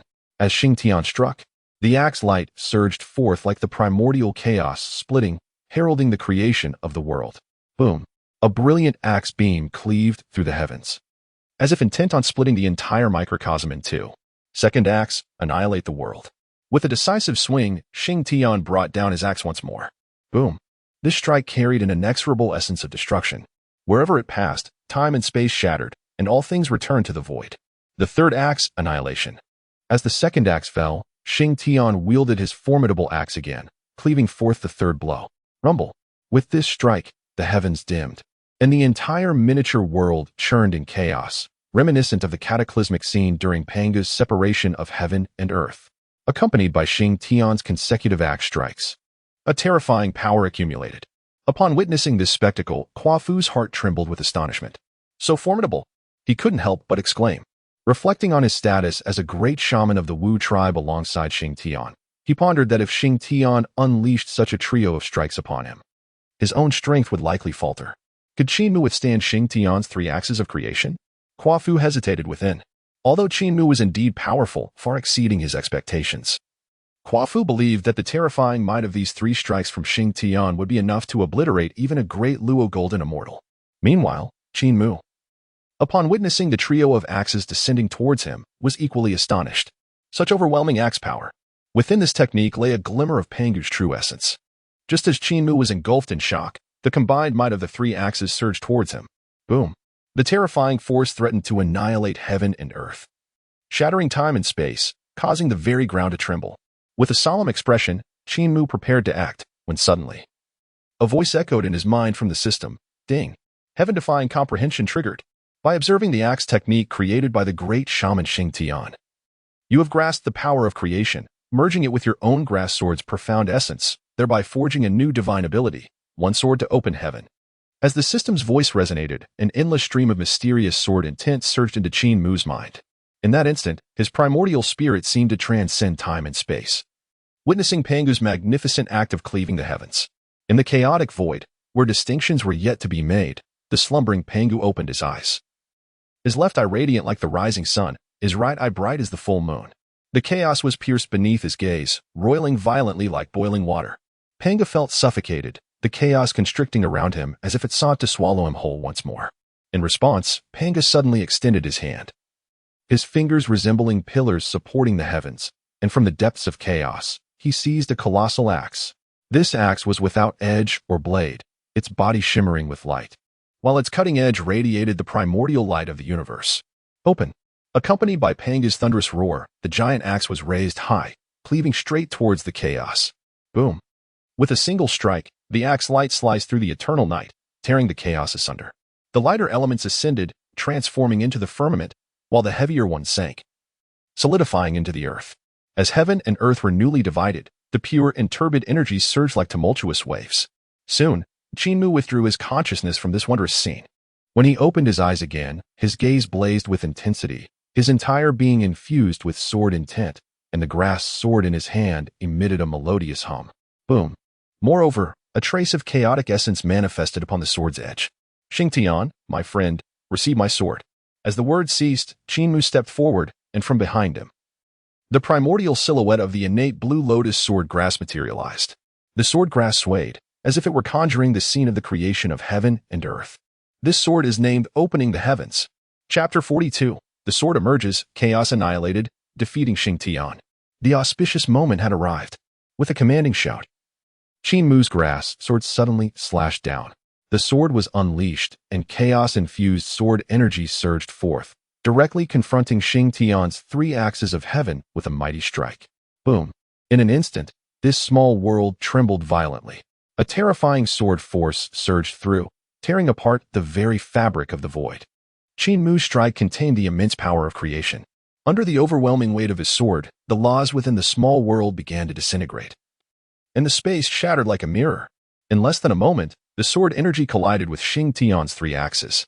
Upon contact, Xingtian's axe power crumbled instantly, utterly annihilated by Qin Mu's sword, reducing it to nothingness. Witnessing this scene, the towering figure of Xingtian was left astounded. He had not anticipated that his prideful three axes of heaven would prove so feeble under Qin Mu's singular strike, especially as he felt the might of Qin Mu's sword. He could not help but tremble uncontrollably. Simultaneously, Quafu, witnessing the spectacle, wore an expression of sheer shock. What an extraordinarily terrifying sword! Qin Mu, nearly a Deluo golden immortal, how could he unleash such unparalleled swordsmanship? Quafu stammered, swallowing hard. Just moments ago, he had been concerned about whether Qin Mu could withstand Xingtian's attack. Little did he expect that Qin Mu would counter with a single sword that overshadowed the might of the three axes. The previously formidable axe power was instantaneously obliterated by the sword's onslaught. As Xingtian and Quafu stood in awe, Qin Mu's sword, having extinguished the axe's force, continued its relentless assault with unyielding vigor. Boom. Whoosh. The sword energy stirred, causing the small world to tremble even more violently, on the verge of total collapse. This is bad. Witnessing this, Quafu's heart raced, and he could not help but exclaim in alarm. Without a moment's hesitation, he darted towards Xingtian. Upon closer inspection, Quafu revealed his true form as a great shaman, standing shoulder to shoulder with Xingtian. Xingtian, what are you still dawdling for? Seeing Xingtian still in shock, Quafu hastily urged him. Upon hearing this, Xingtian finally snapped back to reality. Without a moment to lose, he summoned his Xingtian shield to withstand the incoming sword force. Boom. Bang bang. The earth-shattering explosion reverberated throughout. With the combined efforts of Quafu and Xingtian, they finally managed to fend off Qin Mu's strike. However, the small world of the Wu clan could no longer endure the tremendous impact and began to collapse entirely. Whoosh. Chaotic currents surged in, fierce winds howling. The very space where the three stood began to dissolve rapidly, seizing the moment before the small world succumbed to total destruction. The three of them soared forth from the crumbling void. As the three figures materialized, they found themselves at the foot of Mount Buzhou. At that moment, both Quafu and Xingtian were still tinged with trepidation, their thoughts haunted by the memory of Qin Mu's recent strike, sending shivers down their spines. Qin Mu stood nearby, equally astonished. Little did he expect that the sword technique he had just comprehended, the sword of creation, wielded such terrifying power, capable of shattering a fragment of the Witch Clan's realm with a single stroke. The might of this divine ability was extraordinary, yet the toll it exacted was undeniably excessive. Qin Mu could not help but lament inwardly. Having merely employed the sword of creation had nearly drained his internal energy, leaving his complexion somewhat pallid. As Qin Mu pondered, both Xingtian and Quafu simultaneously turned their gazes towards him. Xingtian's face was etched with astonishment. What a fearsome sword! Had it not been for Qua Fu's intervention, combining our strengths to resist that attack, I would not have perished. Yet I would certainly have sustained severe injuries. The thought sent a tremor through Xing Tian's spirit, and after a deep breath, he addressed Qin Mu, saying, "Qin Mu, my friend, in our earlier sparring, I conceded defeat." His tone was sincere. Despite his loss to Qin Mu, he bore no resentment, fully accepting his defeat. Qua Fu glanced at Qin Mu and remarked, "Qin Mu, my friend, the power of your recent strike was overwhelmingly formidable. I fear that no ordinary great Luo Golden Immortal could withstand it." Upon hearing Xing Tian and Qua Fu's words, Qin Mu returned to the present moment. Cupping his hands in a gesture of apology, he said, "My dear friends, I sincerely apologize. I miscalculated the force of that strike, causing the collapse of that small world and nearly injuring you, Xing Tian." While he spoke these words, a wave of doubt surged within Qin Mu. The sword of creation possessed immense power. With my cultivation as a great Luo Golden Immortal, I could unleash such a terrifying force. If my strength were to reach the level of a primordial great Luo Golden Immortal, could I truly obliterate the vast wilderness with a single sword? The mere thought sent a shiver through his heart. At that moment, Xing Tian smiled faintly and replied, "No need for concern. The collapse of the small world is of no consequence. I am the one who has lost." With that, Xing Tian waved his hand, and two beams of light shot toward Qin Mu. Within those luminous streams were the fragments of the creation jade plate and a drop of Xing Tian's own blood, which he had previously promised to Qin Mu. Seeing this, Qin Mu's heart trembled. He was well aware of the extraordinary nature of these items. The fragments of the creation jade plate contained the power of the great Tao, while Xing Tian's blood harbored the essence of the creation's malevolence. "Qin Mu, my friend, accept these. They are rightfully yours," Xing Tian's voice resonated. Acknowledging this, Qin Mu nodded, not wishing to be impolite, and accepted both the fragments and the drop of blood. Upon observing Qin Mu's acceptance, Xing Tian smiled with satisfaction and then inquired, "Qin Mu, my friend, may I ask where you intend to go next?" Qin Mu did not conceal his intentions, responding, "I have been traveling for quite some time. It is time for me to return to Kunlun Mountain to report to my master." Xing Tian acknowledged with a soft hum, already aware that Qin Mu was a disciple of the three purities. At this moment, Qua Fu suddenly turned to Qin Mu and, with a smile, said, "Both I and Xing Tian serve under the revered Grand Shaman of the Earth. In the future, should you find yourself with leisure, I warmly invite you to visit my earthly tribe. I am certain the Grand Shaman would be greatly intrigued by your mastery of swordsmanship." Upon hearing Qua Fu's invitation, Xing Tian promptly added, "What Qua Fu said is indeed true. You must visit our earthly tribe more often. I look forward to having a thorough exchange of techniques with you." Qin Mu nodded slightly and replied, "Very well. In due time, I shall certainly pay a visit." Subsequently, without lingering further, Qin Mu bid farewell to Qua Fu and Xing Tian before transforming into a streak of light, vanishing into the distance. Above the clouds, he glanced back at the majestic Buzhou Mountain, his heart filled with myriad emotions. His journey to Buzhou Mountain had indeed been fruitful. The recent battle with Xing Tian had granted him precious fragments of the creation jade butterfly and a drop of Xing Tian's essence blood, as well as an understanding of the unparalleled divine ability, the Sword of Creation. Chapter 43, The Reversal of Destiny and the Unveiling of the Spatial Gateway. Returning to Kunlun. After departing from Buzhou Mountain, Qin Mu did not tarry, tearing through the void to continue his journey. His cultivation had now ascended to the level of the great Luo Golden Immortal, allowing him to initially grasp the laws of space, thus greatly surpassing his previous speed. Moreover, Qin Mu was astonished to discover that with each leap through the void, he gained deeper insights into the principles of time and space. Could this be attributed to the reversal of destiny? He pondered silently. Earlier, during his spar with Xing Tian within that small world, he had triggered his reversal of destiny in the face of Xing Tian's three axes of creation. Empowered by this reversal of destiny, Qin Mu had instantaneously comprehended the transcendent divine ability, the Sword of Creation, which enabled him to defeat the Grand Shaman Xing Tian. While Qin Mu was lost in thought, a notification suddenly rang in his mind. Ding! Reversal of destiny triggered.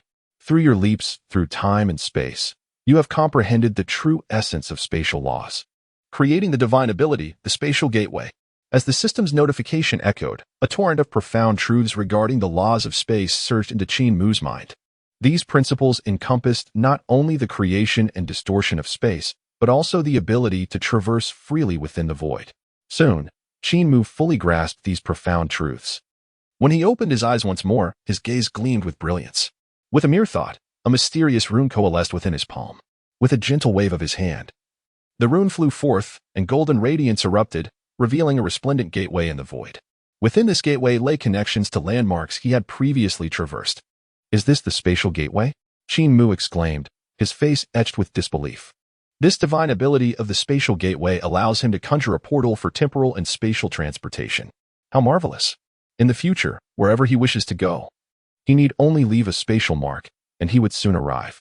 To think, by simply tearing through the void to travel, he inadvertently triggered his reversal of destiny and comprehended such a miraculous ability as the spatial gateway.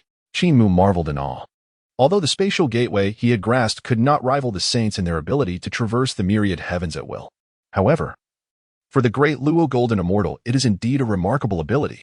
Filled with exhilaration, Qin Mu gathered his thoughts, nodded in satisfaction, and stepped through the portal of time and space. Outside the gates of Kunlun Mountain, ripples began to form in the void. Under the shimmering brilliance of myriad colors, a portal of time and space emerged. Shortly thereafter, a figure slowly walked out from within the portal. The newcomer was none other than Qin Mu, returning from his travels in the Unzao Mountain. With a sigh, Qin Mu could not help but exclaim, "Though this portal of time and space hastens my journey, it consumes a considerable amount of my magical power." He reflected on the heavenly sword of creation, which had similarly drained him. During his earlier battle with Xing Tian, unleashing the heavenly sword had nearly exhausted his internal energy. Qin Mu sighed in contemplation. Although he had grasped the profound art of the heavenly sword and the portal through his exceptional comprehension, the energy required to wield these abilities was immense. Even with his current cultivation as a great Luo Golden Immortal, he found it somewhat overwhelming. After a moment of reflection, Qin Mu returned to his senses and gazed around. As he beheld the majestic celestial mountain before him, shrouded in mist and surrounded by a tide of spiritual energy, a sense of familiarity welled up within him. After all, he had spent a considerable amount of time on Kunlun Mountain. In the blink of an eye, thousands of years had passed. He wondered how his master, Grandmaster, and second Grandmaster were faring. Did Duo Bao and Yu Ding find their own fortunes on Kunlun Mountain? Mumbling to himself, Qin Mu dismissed further thoughts and flew toward the mountain gate. Before long, he arrived at the entrance. Raising his hand, he gently tapped, sending a pulse of magical energy into the gate. Immediately, the protective barrier of Kunlun Mountain was unlocked by his energy. However, just as Qin Mu was about to step inside, a commanding voice suddenly rang out from within. "Who dares to trespass upon Kunlun Mountain?" Accompanying this stern call, a figure swiftly emerged from the mountain gate. Soon, a young Taoist appeared before Qin Mu, clad in a dark robe with a stern expression. He wielded a whisk that shimmered with celestial light. Upon seeing the young Taoist, Qin Mu furrowed his brow in confusion. Strange. Since when did Kunlun Mountain have outsiders apart from the three pure ones? Qin Mu mused inwardly. He recalled that when he departed Kunlun Mountain for his travels, only the three pure ones resided there. Yet now, upon his return, he was confronted by an unfamiliar Taoist. After a brief contemplation, Qin Mu scrutinized the young Taoist before him. With his cultivation, he could easily discern that the young Taoist's level was merely that of a golden immortal. Meanwhile, the Taoist was also observing Qin Mu, filled with suspicion. Who could this person be? The aura he exuded was that of a great Luo Golden Immortal. Yet, it was strange. Even a great Luo Golden Immortal should not be able to unlock the protective array of Kunlun Mountain. The more he pondered, the more the young Taoist's brow furrowed, laden with questions. The protective formation of Kunlun Mountain was meticulously arranged by the three pure ones themselves. In the vast expanse of primordial chaos, no one could breach this array except for the saints. In a moment of hesitation, the young Taoist regained his composure. Before he could utter a word, Qin Mu took the initiative to introduce himself. "I am Qin Mu, the foremost disciple of Tongtian. May I inquire about your identity?" Upon hearing Qin Mu's declaration, the young Taoist was taken aback, his expression one of disbelief as he stared at Qin Mu. "Why, you are Qin Mu?" he stammered in astonishment. Qin Mu nodded, affirming, "Indeed, that is I." The young Taoist, filled with excitement, acknowledged that as a disciple of the Yuqing Yuanshi, he had certainly heard of Qin Mu's illustrious name. After all, he was the senior brother under the three pure ones, having ascended to Kunlun Mountain long before any of them. "So it is you, senior brother Qin Mu. I am a disciple of Yuqing Yuanshi, Dao Xing. I apologize for any offense earlier. I hope you can forgive me." With that, The Taoist named Dao Xing bowed respectfully to Qin Mu. "Ah, a disciple of the second master?" Qin Mu exclaimed in surprise, quickly realizing that during his travels, the three pure ones had begun to accept disciples. It seemed that both Duo Bao and Yuding had likely joined the ranks of the three pure ones as well. However, he wondered if that particular incident had transpired.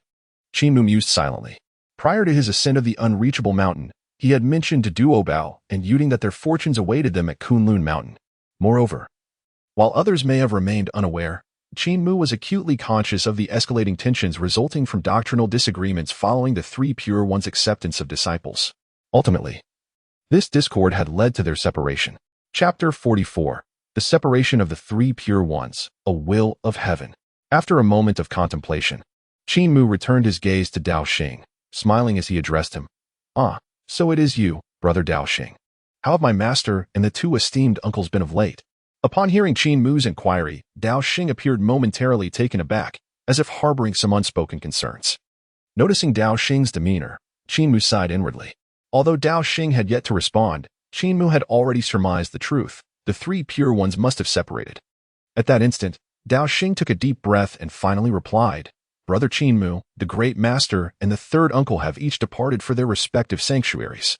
Presently, Ling Mountain is guarded by my master."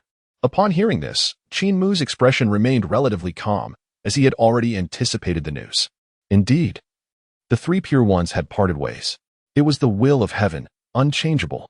Qin Mu reflected silently, knowing well that after their separation, Taishang had gone to the Xuandu Purple Mansion, while his own master, Tong Tian, had established his sanctuary in the Bio Palace. After a brief moment of contemplation, Qin Mu regained his composure and smiled at Dao Xing. "Brother Dao Xing, let us proceed." While saying this, Qin Mu's thoughts lingered on the necessity of paying his respects to Yuanshi now that he had returned, lest he breach the customary etiquette. Hearing Qin Mu's words, Dao Xing promptly nodded. "Brother, please follow me." With no further delay, Dao Xing led Qin Mu towards the Yushu Palace. Along the way, ethereal mists swirled about them, and spiritual birds danced in flight.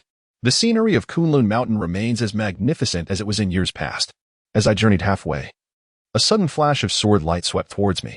It was then that I beheld a figure clad in green, gracefully approaching, who laughed heartily and exclaimed, "Brother Qin Mu, it has been many years. I trust you have been well." Qin Mu turned to look, unable to suppress a smile. "Yuding?" The figure was none other than Master Yuding. In the past, when Qin Mu and Duo Bao ventured to Mount Buzhou, they encountered Yuding at the entrance. At that time, he was merely a loose cultivator. Now, however, he had become a disciple under the Primordial Beginning sect. Naturally, Qin Mu was not surprised, for it was always Yuding's intention to join the ranks of the Primordial Beginnings. Upon seeing Qin Mu, Yuding was filled with joy, reflecting that had it not been for their earlier meeting at Mount Buzhou, he might not have had the fortune to become a disciple of the Primordial Beginnings. After a brief pause, Yuding promptly stepped forward and clasped his hands in salute, saying, "Brother, your bearing surpasses that of yesteryears." While others might not recognize Qin Mu, Yuding was well aware of his prowess. With sheer physical strength, he had vanquished the great shaman Quafu of the Wu clan, earning his place at Mount Buzhou. Now, with his cultivation reaching the realm of the great Luo Golden Immortal, Yuding could surmise that Qin Mu must have encountered significant opportunities within Mount Buzhou. Hearing Yuding's compliments, Qin Mu smiled gently and replied, "Yuding, your cultivation has indeed progressed considerably over the years. Congratulations are in order." The three then journeyed together, encountering numerous disciples of the Primordial Beginnings along the way. Upon seeing Qin Mu, these disciples exchanged glances of curiosity, wondering, who is this person? What merit allows him to command such respect from both Dao Xing and Brother Yuding? A great Luo Golden Immortal. No doubt his background is extraordinary. Many speculated quietly amongst themselves. Qin Mu, however, paid them little mind and turned to Yuding, inquiring, "Has Duo Bao taken up residence at Ling Mountain?" Upon hearing Qin Mu's question, Yuding nodded and responded, "After Duo Bao and I arrived at Kunlun, we happened upon the opening of the three purities to accept disciples. Ultimately, Duo Bao fulfilled his wish and became a disciple of Uncle Master Tong Tian." Hearing this, Qin Mu nodded slightly, confirming his earlier thoughts. Before long, Qin Mu, accompanied by Dao Xing and Yuding, arrived at the entrance of the Yusu Palace. Raising his eyes, he beheld the majestic gates, where the essence of Dao flowed. And within, a dazzling celestial light flickered. Without delay, He prepared to step into the Yusu Palace. Just then, a figure emerged from within. Clad in a robe of purple and gold, the newcomer bore a solemn expression, and an aura of profound depth surrounded him. Upon seeing this individual, Yuding and Dao Xing promptly bowed in respect. "We greet the senior brother." The newcomer cast a dispassionate glance over them, and eventually fixed his gaze upon Qin Mu, frowning slightly, and asked, "Who might this be?" Upon hearing the inquiry, Yuding hastily introduced, "Senior brother Guangchengzi. This is the esteemed disciple of Uncle Master Tong Tian, brother Qin Mu."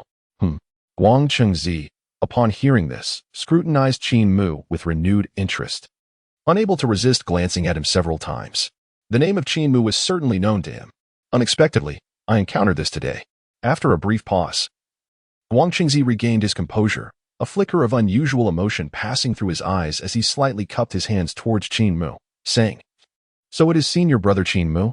I have long admired you." His tone, however, bore an unmistakable hint of disdain. Despite paying his respects, there was little reverence in his demeanor. Qin Mu remained unfazed, effortlessly discerning Guangchengzi's thoughts. It was evident that he regarded him, the great senior brother of the Jie Sect, with little regard, just as Qin Mu had surmised. Guangchengzi felt a surge of discontent upon realizing that the visitor was Qin Mu. To him, as the foremost disciple of the Yuanshi sect, he considered himself of equal standing to Qin Mu. After a moment of silence, Qin Mu let out a soft laugh, choosing not to elaborate further. Suddenly, an overwhelming aura erupted from within him. In an instant, a terrifying pressure enveloped Guangchengzi. Upon sensing the immense force radiating from Qin Mu, Guangchengzi's countenance changed dramatically. He felt as if a mountain were pressing down upon him, nearly losing his balance. A Deluo golden immortal. Guangchengzi marveled inwardly, astonished by Qin Mu's formidable cultivation that had reached the level of Deluo golden immortal. After all, he himself was merely a Tai golden immortal, significantly inferior in comparison. The strength of Qin Mu vastly surpassed his own. Guangchengzi reflected, feeling his internal energy surging uncontrollably under Qin Mu's oppressive presence. Meanwhile, Yu Ding and Dao Xing observed in silence, acutely aware that Guangchengzi had initially intended to intimidate Qin Mu. Little did he expect Qin Mu to respond with such overwhelming pressure. Just as the atmosphere thickened, a commanding voice resonated from within the Yusu Palace. "Now that Qin Mu has arrived, why not step inside?" The voice, though not loud, echoed with a celestial resonance that instantly dispelled the pressure Qin Mu had exerted over Guangchengzi. Upon hearing the voice, Qin Mu retracted his aura and smiled gently, recognizing the speaker's identity as none other than his second master, Yuanshi. After a brief pause, he exchanged a meaningful glance with Guangchengzi before proceeding without hesitation into the depths of the Yusu Palace. Chapter 45, Bidding Farewell to Kunlun, Visiting the Supreme. The lamplighting Taoist wishes to become an apprentice? Upon entering the Yusu Palace, one beheld ethereal towers and jade palaces shrouded in mist and clouds.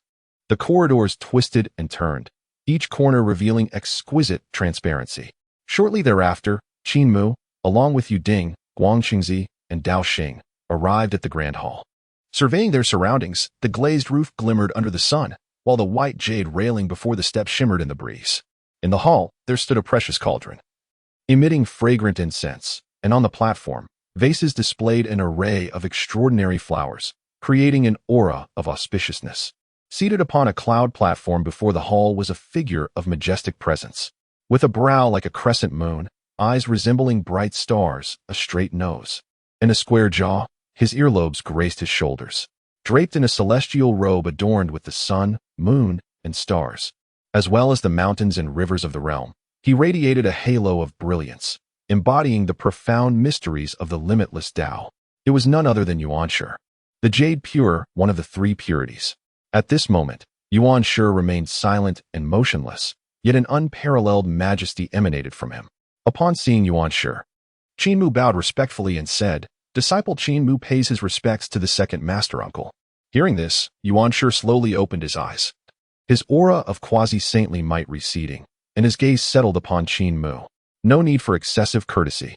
After speaking, a glimmer of appreciation flashed in Yuanshi's eyes as he continued, "Tong Tian has indeed taken in a remarkable disciple.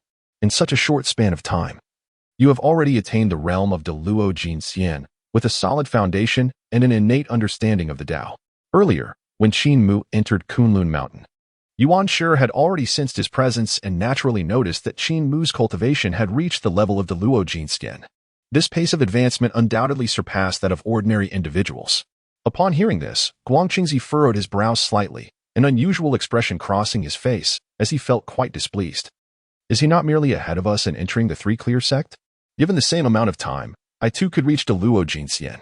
He harbored a sense of dissatisfaction towards Qin Mu, particularly because, outside Yusu Palace, Qin Mu had exerted the pressure of a Deluo Jin Xian upon him, which stirred his indignation.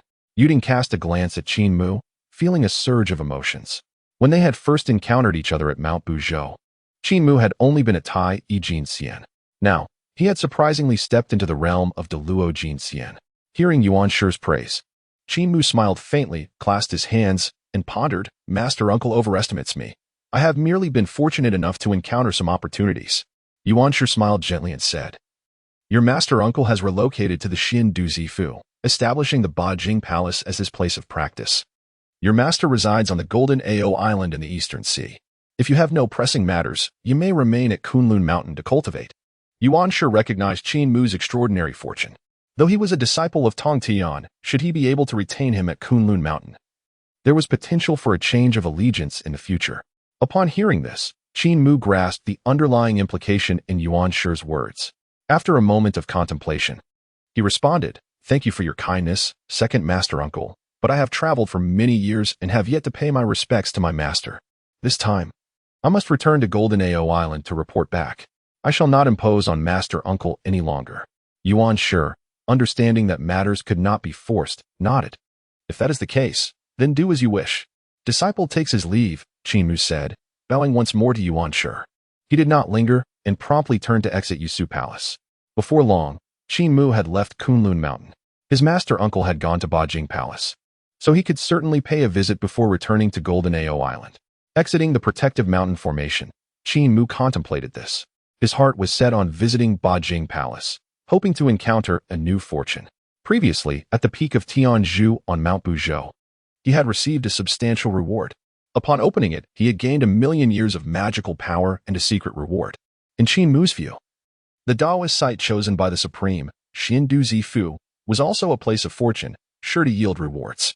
Having made up his mind, Qin Mu wasted no time and soared towards Bajing Palace. Just after Qin Mu departed, a powerful aura descended upon Ling Mountain. Boom! Amidst the golden light, a figure revealed itself. A figure clad in a gray robe approached, exuding an aura of ancient wisdom, enveloped by the serene radiance of the Buddha, yet harmonizing with the ethereal essence of the Tao. The dual colors of the cosmos were evident in the intricate hairstyle atop their head, while a white crane soared above the clouds embroidered on the dark Taoist robe. With an air of celestial grace and Taoist profundity, they shimmered with the brilliance of dawn. Particularly striking was the formidable presence they radiated, unmistakably marking them as a quasi-saintly being. This individual was none other than the luminary of the burning lamp. At long last, he had arrived at Ling Mountain. Yet, he pondered whether he would successfully become a disciple under the primordial origin. The luminary murmured to himself. Having journeyed to Kunlun with the aspiration of joining the ranks of the primordial origin, although he possessed the cultivation of a quasi-saint himself, he was acutely aware that without attaining sainthood, one remained insignificant as an end in the grand scheme. The primordial origin, being one of the 6 heavenly saints personally designated by the Tao ancestor Hongjun, was destined to become a saint in the future. His thoughts of seeking to join the primordial origin were tinged with a sense of hopeful chance. Perhaps, within the bounds of Ling Mountain, he might encounter the opportunity to grasp the path of sanctity. Among the 3 pure ones, the Supreme One had not indicated any intention to take on disciples, leaving the luminary to focus his hopes on the primordial origin in Tong Tian. Just as he was lost in contemplation, the protective formation of Ling Mountain suddenly activated. Shortly thereafter, Guangqingzi emerged from within the formation. The moment the luminary arrived at the foot of Kunlun, the primordial origin had already sensed his presence and sent word to Guangqingzi to come and greet him. After all, the luminary was a quasi-saintly being deserving of respect. As Guangqingzi approached the luminary, he harbored doubts. What could a quasi-saintly being possibly seek at this moment in Kunlun? Despite his hesitation, he drew near and respectfully bowed, declaring, I am Guangqingzi, paying my respects to you, esteemed elder. May I inquire about your purpose for visiting Kunlun? The luminary offered a gentle smile. His tone serene as he replied, I am the luminary of the burning lamp, here today to pay my respects at Ling Mountain. I humbly request your guidance. Guang Qingzi nodded, refraining from further inquiries, fully aware that a being of the luminary stature would not divulge anything unnecessary. Please, follow me. After a brief pause, Guang Qingzi led the luminary into Kunlun Mountain without delay. Before long, under Guang Qingzi's guidance, the luminary arrived at the Jade Void Palace. Upon seeing the luminary, the Primordial Origin's gaze flickered with intrigue, and he inquired with a warm smile, "Pray tell, esteemed friend, what brings you from afar to Kunlun?" The Primordial Origin's courteous demeanor and the use of the term friend signified his acknowledgement of the luminary's quasi-saintly status. After all, they had once shared the experience of listening to the Tao together in the Three Xiao Palace, and the luminary's cultivation level warranted such a designation. Of course, should the Primordial Origin attain sainthood in the future, the dynamics would undoubtedly shift. However, in the present, despite years of contemplation, the Primordial Origin had yet to discover the opportunity for sanctity. In response to the Primordial Origin's inquiry, the luminary did not hesitate to reveal his intentions. Slightly bowing as he stated, "I have come to Kunlun with the hope of becoming a disciple under you, esteemed friend." Chapter 46, The Luminary Seeking Support. Arrival at Shouyang Mountain, the Golden Horn and Silver Horn youths. Upon hearing the words of the burning lamp Taoist, Guang Qingzi was struck with astonishment, his mind reeling with disbelief. What? He gazed incredulously at the burning lamp, never having anticipated that this eminent figure would come to Kunlun Mountain with the intention of taking refuge under the auspices of the Primordial Lord. It must be noted that the burning lamp is a quasi-saint. What could this possibly mean? What circumstances compel the burning lamp Taoist, a being of such lofty status, to seek the position of the senior disciple beneath our primordial sect? Guang Qingzi's heart trembled, his breath becoming increasingly erratic. Initially, he had thought the burning lamp Taoist was visiting to discuss an important matter with his master. Who would have imagined that he was here to seek apprenticeship? Moreover, if the Primordial Lord were to acquiesce, the burning lamp, with his quasi-saintly cultivation, would inevitably ascend to the role of senior disciple under the primordial sect. The more he pondered this, the more anxious Guang Qingzi became, his lips twitching uncontrollably. After a brief moment of daze, he hastily turned his gaze towards the Primordial Lord, secretly hoping for a rejection of the burning lamp's request. Simultaneously, the Primordial Lord, upon hearing the intent of the burning lamp Taoist, found himself equally unprepared. In his view, it was highly likely that the esteemed burning lamp, with his standing and cultivation, sought him out for an intellectual discourse. Yet, to his surprise, the burning lamp wished to take him as his master. Surely, such a request must stem from the pursuit of the path to sainthood. Otherwise, with his quasi-saintly cultivation, why would he willingly submit to another? After a moment of contemplation, the Primordial Lord began to form an understanding. After all, the burning lamp Taoist, like himself, was of quasi-saintly caliber. Logically, he would not deign to occupy a subordinate position. However, during the third sermon held by the Hongjun Daozu at the Three Xiao Palace, the positions of the saints had already been allocated. The three pure ones, Niwa, and the Western figures of Jiayin and Chanjing were to become the future 6 saints of heaven. The burning lamp Taoist choice, therefore, was undoubtedly motivated by the pursuit of sainthood. With this clarity, the Primordial Lord maintained his composure, offering a faint smile as he said, "Taoist burning lamp. As we are both guests of the Three Xiao Palace, it would be inappropriate for me to take you as my disciple." Upon hearing the Primordial Lord's refusal, Guang Qingzi breathed a quiet sigh of relief, contemplating that his position as the senior disciple was finally secure. After all, should another quasi-saint disciple emerge from the primordial sect, what would become of them, the existing disciples, but to obediently submit? The burning lamp Taoist, however, did not relent upon hearing the Primordial Lord's words. He quickly responded, "What you say, esteemed Primordial Taoist, is misguided. As the saying goes, the worthy are to be teachers. You, esteemed Taoist, shall surely attain the path of sainthood in due time. I am more than willing to observe the rites of a disciple. I implore you to grant me this honor." With that, the burning lamp Taoist bowed once more to the Primordial Lord. Witnessing such behavior from the burning lamp, Guang Qingzi felt a twitch in his eyelids and inwardly cursed. How brazen! This old fellow possesses an extraordinary thickness of skin. Even after being rejected by his master, he remained oblivious to the situation. With growing unease, Guang Qingzi glanced at the Primordial Lord again, anxious that he might soften his heart and truly accept the burning lamp Taoist as a disciple. If that were to happen, his status within the primordial sect would undoubtedly plummet. Fortunately, after listening to the burning lamp Taoist, the Primordial Lord remained largely unmoved.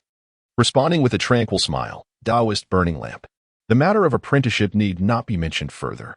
At this juncture, Yuan Shi paused momentarily, then added, however, if you have no other place to go, you may temporarily reside in Ling Mountain and manage the affairs of my sect. In Yuan Shi's eyes, the Taoist of the burning lamp possessed considerable cultivation. Should he choose to remain in Kunlun, he would undoubtedly be a tremendous asset in the future. Furthermore, once he attains sainthood, he would likely be unable to personally oversee his disciples. If the burning lamp Taoist is willing to stay, he would indeed be a fine candidate to manage the sect on his behalf. Upon hearing this from Yuan Shi, a fleeting glimmer of disappointment crossed through the burning lamp's eyes. He had initially thought Yuan Shi might accept him as a disciple, only to find himself rejected. However, after a moment of reflection, he found solace in the notion that remaining within the future saint's domain was far preferable to wandering aimlessly outside. Moreover, it was certain that Yuan Shi would eventually attain sainthood. What could be more beneficial than aligning oneself with a saint? With this thought in mind, a resolute determination flickered in the burning lamp's eyes as he respectfully bowed to Yuan Shi, saying, I am truly grateful, Taoist Yuan Shi. Yuan Shi smiled gently and raised a hand, signaling that no excessive formalities were necessary. Observing this, Guang Qingzi quietly exhaled in relief, muttering, thank heavens there won't be another senior brother. I remain the eldest disciple of my master. Time passed fleetingly, and before long, several days had elapsed. At this moment, Qin Mu had arrived at Xiaoyang Mountain. From a distance, he beheld the mountaintop enveloped in purple mist, with streams of virtuous energy cascading down. An ancient Taoist palace stood majestically amidst the clouds, inscribed with the characters for 8 scenic palace. Truly, it was a remarkable place, befitting that of his esteemed master. Qin Mu marveled at the sight, discerning the immense fortune associated with the location chosen by the Taishang. As he took in the surroundings, Qin Mu did not dwell on it for long. He steadied his mind and proceeded directly into the mountain. Upon entering Xiaoyang Mountain, he was greeted by auspicious grasses. Spiritual herbs sprouting from the earth, roots entwined with the essence of the land, and lofty pines alongside verdant willows, with purple chrysanthemums and crimson plums flourishing. It was indeed a place of serene tranquility. Qin Mu whispered in admiration. His curiosity piqued. He wondered what kind of rewards might befall him here. Surely, there should be at least some sort of moderate reward, he mused. In Qin Mu's estimation, Xiaoyang Mountain, chosen by the Taishang, was a site of exquisite beauty and vitality. Even if it did not rival the illustrious Buzhou Mountain, it was certainly not far behind. Previously, he had received a substantial reward atop Buzhou Mountain. Thus, even if he did not receive a grand reward this time, a modest one would suffice to justify his journey. After a brief contemplation, Qin Mu gathered his thoughts and continued onward. Before long, he reached the entrance to the mountain, poised to step through the threshold. Just then, a voice rang out, questioning, who dares to intrude upon Xiaoyang Mountain? As the words fell, 2 figures darted forth from within the gate. These 2 figures were diminutive, resembling little sprites. As Qin Mu turned to look, he saw 2 small children, each standing less than 3 feet tall, blocking his path. One bore a golden little horn atop his head, while the other sported a silver one. At this moment, 2 young boys stood with their hands on their hips, adopting a fierce demeanor as they stared intently at Qin Mu. Observing this, Qin Mu was taken aback. Golden horn? Silver horn? These 2 must be the future kings of Golden Horn and Silver Horn. Qin Mu mused silently, having discerned the identities of the 2 boys. It is known that in the future journey to the west, the kings of Golden Horn and Silver Horn were responsible for creating a significant tribulation for Sun Wukong.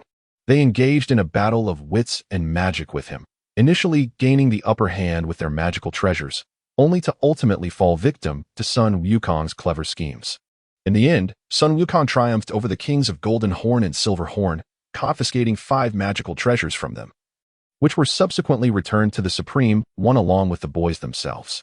Chapter 47. A Red Envelope Falls. The Supreme One bestows treasures, the 9-turn golden elixir. After a moment of contemplation, Qin Mu gazed at the 2 fiercely innocent young Taoists with intrigue. Noticing his gaze, the Golden Horn boy lifted his chin and declared, "What are you looking at? We are the disciples of the Supreme Lord." Before Qin Mu could respond, the Silver Horn boy added, "Identify yourself quickly if you know what is good for you." Suppressing a chuckle, Qin Mu replied, "Oh, do you know who I am?" Upon hearing this, the Golden Horn and Silver Horn boys exchanged glances. Soon after, the silver horn boy spoke first. Who cares who you are? Without the Lord's permission, no one can enter. Now tell us, who are you? Not wishing to tease the two boys any further, Qin Mu introduced himself. I am Qin Mu, the foremost disciple of the three pure ones, the grand disciple of the upper clear. Upon hearing Qin Mu's introduction, the golden horn and silver horn boys were momentarily taken aback. The three pure ones accept disciples? The grand disciple of the upper clear? If that were the case, wouldn't he be the nephew of the Supreme Lord? The silver horn boy exclaimed in surprise, unable to resist glancing at Qin Mu a few more times. Meanwhile, the golden horn boy spoke up. You can't just say that. We need proof to believe you. The silver horn boy nodded in agreement. Exactly. Do you have any credentials? Qin Mu was taken aback, caught off guard by the inquiries of the golden horn and silver horn boys. Just then, a voice resonated from within Ning Mountain. Golden horn, silver horn, do not be disrespectful. Qin Mu has arrived. Let him come forth. Upon hearing this voice, Qin Mu quickly bowed slightly towards Ning Mountain and responded, Yes, Master Uncle. He then cast a glance at the golden horn and silver horn boys and smiled. Do you believe me now?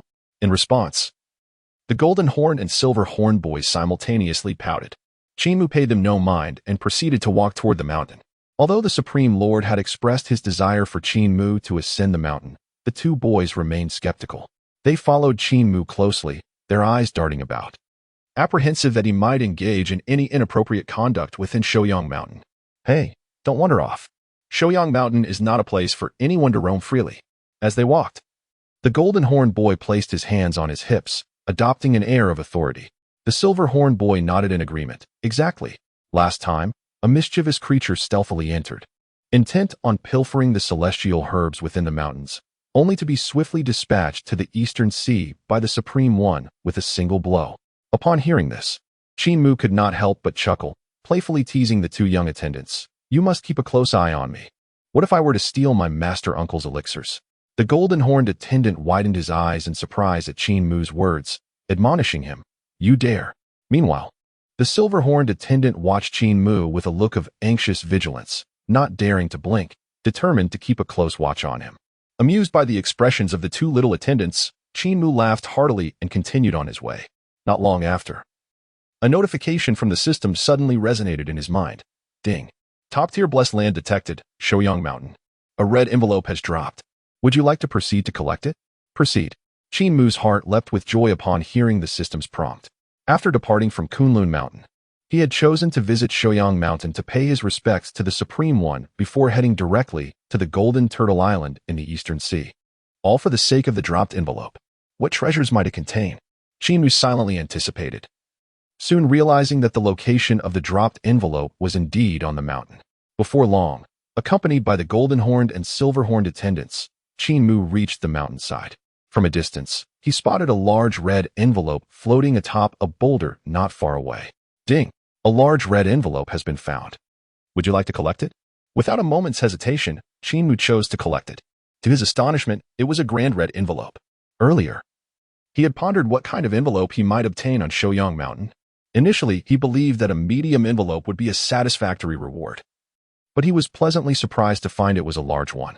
It is well known that the larger the envelope, the better the rewards contained within. Previously, on the peak of Buzhou Mountain, he had also received a large envelope, which granted him not only 1,000,000 years of magical power, but also one of the 9 secrets, the Lingzi secret. It was indeed a bountiful harvest. Qin Mu did not rush to open the large envelope. Instead, he opted to first pay his respects to the Supreme One. Soon, he arrived at the Supreme One's place of meditation. Upon closer inspection, he beheld the Supreme One seated beneath an ancient pine tree, exuding an aura of Tao that harmonized with the heavens, appearing as though he had merged with the world around him. Seeing the Supreme One, Qin Mu promptly bowed respectfully, saying, Disciple Qin Mu pays homage to Master Uncle. In response, the Supreme One nodded slightly, his gaze lingering on Qin Mu for a moment before he remarked, Well done.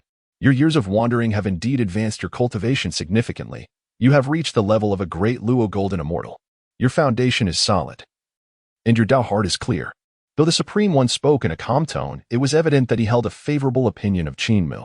Master Uncle, I have merely encountered a few fortunate opportunities while traveling, Qin Mu humbly replied. The Supreme One paid little heed to this, shifting the topic. Have you been to Kunlun Mountain? Qin Mu nodded, responding with a soft yes. I have just come from Kunlun Mountain. I intended to head directly to Golden Turtle Island to pay my respects to my master. But thinking that it has been a long time since I last saw Master Uncle, I felt it appropriate to come and inquire after you. Upon hearing Qin Mu's response, a glimmer of satisfaction flickered in the eyes of the Supreme Elder, who smiled and remarked, "You are indeed thoughtful," with a graceful sweep of his wide sleeves. A stream of golden light descended directly before Qin Mu. Upon closer inspection, he beheld a round and radiant elixir floating amidst the golden glow. This was the 9-turn golden pill. I have refined 3 in total, and I bestow this one upon you, for it will greatly assist you in your current cultivation. Qin Mu was profoundly shaken by these words. The 9-turn golden pill, while others may be unaware of its significance. Qin Mu understood all too well that it epitomized the pinnacle of the Supreme Elder's alchemical mastery. Furthermore, the process of crafting this pill was extraordinarily intricate and arduous, requiring the Supreme Elder to invest vast amounts of time and energy. The refinement of the 9-turn golden pill demanded 9 cycles of distillation, with each cycle necessitating meticulous control over fire and timing. A single misstep could render all efforts futile. Undoubtedly, the efficacy of the 9-turn golden pill was extraordinary. For ordinary beings, a single pill could pave the way to immortality, allowing them to ascend to the celestial realms. For someone like Qin Mu, who had already made significant strides in cultivation, the 9-turn golden pill could enhance his abilities and even facilitate breakthroughs in his training. Qin Mu had not anticipated such generosity from the Supreme Elder, who so readily gifted him the 9-turn golden pill. "Thank you, Master Uncle." In a state of astonishment, he hurriedly accepted the elixir. The Supreme Elder, maintaining his usual demeanor, inquired, "Do you have any uncertainties regarding your cultivation?" At this, Qin Mu nodded slightly, seizing the opportunity. He proceeded to pose several perplexing questions that had long troubled him. The Supreme Elder answered each inquiry succinctly, yet his words penetrated to the very essence of the Tao. Time flew by, and a century passed in the blink of an eye. In Chapter 48, the unveiling of the Great Red Envelope, the Supreme Divine Law, the primordial version of the transformation into freedom technique. Over the course of this century, the Supreme Elder had resolved many of Qin Mu's cultivation dilemmas. Filled with gratitude, Qin Mu gazed at the Supreme Elder and said, "Thank you, Master Uncle, for enlightening me. This century has been immensely beneficial to me." Rising, he bowed deeply before the Supreme Elder. The Supreme Elder cast a knowing glance at Qin Mu and said meaningfully, "Qin Mu, the primordial changes are imminent. Take care of yourself." With that, he did not await further words from Qin Mu, closing his eyes in meditation. Qin Mu felt a stirring within, aware of the approaching tumultuous events in the primordial world. After bidding farewell to the Supreme Elder, he departed from Ling Mountain under the watchful protection of the Golden Horn and Silver Horn. It was time to journey to the Golden Ao Island in the Eastern Sea. However, before that, he needed to find a secluded spot to unveil the Great Red Envelope. With this thought in mind, Qin Mu wasted no time in seeking a quiet valley, where he set up a concealment formation. He had grown much more cautious about opening the envelope, as he was uncertain of the rewards it might yield. Should it provoke a startling phenomenon, causing upheaval in the primordial realm, it would undoubtedly bring him unnecessary trouble. Once the formation was established, Qin Mu's heart raced as he directly communicated with the system. System, open the Great Red Envelope. Presently, while he possessed numerous small and medium envelopes, he had but a single great envelope. Qin Mu intended to preserve these red envelopes for the future, with the aspiration of eventually crafting a supersized envelope. It is important to note that a supersized envelope represents the pinnacle of envelopes. Previously, under the guidance of the 3 Pure Ones, he had ventured to the Zishu Palace to attend Hongjuan's 3rd lecture, during which the system had bestowed upon him a supersized envelope. Upon opening it, he directly acquired an exclusive, grand-level cultivation technique. He pondered what rewards this current large envelope might yield, filled with anticipation. At that moment, a notification resonated in his mind. Ding! Successfully opened the large envelope. Congratulations, Master, you have received the reward, the primordial version of the transformation of freedom technique. As the system's announcement echoed, the profound essence of the transformation of freedom technique surged into Qin Mu's consciousness like a tidal wave. What? The transformation of freedom technique? Qin Mu's pupils dilated in disbelief. He had never anticipated that opening this large envelope would grant him the transformation of freedom technique. This technique was renowned as the unparalleled imperial method of the primordial emperor in the perfect world. The concept of transformation of freedom encompasses the ability to transcend time, space, and reincarnation, existing omnipresently across various dimensions. It allows for the manipulation of all entities and phenomena, whether they be the practitioner's true self, the heavens and earth, the Tao of heaven, or any conceivable matter and logic. Of course, in practice, various factors may introduce deviations from this theoretical perfection.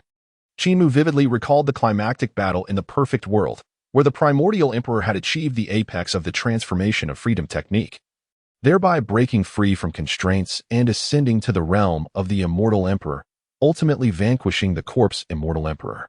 He marveled at the extraordinary reward bestowed by the large envelope. After a moment of contemplation, he regained his focus. Moreover, this was an enhanced version provided by the system, its potency surpassing that of the original. Suddenly, a spark of inspiration lit up his mind. Previously, during his sparring match with the great witch Xingtian, he had received a drop of his own blood, coupled with the 9 transformation golden pill gifted by his master uncle. He could indeed attempt to elaborate on the transformation of freedom technique. Qin Mu exclaimed with excitement. Earlier, after descending from Ling Mountain, he had encountered Xingtian at the entrance. The witch clan was inherently combative, and Xingtian was no exception. Aware of Qin Mu's feat of defeating the great witch Quafu through sheer physical prowess, he sought to engage in a contest with Qin Mu. To entice him, Xingtian even offered a fragment of a purple shard along with a drop of his own blood. Qin Mu immediately recognized the exceptional nature of that shard. It was, in fact, a fragment of the creation jade dish. Furthermore, Xingtian's blood was extraordinary, imbued with the energy of primordial chaos. With such enticing stakes, Qin Mu accepted the challenge without hesitation. Unexpectedly, during the contest with Xingtian, he passively triggered a profound understanding that led him to comprehend a divine ability, enabling him to cleave open the heavens with a single strike. After a moment of reflection, Qin Mu returned to his thoughts, muttering to himself, "While the transformation of freedom technique is indeed formidable, it cannot conjure something from nothing. Whether one or infinite, in essence, both exist. The so-called transformation must stem from entities that have graced the boundless expanse of time and space." With a drop of Xingtian's blood, combined with the 9 revolutions golden elixir, I shall surely achieve mastery in my cultivation and ascend to new heights. After a moment's contemplation, Qin Mu did not hesitate. Retrieving Xingtian's precious drop of blood and the 9 revolutions golden elixir, and forthwith began to enact the transformation of freedom great method. Thus, time flowed on. During this passage, the situation of the primordial world subtly shifted, becoming increasingly unstable. Notably, there were continuous frictions between the Demon Clan and the Eastern Prince's faction of the Purple Mansion continent. The Eastern Prince, having been appointed the foremost male immortal by Hongjun, was entrusted with the governance of the primordial world. Over the years, he relentlessly recruited troops and gathered various scattered immortal forces, harboring ambitions of one day becoming the sovereign of the primordial realm. The Demon Clan, however, was unwilling to yield, consistently standing in opposition to the Eastern Prince South Celestial Court. Both factions aspired to dominate the vast expanse of the primordial universe. Meanwhile, the Witch Clan maintained a watchful stance from their stronghold on the unmoving mountain, observing with detached interest. For them, the more fiercely the Demon Clan and the Purple Mansion contended, the better, as it allowed the Witch Clan to remain uninvolved. Simultaneously, in the heavens above, at the Celestial Court, boom, the Eastern Emperor Tai, flushed with rage, smashed a jade table with a furious punch, exclaiming, "Elder brother, the Eastern Prince has gone too far. How dare he send people to assassinate my demon kin? Let me lead the troops to obliterate the Purple Mansion continent and eradicate him." Tai seethed with indignation. Currently, the tensions between the Celestial Court and the Heavenly Court were escalating. Previously, their skirmishes had been conducted in secrecy. Observing Tai's furious outburst, Dijuan, seated in the main position, narrowed his eyes slightly. After a moment of thought, he spoke. "Second brother, temper your impatience. Now is not the time." Hearing Dijuan's words, Tai's brows furrowed even deeper. Perplexed, what are we waiting for? Does the Eastern Prince truly think he can suppress my demon clan simply because he is the appointed foremost male immortal by the Tao ancestor? His actions against my clan have become increasingly brazen. Dijuan shook his head, aware of Tai's formidable strength, yet recognizing that the Eastern Prince was no pushover. Particularly, the earlier involvement of Jie and Zhunti from the Western realm with the Purple Mansion added to the complexity. After some contemplation, Dijuan remarked, The Eastern Prince may not be overly formidable, but he has the backing of Jie and Zhunti. Should we engage in battle with the Purple Mansion now? Those two from the west will undoubtedly intervene. Upon hearing this, Tai scoffed, irately declaring, those two shameless scoundrels shall be dealt with in due time. Dijuan, deep in thought, then rose from his seat. I have my plans for this matter. You, second brother, remain here to hold the fort while I pay a visit to the Nuwa Palace. Chapter 49, Mid-Stage of the Great Luo Golden Immortal. With that, Dijuan departed. Earlier, after inviting Nuwa and Fushi to join the Demon Clan's celestial court, he had conferred upon them the titles of Empress Nuwa and Emperor Shi. Nuwa's domain was established in the Taisu Heaven, beyond the 33 heavens, in the vast expanse of the Liguang Field, known as the Nuwa Palace. Soon, Dijuan arrived at the Nuwa Palace, which was built against a precipice. Its sturdy cliffs serving as a foundation, draped in the magnificent sea of clouds, in a splendid display of colors amidst the swirling auspices of fortune.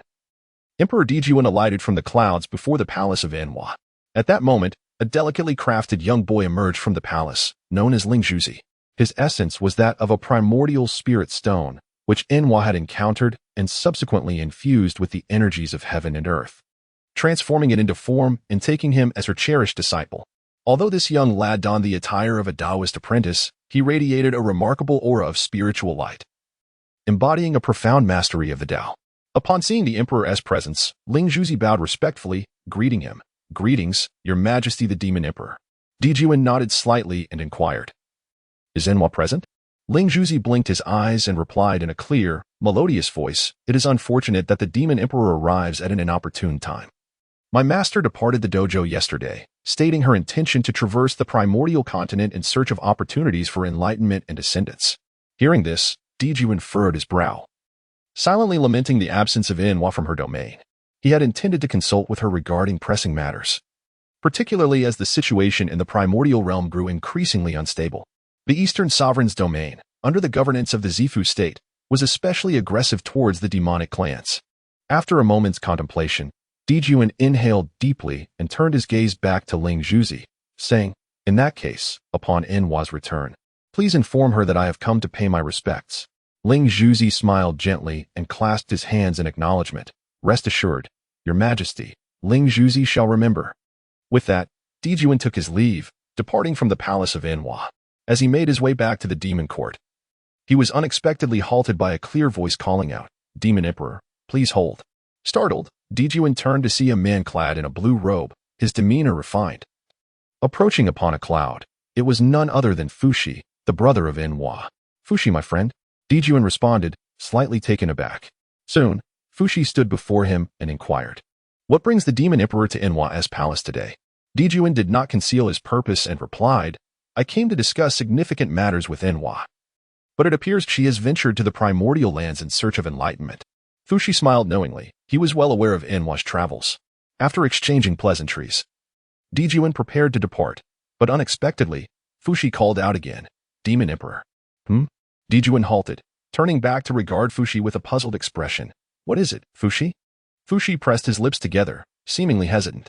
Observing Fushi's demeanor, Dijuan encouraged him, Dear friend, speak freely. We are all of the demon court. There is no need for formalities. With a deep sigh, Fushi finally spoke, Demon Emperor, I wish to borrow your river diagram and Luo book for a time. Upon hearing this, a flicker of surprise crossed Dijuan's eyes. The river diagram and Luo book were his innate treasures, both classified as supreme innate spiritual artifacts, utilized for divining the mysteries of the heavens and interpreting the stars. The river diagram held the principles of celestial phenomena in the creation of the universe, while the Luo book was primarily defensive in nature. Dijuan was taken aback that Fushi sought to borrow his innate treasures.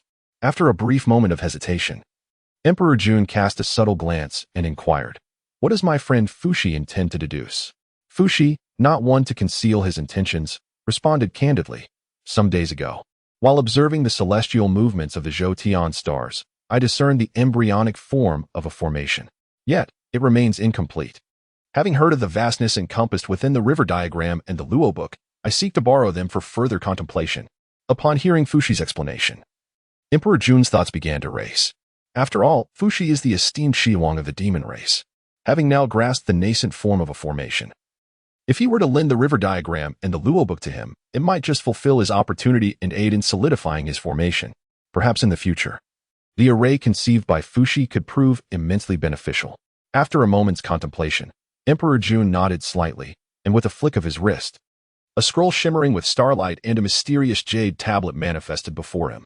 Indeed, it was his innate treasures, the river diagram and the Luo book. Since my friend Fuxi has spoken, I shall certainly oblige. Seeing Emperor Jun's acquiescence, Fuxi was overjoyed. He had previously harbored concerns that Emperor Jun might refuse, for these were two supreme innate spiritual treasures, and they were Emperor Jun's own innate possessions. Who would easily lend such items? In his elation, Fuxi solemnly accepted the river diagram and the Luo book, expressing his gratitude. Thank you, Demon Emperor. This kindness will be etched in Fuxi's memory. Emperor Jun responded with a gentle smile, waving his hand dismissively, indicating that Fuxi need not concern himself. It is of no consequence. We are both of the demon race and ought to assist one another. However, while he spoke thus, Emperor Jun harbored ulterior motives. Fuxi, being adept in deduction, could prove advantageous for the future of the demon race if he could be persuaded to ally with them. Subsequently, Emperor Jun made no further delay and took his leave. Meanwhile, in the secluded grounds where Qin Mu was in retreat, after departing from Ling Mountain, he had intended to head directly to the Golden Tortoise Island in the East Sea. In transit, he arranged a formation, activating a grand surprise. To his astonishment, upon its activation, he was rewarded with the remarkable Huazizai Great Method, coincidentally possessing a drop of Xingtian's blood and a 9-turn golden pill bestowed by the Supreme One. Qin Mu decided to enter a state of seclusion within the formation. Suddenly, a tremendous aura surged skyward, scattering the clouds within a radius of 10,000 miles. Yet, this aura quickly retracted, becoming inscrutable once more. Within the formation, Qin Mu slowly opened his eyes, which shone like the sun and moon, profoundly deep. I've reached the mid-stage of the great Luo Golden Immortal, he exclaimed with excitement. This progress was attributed to the Supreme's 9-turn golden pill, combined with the drop of Xingtian's blood, which propelled him forward, catapulting his cultivation from the initial stage to the mid-stage of the great Luo Golden Immortal. Beyond the elevation of his cultivation, what delighted Qin Mu even more was that through utilizing Xingtian's blood to enact the Huazizai Great Method, he successfully condensed Xingtian's transformation body. With a mere thought, Qin Mu activated the Huazizai Great Method. In the next moment, a towering giant, several zhang in height with bulging muscles, materialized beside him. This was the transformation body forged from Xingtian's blood. It was not merely an ordinary or clone. The figure bore striking resemblance to Xingtian's true form. In addition to embodying the transformed essence of Xingtian, Qin Mu experienced an even greater fortune. His cultivation of the exclusive Dao-level technique advanced further, resulting in the solidification of a second innate blue lotus sword leaf within his body. The emergence of this second sword leaf bestowed upon Qin Mu a profound secret art, enabling him to manifest 3 distinct Dao bodies representing the past, present, and future. These 3 bodies, while independent, could also merge, engage in their own cultivation, and provide nourishment back to the main body. Unlike the detached avatars of the 3 corpses, which could not enhance their cultivation, these manifestations could cultivate infinitely. Furthermore, should the main body fall, the 3 avatars could facilitate its resurrection. Chapter 50. The 3 Celestial Maidens. Qin Mu, brimming with confidence, reflected on the substantial gains from this period of seclusion. Not only had he synthesized a transformed essence of Xingtian from a drop of his vital blood, but his own cultivation had also ascended to the mid-stage of the great Luo Golden Immortal Realm. The blossoming of both human and earthly flowers reached the 9th grade. Crucially, his exclusive Dao-level technique had progressed to the next tier, with 2 of the 9 innate blue lotus sword leaves now solidified. Consequently, he had unlocked a divine innate ability to manifest 3 avatars. These avatars, independent of the main body, could indeed assist in its resurrection, as long as the avatars endured. Did it not imply that he too would remain unscathed? Qin Mu exclaimed with excitement. After a moment of reflection, he exhaled deeply, calming his tumultuous spirit. It was time to return to Golden Ao Island.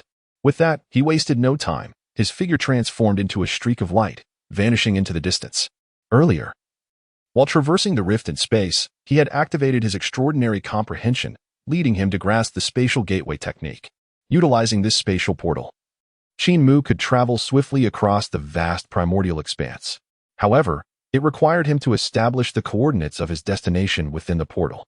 Having never ventured to Golden Ao Island in the East Sea, he lacked the specific coordinates. After traveling for a while, Qin Mu suddenly furrowed his brow.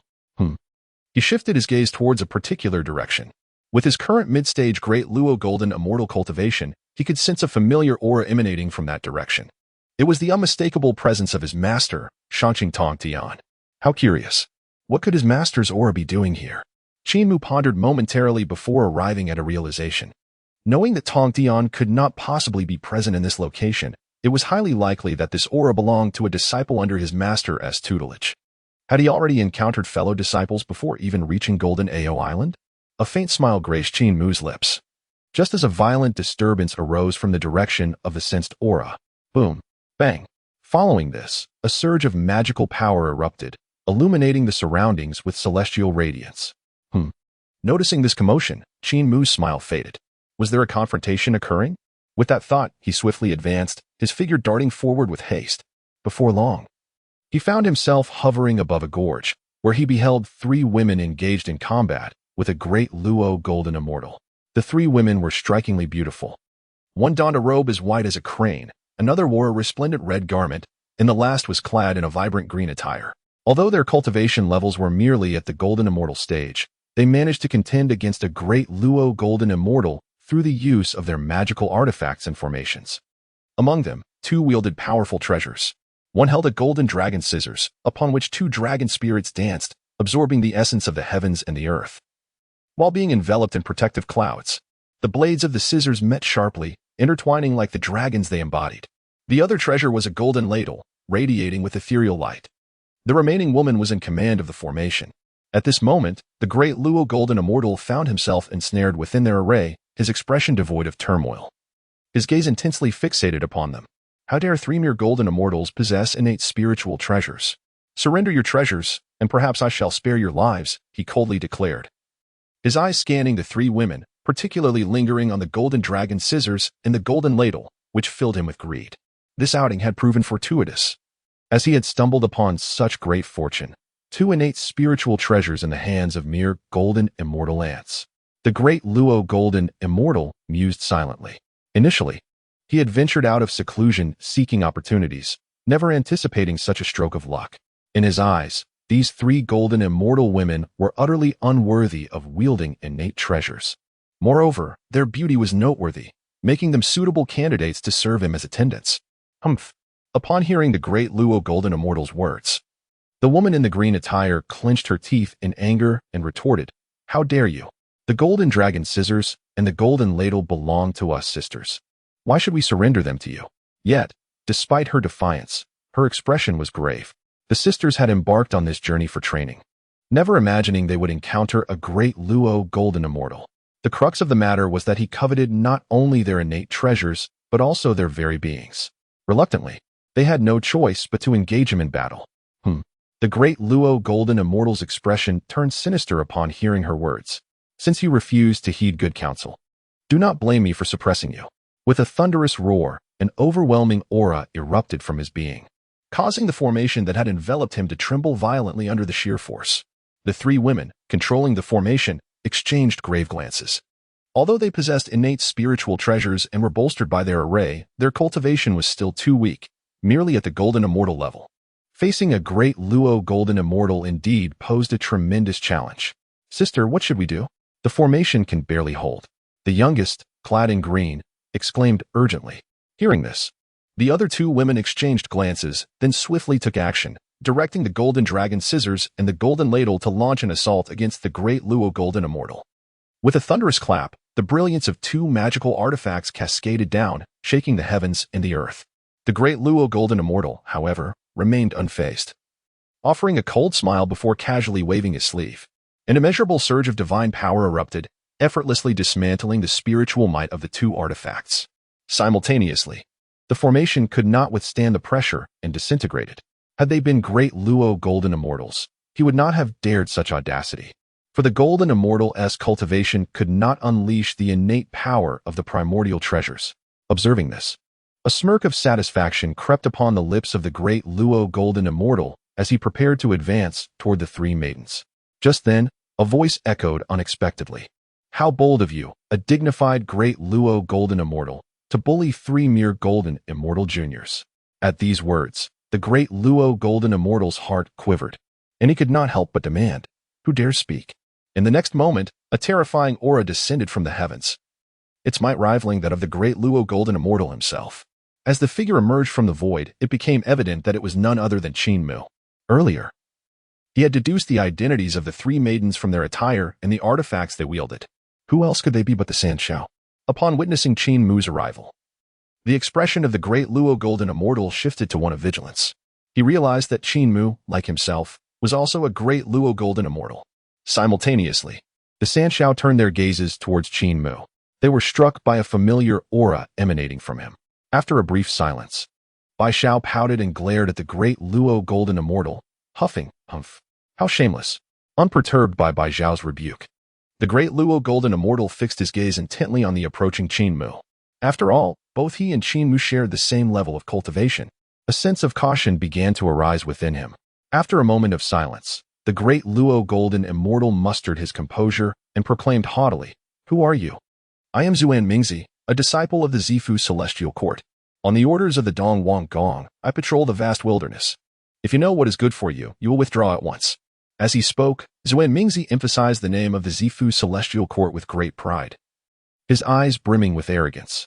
After all, in the current wilderness, the Dong Wang Gong was the appointed leader of the male immortals by the Tao ancestor, and the Zifu celestial court was renowned. Any ordinary cultivator would tremble at the mere mention of its name. Upon hearing Zuan Mingzi's declaration, the faces of the Sand Xiao changed.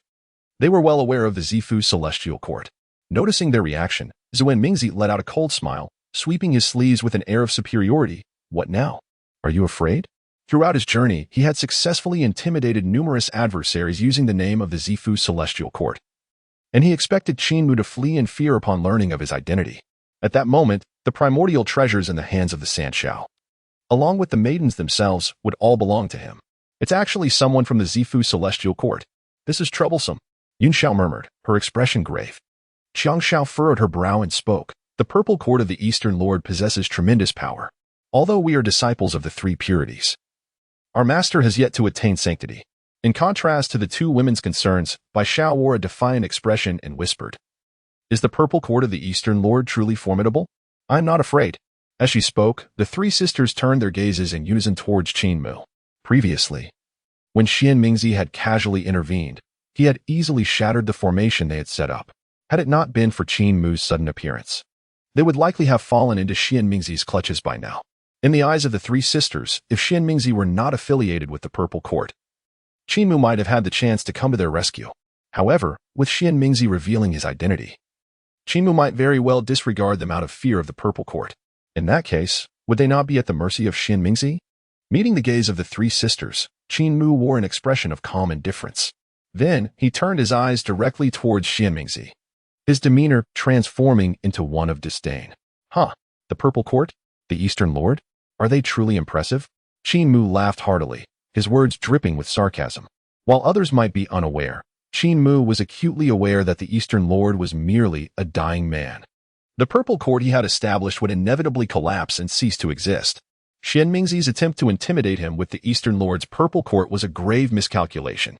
Of course, had Qin Mu been a solitary rogue cultivator, he might have felt daunted by the Purple Court's might and refrained from involving himself in this matter.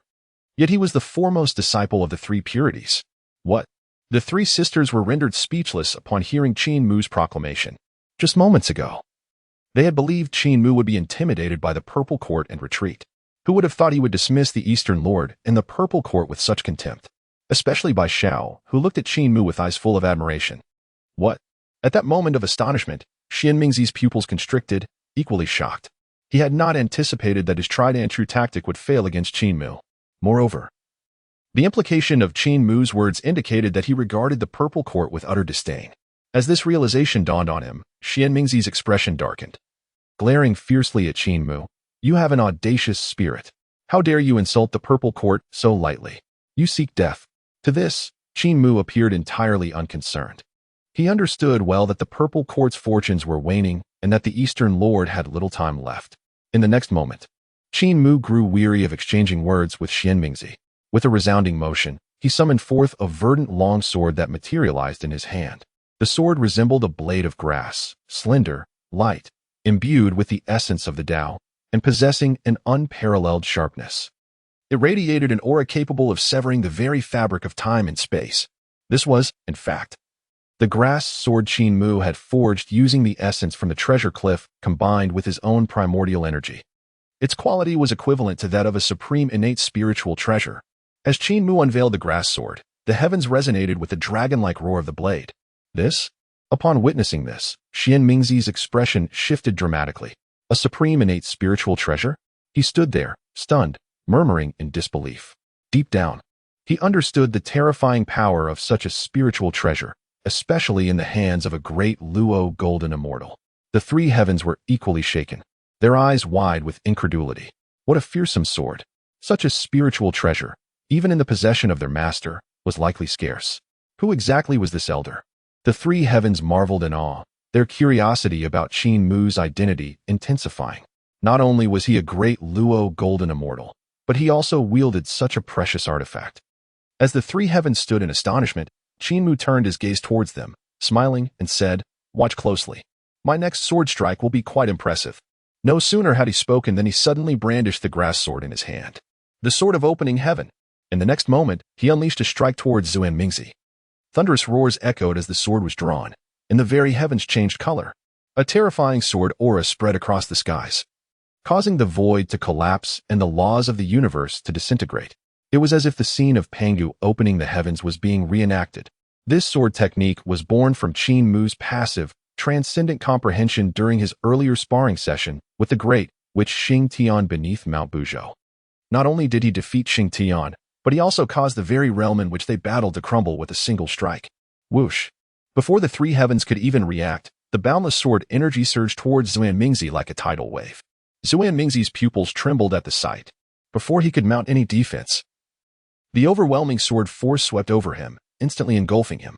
His desperate scream echoed, but he was swiftly consumed by the sword light, leading to his utter annihilation of both body and spirit.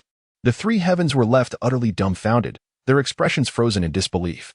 It was important to note that Xuan Mingzi was not some mere celestial or mystic immortal. He was a great Luo golden immortal. A step further, and he would have been a quasi-saint. Yet now, he had been slain by Qin Mu's sword with such ease, without even a chance to resist. Did I just see that correctly? A great Luo golden immortal just perished like that, without any opportunity for counterattack? Yin Xiao stammered, her mind blank. This was truly terrifying. Qiangxi was also profoundly shaken, her breath quickening involuntarily. Compared to Yun Xiao and Qiangxiao, Bixi was equally astounded, but her eyes sparkled with admiration as she gazed at Qin Mu, unabashedly expressing her affection, exclaiming, "What a magnificent sword strike!" Chapter 52. Could you be Master Qin Mu? After a prolonged moment of shock, the three heavens finally regained their composure. They exchanged glances before making their way towards Qin Mu. As they approached, Yin Xiao bowed respectfully to Qin Mu, saying, "Thank you, fellow Taoist, for your timely rescue." Recalling the earlier situation, a wave of fear washed over her. Although the three sisters wielded the Golden Flood Dragon Scissors and the Primordial Golden Dipper, two innate spiritual treasures, and could deploy formidable formations, they were still up against a great Luo golden immortal. Had it not been for Qin Mu's intervention, they would surely have fallen into Xuan Mingzi's grasp. Upon hearing what Yin Xiao had said, Qin Mu smiled faintly and waved his hand, dismissing it as a trivial matter. At that moment, Bi Xiao spoke up. "To you, it may be a small issue, but for us, it is a life-saving grace. Had it not been for your timely assistance today, my sisters and I would surely be in dire straits." As she spoke, Bi Xiao gazed intently at Qin Mu, her heart swelling with joy as she found herself unable to suppress a budding affection. Qin Mu, however, remained unperturbed and casually inquired, "Are you perhaps disciples of the Upper Clear, one of the three purities?" Earlier, he had discerned their identities and recognized them as the three heavenly maidens, especially since the golden dragon scissors were crafted specifically for them by Tantian. The Hunyuan Golden Dipper, enigmatic and boundless, could contain the treasures of the universe and possessed a formidable ability to attract both immortals and objects. Once the golden light emerged, escape was impossible. This treasure had been bestowed upon the three maidens by Tantian. With these two artifacts alone, Qin Mu was able to effortlessly deduce their identities. Upon hearing Qin Mu's question, Yun Xiao was momentarily taken aback, pondering inwardly, could it be that he knows our master? After a brief contemplation, she replied with a smile, "My dear friend, Upper Clear Tog Tian is indeed our master. I am Yu Xiao, and these are my sisters, Qiong Xiao and Bi Xiao." As Yu Xiao introduced them, Qiong Xiao and Bi Xiao exchanged knowing smiles with Qin Mu. Particularly, Bi Xiao's smile was radiant, her eyes sparkling with affection. To the astonishment of the three maidens, Qin Mu suddenly burst into hearty laughter. "Huh? So, you are my esteemed junior sisters." At this pronouncement, the three maidens were momentarily stunned. However, they quickly widened their eyes in disbelief. With a quivering voice, Yin Xiao asked, "Could it be that you are brother Qin Mu?" They were well aware of Qin Mu's reputation. Although they had never met him before, Tog Tian often spoke of him, praising his unparalleled talents and recounting how he had ventured into the wilderness. By referring to them as junior sisters, Qin Mu had effectively acknowledged their shared lineage. Moreover, his cultivation had reached the level of the great Luo Golden Immortal, a feat unmatched by any other disciple under Tog Tian. The only possibility was that this individual before them was indeed their long-lost elder brother. Yin Xiao was profoundly shaken, never having anticipated encountering Qin Mu in such a place. Meanwhile, Qiong Xiao and Bi Xiao gazed at him with rapt attention. Hearing their words, Qin Mu nodded with a smile, affirming, "Indeed, I am Qin Mu." Upon his confirmation, the three maidens were overwhelmed with excitement, their faces flushed with joy. "So, it is truly our elder brother. I am honored," exclaimed Yu Xiao, her spirit uplifted as she bowed deeply to Qin Mu once more. Before he could respond, Bi Xiao suddenly cried out in delight, "Elder brother." Upon uttering these words, the individual swiftly approached Qin Mu, affectionately linking arms with him, her eyes sparkling with enthusiasm. "I never anticipated encountering you here, senior brother. Master often speaks of your remarkable abilities, and having met you today, I find you even more formidable than the rumors suggest." Taken aback by Bai Zhao's overt friendliness, Qin Mu found himself momentarily flustered. Despite having lived 2 lives, he still felt like a novice. At that moment, a delicate fragrance wafted from Bai Zhao, enveloping him in an ethereal allure. Furthermore, the gentle touch of her arm sent an uncontrollable surge of energy coursing through him. Was Bai Zhao being a tad too exuberant? Qin Mu mused silently. Clearing his throat, he paused briefly and could not help but cough lightly, then said, "Bai Zhao, when you speak." As he glanced down at her delicate hand that held his arm, Bai Zhao, unfazed, tightened her embrace and mischievously blinked. "Oh, senior brother, why are you shy?" Qin Mu was momentarily taken aback by her unexpected remark, rendered speechless. Just then, Yin Xiao turned her gaze sharply towards Bai Zhao, reprimanding her sternly, "Third sister, do not be disrespectful." With a pout, Bai Zhao reluctantly released her hold. Having witnessed Qin Mu's fearless demeanor in the face of the Purple Palace, she had developed a deep admiration for him. His subsequent feat of slaying the great Luo Golden Immortal, Zuan Mingzi, further deepened her intrigue. Upon learning that he was indeed her senior brother, her affections grew even stronger. As Bai Zhao let go, Qin Mu silently exhaled in relief, contemplating that with his current vitality, he might have struggled to maintain his composure had she continued her antics. Lost in thought, he was roused as Yin Zhao's serious expression softened, and she respectfully addressed him, "Senior brother, what brings you here?" Regaining his focus, Qin Mu responded, "I trust you are aware that I have been traversing the vast wilderness. I recently returned to Ling Mountain, only to discover that Master has parted ways with the 2 esteemed uncles. My current journey is to seek out Master in distant lands." He paused momentarily before adding, "To my surprise, while passing through this area, I sensed the presence of the disciples of the Upper Clear Sect. Upon investigation, I found my 3 junior sisters engaged in combat." Understanding dawned upon the 3 sisters as they nodded in comprehension.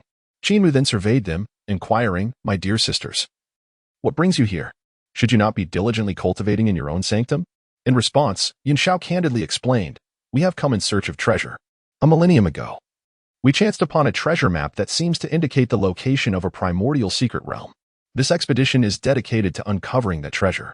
As she spoke, Yin Xiao waved her hand, revealing the treasure map that shimmered in her palm. The map depicted intricate mountain ranges and celestial symbols, exuding an unmistakable aura of grandeur. Chapter 53, The Treasures of the Ancient Era. Qin Mu carefully scrutinized the treasure map in Yin Xiao's hands. He could sense a profound, ancient aura emanating from it, imbued with the essence of primordial energies. Moreover, the map, guided by constellations, delineated an enigmatic route that ultimately pointed towards a location shrouded in chaotic mist. As he contemplated this, Qin Mu couldn't help but exclaim, "Fascinating." With a deliberate motion, he extended his hand, his fingertips gliding over the map. He distinctly felt the passage of time radiating from the treasure map. After a brief moment of reflection, Qin Mu spoke. This treasure map must surely be a remnant left by some formidable being from the Primordial era. Primordial era? Upon hearing Qin Mu's words, the three celestial beings were taken aback. It is well known that since the creation of the world by Pangu, the primordial realm has undergone three great epochs. The first era was the era of creation, initiated by the mighty Pangu, who vanquished 3,000 demon gods, establishing the heavens and the earth, ultimately transforming himself into all things and opening the primordial universe. The second era was the era of primordial chaos, a time when ferocious beasts roamed the land. These beasts were not born of nature, but were manifestations of the resentful thoughts, hatred, and obsessions left behind by the chaotic demon gods after their demise. In life, they were slain by Pangu. In death, they transformed into beasts filled with a fierce desire for destruction, intent on annihilating the primordial world, leading to great calamities. The third era was the ancient era, marked by the rise of the dragon, phoenix, and Qilin clans, igniting a fierce competition that endured through the great calamity of dragon and phoenix. Presently, Qin Mu and his companions were experiencing the era of witch and demon. From his earlier exploration, Qin Mu had clearly sensed the chaotic essence of the primordial era and the desolation of the ancient era emanating from the treasure map. It was highly likely a legacy left by a fallen powerhouse from the primordial age. Noticing the astonishment on the faces of the three celestial beings, Qin Mu nodded slightly and said, "Such a treasure map surely conceals some extraordinary treasures." Upon hearing this, the three celestial beings returned to their senses. Exchanging glances before Yu Xiao spoke, "Elder brother, might we accompany you in the treasure hunt?" As she spoke, her eyes sparkled with anticipation. Qiong Xiao and Bai Xiao also turned their gazes toward Qin Mu. They had just witnessed his formidable strength, as he had effortlessly slain the Purple Mansion's Grand Luo Xuanmingzi with a single stroke. If Qin Mu were to join them in their quest for treasure, it would undoubtedly be more secure. In response, Qin Mu, without further deliberation, smiled and nodded, of course. The three celestial beings were his fellow disciples. Since Yun Xiao had extended the invitation, he felt it inappropriate to decline. Upon receiving his affirmative response, the three celestial beings rejoiced. Thus, the four of them wasted no time and set forth according to the map's guidance, heading towards the indicated coordinates. Soon, Qin Mu and the three celestial beings arrived at the designated location as directed by the treasure map. However, as they surveyed their surroundings, they found themselves in an expanse of nothingness. Observing this, Yun Xiao furrowed her brow and inquired of Qin Mu, "Elder brother, how can this be? There is nothing here." Qin Mu smiled gently, explaining, "It is not that there is nothing, but rather that this place is concealed by a natural array." With that, Qin Mu narrowed his eyes and added, "Step back." Upon hearing Qin Mu's words, the three celestial maidens nodded in unison and retreated a step. Following this, Qin Mu focused his thoughts and activated the Eye of Disillusionment. Suddenly, a violet divine light erupted from his eyes. This Eye of Disillusionment was a comprehension gained by Qin Mu while ascending the unmatched mountain, allowing him to see through the weaknesses of any formation. Boom. As Qin Mu unleashed the Eye of Disillusionment, countless intertwined Dao patterns materialized in the void, revealing a magnificent innate grand formation. After observing for but a brief moment, Qin Mu discerned the formation's vulnerabilities. "Break for me," he commanded, pointing like a sword. Whoosh! A dazzling sword light surged toward the core of the formation. Crack! In no time, the innate grand formation shattered like glass, and the concealed array dramatically collapsed. What was once a void now revealed an island shrouded in radiant mist. Witnessing this spectacle, the three celestial maidens, who had retreated, were utterly astonished. "The eldest brother is truly remarkable. He effortlessly dismantled this innate formation," Bai Xiao exclaimed. Clapping her hands in exhilaration, her eyes filled with admiration and infatuation for Qin Mu. Qiong Xiao, observing this, could not help but exclaim, "Such a profound natural formation was so easily shattered by our eldest brother." Yun Xiao remained silent, yet her heart was filled with awe, pondering that had it not been for Qin Mu accompanying them, they might have returned empty-handed. Disregarding the praises from Bai Xiao and Qiong Xiao, Qin Mu smiled faintly and said, "Let us proceed." With that, he took the lead and moved forward. The three celestial maidens promptly followed him. Before long, the four had descended upon the island, discovering a realm of its own. Glancing around, the sky resembled an inverted jade bowl, and the ground was adorned with luminous, innate spiritual jade. In the distance, rolling hills undulated, and the sound of bubbling springs echoed, reminiscent of a celestial paradise. Qin Mu's divine sense swept across the entire island, causing him to furrow his brow. Noticing Qin Mu's expression, Yin Xiao frowned slightly and inquired, "What troubles you?" "Eldest brother?" Xiong Xiao and Bai Xiao also cast their gazes towards him. To them, this small world appeared entirely unremarkable. Upon hearing Yun Xiao's question, Qin Mu glanced at her and replied solemnly, "It is peculiar. This place seems tranquil, yet I sense something amiss." At his words, Yun Xiao and Xiong Xiao's expressions grew serious. Just then, Bai Xiao suddenly spotted something and hurriedly directed her gaze toward the center of the small world. "Eldest brother, elder sister, second sister, look over there." Upon hearing her exclamation, Qin Mu and the others instinctively looked up. In the center of this small world, vibrant colors burst forth. Boom! As they were observing, the void erupted with a thunderous sound. Upon closer inspection, they saw that at the point where the vibrant colors emanated, the space began to distort. Soon after, an ancient mirror slowly materialized. The mirror, a reflection of the duality of yin and yang, possessed one side as dark as ink and the other as luminous as the moon. Its frame was intricately carved with ancient divine patterns, enveloped in an aura of chaos. An exquisite innate spiritual treasure. Upon sensing its presence, Qin Mu's pupils widened in astonishment, and he could not help but exclaim. Upon hearing Qin Mu's words, the three Xiaos were both astonished and elated. This, an exquisite innate spiritual treasure? I never anticipated such a precious artifact could be hidden here, Xiong Xiao exclaimed, her face flushed with excitement. Bai Xiao gazed intently at the mirror, her breath quickening with anticipation. Soon, Yun Xiao regained her composure first and turned her gaze to Qin Mu. "Senior brother, this treasure rightfully belongs to you. Had it not been for your timely intervention, our lives would have been at stake, let alone the quest for treasure." Bai Xiao chimed in. "What sister says is true. Without our senior brother, we would likely have been unable to even breach the natural array. Though this treasure is magnificent, it is not destined for us." Chapter 54. An innate spiritual treasure. "Do I lack for treasures?" Qin Mu, upon hearing this, erupted into hearty laughter.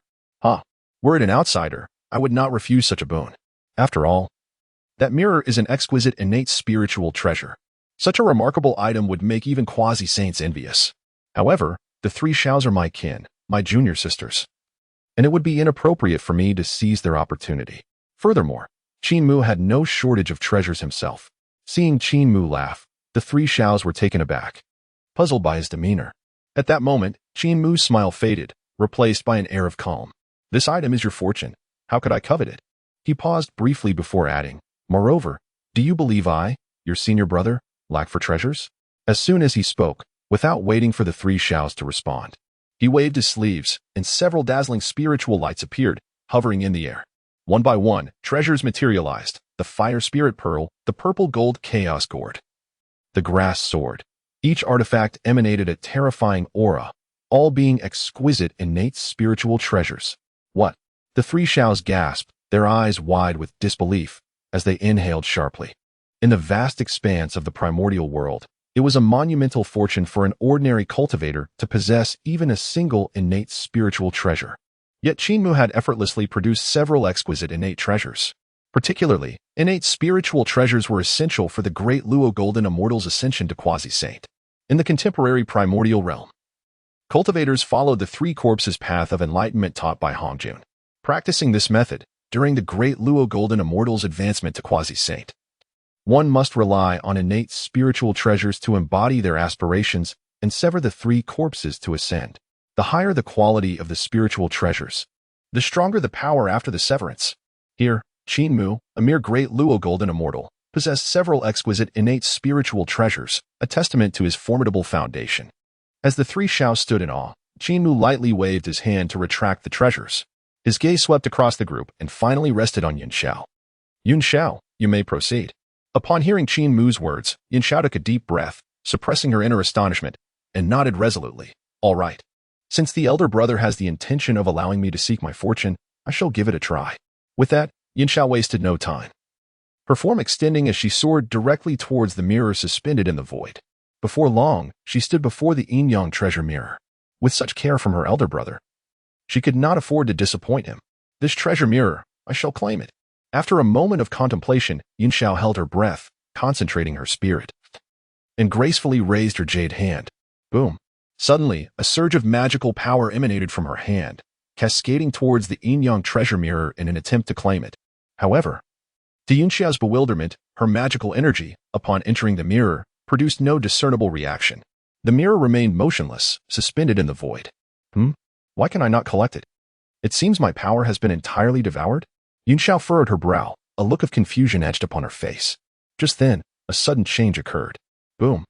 A terrifying force erupted from within the mirror's surface.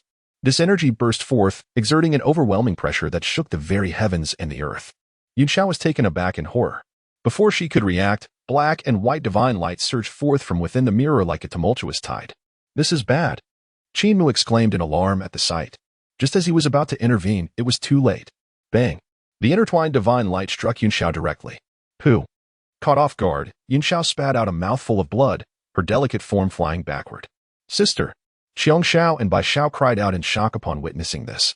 Qin Mu's expression changed, and in a flash, he caught the hurtling Yunxiao.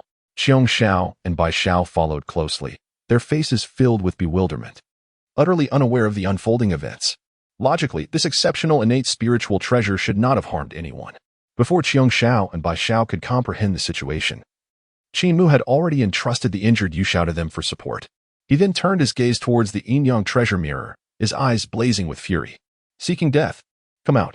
As he gazed, Qin Mu roared in anger. Yunxiao was his junior sister, and now she was injured while attempting to claim a spiritual treasure. A task he had urged her to undertake. Guilt swelled within him. Moreover, while the three sisters were oblivious to the peculiarities, Qin Mu had discerned the truth. The force that had harmed Yunxiao was not the mirror's inherent power. Rather, someone was manipulating events from within. Seeing no movement from within the mirror, Qin Mu's brow furrowed, and he spoke coldly. You refuse to show yourself? Without delay, he waved his hand, and a grass sword materialized. Boom. Grasping the sword, Qin Mu immediately swung it with ferocity. The sword light tore through the void, directly striking the mirror's surface. Clang. In an instant, the terrifying force of the sword descended upon the mirror. The surface trembled violently. Hiki. Following this, a chilling laugh echoed from within the mirror. I never expected such a being to arrive this time. Your aura is quite delectable. If I were to devour you, perhaps I could be reborn. Indeed, fortune smiles upon me this time. As soon as the words left my lips, tendrils of black mist surged forth from the mirror. From within this swirling darkness emerged a figure. The visage of this being was gaunt, enveloped in decaying black energy, exuding a formidable presence comparable to that of a quasi-saint. A quasi-saint? Qin Mu's expression darkened at this revelation. Yet, he soon discerned that this entity's aura was unlike that of any contemporary quasi-saint. It was more ancient, violent, and replete with the essence of slaughter. It must be a creature from the primordial era, perhaps a remnant soul? Qin Mu mused quietly, remaining ever vigilant. Furthermore, from the being's words, Qin Mu deduced that this treasure map was nothing but a trap. Countless beings over the ages must have been lured here by the promise of treasure, only to meet a tragic end, becoming sustenance for this creature within the mirror. While Qin Mu was lost in thought, Qiongxiao and Bai Xiao approached, supporting Yunxiao. Master brother, what shall we do? Qiongxiao inquired, her voice tinged with grave concern. She was acutely aware of the overwhelming power of the being shrouded in black mist, which surpassed even that of a Deluo golden immortal, reaching the level of a quasi-saint. Bai Xiao also wore a worried expression. Although Qin Mu had previously slain the formidable Zifu Deluo Xianming Zi with a single strike, they now faced a genuine quasi-saint. Upon hearing Qiongxiao's words, Qin Mu cast a sidelong glance, standing resolutely with his sword drawn, shielding the three sisters behind him. Do not worry. I will handle everything. His tone was calm, imbued with an undeniable conviction.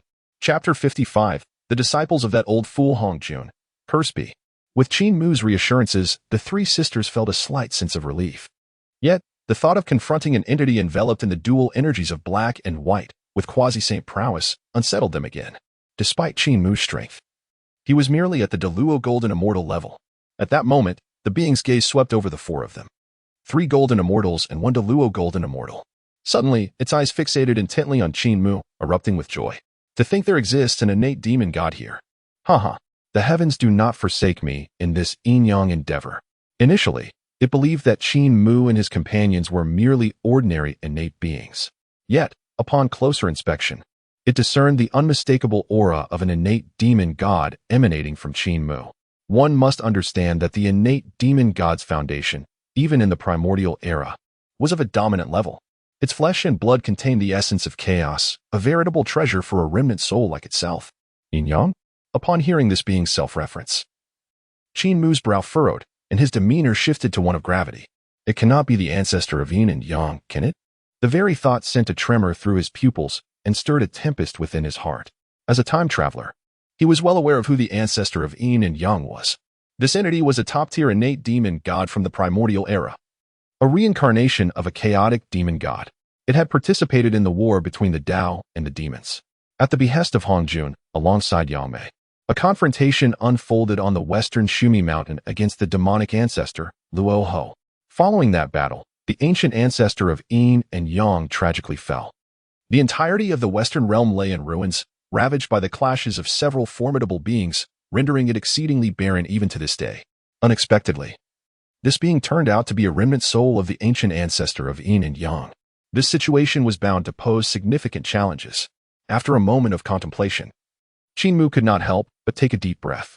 He was acutely aware that the remnant soul of the ancient ancestor before him was exceedingly formidable. Observing Qin Mu's countenance, the three celestial maidens felt a wave of trepidation wash over them. Had they known this treasure map was a trap, they never would have sought the treasure. Now, it seemed they might drag their master brother into this predicament as well. Yunxiao silently lamented, overwhelmed with guilt. At that moment, Qin Mu returned from his reverie, turned to the three celestial maidens, and spoke softly. Sisters, do not resist. I will first escort you to safety. Although the three maidens were somewhat perplexed by Qin Mu's words, the gravity of his expression compelled them to nod in agreement. They understood clearly that, with their golden immortal cultivation, they could offer no assistance to Qin Mu. Subsequently, with a thought, Qin Mu gestured with his hand, and a purple-gold gourd materialized before him. This was the seventh innate gourd he had plucked from the primordial gourd vine during his ascent of the Buzhou Mountain. As the purple-gold chaotic gourd emerged, Qin Mu swiftly transported the three celestial maidens into the gourd's inner realm. Once this was accomplished, he inhaled deeply and shifted his gaze towards the remnant soul of the ancient ancestor of Yin and Yang. The remnant soul paid little heed to Qin Mu's actions.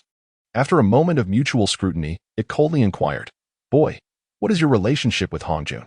The remnant soul had sensed the aura of Hongjun from Qin Mu. Without evasion, Qin Mu replied, "Hongjun is my ancestral master." Hearing this, the remnant soul of the ancient ancestor could not help but respond with a derisive fury. "Very well. You are indeed a disciple of that old fool, Hongjun. Hongjun, you caused my downfall in the past, and today I shall take my vengeance by slaying your disciple." No sooner had the words left his lips than the remnant soul chose to strike without allowing Qin Mu further words. Yin Yang Divine Spear. With a mere flick of his hand, two intertwining forces of black and white manifested. In less than the blink of an eye, these two forces coalesced into a divine spear that pierced through heaven and earth. Boom. As the Yin Yang Divine Spear materialized, the void collapsed in its wake. Even though he was merely a remnant soul at this moment, the ancient ancestor had regained 30% of his peak power, accumulated through countless ages of devouring souls. Upon witnessing the spear descending from the heavens, Qin Mu's expression sharpened. All secrets. Activate.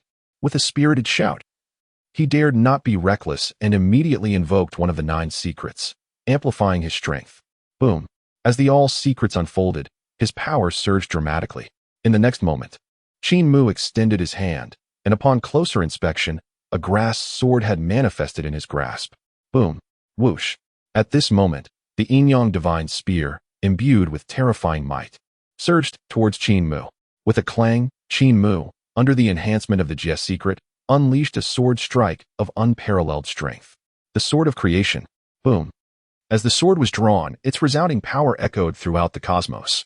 The overwhelming sword force condensed like a river, striking forth like a streak of lightning towards the Yin Yang Divine Spear. Bang! Within mere breaths, the terrifying sword energy collided with the divine spear. Instantly, an earth-shattering roar reverberated, shaking the very foundation of this small realm, distorting time and space as if it were on the verge of collapse. Moreover, the Yin Yang ancestor's summoned spear was shattered by Qin Mu's strike, the swirling laws of Yin and Yang torn asunder by the sword's might. What? Witnessing this scene, the Yin Yang ancestor was utterly shocked, disbelief etched across his face. How is this possible? A mere Deluo golden immortal could dismantle my laws? Simultaneously, Qin Mu was deeply shaken. Truly, this was the innate demon god of the primordial era. With the enhancement of the Jie secret, I performed the sword of creation. Yet it merely shattered the spear he summoned. Just as Qin Mu was in awe, the Yin-Yang ancestor's brows furrowed, and he bellowed, "Ant, today, I shall show you the power of a primordial Hunyuan golden immortal." As soon as the words left his mouth, without waiting for Qin Mu's response, he swiftly formed seals with his hands and proclaimed, "Yin-Yang power, suppress the heavens. Rumble." With the incantation of the Yin-Yang ancestor, this small world trembled violently. Then, boundless yin and yang energies converged into a domain that obscured the sky, chains of laws coiling like dragons and serpents, pressing down towards Qin Mu. This yin-yang power was the true essence of law. Only a Hunyuan golden immortal could wield it. As the domain descended, the sword light that danced in the heavens was instantly crushed. "Child, obediently become the nourishment for my rebirth." The yin-yang ancestor sneered, his face a mask of madness and yearning. Qin Mu gazed at the oppressive domain of law approaching him, narrowed his eyes slightly, and coolly replied, "Is that so?" Without delay, he invoked the primal version of the transformation of the self. Boom. In an instant, an ancient aura erupted from Qin Mu, a presence that seemed to emanate from the very chaos era. Chapter 56, The Aura of Pangu? The transformation of Xingtian's body, severing yin and yang. The mere emergence of this aura caused the remnant soul of the yin-yang ancestor to tremble violently. What is this aura? The yin-yang ancestor's face was filled with disbelief, his demeanor one of utter panic. The aura radiating from Qin Mu instilled fear even in his bloodline. The yin-yang ancestor understood precisely what was happening. Only the aura of Pangu could suppress him to such an extent. No, it's impossible. He has perished, merged with the primordial world. How could he still exist? The yin-yang ancestor was astounded, unable to fathom that Qin Mu could still emanate the aura of Pangu. Moreover, the aura emanating from him was extraordinarily pure. Even in this vicinity, a mere hint of it instilled an overwhelming sense of dread. The more he pondered, the more the yin-yang ancestor trembled uncontrollably. His eyes filled with terror. In a daze, he seemed to be transported back to the chaotic era, where Pangu wielded an axe to cleave through the void, shattering his demonic form. Now, this familiar essence re-emerged, causing the very soul of the yin-yang ancestor to quake in fear. Before the yin-yang ancestor could fully regain his composure from the shock, the figure of Qin Mu, suspended in the void, suddenly transformed. A thunderous roar reverberated throughout this small world, followed by the manifestation of Qin Mu's transformation into the form of Xingtian. Upon closer inspection, a colossal figure emerged, muscles coiling like intricate vines, with ancient war patterns of the witch tribe etched upon his skin. This transformation appeared as if a war deity from antiquity had descended upon the realm. Was this indeed the body of the witch tribe? It was undeniably formidable. Qin Mu marveled inwardly, feeling the surging power within his transformed form, his heart filled with astonishment. Such strength surpassed that of a great Luo golden immortal by an unfathomable margin. And this was merely the body of a great witch. How powerful would the transformation from the essence of an ancestral witch be?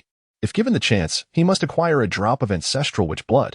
Qin Mu reflected on his earlier encounter at the foot of Ling Mountain, where he had sparred with Xingtian. After defeating Xingtian, he not only obtained a fragment of the creation jade plate, but Xingtian had also gifted him a drop of his own blood.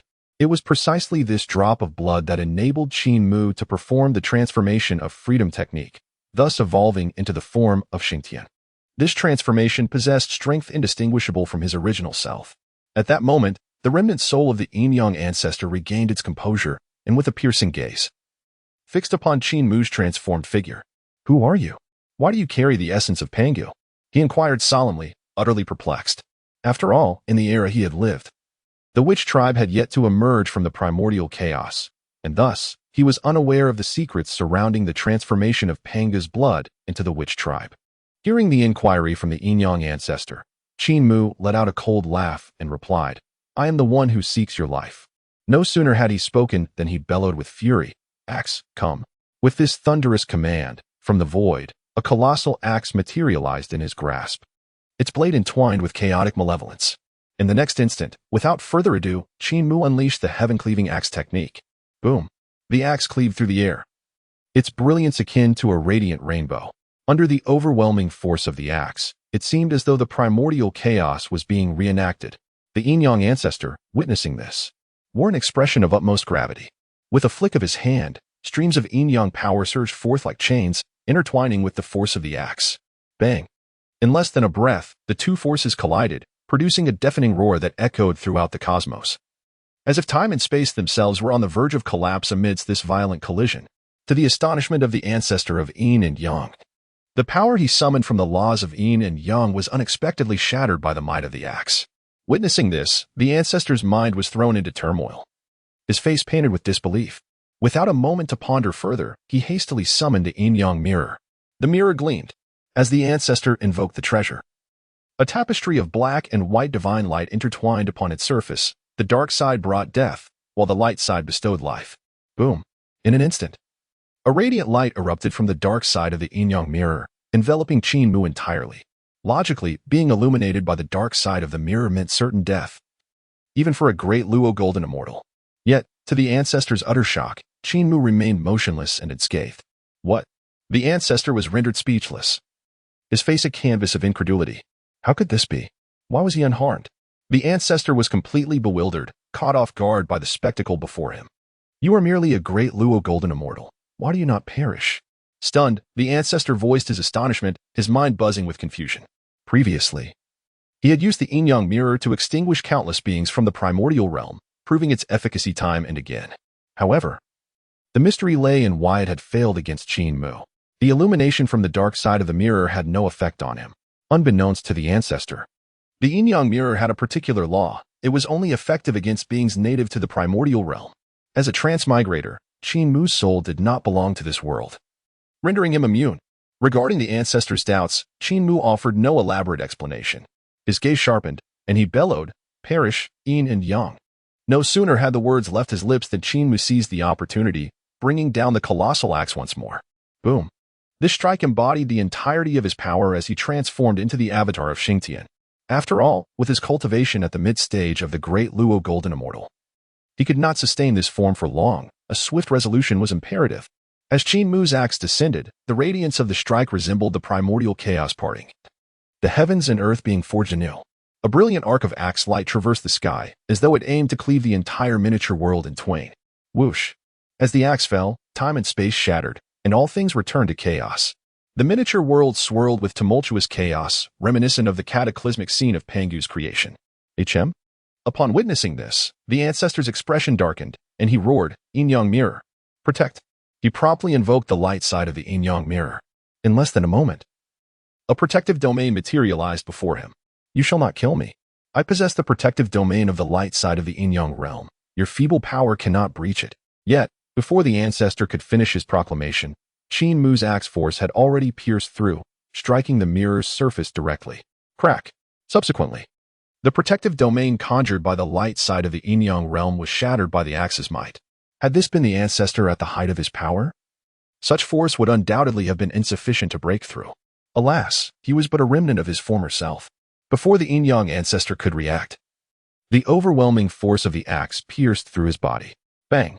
Amidst the echoes of anguished screams, the consciousness of the yin-yang ancestor was utterly annihilated, his unwilling roar still reverberating through the void. I am not reconciled. Chapter 57. The Tai Chi yin-yang mirror. As the remnants of the yin-yang ancestor were severed, Qin Mu's transformation into the incarnation of Xingtian also reached its limit and rapidly dissipated. When he reappeared, he had returned to his original form. Gasping for breath, Qin Mu weakly retrieved the purple-gold chaotic gourd and released the three celestial maidens. However, he could no longer maintain his strength and fell from the void. "Master brother!" The three maidens exclaimed in unison, hastily flying forward to support him. "Are you all right, master brother? You look so drained. You must have engaged in a fierce battle with that remnant of a quasi-saint." They gazed at Qin Mu with deep concern, fully aware that he had successfully dealt with the yin-yang ancestor's lingering soul. Otherwise, he would not have released them. Reflecting on this, the three maidens felt an even deeper admiration for their master brother. Had it not been for Qin Mu, they would not have had the opportunity to explore this place. They might have perished long before when confronted by the formidable Zifu de Luo Zunyanzi. Feeling warm at the sight of the three worried celestial maidens surrounding him, Qin Mu experienced a rush of emotions. In his 2 lifetimes, he had been a recluse in his previous life and devoted himself to cultivation in this one, never having been so close to women. The concern of these 3 exquisite fairies made his ears flush, especially since he was still a novice in matters of the heart. After a brief pause, Qin Mu spoke. Do not worry. I am fine. I just need a moment to recover. As he spoke, his gaze shifted skyward, and he continued. Yu Xiao, the remnant soul controlling the treasure mirror has been eliminated by me. You may now claim that treasure mirror. Upon hearing Qin Mu's words, Yin Xiao was momentarily taken aback. Then turned her gaze towards the Yin-Yang treasure mirror, suspended in midair. Had it not been for Qin Mu's intervention, how could the three sisters, with their golden, immortal cultivation, have possibly resisted the Yin-Yang ancestors' lingering soul? After a moment's hesitation, Yin Xiao took a deep breath and nodded. All right. With that, she soared towards the treasure mirror. With the remnant soul of the Yin-Yang ancestor destroyed by Qin Mu, the mirror was now unclaimed. With a simple wave of her hand, Yin Xiao channeled her magic and directly retrieved the treasure mirror. She learned that this treasure was called the Tai Chi Yin-Yang mirror, a top-tier innate spiritual treasure. The Yin side could extinguish the primordial spirit, while the Yang side could reverse life and death. Before this, the three sisters possessed two pieces of spiritual treasure, the Hunyuan Golden Dipper and the Golden Jiao Scissors. Now, with the acquisition of the exquisite innate treasure, the Tai Chi Yin-Yang mirror, each sister would have a spiritual treasure of her own. Seeing that Yu Xiao had successfully retrieved the treasure mirror without any mishaps, Xiong Xiao and Bi Xiao also felt relieved. After a brief period of recovery, Qin Mu's internal energy was restored. With the treasure in hand, it is time for us to return to Jinao Island. Qin Mu smiled as his gaze swept over the three celestial beings, who had no objections to his presence. Before departing, Qin Mu discreetly left behind spatial coordinates within this small world, establishing a portal. This place, transformed from the fall of the ancestor of Yin and Yang, may not hold great utility now, but it could prove valuable in the future. Subsequently, the four companions did not linger and set off together. As they journeyed back to Golden Ao Island, Qin Mu found no sense of boredom, for the company of the three celestial beings was quite delightful. Bai Xiao, the most vivacious among them, often engaged Qin Mu in conversation, urging him to recount his adventures in the primordial wilderness. Yun Xiao and Xiong Xiao frequently engaged in philosophical discussions with him. As their journey progressed, the three celestial beings grew increasingly in awe and admiration of their elder brother. Particularly in Bai Xiao's gaze, there was a glimmer of affection directed towards Qin Mu. Time passed swiftly, and before long, several days had elapsed. One day, above the eastern sea, celestial mist parted to reveal a magnificent island floating amidst the clouds. Upon closer inspection, the island resembled golden Ao bearing the heavens, radiating beams of light, with purple aura cascading down. Countless celestial birds soared around the island, and the springs and waterfalls resembled galaxies suspended in reverse. Amidst the heavenly canopy, several streaks of light descended, revealing Qin Mu and the three celestial beings. Upon sighting the celestial island, Bai Qiong exclaimed with excitement, "Elder brother, that is Golden Ao Island." As she spoke, Bai Xiao pointed towards the largest island at the center. Qin Mu nodded slightly, feeling the extraordinary essence of this place. Unable to suppress a remark of admiration, "Truly, it is worthy of being the abode of our master. Its fortune is long-lasting, rivaling Kunlun. It is indeed a premier blessed land." Subsequently, the three celestial beings accompanied Qin Mu as they descended from the clouds. Just then, a figure suddenly sped towards them from within the Bayou Palace. In an instant, this figure landed gracefully before Qin Mu and his companions. The newcomer was a plump Taoist, appearing endearingly clumsy. Upon seeing him, the three celestial beings immediately bowed respectfully and called in unison, "Senior brother Duo Bao." Duo Bao nodded, his gaze shifting to Qin Mu. "Elder brother, you've returned," he exclaimed, stepping forward with a beaming expression. Duo Bao held deep gratitude for Qin Mu. For after he transformed, he had followed Qin Mu in exploring the primordial wilderness, and during their companionship, they had obtained numerous fortuitous encounters. Later, upon reaching Mount Buzhou, unable to contend with the great witch Kuafu, Duo Bao could not enter the mountain.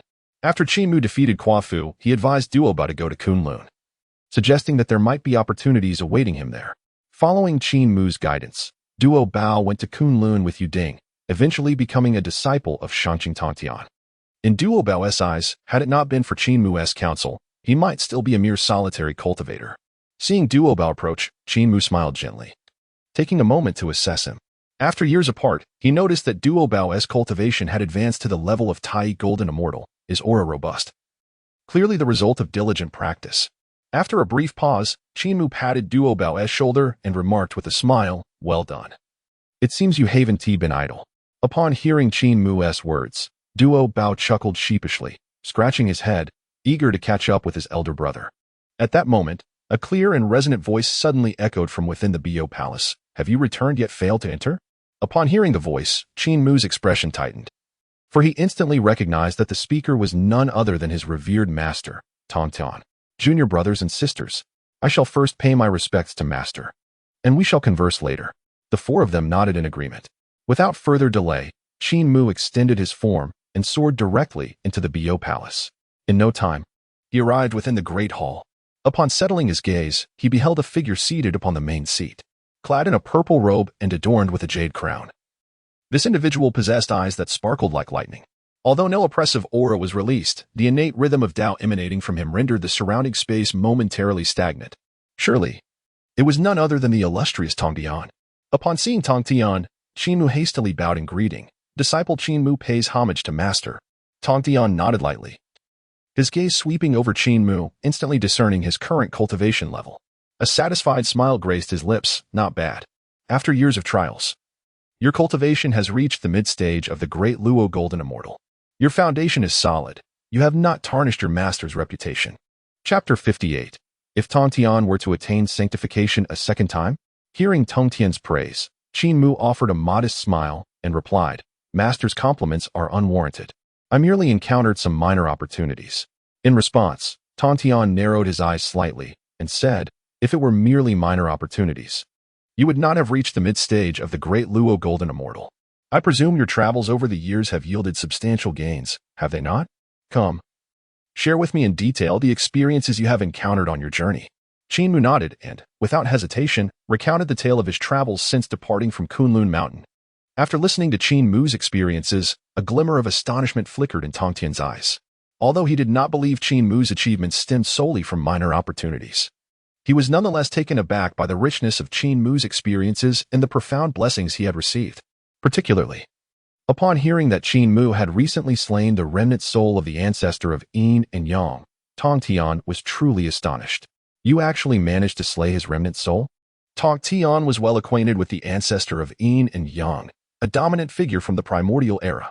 During the epoch of conflict among the Feng, Long, and Qilin clans, the ancestor of Yin and Yang was a rival to the Primordial Dragon and Primordial Phoenix. Subsequently, he had joined forces with Ancestor Hongjun, Ancestor Qin Kuan, and the Celestial Master Yang Mei to battle the demon Ancestor Rahu. That battle nearly shattered the Western realm, leaving its spiritual veins utterly devastated. Even after countless ages, the Western realm had yet to regain its vitality, remaining barren. At that time, the three pure ones had only just taken form and had not yet made their mark in the primordial world, existing merely as nameless entities. Although it was merely the remnant soul of the ancestor of Yin and Yang, Tong Tian could easily surmise its formidable nature.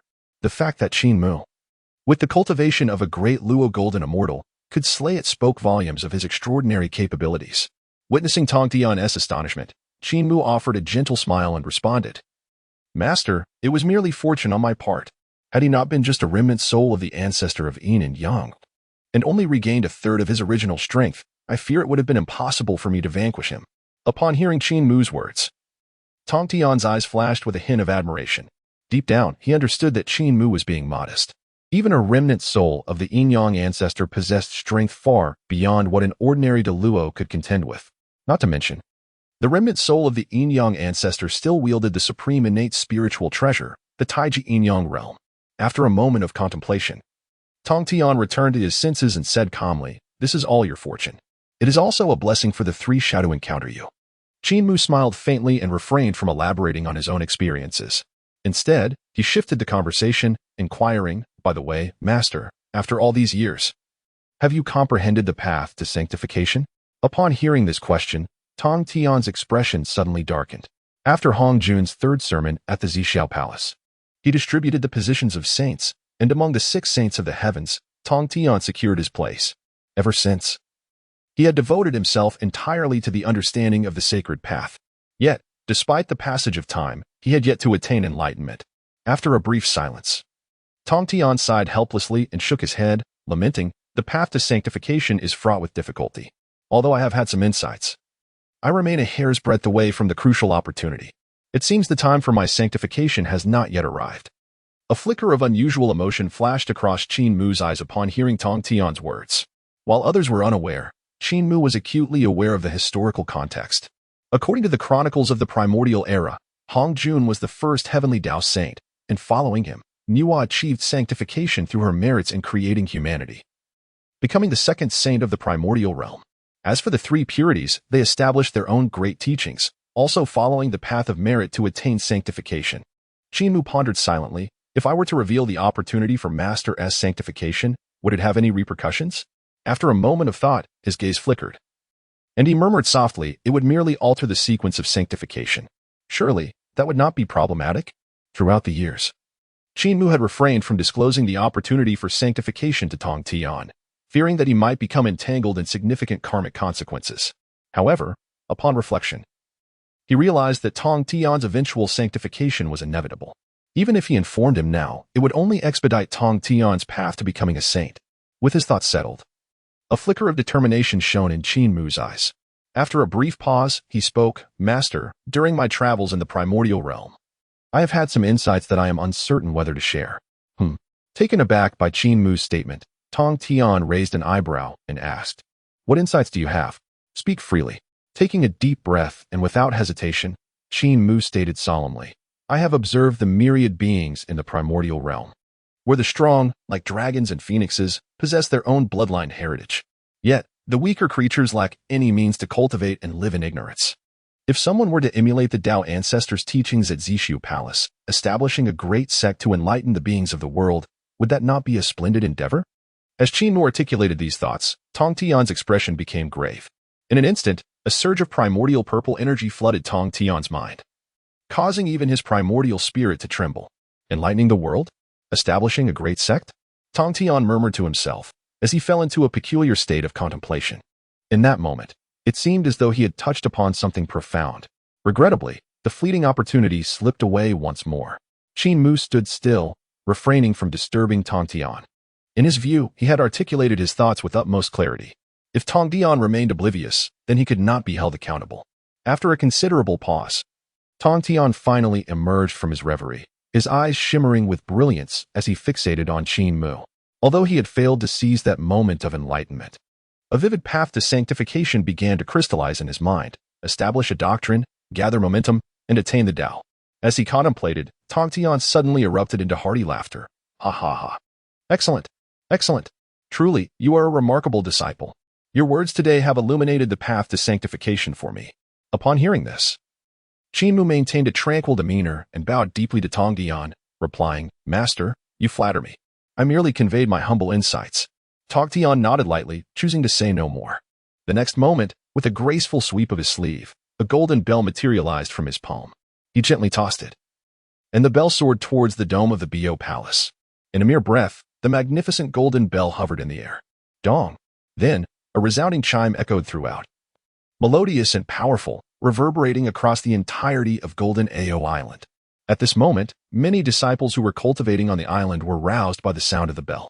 What could have occurred to prompt the master to ring this golden bell? It seemed the master had significant news to announce.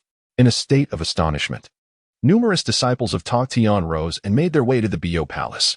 Chapter 59, The Gathering of the Immortals, Tong Tian in seclusion, contemplating the sacred path. As the golden bell tolled, an ethereal light surged around the Bo Palace. Soon, figures began to descend in succession. The Golden Spirit Saint Mother, the Wudong Saint Mother, and the Turtle Spirit Saint Mother, the three foremost disciples, were the first to arrive. Following them were the seven immortals, the Cloud Immortal, the Golden Cudgel Immortal, the Pai Lu Immortal, the Long-Eared Jingguang Immortal, the Golden Light Immortal, the Qiushou Immortal, and the Ling Ya Immortal. Additionally, Zhao Gongming, accompanied by the Three Xiao Sisters, the four saints of Nine Dragon Island, and the 10 heavenly monarchs of Golden Ao Island, also arrived on their clouds. In an instant, the skies above Golden Ao Island were enveloped in celestial energy, swirling clouds creating a breathtaking spectacle.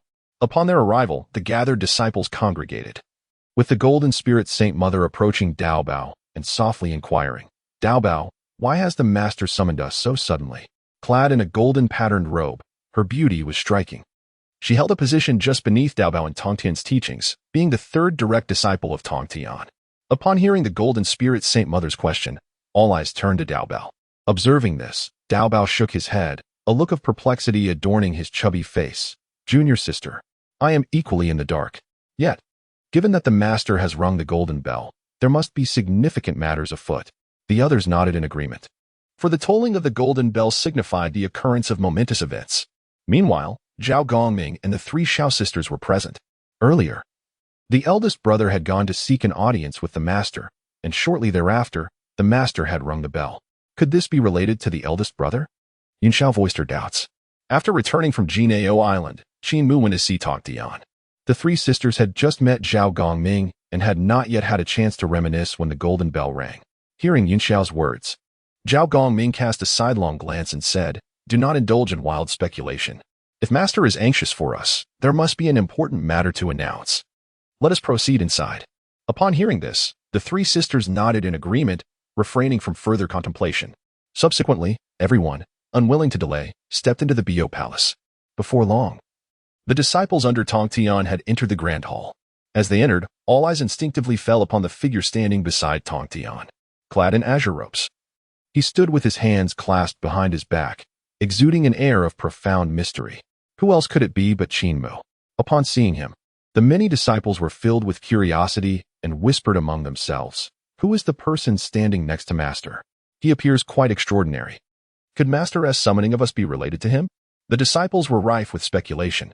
Upon seeing Qin Mu, the three sisters were all aflame with excitement, their faces brimming with admiration and reverence, especially by Xiao, who openly displayed her infatuation for Qin Mu without reservation.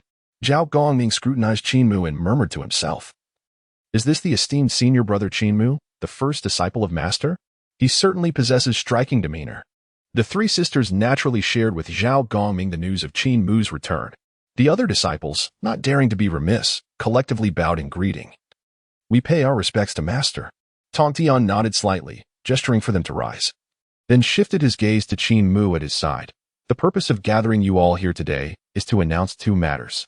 First, this is my first disciple, Qin Mu. He is also your senior brother." As Tong Tian's words echoed in the hall, the countless disciples were taken aback, and murmurs erupted. "What? He is senior brother Qin Mu? I thought it was someone else." "So, it is the senior brother who has been journeying abroad.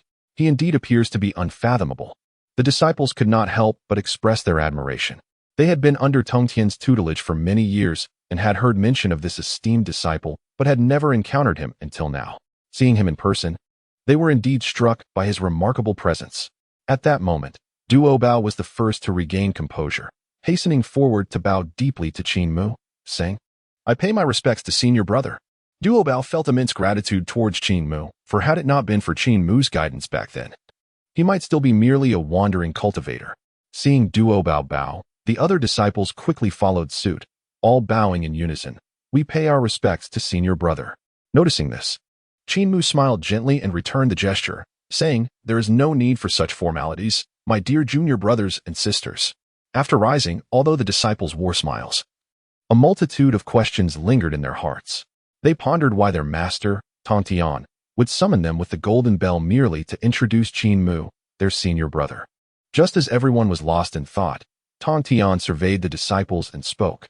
"The second matter is that I have recently gained some insights and must enter seclusion for a period to strive for the sacred path. As fate would have it, your esteemed senior brother, Qin Mu, has returned from his travels. During my seclusion, all affairs of Golden Ao Island have been entrusted to you, my senior brother Qin Mu." Upon uttering these words, Tong Tian glanced at Qin Mu. The previous discourse from Qin Mu had profoundly resonated with Tong Tian, subtly brushing against the threshold of sanctification. When Qin Mu heard Tong Tian's declaration, he was momentarily taken aback, a fleeting glimmer of surprise crossing his eyes. "Will he still enter seclusion?" he murmured softly, somewhat perplexed. After all, in Qin Mu's perspective, he had clearly elucidated the opportunity for Tong Tian's enlightenment. Initially, he presumed that Tong Tian had summoned the disciples to announce the establishment of a new doctrine. Who would have thought it was to enter seclusion instead?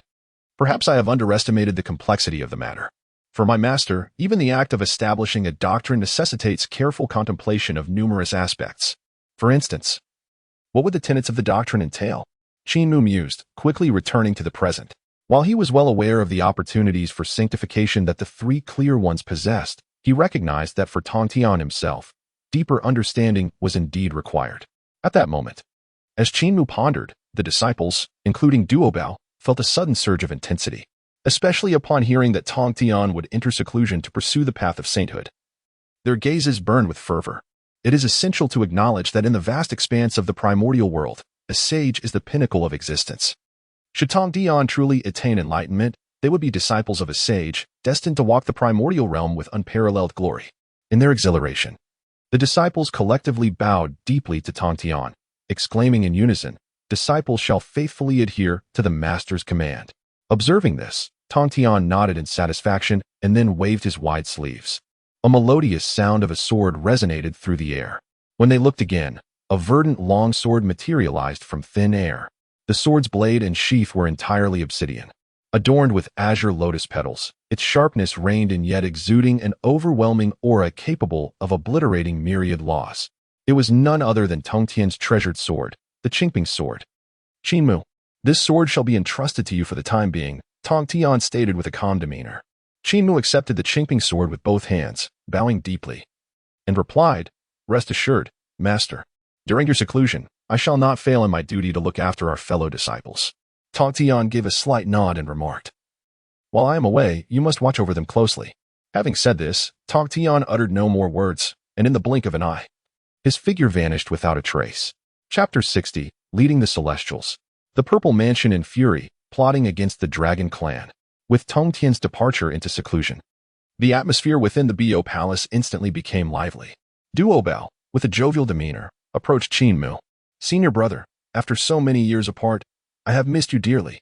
Qin Mu maintained a composed expression, gently patting Duobao's shoulder, and smiled. "Duobao, over the years, you have diligently cultivated, and your cultivation has significantly advanced." Qin Mu had already discerned that Duobao had reached the level of the Tai Golden Immortal. "Senior brother, you flatter me. Compared to you, this is hardly noteworthy." Duobao replied humbly. Qin Mu smiled lightly, and was about to respond when the Holy Mother of Golden Spirit approached, offering a graceful bow to Qin Mu and softly saying, "Senior brother, currently Master is in seclusion, contemplating the sacred path. The affairs of Golden Ao Island are entrusted entirely to you, senior brother. In the future, should there be any tasks, Jinling will undoubtedly exert every effort." Meanwhile, both the Mother of No Return and the Mother of Turtle Spirit nodded in agreement, indicating their willingness to comply with Qin Mu's directives. At that moment, Zhao Gongming and other disciples gathered around. "Senior brother, I heard from the three younger sisters that you have vanquished the remnants of a quasi-saint's soul." Zhao Gongming expressed his gratitude, bowing deeply to Qin Mu. Before Qin Mu could respond, Bai Xiao interjected, "Elder brother, you may not be aware, but senior brother has also slain a great Luo Golden Immortal from the Purple Mansion with a single sword." Upon hearing Bai Xiao's words, the crowd was left in utter astonishment. What? Vanquishing the remnants of a quasi-saint's soul? Slaying a great Luo Golden Immortal with a single strike? Senior brother, is this powerful? It was no wonder Master entrusted all affairs of the island to him. The disciples were all taken aback. Previously, when they witnessed Tong Tian granting authority to Qin Mu, some among them were skeptical, as they had little understanding of Qin Mu, their senior brother. However, upon learning of Qin Mu's formidable strength, any lingering doubts dissipated instantly. Qin Mu surveyed the gathering, offering a serene smile as he addressed them. "Dear junior brothers and sisters, during Master S seclusion, should you have any questions regarding cultivation, feel free to seek me out. Now, disperse." Upon hearing this, the many disciples bowed respectfully to Qin Mu and then departed. Time flowed like a swift current. In the blink of an eye, a millennium had passed. To the practitioners of the primordial era, this span of time was but a fleeting moment. During this period, Qin Mu relished a rare interval of tranquility. Each day, he either guided the three celestials in their cultivation or instructed other disciples in their training. While it was labeled as guidance, it was, in truth, merely a means to amuse the three celestials and alleviate his own boredom. Under Qin Mu's tutelage, the cultivation of the three celestials, Duo Bao, Jinling, and others saw notable advancements. Golden Ao Island, under Qin Mu's stewardship, thrived in peace and harmony. Yet, the outside world of the primordial continent grew increasingly turbulent. Qin Mu sensed the intensifying aura of calamity, particularly as the conflict between the Purple Mansion and the Demon Clan escalated to a fevered pitch. Frequent and brutal battles erupted between the two factions, resulting in significant casualties. In fact, In a recent skirmish, a quasi-saint from the Purple Mansion was annihilated by Dong Huang Tai Yi, who utilized the chaotic bell to obliterate both form and spirit. This incident stirred the wrath of the Eastern King. Within the halls of the Purple Mansion, the Eastern King sat in the principal seat, his expression dark as turbulent waters. The audacious demon clan. How dare they slay my quasi-saint from the Purple Mansion? I can only surmise that Qin Mu also met a tragic end at their hands. The Eastern King spoke with palpable anger, his demeanor grave. It is crucial to note that the combat prowess at the quasi-saint level is regarded as among the pinnacle of strength within the Purple Mansion. The fact that such power has been subdued by the demon clan left the Eastern King unable to swallow this bitter pill. Furthermore, a millennium prior, Qin Mu, a great Luo golden immortal from the Purple Mansion, had perished while journeying abroad. In the eyes of the Eastern Prince, it was undoubtedly the work of the demon clan. However, what he did not know was that Xuan Mingzi had actually been slain by Qin Mu with a single sword strike. The more he pondered, the greater his ire grew. And he spoke in a deep voice. The audacity of the demon clan grows ever bolder. Do any of you possess a viable solution? As he spoke, the Eastern Prince's gaze swept across the assembly of celestial officials within the hall. In response, a celestial official bowed and replied, "Your Majesty, we could first absorb the Dragon Clan. Although the clan has waned, its fortune still resonates across the four seas. If we can annex the Dragon Clan and harness its fortune, it may assist your Majesty in advancing your cultivation." Upon hearing this, the Eastern Prince narrowed his eyes and murmured softly, "The Dragon Clan. In ancient times, they were the dominant power, contending with the Phoenix and Qilin clans. Yet, the Dragon Clan has now fallen to decay. Nevertheless, even a withered camel is larger than a horse. The vastness of the four seas is teeming with resources. Crucially, the fortune of the Dragon Clan still lingers. If we could indeed seize their fortune and channel it into ourselves, perhaps the Eastern Prince's strength could truly be augmented once more." After a moment's contemplation, a flicker of resolve passed through the Eastern Prince's eyes. He found the suggestion quite agreeable. "Agreed," he declared, fixing his gaze upon a great Luo golden immortal. "Xianfeng, this matter shall be entrusted to you. Proceed to the Eastern Sea Dragon Clan and inform Ao Guang to compel the Four Seas Dragon Clan to submit to our Purple Court." Xianfeng, upon hearing these words, bowed deeply to the Eastern Prince and accepted the command, saying, "Yes, Your Majesty. However, what if the Dragon Clan refuses to submit to the Purple Court?" At this, the Eastern Prince's expression darkened, a glint of ruthlessness flashing in his eyes as he coldly replied, "If they do not submit, then the Dragon Clan shall have no reason to exist." Xianfeng nodded, not hesitating, and set forth to the Eastern Sea Dragon Clan. Meanwhile, within the Crystal Palace of the Eastern Sea Dragon Clan, the Dragon King Ao Guang wore a troubled expression. Since the calamity of the Dragon Han era, the Dragon Clan had suffered great losses. There was not even a single quasi-saint among the Four Seas Dragon Clan, relying solely on the remnants left by the ancestral dragons to barely survive. "When will our Dragon Clan rise again?" Ao Guang lamented. At that moment, a loud call echoed through the hall. Suddenly, a panicked shrimp soldier rushed in, exclaiming, "Dragon King, a great Luo golden immortal from the Purple Court has arrived." Upon hearing the shrimp soldier's report, Ao Guang's heart sank. "People from the Purple Court? What business do they have in my Dragon Palace? Our Four Seas Dragon Clan has always maintained a neutral stance with the Celestial Court." Ao Guang furrowed his brow, filled with confusion. In recent years, the conflict between the Purple Court and the Demon Clan had escalated. The timing of the Purple Court sending emissaries to my Dragon Clan could not be a mere coincidence. Could it be that they seek to recruit us? Suddenly, this thought crossed Ao Guang's mind. With a resigned sigh, he rose to welcome the envoy from the Purple Court. After all, the Dragon Clan was no longer the powerful entity it once was. Now, they were far too weak to provoke the Purple Court. Chapter 61. Overstepping Boundaries. Do not overstep the dragon. Soon, Ao Guang emerged from the depths of the sea, accompanied by his retinue from the Dragon Palace. In midair, a figure clad in a purple Taoist robe stood with an air of superiority. It was the Xianfeng Taoist from the Purple Mansion Celestial Court. Ao Guang cast a glance at Xianfeng Taoist, promptly approaching him with a bow, expressing his apologies. "I was unaware of your esteemed presence, and I beg your forgiveness for not welcoming you properly." Xianfeng Taoist coldly regarded Ao Guang, exuding an aura of arrogance. The Dragon Clan had long since fallen from grace, and thus he held them in disdain. As silence lingered, embarrassment washed over Ao Guang's face. Upon learning of the Purple Mansion's envoy, he had already suspected their intentions. realizing that they sought to involve the dragon clan in their conflict with the demon race. Though reluctant to acquiesce, Ao Guang understood the dragon clan's feeble strength rendered them incapable of opposing the might of the Purple Mansion Celestial Court. Despite his awareness of Xuanfeng's purpose, Ao Guang feigned politeness, inquiring, "May I ask, esteemed Taoist, what brings you to our Eastern Sea Dragon clan?" Xuanfeng cast a dismissive glance from his lofty position, then casually waved his hand, producing a decree from his palm, the decree of the Eastern Emperor. The decree mandated that the dragon clans of the Four Seas must submit to the Purple Mansion Celestial Court and offer their fortunes. Those who defied it would face annihilation. As he spoke, Xuanfeng's tone carried an irrefutable weight, leaving no room for Ao Guang to counter. What? Ao Guang's eyes widened in fury, his dragon whiskers quivering. He understood that the envoy from the Purple Mansion aimed to recruit the Four Seas Dragon clan, yet Xuanfeng's demeanor was excessively arrogant. They had not even afforded the Dragon clan a moment's respite. The thought of noncompliance brought forth the grim possibility of annihilation for his kin, further fueling Ao Guang's indignation. He pondered that if the Purple Mansion Celestial Court truly wished to court the Dragon clan, they ought to demonstrate some sincerity rather than resorting to such brazen displays of power. After a moment of silence, Ao Guang furrowed his brow and turned to Xuanfeng Taoist, stating, "Esteemed Taoist, while my dragon clan may no longer possess the glory of ancient times, we are still the rightful rulers of the Four Seas." How can? Before Ao Guang could finish, Xuanfeng Taoist interrupted with a sharp rebuke. Impudence.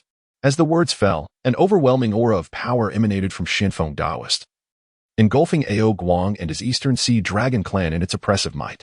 The sheer force of a great Luo Golden Immortal's aura descended upon them, instilling fear and trembling throughout the ranks of the Dragon clan. They could sense that with but a thought from Xuanfeng, they would meet a tragic end. Under the weight of Xuanfeng Taoist's pressure, Ao Guang's expression turned grave, and he could not suppress a groan as he knelt on one knee. His cultivation was merely that of a Tai Golden Immortal. How could he withstand the imposing presence of a great Luo Golden Immortal? Xuanfeng's gaze swept across the Eastern Sea Dragon clan, who all appeared submissive and terrified. His eyes then returned to rest upon Ao Guang, and he coldly declared, "Humph! A mere Tai Golden Immortal dares to defy the Emperor of my Purple Mansion Celestial Court? Remember, I am not here to negotiate with you. I have come to deliver a message. A millennium hence, I shall lead the celestial soldiers of the Purple Mansion to take dominion over the Four Seas Dragon clan. Should the Dragon clan of the Four Seas refuse to submit?" At this juncture, the Taoist Xuanfeng paused momentarily. In the next instant, with a flick of his palm, a bolt of purple lightning descended, obliterating the expanse of the 100-mile sea into nothingness. Following this, Xuanfeng added, "If the Four Seas Dragon clan does not yield, not a single one shall remain."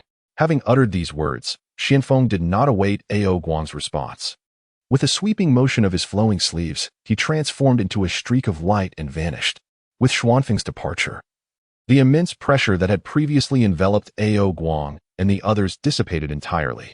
Gritting his teeth, Ao Guang cast a glance toward the direction of Xuanfeng's exit, a series of vexed sounds escaping his lips.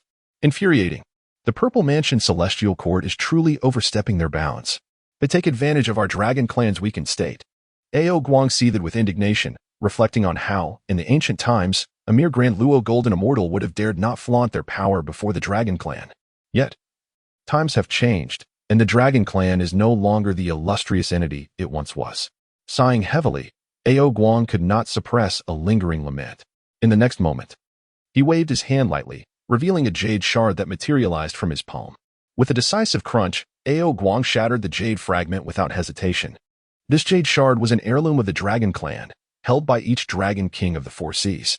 In times of great urgency, shattering it would summon the other three factions to provide swift assistance.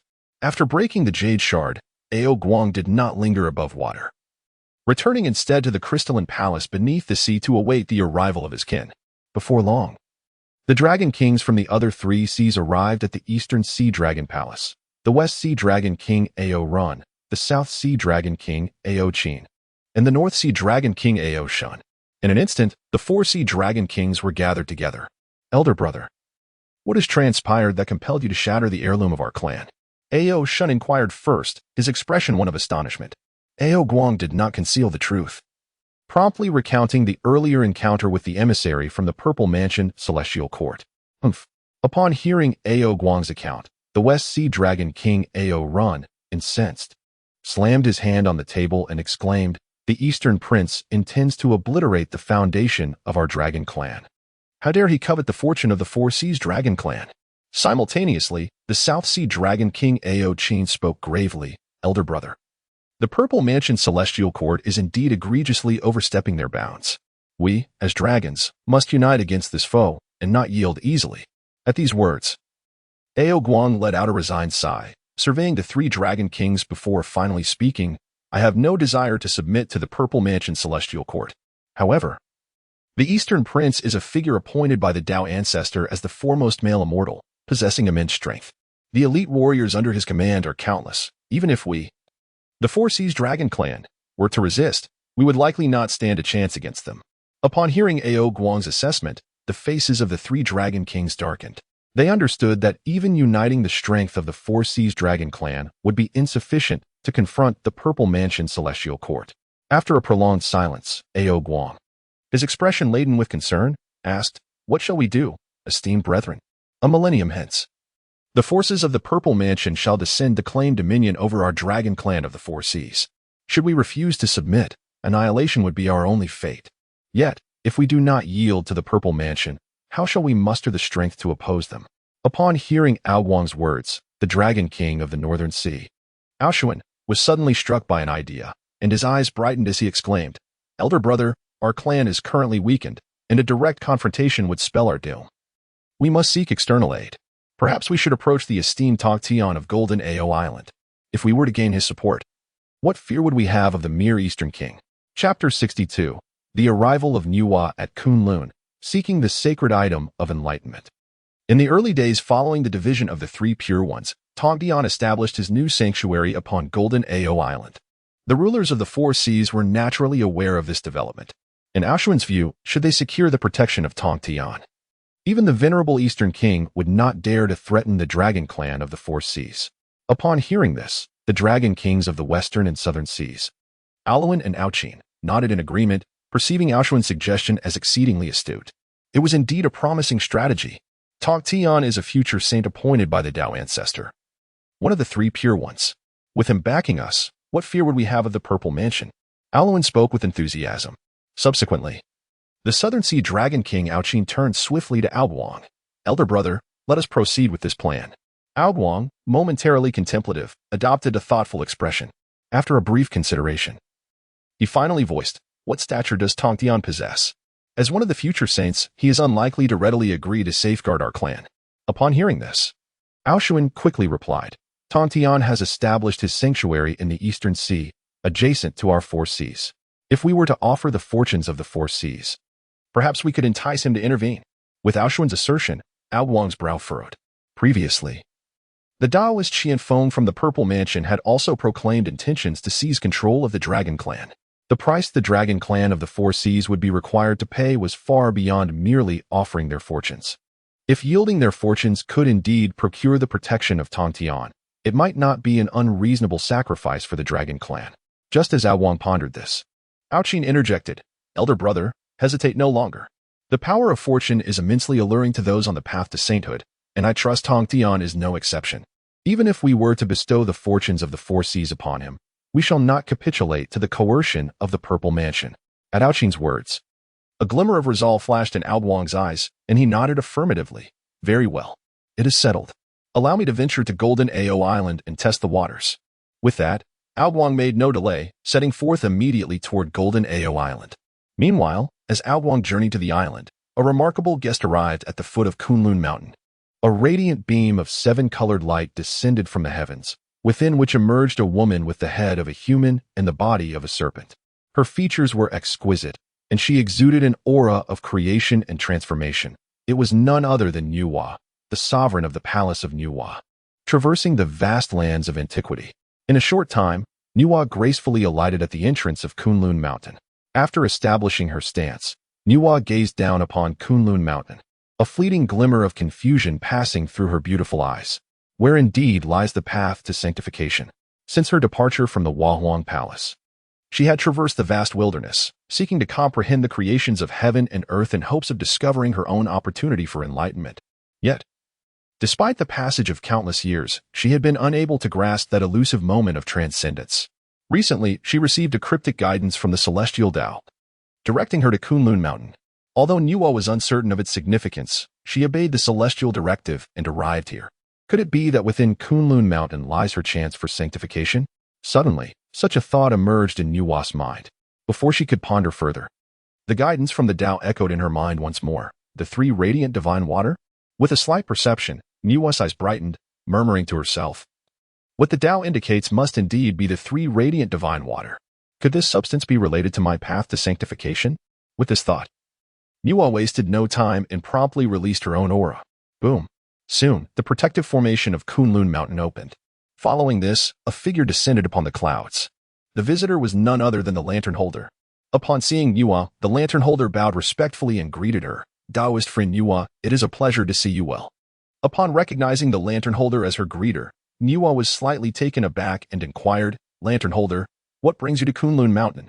It is worth noting that previously, during Hongjuan's teachings at the Purple Cloud Palace, the lantern holder was one of the worldly guests, making him an acquaintance of Nuwa.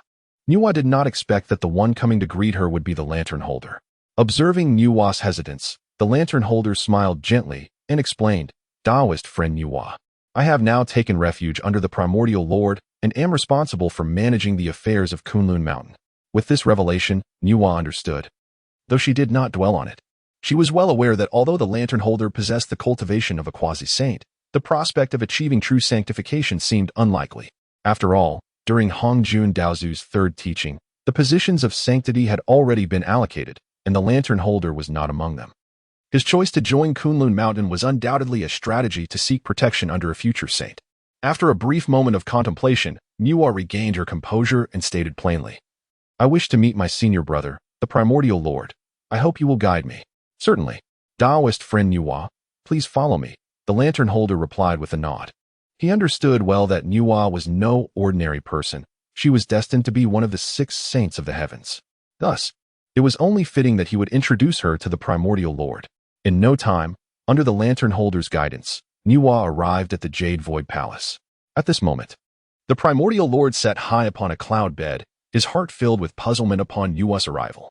It was known that he and Nuwa had little in the way of deep acquaintance, thus, her sudden visit was indeed curious. After a moment of thought, the Primordial Lord promptly rose and greeted Nuwa with a smile. "Why is Taoist sister Nuwa, who is usually in the Hua Wang Palace contemplating the path of the saints, visiting Kunlun at this time?" In posing this question, the Primordial Lord appeared quite courteous, for he knew that both he and Nuwa had been chosen by Hongjun to be future saints. Nuwa smiled faintly, not beating around the bush, and directly responded, "I have descended to this realm to comprehend the path to sanctification. Recently, I have received guidance from the Heavenly Tao, which has led me to Kunlun Mountain." "Oh?" Upon hearing Nuwa's words, Yuan sure felt a jolt within, pondering how Nuwa could receive such divine guidance here, while he himself had yet to uncover his own opportunity for sanctification. Could it be that Nuwa's chance for enlightenment lay within Kunlun? After a moment's contemplation, Yuan sure inquired, "Is it possible that your opportunity for sanctification is found here in Kunlun?"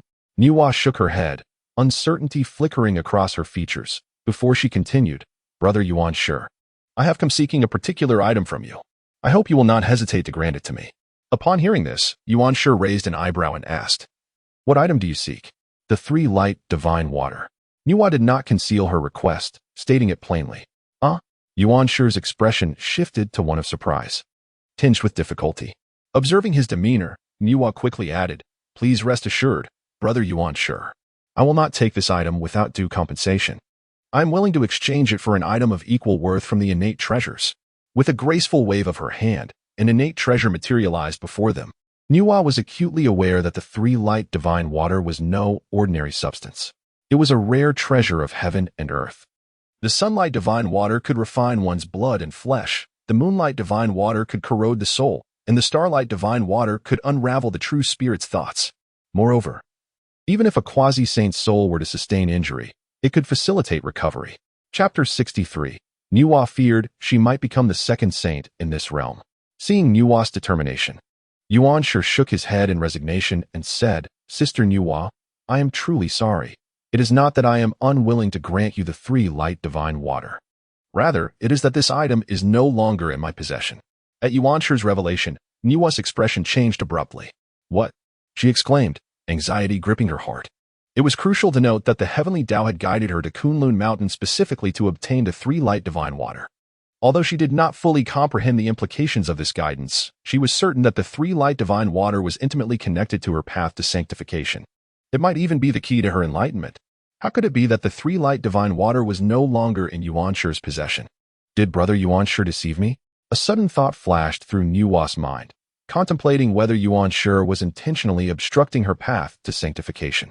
After a moment's hesitation, Nuwa steadied herself and asked, "May I inquire, Brother Yuanshi, where might this item currently be?" Yuanshi, with no intent to conceal, calmly replied, "Many years ago, I gifted this item to my disciple Qin Mu as a token of his initiation into the Sage Sect. Qin Mu is the foremost disciple under Tongtian. If you require it, you may seek him at Jie Island." Recollecting the past, Yuanshi remembered how Qin Mu had just been accepted into the Tongtian sect and brought back to Kunlun Mountain by Tongtian as the first disciple of the Sanqing. Neither Taishang nor Yuanshi had been sparing in their gifts. Taishang had bestowed upon Qin Mu a 7 transformation golden pill, while Yuanshi had presented him with the 3 light divine water. In this regard, Yuanshi had not misled Nuwa at all. Upon hearing Yuanshi's response, Nuwa's eyes sparkled. "Qin Mu?" she murmured softly, naturally recalling the little fellow who once followed the 3 pure ones. At that time, the Honorable Hongjun was delivering his 3rd sermon at the Purple Cloud Palace, and the 3 pure ones had taken Qin Mu along to listen. This event was vividly etched in Nuwa's memory. "It appears I have misjudged Brother Yuanshi," she reflected with a sense of shame. Only moments ago, she had thought that Yuanshi was deliberately withholding the 3 light divine water from her, fabricating an excuse. However, it seems she had overthought the matter. After a brief pause, Nuwa regained her composure and looked at Yuanshi with a grateful expression, saying, "Thank you for your revelation, Brother Yuanshi. I shall not impose further. Farewell."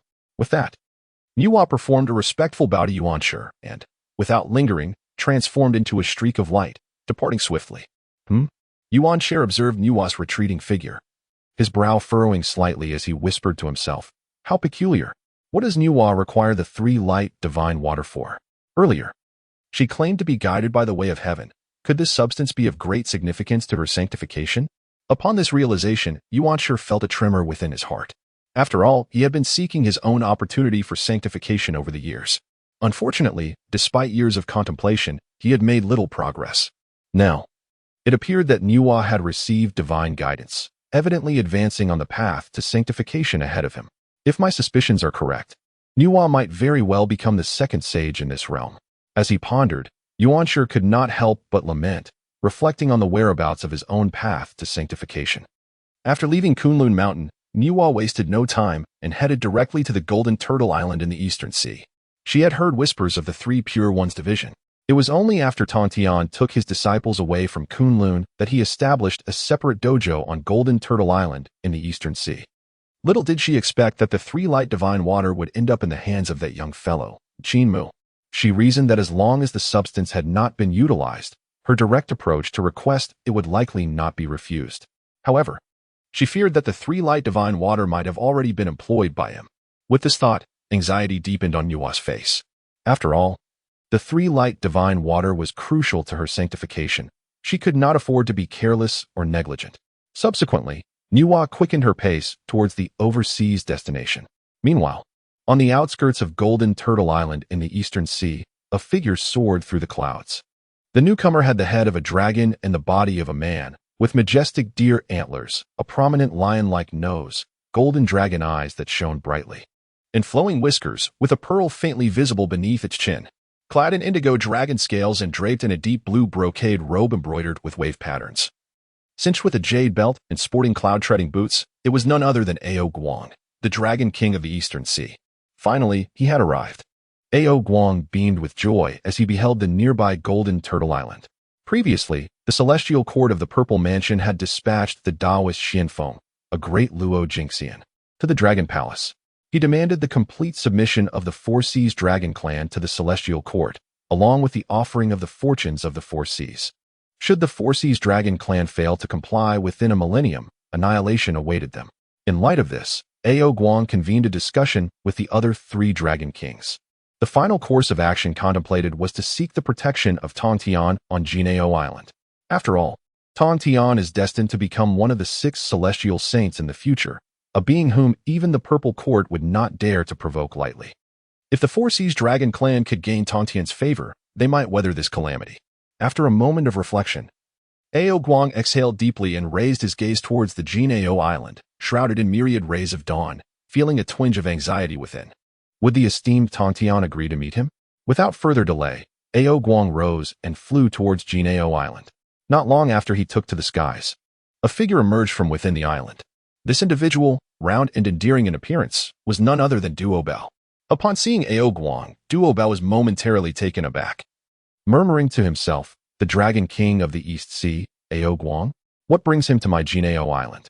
Well aware of Ao Guang's identity as the leader of the Eastern Sea Dragon clan, Duo Bao hesitated. At that moment, Ao Guang, with a beaming smile, bowed deeply to him. Greetings, fellow Daoist Duo Bao. Snapping back to attention, Duo Bao scrutinized the Eastern Sea Dragon King and inquired, fellow Daoist Ao Guang, what brings you to Jinao Island? With a courteous gesture, Ao Guang lowered himself and replied earnestly, I have come today to seek an audience with the esteemed Tong Tian. I kindly request that you relay my message. His expression was one of sincere supplication. Although the Dragon clan had once basked in glory, being one of the 3 ruling clans of the Primordial World, times had changed, and their fortunes had waned. Otherwise, the Purple Court would not have dispatched a great Luo Golden Immortal to threaten the Four Seas Dragon clan. Seeing that Ao Guang was here to meet Tong Tian, Duo Bao sighed with resignation and shook his head.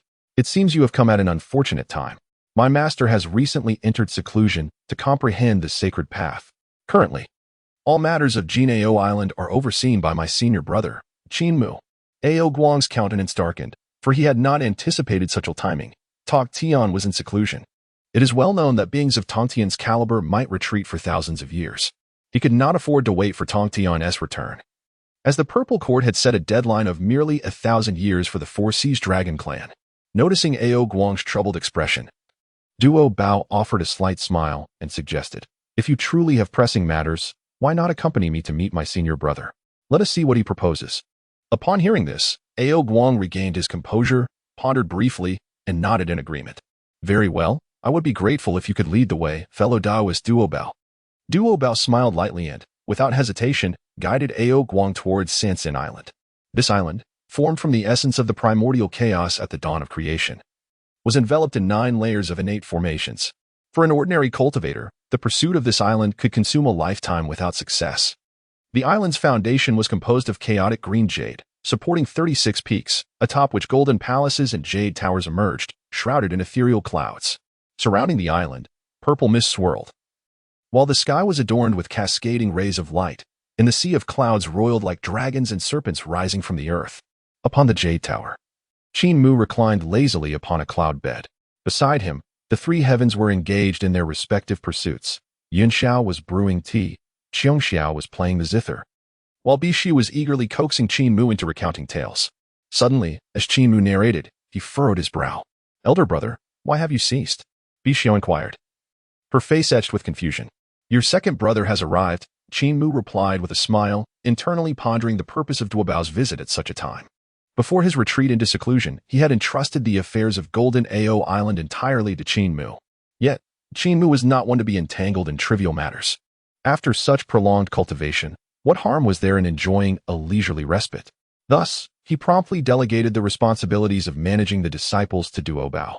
Content to remain on the 3 Immortals Island, savoring the beauty of flowers, and engaging in philosophical discussions with the 3 heavens, occasionally offering guidance to junior disciples. His carefree existence was more blissful than that of a deity. Upon hearing of Duo Bao's arrival, the 3 heavens were equally taken aback. Soon, Duo Bao appeared. Upon seeing Qin Mu and the 3 heavens, he hastened forward, bowing deeply to Qin Mu. Elder brother, he exclaimed. Qin Mu nodded lightly, but before he could respond, Duo Bao spoke first. Elder brother, are you not living too comfortably? It was well known that after Qin Mu had entrusted the matters of Golden Ao Island to Duo Bao, the latter had been exceedingly busy, while Qin Mu enjoyed a life of leisure on 3 Immortals Island. Hearing Duo Bao's remark, Qin Mu rose slowly and approached him with a smile, gently patting his shoulder. Duo Bao, the capable must bear more burdens. Besides, you will soon shoulder significant responsibilities. So it's beneficial to prepare yourself through practice. What others did not realize, Qin Mu was well aware of Duobao's future as one of the direct disciples of Toctian. After the establishment of the Jie Sect, Duobao would become the deputy master, holding a position beneath one sage yet above myriad immortals. Naturally, Qin Mu understood that these circumstances might alter due to his own presence. After all, Duobao's ascension to the role of deputy master would have occurred without Qin Mu's existence. Now, as the chief disciple of Tongtian, it was conceivable that the position of deputy master might one day fall to Qin Mu. Upon hearing Qin Mu's words, Duobao felt a pang of despair. Numerous times, he had wished to inquire of Qin Mu the responsibilities that awaited him in the future, yet each time, Qin Mu had deflected with the notion that the secrets of fate must not be revealed. After a brief pause, Duobao spoke, "But elder brother, these duties were entrusted to you by our master before his seclusion." Qin Mu smiled, understanding the mental toll Duobao endured over the affairs of Golden Ao Island, and reassured him, "Duobao, if you continue this way, it may harm our brotherly bond. Furthermore, what need is there for division among brothers?" Upon hearing this, Duobao was momentarily speechless, rendered unable to respond to Qin Mu's words. At that moment, Bixiao's lovely eyes flicked towards Duobao, "Second brother. Your visit to Sanxian Island is not merely an occasion for venting your grievances before the senior brother, is it?" Upon hearing Bai Zhao's words, Duobao was momentarily taken aback, recalling that he indeed had pressing matters at hand. He promptly turned to Qin Mu and said, "Senior brother, previously, the Dragon King Ao Guang of the East Sea visited Jin Ao Island, expressing his desire to meet Master due to urgent matters. Master is currently in seclusion, so I brought him here to seek your counsel." At the mention of Ao Guang, Qin Mu's eyes lit up. The Dragon Clan? This presents a significant opportunity. Qin Mu mused inwardly. He was well aware that, despite the Dragon Clan's current decline, their legacy was far from negligible. Initially, he had contemplated visiting the Dragon Clan at a later date, but it appeared that the old slippery eel had come to him instead. If his conjecture held true, the Dragon Clan must be facing some peril, prompting them to seek Master as protection. Quickly, Qin Mu deduced Ao Guang's intentions. After all, if he could surmise the Dragon Clan's predicament, others would likely arrive at the same conclusion, particularly in the current tumultuous times of the Primordial Realm. The escalating conflict between the Demon Clan and the Heavenly Court of the Purple Mansion would inevitably affect all races, including the Dragon Clan. After a moment's reflection, Qin Mu spoke, "Junior brother Duobao, where is Ao Guang currently located?" Duobao did not withhold the information, responding, "Senior brother, he is waiting outside Sanxian Island." Qin Mu nodded and said, "Go and bring him to me." As Duobao complied, he swiftly took flight. Meanwhile, outside Sanxian Island, Ao Guang stood anxiously upon the clouds, pondering whether Qin Mu could indeed assist the Dragon Clan, with the upper clear and the Heavenly Sovereign entrusting all affairs to him. It seemed plausible that he could make decisions on behalf of the Sovereign and safeguard our Dragon Clan across the seas. Just as Ao Guang was engulfed in trepidation, Duobao emerged from Sanxian Island. "Ao Guang, my friend, please follow me." At this, Ao Guang nodded eagerly and, without hesitation, followed Duobao into Sanxian Island. Before long, Duobao led Ao Guang before Qin Mu. "Ao Guang, this is my senior brother, Qin Mu. After Master entered seclusion, all matters are managed and decided by senior brother." Duobao introduced, glancing toward Qin Mu. Ao Guang inclined his head slightly, his gaze settling upon Qin Mu. He had heard of Qin Mu's esteemed reputation as the foremost disciple of the Three Purities, but had never met him in person. After a brief appraisal, Ao Guang promptly bowed deeply, saying, "I am Ao Guang, the old dragon, and I greet you, Dao Yu Qin Mu." Qin Mu smiled gently, exchanging pleasantries. "There is no need for such formalities, dear friend Ao Guang. The renown of the Dragon Clan resonates throughout the realms." Upon hearing these words, Ao Guang's expression turned to one of bittersweet resignation. Alas, the once mighty Four Seas Dragon Clan is but a shadow of its former self, having long since waned. After a brief pause, Ao Guang managed a wry smile and responded, "You jest, dear friend. The Dragon Clan in these times, ah." With that, Ao Guang released a long sigh. Chapter 65. Dear friend Ao Guang, you have brought me much distress. In reflecting upon the ancient times, the Dragon Clan was indeed one of the three sovereign powers of the Primordial World. Under the dominion of the Ancestor Dragon, the Dragon Clan flourished immensely. Yet, in the present day, a mere Deluo Jinxian dispatched by the Purple Palace Celestial Court can easily oppress the Dragon Clan across the Four Seas. Merely contemplating this fills Ao Guang with a profound sense of frustration. Observing his demeanor, Qin Mu cast a knowing glance. He had surmised Ao Guang's intentions earlier, but still inquired, "Mighty Dragon King, what brings you here on this occasion?" Upon hearing Qin Mu's question, Ao Guang did not conceal his purpose and replied, "Dear friend Qin Mu, some time ago, the Purple Palace Celestial Court sent envoys to our Eastern Sea Dragon clan, proclaiming their demand for our subservience to their court and the surrender of our clan's fortune. As you are aware, we dragons have remained dormant in the Four Seas since the ancient era, refraining from interfering with the affairs of the Primordial World. However, the current aggressiveness of the Purple Palace Celestial Court is utterly intolerable." As he spoke, Ao Guang's anger was palpable. After a brief pause, he continued, "Moreover, the Purple Palace Celestial Court has imposed a deadline of 1,000 years. Should the Four Seas Dragon clan refuse to submit and relinquish our fortune, they threaten to annihilate us. I have come to implore the venerable Tong Tian, hoping he might intervene to quell this matter. Of course, we dragons would not seek his assistance without offering something in return. This treasure can serve as a token of our gratitude." With that, Ao Guang waved his hand, and from his palm, a banner materialized. This banner was the rare and treasured Xian Yuan controlling water banner of our dragon clan, which we offer to the venerable Tong Tian, beseeching his protection over the Four Seas Dragon clan. Qin Mu's gaze sharpened, fixating on the Xian Yuan controlling water banner. Upon closer inspection, he beheld the banner's obsidian surface adorned with the true form of the black tortoise, its pole resembling the cold iron of the North Sea, exuding an aura of frigidness. While others may not comprehend its significance, Qin Mu was acutely aware. The Xian Yuan controlling water banner is one of the 5 directional banners, an exquisite innate spiritual treasure.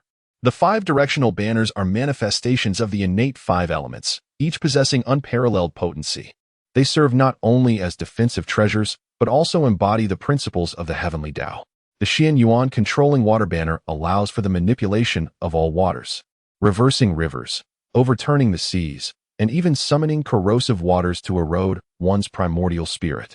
Additionally, this banner possesses the ability to freeze the very heavens and earth, encasing 1,000 miles in ice and slowing the flow of time itself.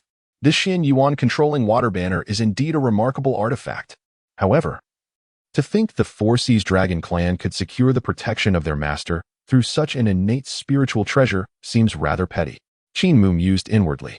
He recognized the banner's extraordinary nature, yet he felt that relying solely on it to persuade Tong Tian to provide sanctuary for the Four Seas Dragon clan was somewhat inadequate. After all, Tong Tian lacked for nothing in terms of spiritual treasures, and the Dragon clan was currently burdened by karma that Tong Tian could hardly absorb. Noticing Qin Mu's contemplative expression, Ao Guang's heart began to race with anxiety. Earlier, he had summoned the other 3 Dragon Kings to deliberate on how to address the crisis facing their clan. Ultimately, they concluded that seeking the protection of Tong Tian was their best recourse. However, at that time, the 4 great Dragon Kings contemplated leveraging the fortunes of the Sea Dragon clan as a bargaining chip. Presently, Ao Guang did not encounter Tong Tian, but instead met his foremost disciple, Qin Mu, which ignited other thoughts within him. He mused that Qin Mu was no match for Tong Tian, and perhaps by presenting the mysterious Yuan water-controlling banner, an extraordinary innate treasure, he could sway Qin Mu's interest. If Qin Mu were to agree on behalf of Tong Tian to protect the Sea Dragon clan, then the dragon race would undoubtedly reap substantial benefits. Yet, unbeknownst to Ao Guang, Qin Mu had already discerned his ulterior motives. This old slippery eel truly underestimated my discernment. The Yuan water-controlling banner is indeed a remarkable innate treasure, but merely offering it in exchange for his master's protection of the Sea Dragon clan is utterly insufficient. After contemplating this, Qin Mu regained his composure and gazed directly at Ao Guang. Taoist Ao Guang, I am truly sorry, but your timing is unfortunate. A few days ago, my master has sequestered himself to contemplate the sacred path. Your request. Before Qin Mu could finish his sentence, he merely shook his head and sighed.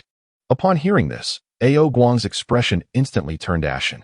He had initially thought that Qin Mu was inexperienced and lacked the vision of Tong Tian. Thus, by presenting the Yuan water-controlling banner, he could surely entice him. Who would have imagined that Qin Mu would not be deceived? What shall I do now? If I cannot secure the protection of Shanqing Tong Tian this time, when the forces of the Purple Mansion Celestial Court descend upon us, the calamity that awaits the Sea Dragon clan will be annihilation. As he pondered, Ao Guang became increasingly anxious, unsure of how to proceed. At that moment, Qin Mu cast a sidelong glance at Ao Guang and shifted the topic. Although my master is in seclusion and cannot personally manage the affairs of the Sea Dragon clan, there is. Here, Qin Mu deliberately left a suspenseful pause. Oh, upon hearing this, Ao Guang's eyes brightened, and he hurriedly inquired, but what? With a subtle smile, Qin Mu replied, though my master is absent, I possess a strategy that can alleviate the dragon race's peril. At this declaration, Ao Guang's heart surged with elation. And he eagerly urged, I implore you, Taoist Qin Mu, please enlighten me. Qin Mu, revealing no reticence, stated plainly. It is quite simple. You must journey to the heavenly court. At this, Ao Guang's spirit trembled, and he gasped, what? The heavenly court? Are you suggesting that I seek the aid of the demon race? Qin Mu nodded affirmatively, saying, precisely. In the current primordial realm, the heavenly court of the demon race and the purple mansion celestial court are at odds. Should the dragon race ally with the demon race? The purple mansion celestial court would think twice before acting rashly. While articulating this, Qin Mu's mind was already racing with thoughts. The discord between the demon race and the purple mansion celestial court had escalated to an irreconcilable degree. Only a single spark was needed to ignite a full-blown conflict between the two factions. In this light, he did not mind fanning the flames. And the dragon race would serve as the perfect catalyst. Furthermore, the fate of the East King was already sealed. Qin Mu's actions would not entangle him in significant karmic repercussions, merely hastening the inevitable course of events. At this moment, upon hearing Qin Mu's suggestion, Ao Guang was filled with exuberance. Indeed, how could I have overlooked this possibility? Utilizing the demon race to hinder the purple mansion celestial court, Ao Guang sighed inwardly, then looked at Qin Mu with a face full of gratitude and said, thank you, Taoist friend Qin Mu, for your guidance. With that, Ao Guang lightly waved his hand, and the Xian Yuan water controlling banner, which was hovering in front of him, immediately flew towards Qin Mu. This item serves as a token of appreciation. I hope you will look after my dragon clan in the future. In Ao Guang's eyes, Qin Mu was the foremost disciple of Tong Tian, destined to achieve sainthood. By gifting the Xian Yuan water controlling banner to Qin Mu today, it established a connection between them. Should any matters arise concerning the dragon clan in the future, they would have grounds to approach him. Seeing Ao Guang offer him the Xian Yuan water controlling banner, Qin Mu feigned embarrassment and said, Ao Guang, you have put me in a difficult position. However, since you insist, I shall accept this item for the time being. With that, he did not hesitate and directly stored the banner away. Although the dragon clan bore karmic burdens, Qin Mu had ways to help alleviate them. Furthermore, the fortunes of the dragon clan were undeniably alluring. After Ao Guang departed, Zhao Gongming hurriedly arrived at Sansan Island. Chapter 66, The Cause and Effect of Sages. Soon, Zhao Gongming stood before Qin Mu and the Three Xiaos.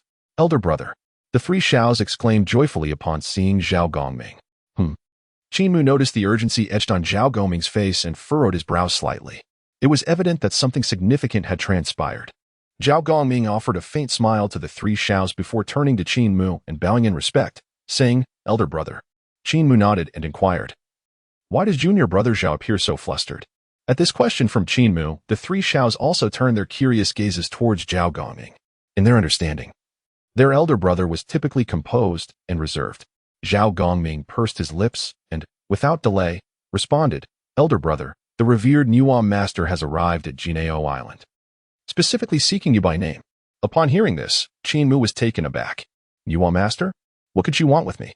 He hesitated slightly, pondering that he had no notable interactions with Nuwa.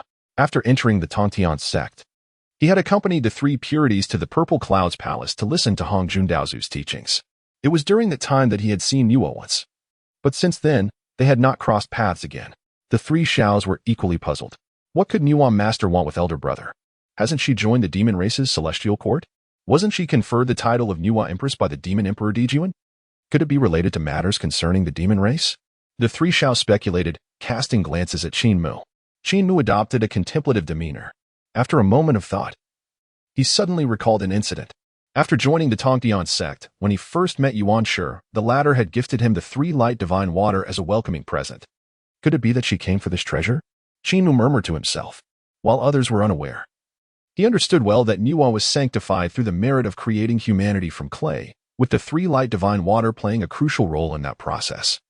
The 3 radiant divine waters possess the miraculous ability to revive the deceased, restore flesh to bones, and even enlighten the spirit. Contemplating this, Qin Mu felt an immediate certainty in his heart. The arrival of Nuwa at this moment was likely aimed at the three radiant divine waters. It seemed that Nuwa was on the verge of discovering her opportunity to attain sanctity.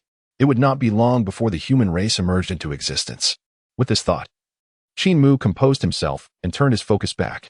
Junior brother Zhao, let us visit Aunt Nuwa. Qin Mu glanced at Zhao Gongming. Very well, Zhao Gongming nodded in agreement. Subsequently, Qin Mu took his leave from the San Shao and, accompanied by Zhao Gongming, returned to Golden Owl Island. At that moment, upon the island, Nuwa stood gracefully amidst the clouds, her human head resting upon a serpent's body, enveloped in the profound rhythms of creation, exuding both purity and majesty. Upon their return, Qin Mu and Zhao Gongming hurriedly approached to pay their respects. Disciple Qin Mu pays homage to Aunt Nuwa. Qin Mu stepped forward and bowed respectfully to Nuwa. Like the three pure ones, Nuwa was also a disciple of the Taoist ancestor Hongjun.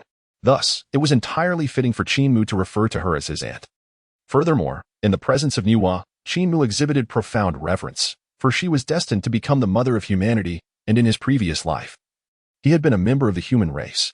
After traversing to the Primordial World, he had transformed into a primordial spirit of innate vegetation, the nine-leaf swordgrass. As Qin Mu arrived, Nuwa nodded slightly and remarked, "No need for excessive formalities." As she spoke, she scrutinized Qin Mu closely, noticing that he had now attained the mid-stage of the Great Luo Golden Immortal Realm, which elicited an inward expression of astonishment. I never imagined that after such a passage of time, that once small golden immortal has grown to this extent. Nuwa vividly recalled the time at the Zixiao Palace, when Qin Mu was merely at the golden immortal stage. Yet now, he had advanced to the mid-stage of the Great Luo Golden Immortal Realm, a remarkable pace of progress that caught Nuwa's attention, just as Nuwa was observing Qin Mu. He inquired, "Aunt Nuwa, have you come to Golden Owl Island in search of master?" Before Qin Mu could finish his sentence, Nuwa shook her head and interjected, "I have not come to seek Brother Tong Tian, but rather to find you." "To find me?" Qin Mu feigned surprise, having anticipated Nuwa's visit. He had speculated that she sought him for the treasures he possessed. It appeared that his assumptions were indeed correct. Nuwa nodded slightly, cutting to the chase, and stated, "Qin Mu, I require the three radiant divine waters from you. Would you be willing to part with this item?" Upon hearing Nuwa's request, Qin Mu's heart stirred, realizing that she sought him precisely for the three radiant divine waters. Moreover, he deduced that prior to her arrival at Golden Owl Island, she must have visited Ling Mountain to seek Yuan Shi, for only the three pure ones were aware of the divine waters residing within him. After a moment of contemplation, Qin Mu regained his composure and waved his hand, causing the three radiant divine waters to materialize. Within the crystal vial, the gold, silver, and purple waters shimmered in distinct layers. Upon witnessing Qin Mu produce the three radiance divine water, Nuwa felt an uncontrollable tremor of primordial purple energy within her, indicating her response. Since her esteemed uncle had a need for this item, it was only fitting that she present it. Qin Mu gazed at Nuwa with a smile and said, "Esteemed aunt, you need not concern yourself with exchanges." In response, Nuwa suppressed her excitement, lightly waving her hand, causing a long whip to materialize from her palm. "Qin Mu, my esteemed nephew, I shall trade this item, a congenital spiritual treasure, with you." Observing this, Qin Mu shook his head and smiled, replying, "Aunt, you jest. This gift is for you without the need for exchange." He had no desire for Nuwa's congenital treasures. Although others may be unaware, he understood that Nuwa required the three radiance divine water for her subsequent creation of humanity. Should he accept her offer, the karmic ties would be severed. However, by rejecting her treasure, he could still retain a connection to Nuwa's eventual ascension. Nuwa was taken aback by Qin Mu's unexpected generosity, offering the three radiance divine water freely. "Are you truly unwilling to accept?" she inquired after a moment's hesitation. Qin Mu smiled slightly, half-jokingly replying, "If you insist on bestowing a congenital treasure upon me, it would only vex me. As we belong to the same lineage of the mystical gate, discussing transactions would only create distance between us."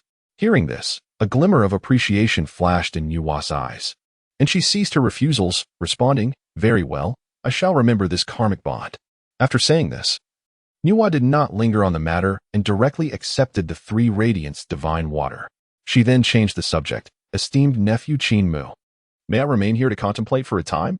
Qin Mu's heart stirred as he pondered whether Nuwa sought to utilize the transformative energies of Jin Ao Island to comprehend her path to sainthood. After a moment's thought, he promptly nodded, saying, "It would be a blessing for Jin Ao Island if you choose to stay, esteemed aunt. I shall arrange a tranquil place for you." Subsequently, Qin Mu personally guided her to a serene location for contemplation. This site faced the vast sea, backed by green mountains, rich in spiritual energy, with the natural rhythm of the Tao flowing through it. Nuwa was most pleased with the surroundings. Recognizing the moment, Qin Mu took his leave without delay. Meanwhile, on the other side, Ao Guang, after departing from the Three Immortal Island, transformed into a colossal azure dragon and soared towards the heavens. Soon, he passed through layers of cloud and arrived at the southern heavenly gate of the celestial court. Upon closer inspection, he beheld the towering gate, shimmering with golden light. Flanking it stood dozens of golden-armored demons, their formidable auras revealing their status as Tai Golden Immortals, while the leading demon general emanated the presence of a great Luo Golden Immortal. Witnessing this, Ao Guang's heart trembled. The great Luo Golden Immortal guarding the southern heavenly gate. Truly, the strength of the demon race was exceptional. Ao Guang silently lamented, recalling the days of the Dragon Clan's prosperity, when the gates of the Dragon Clan across the four seas bore a similar grandeur, filled with formidable warriors of Tai and Great Luo. Yet now, the Dragon Clan had weakened. As the Dragon King of the East Sea, his cultivation barely reached the level of Tai Golden Immortal. The more he reflected, the heavier his heart felt. In a moment of astonishment, he steadied his mind, transforming into a figure with a dragon's head and a human body, finally descending at the southern heaven gate.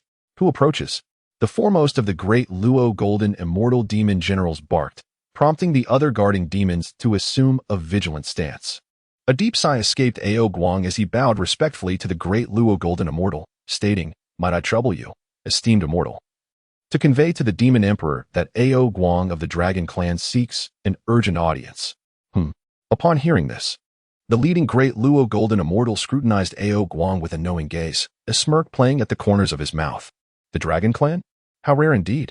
Witnessing such a demeanor from the demon general, Ao Guang's expression remained unchanged, yet a bitter feeling gnawed at his heart. When had the Dragon Clan ever been so scorned in times of its prosperity? The prospect of traveling to the primordial realms was no longer necessary for announcement. The Dragon Clan had truly fallen from grace. Ao Guang lamented inwardly, feeling a profound sense of discomfort. "Please wait," the great Luo Golden Immortal replied, then rose to relay the message. Shortly thereafter, he entered the Ling Xiao Palace. Within the Grand Hall, Emperor Jun was in earnest discussion with Tai and other powerful beings of the demon race regarding strategies to confront the Zifu Xianting. As the tensions between the demon race and the Zifu Xianting escalated, both sides began to clash. Recently, a quasi-saint had fallen to the hands of the demon race. "Demon Emperor, the Zifu Xianting will not take the loss of a quasi-saint lightly. We must remain vigilant," the demon master Kunping stated solemnly. Previously, Emperor Jun had personally traveled to the Northern Sea to invite Kunping to join the demon race as a revered demon master. In return, Emperor Jun promised to help Kunping avenge Hong Yuan and seize the seventh strand of primal purple energy from him. As Kunping spoke, Emperor Jun nodded, about to respond when the demon general stationed at the southern heaven gate stepped into the hall. The eyes of the demon assembly sharpened, all turning towards the newcomer. Approaching, the demon general bowed deeply to Emperor Jun, reporting, "Demon Emperor, Ao Guang of the East Sea Dragon Clan seeks an audience." Upon hearing this, Emperor Jun raised an eyebrow, murmuring with mild suspicion, "Ao Guang? What brings him to our celestial court?" Internally, he had contemplated the possibility of incorporating the Dragon Clan, although the timing had not yet seemed right. Who would have anticipated that the Dragon Clan would now seek them out? Just as Emperor Jun pondered, the Eastern Emperor Tai chuckled heartily. "Haha, brother, could it be that the Dragon Clan has been driven to desperation by the Zifu Xianting and now seeks our protection?" Emperor Jun narrowed his eyes, feigning contemplation. After a moment's reflection, he gestured, "Let him in." "Yes." The demon general bowed and promptly exited. Before long, Ao Guang appeared, guided into the Ling Xiao Palace by the demon general. As he entered, the gazes of the demon assembly converged upon him, and under such scrutiny, Ao Guang could not help but shiver, feeling utterly out of place. Especially within the hall, the aura emanating from the demon clan members was overwhelmingly potent, leaving Ao Guang with a palpable sense of breathlessness upon mere perception. Approaching, Ao Guang faced the high-seated Emperor Jun, inhaled deeply, and promptly bowed in respect, proclaiming, "I, Ao Guang of the Dragon Clan, pay my respects to the Demon Emperor, Eastern sovereign. Emperor Jun regarded him with an indifferent expression and replied coolly, "There is no need for such formalities, Dragon King. What brings you to the celestial realm?" Without hesitation, Ao Guang candidly responded, "In truth, esteemed demon emperor, my dragon clan wishes to pledge our allegiance to the demon race, united against the forces of the Purple Mansion Celestial Court." At these words, a wave of astonishment swept through the gathered demon kin. The Eastern Emperor, Tai, observed Ao Guang with keen interest, having anticipated his intention to seek allegiance. It appeared his assumptions were indeed accurate. After a moment of contemplation, a flicker of light danced in Emperor Jun's eyes. Is the Dragon King's declaration sincere? Without a moment's pause, Ao Guang nodded earnestly, a wry smile gracing his face as he continued, "Your Majesty, I must confess that previously, the Purple Mansion Celestial Court dispatched envoys to coerce my clan into submission. Should the Four Seas Dragon Clan fail to comply within a millennium, they would unleash an army to annihilate us. Though diminished, the Dragon Clan shall not bow to the likes of the Eastern King." Upon hearing Ao Guang's plight, Emperor Jun felt a surge of elation within. After all, he had intended to incorporate the Four Seas Dragon Clan to bolster the strength of the demon race. He had been pondering the best approach to this endeavor, and now Ao Guang had presented himself at their doorstep. While the Dragon Clan had indeed weakened, they still commanded the vast waters of the Four Seas, a realm rich in fortune. Their allegiance would undoubtedly benefit the demon race immensely. Feigning indignation, Emperor Jun raised his voice. What a cunning Eastern King. Truly, he spares no effort. With that, his gaze shifted directly to Ao Guang. As you express your desire for the Four Seas Dragon Clan to join us, the demon race shall welcome you wholeheartedly. Overjoyed by the Emperor's affirmation, Ao Guang's spirit soared. However, as he reflected, a shadow of concern crossed his face. His purpose for visiting the demon territory was to seek refuge and protection, and what he desired was not merely verbal assurances from Emperor Jun. Pausing briefly, Ao Guang spoke again. "Demon Emperor, our Four Seas Dragon Clan is weak, lacking formidable guardians. Should the Purple Mansion dispatch troops against us, we may struggle to withstand their onslaught." In response, Emperor Jun maintained his composure, clearly discerning the underlying message in Ao Guang's words. "Fear not, Dragon King. From this day forth, we are allies. The safety of your clan shall be a priority for the demon race." At this juncture, Emperor Jun's gaze shifted towards a particular member of the demon clan within the hall. This demon, akin to Ao Guang, bore a human form with a dragon's head, exuding a formidable presence, none other than Jie Meng, one of the 10 great demon saints. With a dragon's head, a human body, and bird-like claws, Jie Meng was adorned with feathers on his arms, capable of summoning rain with his breath. Initially, Jie Meng's lineage had been overseen by the Dragon Clan, and following their downfall, he had allied with Emperor Jun to establish the Demon Celestial Court, now enjoying a position of authority. Jie Meng, accompany the Dragon King to the Eastern Sea and establish a stronghold. Should any beings from the Purple Mansion arise, they are to be slain without mercy.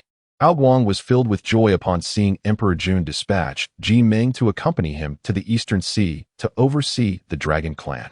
Firstly, Jie Meng, being one of the 10 great demon saints of the demon race and possessing the strength of a quasi-saint, was immensely powerful. If the Zifu Xianting continued to rely on the Deluo Jingxian to suppress the Dragon Clan of the Four Seas, it would surely lead to their demise. Secondly, Jie Meng originally belonged to the Dragon Clan and harbored a sense of belonging deep within. Having him accompany Ao Guang would certainly alleviate much suspicion. "Thank you, Demon Emperor." After a moment of contemplation, Ao Guang promptly bowed to Emperor Jun. Reflecting on the strategy proposed by Qin Mu, he found it indeed effective. With the protection of the demon race, he felt considerably less apprehensive about the Zifu Xianting. Subsequently, Ao Guang did not linger and returned to the Eastern Sea Dragon Clan accompanied by Jie Meng. Time passed quietly, and in the blink of an eye, 500 years had slipped away. For the beings of the primordial chaos, this duration was but a fleeting moment. However, during this period, the atmosphere of calamity within the primordial realm grew increasingly intense. Even some quasi-saint powers felt their hearts race and chose to enter seclusion in hopes of evading disaster. At this moment, on Sanxian Island in the Eastern Sea, Bishi was diligently massaging Qin Mu's legs. Qin Mu, with his eyes closed, appeared quite relaxed and at ease. Suddenly, a notification from the system echoed in his mind. "Ding! Congratulations, Master, you have received a small red envelope. Accumulating 100 small red envelopes allows for the synthesis of a large red envelope. Would you like to synthesize?"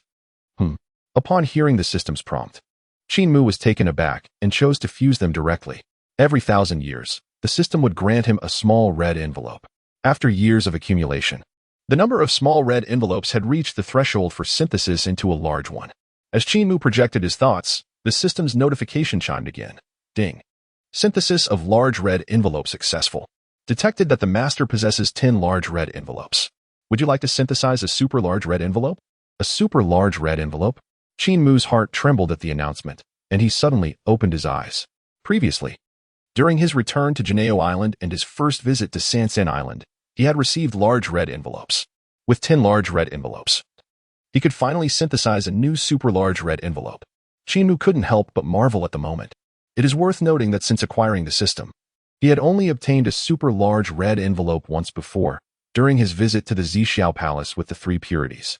The opening of this super large red envelope had granted him access to an exclusive Dao-level cultivation method. This method was rather straightforward. With each breakthrough, a sword leaf would materialize within his body.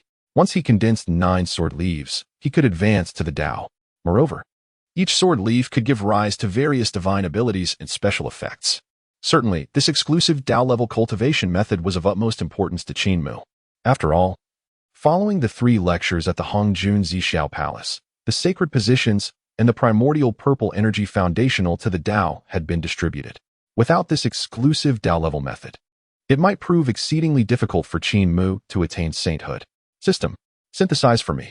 After a moment of contemplation, Qin Mu promptly issued a command, filled with anticipation. What rewards might this extraordinary red envelope yield? Soon, a response echoed in his mind. Ding. Congratulations, Master. You have successfully synthesized an extraordinary red envelope. Shall it be opened immediately? Upon hearing this, Qin Mu chose not to open the red envelope right away. At the same time, Bai Xiao, who was massaging Qin Mu's legs, was taken aback when he suddenly sat up. Master brother, what is the matter?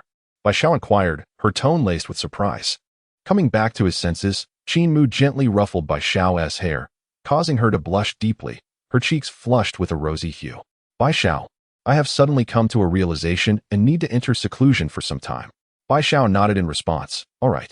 I hope everything goes smoothly for you during your retreat. Qin Mu smiled faintly, his figure expanding as he soared into the sky above Sansan Island. Before long, he had ascended to the depths of the heavens. Then, with a thought, he waved his hand, and his magical powers surged. Upon focusing again, he noticed a spatial door had materialized not far in front of him. After leaving Buzhou Mountain, Qin Mu had inadvertently triggered a divine comprehension while returning to Kunlun Mountain, gaining insight into the extraordinary technique of the spatial door. By establishing specific geographical coordinates within the spatial door, he could traverse the void directly to his destination. The opening of such an extraordinary red envelope was of great significance. A secure location was paramount. Qin Mu mused to himself, and without further deliberation, he stepped into the spatial door. The coordinates shimmered, and his figure vanished without a trace. When he reappeared, he found himself in a small world. This was the very realm where the ancient Yin-Yang ancestor had fallen. Previously, when accompanying the Sanxiao, Qin Mu had encountered the remnant soul of the Yin-Yang ancestor here. Fortunately, he had dispatched that remnant soul and obtained the supreme innate spiritual treasure, the Taiji Yin-Yang mirror. Before leaving, he had established the spatial coordinates in this small world, which now proved to be quite useful. System, open the extraordinary red envelope. Qin Mu communicated with the system, his heart brimming with anticipation, pondering what rewards he might receive this time. Shortly, a response from the system arrived. Ding. Opening the extraordinary red envelope. Congratulations, Master. You have received the reward, the 3 talismans great array. Setting up this array can suppress quasi-saints, and when perfected, it can even briefly restrain those of the mixed Yuan de Luo Golden Immortal level.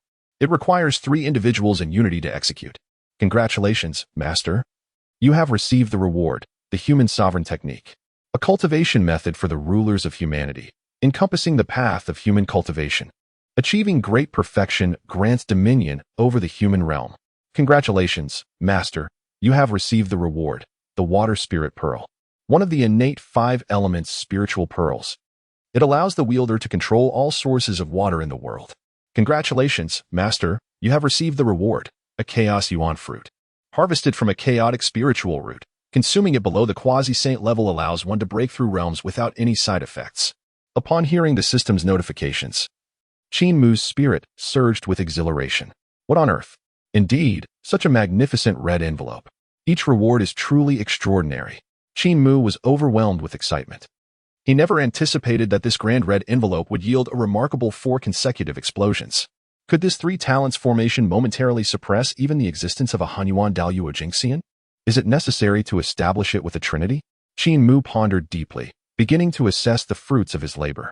Suddenly, the thought of the Three Xiao Sisters crossed his mind. As they share the same origin, they would indeed meet the requirement of the trinity. Upon returning, he would impart the 3 talents formation to them. After extracting the rewards from the 3 talents formation, Qin Mu proceeded to extract the human sovereign technique. This technique is no mere triviality. It is a method of cultivation tailored for the sovereigns of the human race, specifically designed for humanity. Cultivating to great success could even grant one dominion over the human realm. Qin Mu marveled at the prospect. Chapter 69. Abundant Gains, Late-Stage Daluo Jingxian. Enhua emerges. Soon, a glimmer of determination flashed in Qin Mu's eyes. It is essential to note that the cultivation he practices is a unique and exclusive path of the highest order. Its essence lies within the innate chaos Qinglian sword leaves. Each time he solidifies a blade leaf within his body, he awakens a latent divine ability. Previously, upon solidifying the second blade leaf, he gained a divine talent that allowed him to conjure 3 independent avatars. These avatars, distinct from the main body, cultivate independently and can even nourish the original form. Unlike the avatars created through the severing of the 3 corpses, they do not stagnate in their advancement. Furthermore, should the main body perish, the 3 avatars can facilitate a resurrection. Now, having obtained the human sovereign technique, Qin Mu found himself inspired. The human sovereign technique could indeed be employed for the cultivation of my future human avatars, he mused. Long before he acquired the talent for avatars, he had already intended to materialize a human avatar in the future. After all, he was of the human race in his previous life. Now, with the acquisition of this human sovereign technique, it felt as though it was custom-made for him. Subsequently, Qin Mu extracted the water spirit pearl. Coupled with the previous fire spirit pearl, he now possessed 2 of the 5 element spirit pearls. Should he succeed in gathering all 5 innate 5 element spirit pearls, what tremendous power might they yield upon fusion? Qin Mu felt a surge of anticipation. From the very moment he took form, the fire spirit pearl had emerged. And after it was collected by Tantian, it was bestowed upon Qin Mu, who had become his disciple. Finally, Qin Mu extracted the chaos yuan fruit. As he focused his gaze, he beheld the fruit, resplendent and smooth, exuding an aura of primordial chaos. This item could elevate one's realm. Qin Mu's eye sparkled. Without further contemplation, he ingested the chaos yuan fruit. May it aid me in breaking through. As the fruit entered his abdomen, a torrent of immense chaotic spiritual energy erupted within Qin Mu, coursing through his limbs and bones. Sitting cross-legged, he closed his eyes and began to refine the power of the chaos yuan fruit. Time flowed by. Unbeknownst to him, many years had passed. At this moment, within that small world, Qin Mu was still engaged in the refinement of the chaos yuan fruit. With the potency of the chaos yuan fruit enhancing his cultivation, his realm was continuously ascending. In a moment, an overwhelming aura emanated from Qin Mu. Simultaneously, 3 flowers of heaven, earth, and humanity blossomed above his head, each crystallizing into the 9th rank, symbolizing the ultimate foundation of the great Luo Golden Immortal. At this juncture, Qin Mu's cultivation had ascended to the later stage of the great Luo Golden Immortal. Astonishingly, this only allowed him to reach the later stage of the great Luo Golden Immortal. Qin Mu gradually opened his eyes. After consuming the chaos yuan fruit, he had hoped to make a significant breakthrough to the quasi-saint realm. However, upon refining the chaos yuan fruit, he found that his cultivation had merely advanced to the later stage of the great Luo Golden Immortal. It appeared that he must focus on cultivating his unique, high-level Taoist techniques. The 3rd sword leaf within him was also on the verge of solidifying. Perhaps then he could advance to the quasi-saint realm. Qin Mu murmured to himself, then slowly stood up and stretched. This remarkable opportunity had yielded excellent rewards. Not only had his cultivation progressed to the later stage of the great Luo Golden Immortal, but he had also acquired the 3 talismans grand array, the human emperor technique, and the exquisite innate spiritual treasure, the water spirit pearl. Subsequently, Qin Mu took the time to stabilize his cultivation within the small world. It was time to return. With a casual wave of his hand, A spatial door materialized before him. Qin Mu stepped through, and his figure vanished. Upon reappearing, he found himself hovering above the Three Immortals Island. Without delay, he descended directly onto the island. At that moment, the three Xiaos were engaged in their own cultivation, suddenly sensing Qin Mu's presence. Bai Xiao was the first to rush out of her cave. "Senior brother, you have emerged from seclusion?" Bai Xiao approached Qin Mu with a beaming expression. Qin Mu nodded. Before he could say anything, Bai Xiao noticed that his cultivation had advanced to the later stage of the great Luo Golden Immortal. "Oh, in just a century, you have made another breakthrough, senior brother?" Bai Xiao exclaimed in astonishment. It had only been 100 years since Qin Mu entered seclusion. Yet his cultivation had soared from the mid to the later stage of the great Luo Golden Immortal. Such a pace of cultivation was indeed remarkable. Qin Mu smiled gently and replied, glancing at Bai Xiao, "It's merely a modest breakthrough." At his words, Bai Xiao paused momentarily. It is well known that for other great Luo Golden Immortals, transitioning from the mid to the later stage could take thousands of years. To achieve this in just a century marked Qin Mu as a prodigy. After a brief pause, Bai Xiao quickly clasped her hands in salute and said, "Congratulations, senior brother." Qin Mu remained composed, offering no further commentary. His rapid advancement was largely attributed to the substantial rewards from the extraordinary opportunity of the Chaos Yuan fruit.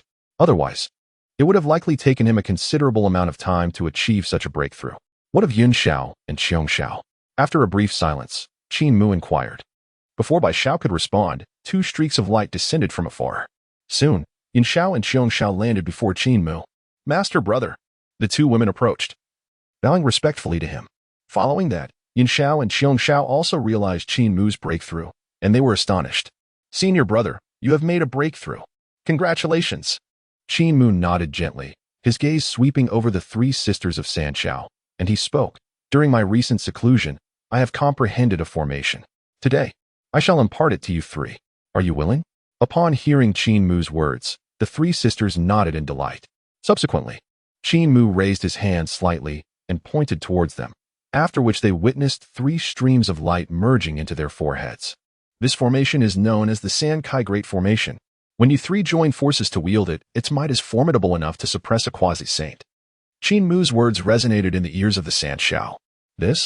As the three sisters grasped the essence of the Sankai Great Formation, their faces were filled with astonishment. Particularly, the notion that this formation could, once successfully arranged, even subdue a quasi-saint left them in disbelief. Furthermore, if they all attained the level of quasi-saint, they could potentially suppress a Hunyuan de Luo Jingxian. "Thank you, senior brother, for bestowing this technique upon us." Overwhelmed with shock, the three sisters simultaneously bowed to Qin Mu, their eyes brimming with gratitude and admiration. Qin Mu smiled faintly and waved his hand, saying, "We are all family. There is no need for such formality. The Sankai Great Formation is but a trivial matter." The casualness with which Qin Mu spoke left the Sanxiao deeply astonished. After all, the Sankai Great Formation was no ordinary formation. Its ability to suppress a quasi-saint was extraordinary. You are now familiar with the essence of the formation. Dedicate yourselves to diligent practice. If you encounter a Deluo Jingxian in the future, invoke the Sankai Great Formation, and you shall be able to suppress and eliminate them. The Sanxiao nodded earnestly in response to Qin Mu's words. Just then, a figure appeared on a cloud in the distance. Soon, Zhao Gongming descended, standing before Qin Mu and the Sanxiao. Approaching, Zhao Gongming saluted Qin Mu and then said, "Senior brother, Aunt Nuwa has emerged from her seclusion." Earlier, Qin Mu had specifically instructed Zhao Gongming to keep watch over Nuwa's retreat. Upon her emergence, he was to inform him immediately. Chapter 70, Divine Might Shocks the World. Purple chi rises across the sky, the wilderness trembles. Prior to this, under the guidance of the heavenly Tao, Nuwa had journeyed to Ling Mountain in search of the three light divine water. From Yuanshi, he had just learned that this precious substance had been presented to Qin Mu as a greeting gift. Because of this, Nuwa had turned back to Jinao Island to find Qin Mu. Initially, she intended to exchange the innate spiritual treasure for the three light divine water, but to her surprise, Qin Mu offered it to her freely. Unbeknownst to Nuwa, Qin Mu's motivations were rooted in ulterior motives. After all, if he accepted her offer of exchange, the merits of Nuwa's sanctification would not include him. Having contemplated this for hundreds of years, it was likely that Aunt Nuwa had gleaned some insights. Perhaps she was not far from attaining sainthood. At that time, leveraging the causality of the three light divine water, I might also receive a share of the benefits. Qin Mu murmured softly, then returned to his senses and looked at Zhao Gongming, saying, Zhao Shidi, I shall go to see Aunt Yuan now. Without further ado, Qin Mu vanished from his spot. Not long after, he returned to Jinao Island. At this moment, outside a secluded cave, Nuwa stood quietly, surrounded by a faint, ethereal purple aura of creation. Yet, a hint of confusion lingered upon her brow. Observing this, Qin Mu hurriedly approached, bowing respectfully as he said, Congratulations, Master Nuwa, on your emergence from seclusion. May I inquire if you have gained any insights during your retreat? Hearing Qin Mu's inquiry, Nuwa slightly narrowed her eyes and sighed softly. Indeed, I have garnered numerous insights. However, I still find myself just a fraction short of attaining the path to sanctification. As she spoke, Nuwa shook her head in resignation. After receiving the 3 light divine water from Qin Mu, she had eagerly requested him to arrange a secluded spot on Golden Ao Island for her contemplation, hoping to seize the moment to fathom the path to sanctification. Nevertheless, after over 600 years of introspection, Nuwa had indeed made significant progress toward becoming a saint. Yet ultimately, she still fell a bit short. Upon hearing Nuwa's words, a flicker of intrigue briefly flashed in Qin Mu's eyes. While others may have been unaware, he understood all too well that Nuwa's opportunity for sanctification lay in her creation of humanity from clay. Merely meditating in seclusion would not suffice for such an achievement. Just as Nuwa was lost in thought, Qin Mu gently pressed his lips together and suggested, Master Nuwa, why not take another journey through the primordial lands? Observing the myriad of living beings may bring forth new realizations. At this unexpected proposal, Nuwa's spirit was startled. For reasons unknown, the primordial purple aura within her suddenly quivered, seemingly stirred by Qin Mu's words. Could it be that my opportunity for sanctification does not lie here, but rather requires traversing the primordial lands? The more she pondered, the more her heart surged with excitement, finding merit in Qin Mu's suggestion. Soon, her eyes sparkled with newfound determination as she nodded in agreement. Your words hold truth. Upon hearing Nuwa's affirmation, Qin Mu eagerly inquired, Master, may I accompany you?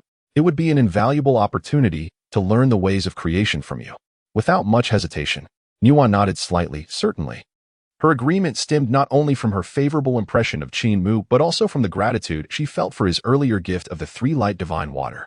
Elated by Nuwa's consent, Qin Mu's heart soared with joy, sensing that accompanying her on this journey through the primordial lands would surely lead her to attain sanctification, while he, too, would reap substantial fortune from the karmic bond of the 3 light divine water.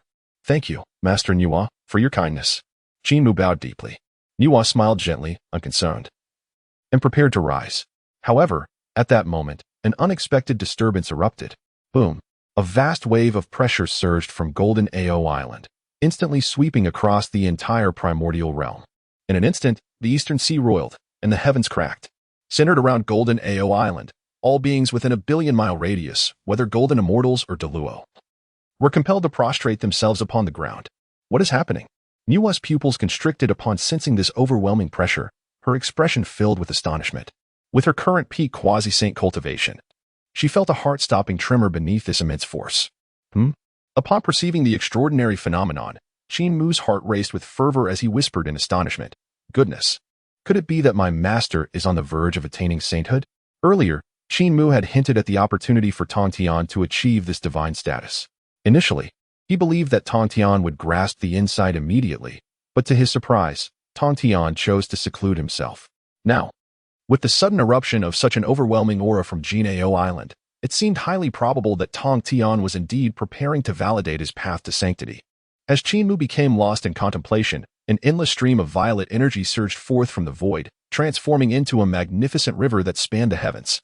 At Ling Mountain, within the Jade Void Palace, Yuan Shi abruptly opened his eyes, his expression one of shock. Such a formidable pressure. Could this violet energy signify the emergence of a new saint? He pondered in astonishment, grappling with a tumult of emotions. After all, following the 3 lectures at Hongjian's Purple Cloud Palace, the future 6 saints were predetermined, and he, Yuan Shi, was among them. He had once believed his exceptional talent would allow him to ascend to sainthood first, yet the current circumstances hinted that someone else was poised to take the lead. At Ling Mountain, in the 8 scenic palaces, Taishang was similarly roused from his meditation. This terrifying pressure exceeds that of a quasi-saint. Such a violet phenomenon suggests that the second saint of the primordial world is about to be born. in the heavenly court of the demon race within the Ling Xiao Hall. Emperor Jun trembled upon sensing the formidable aura, causing the wine cup in his hand to drop. What a powerful force! Could it be that another saint is about to emerge in the primordial realm? His heart raced with curiosity. Who could it be? Might it be Empress Niwa? Nearby. Tai felt invigorated by the prospect and exclaimed, "Brother, if Empress Niwa can attain sainthood first, our demon race would finally have a saint to safeguard us." At that point, annihilating the Purple Palace would be a mere formality. In the Purple Palace, Dong Wang Gong was equally shaken. What is happening? This overwhelming pressure and phenomenon indicate that a new heavenly saint is about to emerge. His shock was palpable, disrupting his breath. Meanwhile, the two figures, Jie and Zhunti, who had joined the Purple Palace, also sensed this unprecedented change. "Senior brother, it appears someone is set to ascend to sainthood before us," Zhunti remarked with a sigh. Jie nodded in agreement, responding, "Indeed. From this moment forth, the primordial realm shall witness the birth of its second heavenly saint." Chapter 71. Tong Tian establishes a teaching. Achieving the second saint of the primordial world. At Wuzhuang Temple, Xinyuanzi and Hongyun sat across from one another. Upon sensing the sudden upheaval, both men instinctively changed their expressions. "Brother, could this aura and phenomenon indicate that a heavenly saint is about to emerge?" Hongyun asked in astonishment. Xinyuanzi scrutinized the situation and replied, "It seems so.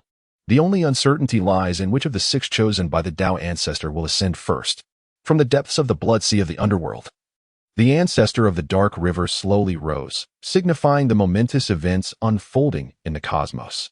Upon feeling the overwhelming pressure of an aura that sent shivers down his spine, and gazing at the endless purple mist stretching across the primal heavens, Ancestor Mingi found his mind in turmoil. Someone is about to attain sainthood. Yet, he pondered, who could it be that would achieve such a revered status? In astonishment, Ancestor Mingi sighed deeply. At that moment, as the mighty beings of the primal realm marveled and speculated, a figure ascended into the skies from the eastern sea's golden Ao Island. When next observed, this individual stood amidst the vastness of the primal universe, casting a shadow over all races, clad in a flowing azure robe. With hair billowing like the wind and a chaotic aura swirling around him, his mere presence caused even the laws of the heavenly way to tremble. Who else could it be but Tong Tian? On Kunlun Mountain, outside the Yushu Palace, Yuan Shi was taken aback upon witnessing the figure of Tong Tian manifest in the world. "What? It's Tong Tian. Is it truly him?" Yuan Shi exclaimed, disbelief etched across his face.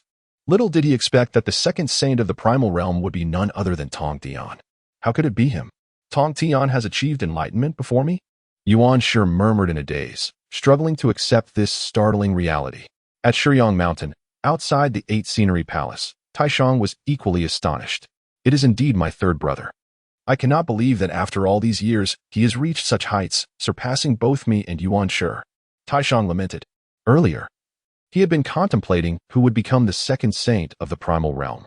Now, with Tong Tian's figure manifest before him, Taishang comprehended that this second celestial saint was undoubtedly his disciple, Tong Tian. Outside the Lingxiao Hall of the Demon Race, South Heavenly Court, upon seeing Tong Tian's form revealed in the world, Emperor Jun and his companions were struck with profound awe. It truly is shocking Tong Tian.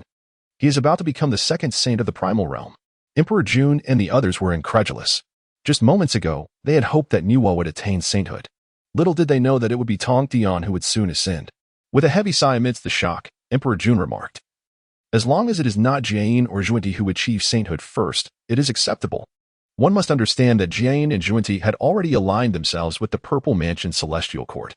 The Demon Race South Heavenly Court and the Purple Mansion Celestial Court are archenemies. If the latter were to secure a saint first, it would spell trouble for the demon race. Fortunately, it is Tong Tian from the Sanqing who ascends first, which grants Emperor Jun a sense of relief." In the abyss of blood, upon witnessing Tong Tian's figure manifest in the world, Ancestor Mingi furrowed his brow and spoke coldly. "So it is Tong Tian.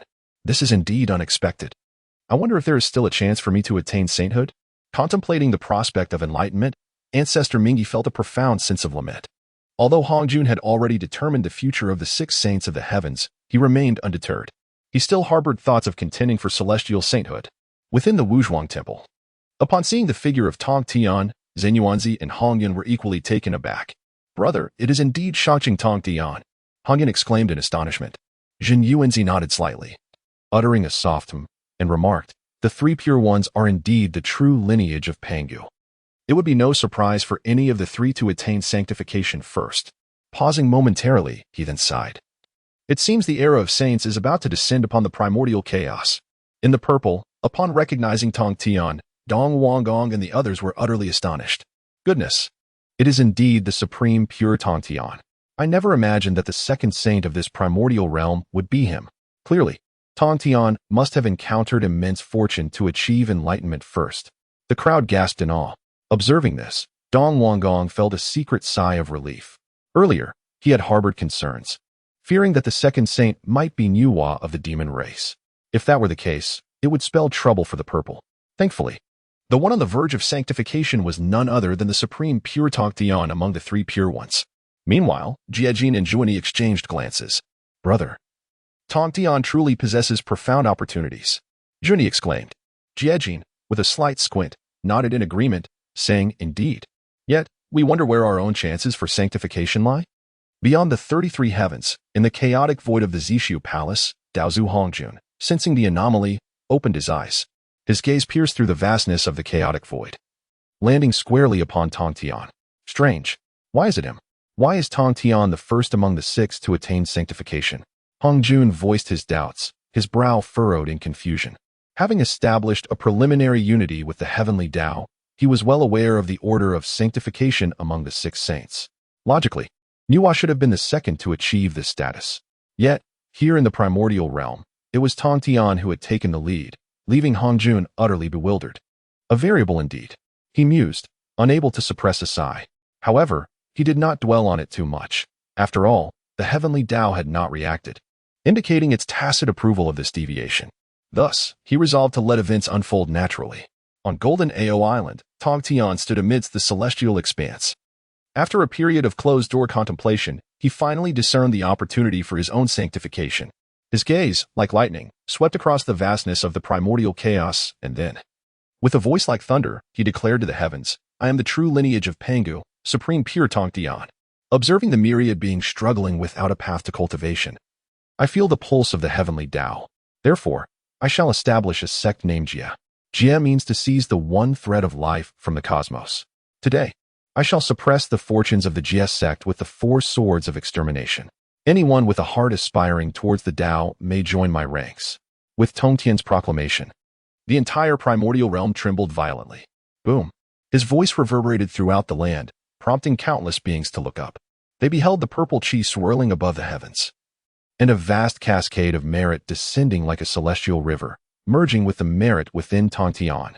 As the merit entered his being, Tong Tian's aura surged, ultimately breaking through all constraints. Boom. Suddenly, a primordial Tao fruit rose from the crown of Tong Tian's head, illuminating the heavens. Auspicious clouds materialized. Thus, the saint was born. The Jie Sect was established. The celestial achievement of the second saintly fruit of the primordial realm has been realized. Chapter 72. The Return of the Purple Chi. The primordial beginning establishes the teaching of the revelation, attaining the saintly path. On Golden Tortoise Island, the disciples of Tong Tian, including Duobao, Jinling, Wudong, and Gailing, were all trembling with excitement. Their revered master has attained sainthood. What splendid news! From this moment forth, we are disciples of the. With the emergence of a saint, the shall surely flourish. The multitude of disciples was ecstatic, for their master, Qin Tong Tian, is the second saint of the primordial realm. Duobao gazed intently at Tong Tian, suspended in the void, his chubby face brimming with joy. Henceforth, ours shall be the lineage of the saints. On the Three Immortals Island, Zhao Gongming and the three heavens were unable to contain their exhilaration. "Elder brother, we now have a saint to support us," exclaimed Bixiao, her face alight with enthusiasm. Zhao Gongming nodded, his expression filled with fervor. "With our master attaining sainthood, the fortunes of the shall undoubtedly surge." Simultaneously, across the primordial expanse, countless wandering cultivators and beings knelt in the direction of Golden Tortoise Island. "A saint has emerged. I wish to join them. I seek that flicker of hope." In the presence of Qin Mu and Nuwa, upon witnessing Tong Tian's ascension to sainthood, Nuwa felt a wave of emotions. Master Tong Tian has taken the lead in achieving sainthood. He did not follow the path of severing the three corpses, but instead chose the path of merit. Nuwa murmured to herself, her understanding of her own path to sainthood deepening. Earlier, Hongjun Daozu had elucidated 3 paths to sainthood during his teachings at the Purple Cloud Palace. The first, akin to the Great Pangu, is to attain the way through sheer force, though this method is exceedingly arduous. The second is the path of severing the 3 corpses, which is the path Hongjun himself took to achieve sainthood, leading many beings of the primordial realm to follow in his footsteps. The third method is to attain sainthood through merit. Now, with Tongtian's establishment of the immense reward of heavenly merit, he has achieved sainthood, which has, in turn, influenced Nuwa. In contrast to Nuwa's astonishment, Qin Mu appeared remarkably composed. After all, he had anticipated this moment long ago, before Tongtian's seclusion.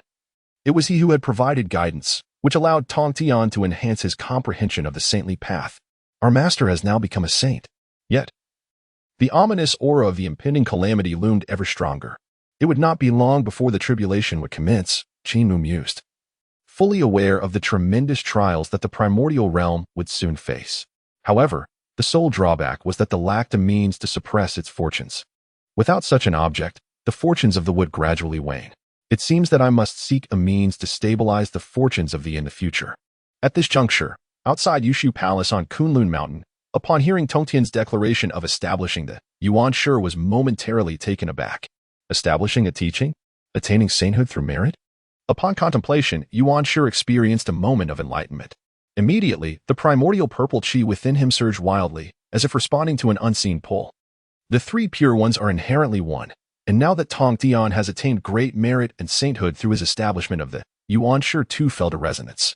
In that fleeting moment, a glimmer of brilliance shone in Yuan Shi's eyes as he comprehended the saintly path. So that is how it is. Haha. Yuan Shi exclaimed with fervor, suddenly bursting into laughter, lamenting, if Tongtian can establish a teaching, why can't I? In that instant, as Yuan Shi contemplated the establishment of his own doctrine, a vast aura erupted from within him. This energy, once unleashed, resonated throughout Kunlun Mountain, shocking all disciples of the Yuan Sect. What an awe-inspiring presence! Could it be that our master is also on the verge of sanctification? If so, it would be magnificent indeed. Upon sensing this formidable energy, the Taoist Ran Deng was filled with incredulity. Could it be that Yuan Shi too is destined for enlightenment? With this thought, Ran Deng's mind was thrown into turmoil, his breath becoming erratic. Before the myriad beings could recover from the shock of Tongtian's sanctification, the overwhelming pressure emanating from Yuan Shi once again enveloped the primordial universe. Under this formidable aura, the inhabitants of the primordial realm were left in astonishment. Their expressions a mixture of disbelief. What is happening? Is yet another individual on the path to sanctification? Tongtian has just emerged. Who could it possibly be? At that moment, amidst the astonishment of the primordial beings, a magnificent river of purple energy surged skyward from Kunlun Mountain, traversing the heavens. The dazzling brilliance of the purple aura clashed with the purple energy from the direction of the eastern sea, creating a blinding spectacle. Upon witnessing this scene, the inhabitants of the primordial realm were rendered speechless. Another one? Must it be so? Yet another sage is to be born. Is it truly the dawn of the age of saints? They pondered in bewilderment over who this new sage might be. In the depths of the blood sea of the underworld, the ancestor of the Mingi, upon seeing the newly manifested river of purple energy, was filled with disbelief. What is happening? Tongtian has just achieved sanctification, and now another is following suit? Could it be one of the 3 pure ones, either Yuan Shi or Taishan? The more he contemplated, the graver his expression became. As a quasi-saint, he naturally harbored aspirations for his own enlightenment, and witnessing another's ascension was disheartening for him. Within the 5 Zhuang Temple, Jin Yuanzi and Hong Yun were equally astonished. Brother, another sage is about to appear, Hong Yun exclaimed, his gaze fixed upon the celestial river of purple energy, unable to suppress his awe. Jin Yuanzi nodded thoughtfully, replying, indeed, my dear brother. It seems that this primordial purple energy is the foundation of the Tao. As he spoke, he cast a meaningful glance at Hong Yun, who had previously received the 7th strand of primordial purple energy while listening to the teachings at the Purple Cloud Palace. Nevertheless, Jin Yuanzi harbored a sense of unease. For others, primordial purple energy represented the cornerstone of the Tao and the key to sanctification, yet in Hong Yun's possession, it could very well attract calamity. In the demon clan's heavenly court, the powerful figures such as Di Jun and Tai Yi were equally shaken. What? In a single day, 2 saints are to be born? Tai Yi exclaimed, incredulous. Di Jun's expression turned grave as he murmured, who could this new sage be? Let it not be the 2 from the Western Paradise recruited by the Purple Mansion. Meanwhile, The Eastern King was caught off guard by this sudden turn of events. He had thought Tong Tian's sanctification was a significant occurrence. Little did he expect that shortly thereafter, another individual would ascend to sainthood. It should be the other two among the three purities, right? However, if it is indeed the Dao friends of Jie and Zhunti, that would not be too bad. The Eastern King pondered quietly. Just as the myriad beings of the primordial world were struck with awe, the void trembled. And soon the figure of Yuan Shi emerged high above in the nine heavens, crowned with celestial, auspicious clouds. His voice resounded like the edicts of the heavenly Tao. I am the true lineage of Pangu, the jade purity Yuan Shi. Observing the order of the heavenly Tao and the constancy of all things, it is time to establish the teaching and elucidate the profound truths of the heavenly Tao. With the Panga banner to suppress the fortunes of the teaching, those with profound roots and enduring blessings may enter my gate. Establish the teaching. Stand. Boom. Accompanied by Yuan Shi's establishment of the teaching, the merits of creation surge forth from within him, intertwining with the purple aura of the heavenly Tao. Subsequently, Yuan Shi's aura rapidly surged, breaking through all constraints. When one looked again, the Tao fruit of Hunyuan hung magnificently above his head. Chapter 73. How can the human race establish the human teaching without their emergence? Upon witnessing Yuan Shi achieving the sanctified state, the many disciples of Yuan Shi in Ling Mountain were overwhelmed with joy. Wonderful! Our master has also become a saint. The teaching of elucidation? From this moment onward, we are all disciples of the teaching of elucidation. With the endorsement of the saintly lineage, the teaching shall undoubtedly flourish. The disciples of Yuding were all agitated.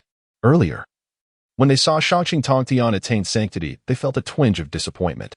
After all, Yuan Shi was the senior brother of Tongtian, and it was only natural for them to feel disheartened when someone surpassed him. But now, with Yuan Shi achieving the fruit of the saintly Tao, it was merely a small step behind Tongtian. The lamplighting Taoist, witnessing this, was filled with countless emotions. Indeed, he has attained the sanctified state. It seems my initial choice was not mistaken. Now, I too can be considered a disciple under the lineage of saints. The lamplighting sighed in contemplation. Previously, he had contemplated joining Yuan Shi's sect, but was turned away. However, Yuan Shi did not cast him out from Ling Mountain. Instead, he entrusted him with managing the affairs of his sect. Now that Yuan Shi had become a saint, the lamplighting felt secure in his choice. In the heavenly court of the demon clan, in the Ling Xiao Palace, Di Jun and Tai Yi were both struck with astonishment upon witnessing Yuan Shi's sanctification. Yuqing Yuan Shi? Two among the three purities have attained sainthood? The demon emperor Di Jun was filled with shock. Yet, immediately thereafter, he quietly breathed a sigh of relief, contemplating that as long as Jie and Zhunti did not attain sainthood under the Purple Mansion Celestial Court, all would be well. Elder brother, when do you think Nuo will attain the Tao? At this moment, Tai Yi's gaze sharpened as he inquired. Di Jun smiled wryly and shook his head, saying, I do not know. However, Nuo is the future saint appointed by the Tao ancestor. She will surely attain sainthood. Now that the three purities have consecutively begun to achieve sainthood, it seems that Nuo's attainment is not far off. Tai nodded slightly, hoping in his heart that Nuo could achieve sainthood soon. This way, the demon clan would have a saint to preside over them. In the Purple Mansion Prefecture, within the Celestial Court, the Eastern King let out a long sigh. Indeed, it is the three purities. I wonder when Jie and Zhunti will attain sainthood. Previously, Jie and Zhunti had already joined the Purple Mansion Celestial Court, which had designated 3 regions for them to disseminate their teachings. The future of the Witch Emperor of the Demon Clan's celestial realm is undoubtedly destined for sanctification. In this regard, the Eastern King can only place his hopes upon Jie and Zhunti. Nonetheless, he harbors certain apprehensions. After all, the relationship between Jie and Zhunti and the Purple Palace Celestial Court is not akin to that of Nuo at the Demon Clan. The Eastern King fears that should these two attain sanctification in the future, they would surpass him, the foremost among male celestial beings. As he pondered, the Eastern King took a deep breath and sighed, well, let's take it one step at a time. Meanwhile, the myriad beings of the primordial chaos gradually regained their composure, directing their focus towards Ling Mountain. Among the three purities, both Tongtian and Yuan Shi have attained sanctification. As the leader of the three purities, it is only natural for Taishang to follow suit, is it not? Indeed, if this were the case, would it not mean that all three purities attained sanctification in a single day? In an instant, countless beings in the primordial chaos began to discuss amongst themselves, eagerly awaiting the outcome. Yet, curiously, after a considerable amount of time had passed, no sign of activity emerged from the direction of Ling Mountain. What could be the reason for this? Why was there no movement whatsoever? With Tong Tian and Yuan Shi having established their teachings and attained sanctification, why was Taishang not following suit? The three purities are fundamentally united, all being orthodox descendants of Pangu, so by all rights, Taishang should also achieve sanctification. How perplexing. Observing the stillness of Ling Mountain, the beings of the primordial chaos were left bewildered. They had fully prepared themselves for the expectation that Taishang would also attain sanctification, yet to their astonishment, there was not a whisper of activity. At the same time, at Ling Mountain, outside the 8 Scenery Palace, Taishang stood with his hands clasped behind his back. As the Taiji diagram unfurled behind him, with the dual energies of yin and yang circulating endlessly. Previously, witnessing his 2 disciples, Tong Tian and Yuan Shi, attained sanctification in succession, he felt an overwhelming shock, especially after observing that both had achieved sanctification through their established teachings. Taishang found a shared sentiment blossoming within him. In a mystical way, the heavenly Tao seemed to offer him guidance, revealing to him the opportunity for his own sanctification, namely, through establishing a teaching. However, what left Taishang feeling utterly helpless was his inability to discern the foundation upon which to build this teaching. How could this be? He had come to realize the necessity of establishing a teaching for sanctification, yet why was he unable to find its essence? Tong Tian and Yuan Shi had each founded the Jie Sect and the Qin Sect, but which teaching was he to establish? The more he contemplated, the heavier his brow furrowed. He could sense that he was merely a step away from attaining the Tao, yet that step remained elusive. At this juncture, in the region of the Purple Palace, Jie and Zhunti gazed upon the vast expanse of purple aura, their eyes filled with envy. Senior brother, if Tong Tian and Yuan Shi among the 3 purities can establish teachings and attain sanctification, why can we not? Zhunti voiced his doubts, his heart igniting with the desire to establish a teaching and attain sanctification. Upon hearing this, Jian's expression darkened, and he shook his head, replying, Junior brother, our western region is barren, and we possess no merit of creation. Even if we were to establish a teaching, the heavenly Tao would not bestow sufficient merit upon us for sanctification. At these words, Zhunti's countenance fell, and he exclaimed anxiously, shall we merely stand by and watch as others attain sanctification? Jian cast a sidelong glance and replied, there is no need for you to be anxious, junior brother. We are both destined to become future saints, as ordained by the Taoist ancestors. Although we have yet to attain sainthood, it is merely a matter of timing. At this juncture, Jian's gaze shifted towards the celestial expanse, where the river of purple energy flowed, suggesting he was deep in contemplation. In Wuzhuang Temple, Hongyan gazed intently at the newly sanctified Tong Tian and Yuan Shi, his eyes filled with envy, acknowledging that Yuan Shi had also attained sainthood. The 3 pure ones truly embody the essence of Pangu. As he observed, Hongyan could not help but exclaim his admiration. Zhen Yuanzi, with a discerning eye, appeared lost in thought. At that moment, Hongyan turned to him and inquired, brother, do I also possess the potential for sanctification, having inherited the primordial purple energy? Upon hearing this, Zhen Yuanzi's expression subtly shifted, and he replied, esteemed brother, for them, this primordial purple energy is the foundation of the Tao. However, from my perspective, your possession of it seems more akin to a harbinger of calamity. Startled, Hongyan asked, are you suggesting that the primordial purple energy may bring disaster upon me? Zhen Yuanzi sighed in resignation, lamenting, I cannot see clearly. This is merely my conjecture. Meanwhile, on Jinao Island, Nuwa's gaze was fixed upon the direction of Ling Mountain. Observing the prolonged stillness, she furrowed her brow in perplexity and remarked, strange, why does my senior brother not establish his teachings? In her view, since Tong Tian and Yuan Shi had sequentially founded their doctrines and attained sainthood, it was only fitting that Taishang, as the leader of the 3 pure ones, should follow suit to achieve the fruits of the saintly path. Hearing Yua's confusion, Qin Mu nearly laughed, musing to himself, why? It is simply because the mother of humanity has yet to create mankind. Without humanity, how can Taishang establish the teachings for them? Yet, aware of the implications, Qin Mu refrained from voicing this thought aloud, instead suggesting, let us go meet our master, dear aunt. Chapter 74, Congratulations to our master on attaining the path of sainthood. Ranking as the 2nd saint of the primordial world. At this moment, outside Bo Palace, celestial lights shimmered, and clouds swirled. The disciples of the gathered, with treasured disciples such as Duobao, Jinling, Wudong, and Gui Ling, along with others like Zhao Gongming, the 3 Xiaos, and the 10 heavenly lords, all standing respectfully outside the palace.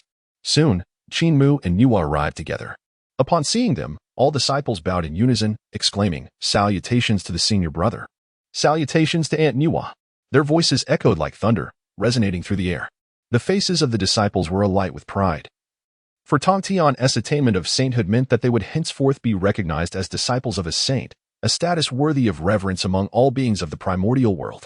Upon noticing Qin Mu's arrival, the three Xiaos and Zhao Gongming joyfully approached him. Earlier, they had been at Sanxian Island, and upon witnessing Tong Tian's grand appearance, they hastily returned to Jin Ao Island. "Senior brother," Bi Xiao exclaimed joyfully as she drew near to Qin Mu. He merely nodded in acknowledgement, choosing not to elaborate further. "Let us proceed together to meet our master," he stated after a brief silence. At his words, the myriad disciples of the nodded in agreement and followed Qin Mu into Bio Palace. Before long, they had all entered the grand hall. Beneath the vast expanse, one could see the Lord of the Celestial Church seated in the void, enveloped by a halo of purple energy. With a golden wheel of merit illuminating the heavens behind his head, he sat there in tranquil composure, seemingly fused with the cosmos. Akin to the supreme deity of the universe, instilling a sense of awe that deterred direct gazes. Upon witnessing this, Qin Mu felt a tremor within his heart. Silently marveling, is this the essence of a sage? The aura emanating from him is profoundly different from before. Subsequently, Qin Mu, accompanied by the myriad immortals of this, bowed deeply towards the Lord of the Celestial Church, exclaiming, "We pay our respects, Master."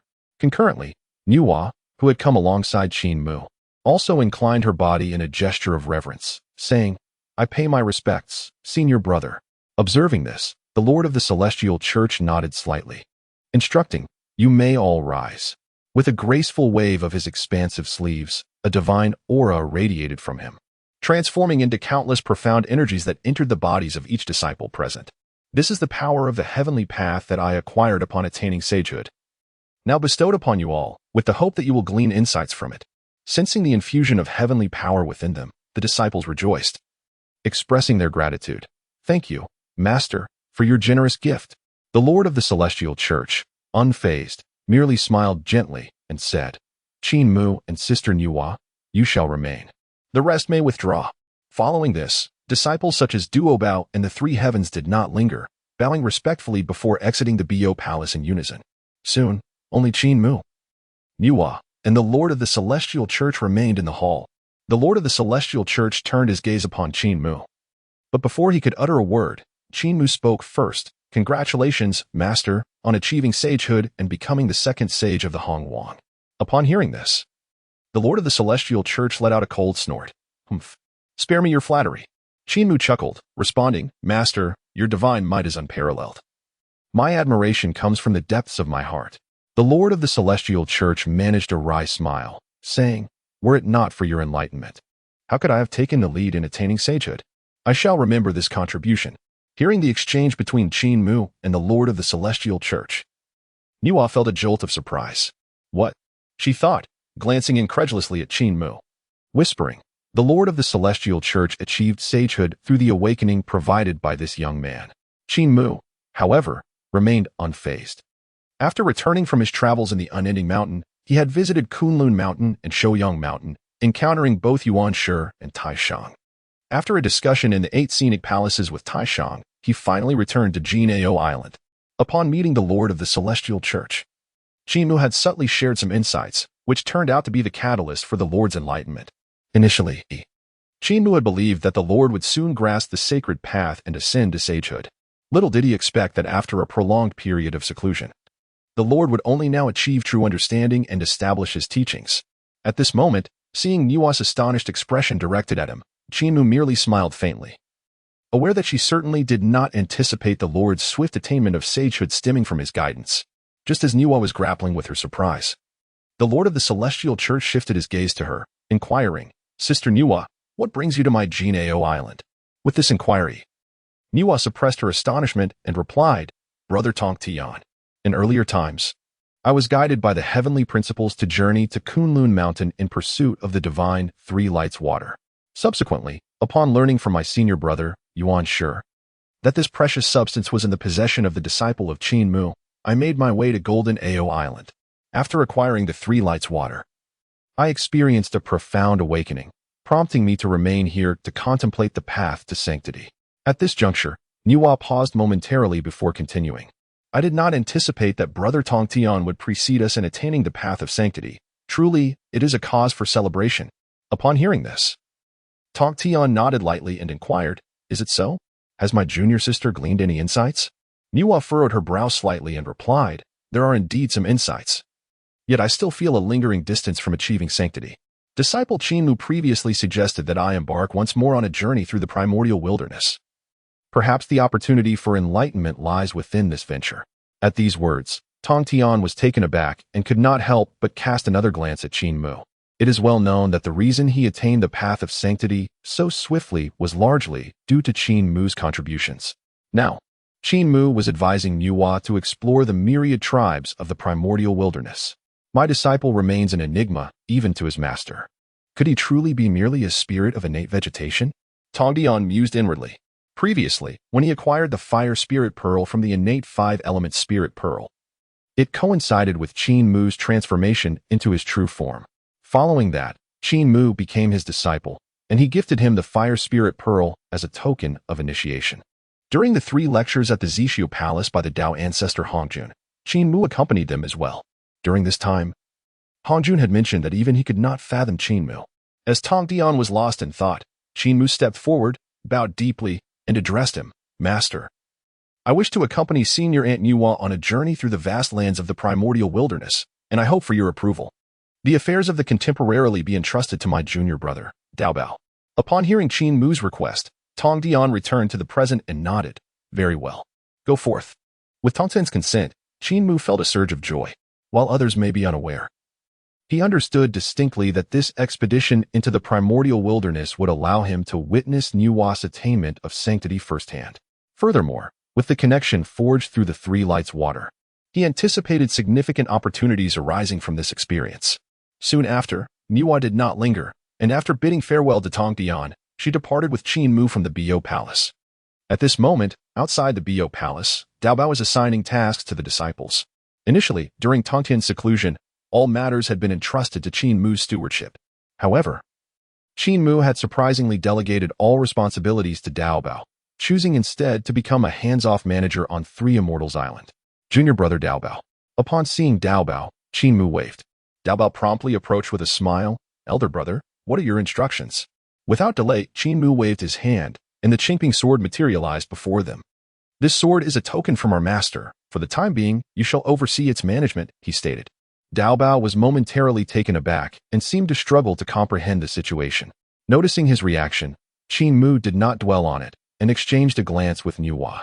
Together, they transformed into a streak of light and departed swiftly. Chapter 75, Guiding Nuwa. The Purple Mansion in fury, determined to fight to the death.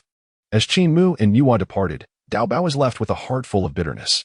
Originally, I had thought that Tong Tian would finally lay down his burdens and focus solely on his own cultivation. Who could have anticipated that Qin Mu would directly entrust him with Tong Tian's treasured sword, the Qingping sword?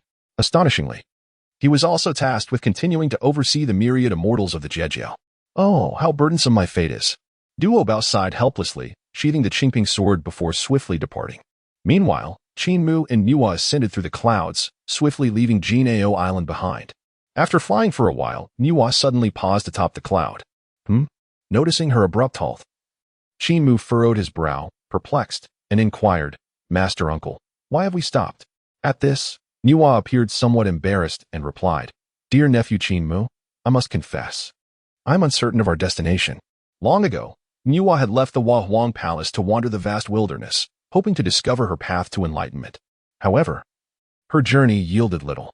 Ultimately, it was the guidance of the heavenly Tao that led her to receive the 3 radiances divine water from Qin Mu. Now, as she sought to traverse the wilderness, she found herself at a loss, unsure of where to go next. Hearing her words, Qin Mu smiled gently and suggested, "Master Uncle, perhaps we should first visit the myriad tribes of the wilderness?" The myriad tribes of the wilderness? Nuwa gasped, and to her astonishment, as Qin Mu proposed this, the primordial purple energy within her surged uncontrollably. This reaction clearly indicated that Qin Mu's words resonated with the sacred path. Who exactly is this young man? Previously, Tong Tian had clearly stated that his enlightenment was inspired by Qin Mu's insight. As Nuwa pondered, Qin Mu raised an eyebrow and called out gently, "Master Uncle Nuwa?" Snapping back to reality, Niwa regarded Qin Mu with profound interest before responding. Very well, let us heed your suggestion and visit the beings of the myriad tribes. With that, Niwa and Qin Mu did not linger, and they took to the skies once more. In the days that followed, Qin Mu accompanied Niwa as they traversed the lands of the myriad tribes. They traversed the dormant volcanoes where the vermilion bird resided, witnessed the beasts roaming the cloud marsh, observed the Wu clan hunting in the wild mountains, and visited the flourishing demon city established by the demon clan. Wherever they went, Niwa and Qin Mu were met with warm welcomes. After all, Niwa was destined to become one of the 6 saints of the heavens. No one wished to offend a future saint. Time flowed on, and before they knew it, several centuries had passed. At this moment, in the realm of the Eastern Sea Dragon Clan, a thunderous roar shattered the tranquility. Above the heavens, banners fluttered, and war drums resounded. Looking out, one could see a vast sea of purple celestial soldiers stretching beyond the horizon. At the forefront stood the Taoist Xianfeng, a great Luo-Jin immortal from the Purple Mansion Celestial Court. A millennium prior, Taoist Xianfeng had visited the Eastern Sea Dragon Clan, delivering a final ultimatum to Ao Guang, commanding him to lead the 4 Sea Dragon clans in submission to the Purple Mansion Celestial Court and to offer the fortune of the 4 Seas. Now, the deadline had arrived, and Taoist Xianfeng, leading 100,000 celestial soldiers, came forth, intent on seizing control of the 4 Sea Dragon clans. At this moment, Taoist Xianfeng stood proudly amidst the clouds, secretly reflecting, if I can conquer the 4 Sea Dragon clans this time, the Emperor will surely reward me handsomely. At that moment, a glimmer of hope and anticipation crossed Xuanfeng's face as he mused that he might have the opportunity to ascend to the rank of quasi-saint. Taking a deep breath to calm his racing thoughts, he called out, Ao Guang, do not delay in coming forth to submit. His voice boomed like thunder, reverberating across the Eastern Sea. Soon, the waves parted, and Ao Guang emerged, gliding effortlessly over the water with an air of calmness. Noticing Ao Guang's composed demeanor, Xianfeng furrowed his brows, sensing something amiss. Moments later, Ao Guang rose into the air, regarding Xianfeng with an indifferent expression. To Xuanfeng's astonishment, Ao Guang did not bow or even address him as a mortal.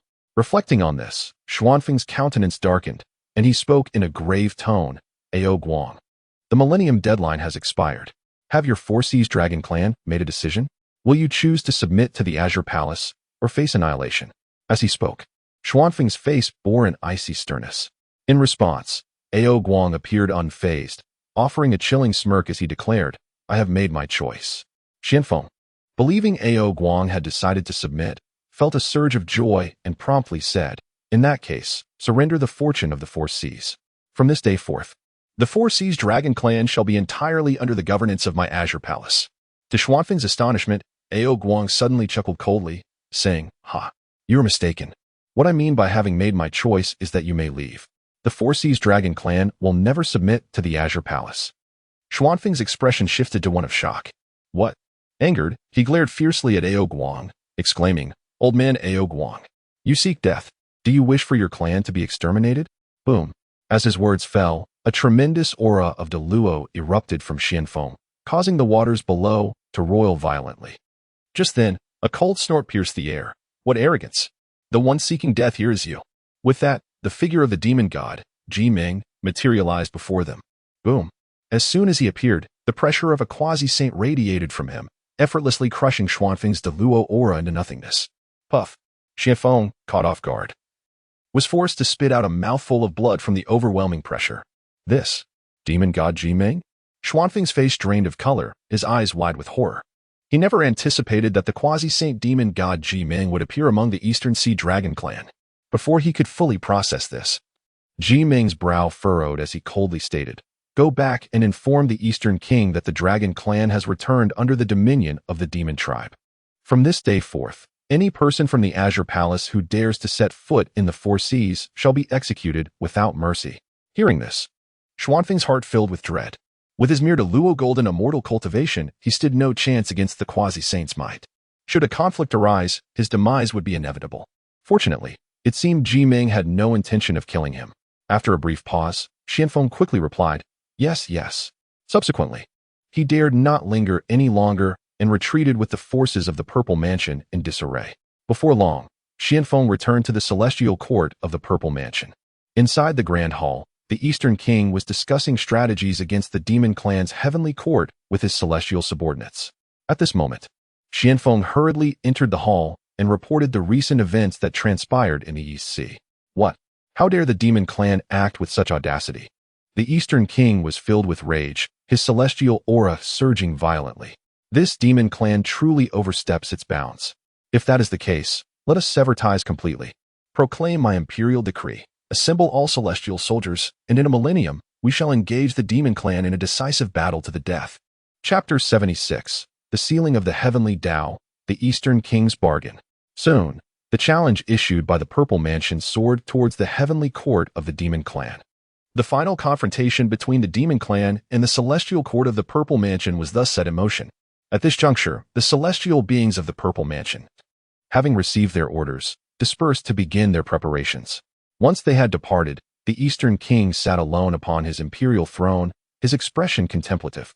It seemed the time had come for him to pay a visit to a certain individual. With that thought, his figure flickered and vanished from sight. Within the boundaries of the Purple Mansion, in a secret realm shrouded by formidable restrictions, light and shadow danced as the figure of the Eastern King materialized. After appearing, he glanced into the depths of the secret realm and waved his hand, dispelling the barriers. Then, a gleam of determination flashed in the Eastern King's eyes as he stepped forward. In due course, he reached the innermost part of the secret realm, where a chilling and ominous atmosphere enveloped him. Deep within this realm, a shadowy figure was bound by 9 chains of the heavenly Tao, firmly restrained. Surrounding this figure was a terrifying black aura that surged incessantly, appearing almost tangible, obscuring its features. Soon, the Eastern King approached the shadowy figure. A voice tinged with skepticism emerged from the swirling black mist. The figure slowly raised its head, revealing a pair of crimson eyes. Have you made your decision? A deep voice resonated amidst the malevolent aura. The Eastern King stood silently before it, not rushing to respond. The figure continued, if you assist me in breaking free, I shall ensure that you command this vast primordial realm and become its sovereign. The words were laced with temptation, striking at the core of the Eastern King's heart. Upon hearing this, a flicker of intrigue crossed the Eastern King's gaze, evidently stirred by the proposition. 100,000 years prior, he had stumbled upon this secret realm, initially believing it to harbor some innate spiritual treasure. However, upon investigation, he discovered an ancient being suppressed by the heavenly Tao. Judging by the occasional release of its aura, this entity's power matched his own. Now, with the celestial court of the Purple Mansion declaring war on the demon clan's heavenly court, the impending battle loomed large, and the Eastern King felt uncertain about their chances of victory. To enhance the odds for the celestial court, he had no choice but to take a perilous gamble and seek assistance from this ancient being. Just as the Eastern King was lost in thought, the being cloaked in malevolence spoke again. Have you not yet decided? If so, you may take your leave. Hearing this, the Eastern King snapped back to reality, determination flashing in his eyes. Resolutely, he declared, very well. The sovereign of this realm can indeed assist you in your plight. However, do not forget your promise. Once you are liberated, you shall aid me in unifying the primordial chaos. Upon hearing the words of the Eastern King, the being could not help but burst into laughter. Ha ha ha. Very well, I accept your terms. Let us commence. The Eastern King was momentarily taken aback, then inhaled deeply, biting his lip lightly, as a golden dragon embodying the fortune of the Purple Mansion emerged from his palm. In the next instant, without hesitation, he unleashed the golden dragon with a flourish. Boom. In less than a moment, the golden dragon entwined itself around the chains of the heavenly Tao. Crack. Under the impact of the Purple Mansion's fortune, a fissure appeared on the chains of the heavenly Tao. Witnessing this, the mysterious entity bound by the 9 chains felt an overwhelming joy. Excellent. Splendid. When I am freed from this confinement, the primordial realm shall witness a transformation. At this juncture, within the 33 heavens of the demon clan, in the Ling Xiao treasure palace, the demon Emperor Dijuan and the Eastern Emperor Tai received a declaration of war from the Purple Mansion. Aha! The Eastern King can no longer restrain himself. Does he dare to engage in a life-and-death battle with my demon clan? The sovereign spoke coldly, his gaze filled with intrigue. The announcement of war from the Purple Mansion was somewhat unexpected. Beside him, Tai remarked, Brother, the Purple Mansion is truly overestimating its capabilities. However, this is fortuitous. We shall now eliminate the Purple Mansion with justification, ensuring that this foremost male immortal vanishes forever from the primordial realm. As he spoke, Tai's eyes brimmed with fervor for battle. Dijun nodded slightly, for the demon clan had been preparing for this day for countless years, awaiting the moment of confrontation with the Purple Mansion. At that moment, the demon master Kunping interjected, "Your Majesty, the Eastern King would not dare to declare war on our demon clan at this time without some form of support. We must not underestimate our adversary." Upon hearing this, Dijun acknowledged with a soft murmur, saying, "The demon master's words hold great truth. Convey my imperial decree. All major demon deities and generals are to assemble their forces immediately, as we shall march against the Purple Mansion together." With Dijun's command, the entire demon celestial court swiftly entered a state of readiness for war. Meanwhile, at the Wuzhuang Temple, Xinyuanzi and Hongyun were seated beneath the ginseng fruit tree, engaged in philosophical discourse. Suddenly, both Xinyuanzi and Hongyun were taken aback. After a moment of silence, Xinyuanzi sighed, "My dear brother, the impending conflict between the Purple Mansion and the Demon Clan may very well signify the onset of a great calamity." Hongyun nodded in agreement, responding, "The fierce clash between these two formidable forces seems destined to determine the sovereign of the primordial land. Fortunately, it does not concern us." What puzzled Hongyun, however, was the sudden shift in Xinyuanzi's expression, which turned to one of concern. "What weighs on your mind, brother?" Recollecting himself, Xinyuanzi spoke meaningfully, "Should you find yourself unoccupied, my dear brother, it would be wise to remain here at Wuzhuang Temple for your cultivation. In the depths of the blood sea of the underworld, the ancestor of the River of Souls, upon learning of the Purple Mansion's open declaration of war against the demon celestial court, could not suppress a cold smile. Muttering, 'Let them fight. The more devastating the conflict, the better. I shall reap the souls.' On Kunlun Mountain, in the Jade Void Palace, the already enlightened Yuan Shi, upon hearing this news, raised an eyebrow in intrigue. "The Purple Palace has declared war on the Demon Clan?" For a brief moment, Yuan Shi was taken aback but soon regained his composure, remarking nonchalantly, "It is merely a struggle of insignificant insects on Golden Ao Island." Tong Tian observed with a slight glance, not overly concerned. Presently, he had ascended to the status of a sage and held no interest in the conflict between the Purple Palace and the Demon Clan. At Shouyang Mountain, within the 8 Scenic Palace, Taishang slowly opened his eyes and murmured to himself, "A decisive battle between the Purple Palace and the Demon Clan approaches. The great calamity of the wilderness is imminent." While lamenting, Taishang appeared somewhat resigned. He was not particularly invested in the impending clash, as his greater concern lay with his own path to sagehood. Recently, Tong Tian and Yuan Shi had both established their teachings and attained sagehood, yet he, as the eldest disciple of the 3 Pure Ones, had not found the opportunity to break through to the sage level. Where, then, lies the chance for my own ascendance? Meanwhile, in the territory of the Purple Palace, Jie and Zhunti had learned of the Eastern King's declaration of war against the Demon Clan. "Brother, what is the Eastern King thinking? Why declare war on the Demon Clan at this moment?" Zhunti questioned, his face a mask of confusion. Jie squinted thoughtfully, adopting an expression of contemplation. After a moment, he responded, "Junior brother, earlier Tong Tian and Yuan Shi both attained enlightenment and became sages.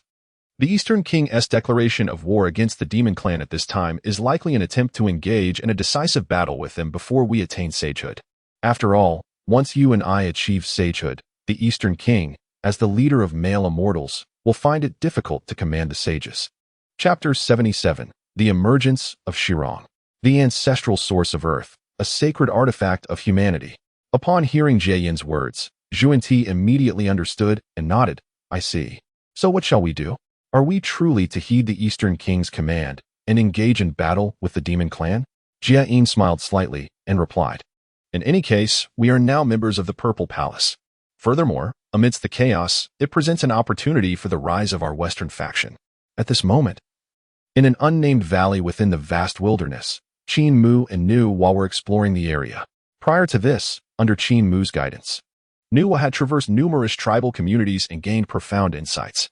Suddenly, Nuwa came to a halt, as a surge of primordial purple energy within her began to pulsate intensely, evidently attracted by something.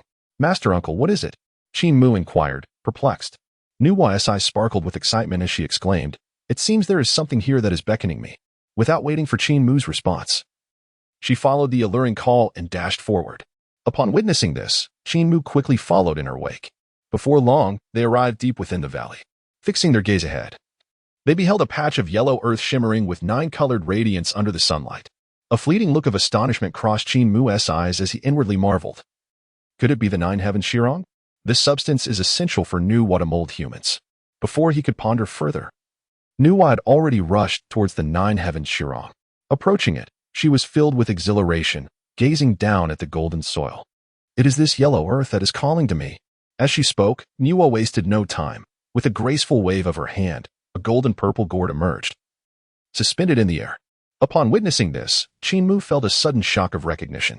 He understood that this gourd was one of the 7 treasures born from the primordial gourd vine. Previously, when he had ventured into the unyielding mountain and breached a primordial formation, he had entered a small world where the primordial gourd vine thrived. The first 6 gourds had been taken by others, leaving only 1 immature gourd due to insufficient essence. Later, Qin Mu nourished it with chaos liquid, hastening the ripening of the 7th gourd. Furthermore, he was aware that this golden gourd would later be refined by Nuwa into the supreme treasure of the demon clan.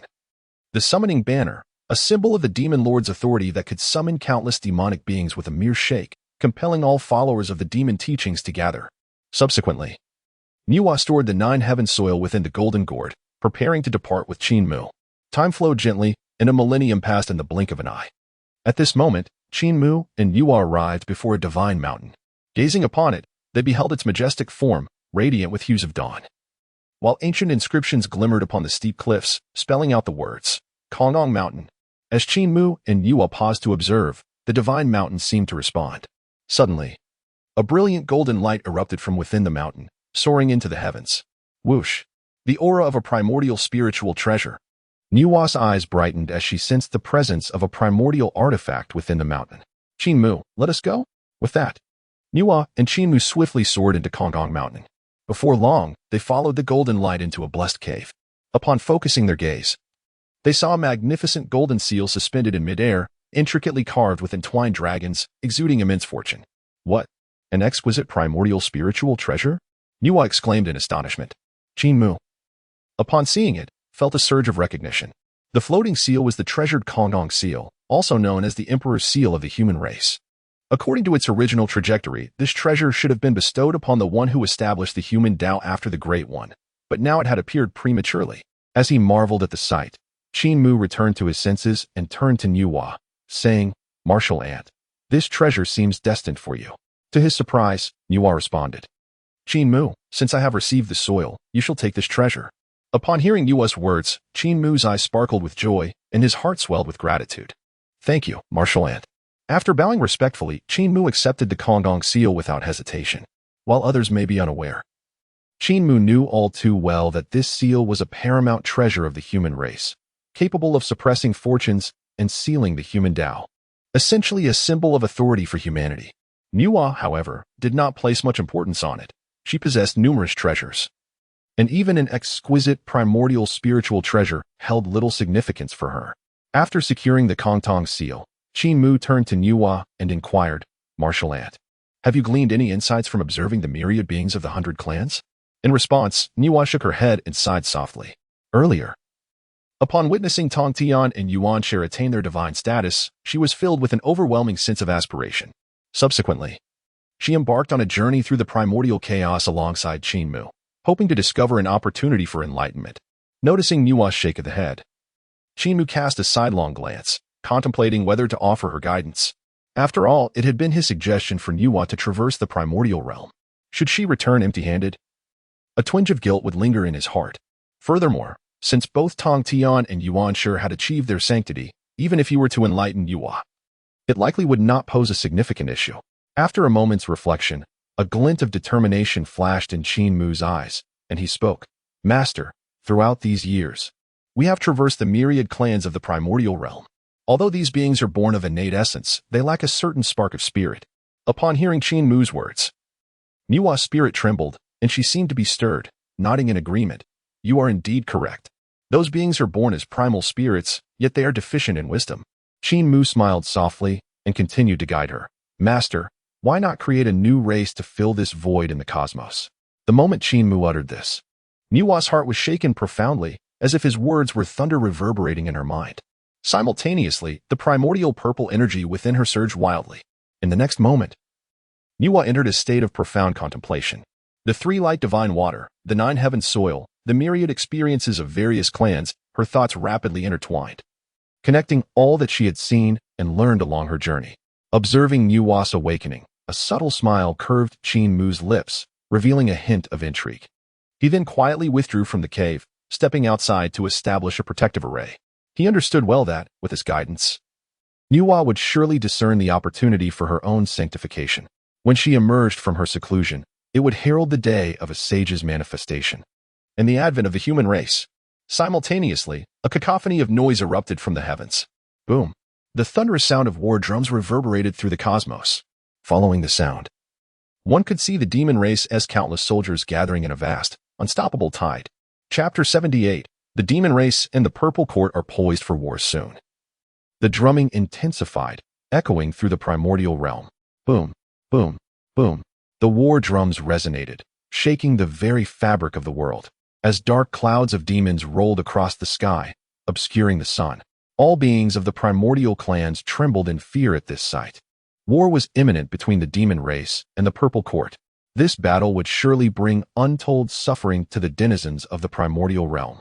We, the lesser clans, wonder if we can survive this calamity?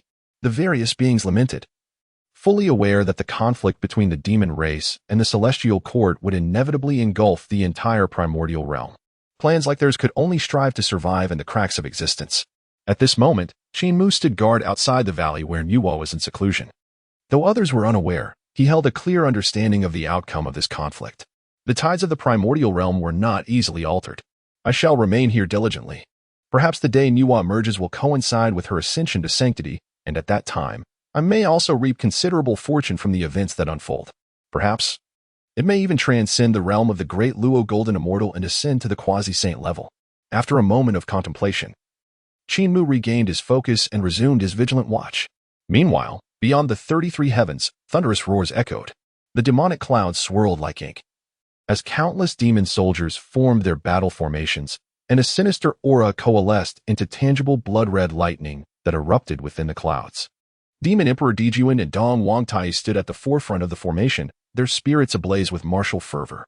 Behind them, the demon sage Kunping and the 10 great demon gods manifested their true forms, exuding a chilling intent to kill. With the head of a dragon and the body of a man, Menglong stood upon the tumultuous black waters, his majestic horse form adorned with tiger stripes, and his wings stirred up a tempest.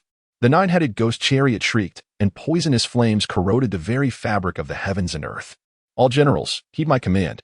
Let us eradicate the Purple Mansion's Taoist lineage. In the midst of the silence, Demon Emperor Dijun's voice rang out, booming like thunder across the vast primordial expanse. Victory is assured. Victory is assured. The demon generals echoed in unison, their voices shaking the cosmos. Attack! Dong Wangtai followed suit with a fierce roar. The sound waves shattered the space around them. Without delay, Dijun and Tai led the countless demon soldiers forth, surging towards the Purple Mansion with great momentum. At this moment, at the location of the Purple Mansion, the war drums thundered, a deafening cacophony. Countless celestial soldiers stood ready, poised for battle, their momentum soaring like a rainbow. The Eastern King wielded a dragon-headed staff, radiating celestial light, with the celestial beings of the Purple Mansion standing resolutely behind him. Soon, the demon army, under the leadership of Dijun and Tai, had pressed upon the skies above the Purple Mansion. Looking out, the oppressive black clouds loomed overhead, dark and boundless. Millions of demon soldiers were poised for action, their presence formidable. In contrast, the Purple Mansion, led by the Eastern King, had their eyes like cold lightning. And the millions of celestial soldiers behind him were equally fervent in their combat spirit. Everyone was aware that this decisive battle would determine who would reign as the sovereign of the primordial world. Victory was the only option, defeat was not permissible. In an instant, the two armies faced each other across the void, their terrifying presence overwhelming the realm. Simultaneously, many powerful figures of the primordial world focused their attention on this battle between the demons and the Purple Mansion. At the location of the Wuzhuang Temple, Zhen Yuanzi and the elder ancestor Hong Yun stood side by side, hands clasped behind their backs. Brother, what do you think are the chances of victory for the Purple Mansion in this battle? After a moment of silence, the elder ancestor Hong Yun suddenly inquired. Zhen Yuanzi slightly narrowed his eyes, contemplating deeply, and replied, "It will be exceedingly difficult for the Purple Mansion to secure victory." Upon hearing this, Hong Yun's expression darkened as he retorted, "If I recall correctly, it was the Purple Mansion that instigated the declaration of war a century ago. Logically, they should have been well prepared for this." With a slight smirk, Zhen Yuanzi revealed a knowing smile and responded, "Younger brother, no matter how well prepared the Purple Mansion may be, sometimes it cannot withstand the overwhelming tide of the primordial world." At his words, Hong Yun's heart trembled, and he exclaimed, "Are you suggesting that the victory of the demon race is an inevitable trend of the primordial world?" Zhen Yuanzi offered no further elaboration, merely smiling knowingly. In the depths of the underworld blood sea, spanning thousands of miles, the blood waves surged violently, devoid of fish or shrimp, and birds or insects did not venture near. All the malevolent energies of heaven and earth converged within this place. At this moment, amidst the crimson waves, the ancestor of the river of Hades stood at the crest of the surging tide. "Aha! The battle is finally about to commence. Let us engage swiftly. Feed my sea of blood with the essence of life." The ancestor cast a keen glance, eagerly anticipating a fierce clash between the demon clan and the Purple Palace. Such a conflict would undoubtedly result in immeasurable casualties. Consequently, an even greater number of vengeful spirits would converge upon the sea of blood. His existence was intrinsically linked to this abyss, claiming that as long as the sea of blood remains unexhausted, the river of Hades shall never perish. For the ancestor, the war between the demon clan and the Purple Palace was indeed a fortuitous event. Meanwhile, at the foot of Mount Buzhou, the 12 ancestors of sorcery and numerous powerful shamans gathered together. The impending battle between the demon clan and the Purple Palace was about to unfold. The mighty shaman, Xing Tian, expressed his exhilaration, his entire being radiating with combat fervor. Although the conflict was between the demon clan and the Purple Palace, he could not suppress his excitement. For the shaman tribe was inherently combative. Who would emerge victorious in this clash, he pondered. At that moment, a voice of uncertainty emerged. The speaker, a being with the head of a python and the body of a man, clad in dark scales and riding upon a black dragon, was none other than Gong Gong, the ancestral shaman of water from the north. It matters not who prevails. As long as both sides suffer significant losses, it is a boon for our shaman tribe. Upon hearing Gong Gong's inquiry, the six-limbed, four-winged ancestor of space, Di Jiang, responded, "Indeed, brother. It would be even better if the demon clan were to lose more powerful beings." The ancestor of thunder, with the head of a tiger, also joined the conversation, affirming that the demon and shaman clans had long been at odds, often clashing due to their mutual animosity. The shaman tribe naturally wished for the demon clan to incur greater losses. In the Jade Void Palace upon Kunlun Mountain, the now enlightened Yuan Shi perceived the impending confrontation between the demon clan and the Purple Palace, maintaining an unperturbed demeanor. Having attained enlightenment, he had already foreseen the outcome of this battle. The Purple Palace would undoubtedly face defeat, and the Eastern Sovereign, the foremost male immortal appointed by the Tao ancestor, would also fall.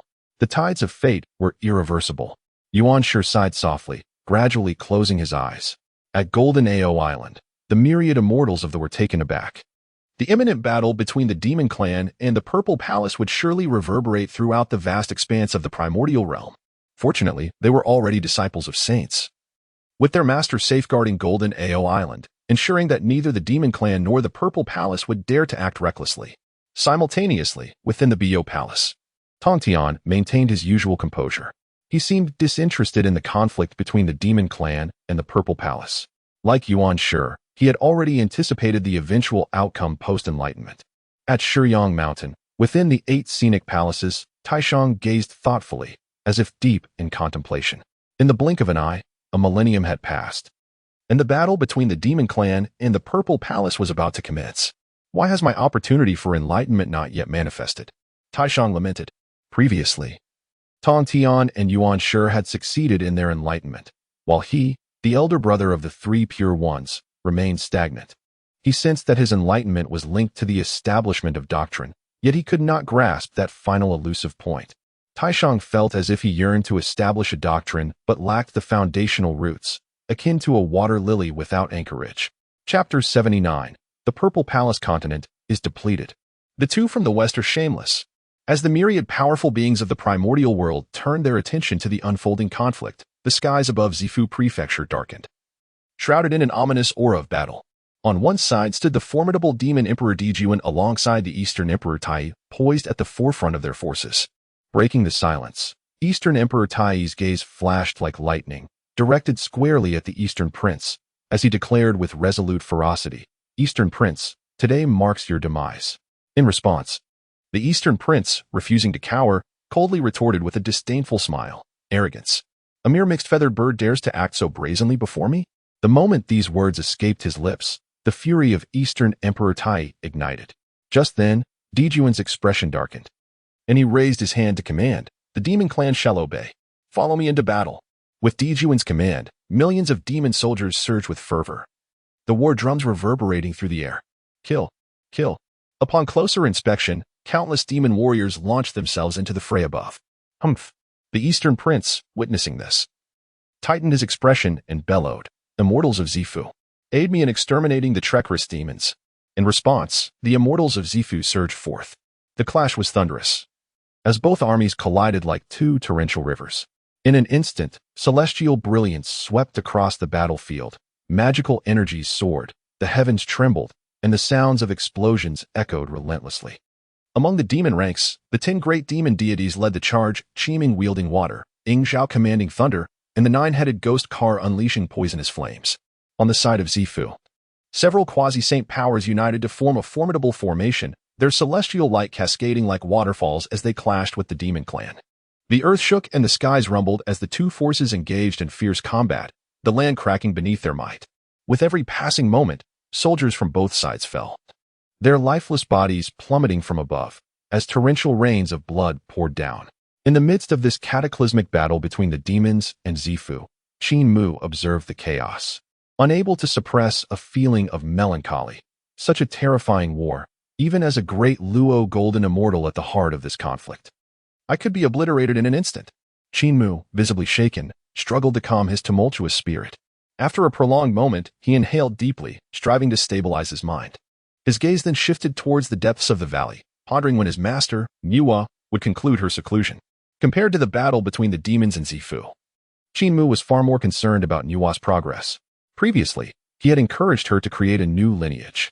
In his estimation, with Nuwa's enlightenment, this retreat would undoubtedly lead her to comprehend the path to her own sanctification. When that time came, due to the existence of the three lights, divine water, and other karmic factors, he would surely reap substantial heavenly merits upon her ascension, potentially even breaking through to the quasi-saint level himself. After a brief contemplation, Qin Mu centered his thoughts and continued his vigil outside for Nuwa. At the location of Wuzhuang Temple, upon witnessing the onset of the battle between the demons and Zifu, Hongyan felt a tremor in his spirit, exclaiming, "Such a conflict is truly terrifying. I wonder how many lives will be lost in this battle?" Jin Yuanzi, with a keen eye, interjected, "What? Are you feeling pity for them, my dear brother?" Hong Yuan managed a bitter smile, his heart heavy with lamentation. Jin Yuanzi observed, his expression darkening slightly, for he was well aware that his virtuous younger brother was indeed a kind-hearted soul in the primordial realm.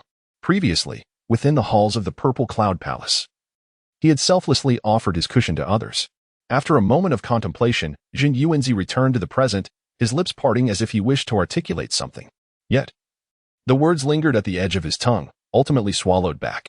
In the blood sea of the netherworld, the ancestor of the Nether River observed the fierce clash between the demon clan and the Purple Mansion with palpable excitement. He could hardly contain himself, licking his lips in eager anticipation, exclaiming, "Let the slaughter commence. Engage in the battle with fervor. The more that perish, the better." Meanwhile, at the foot of Mount Buzhou, the 12 ancestral witches were equally astonished by the carnage unfolding between the demon clan and the Purple Mansion. Such a battle was truly terrifying.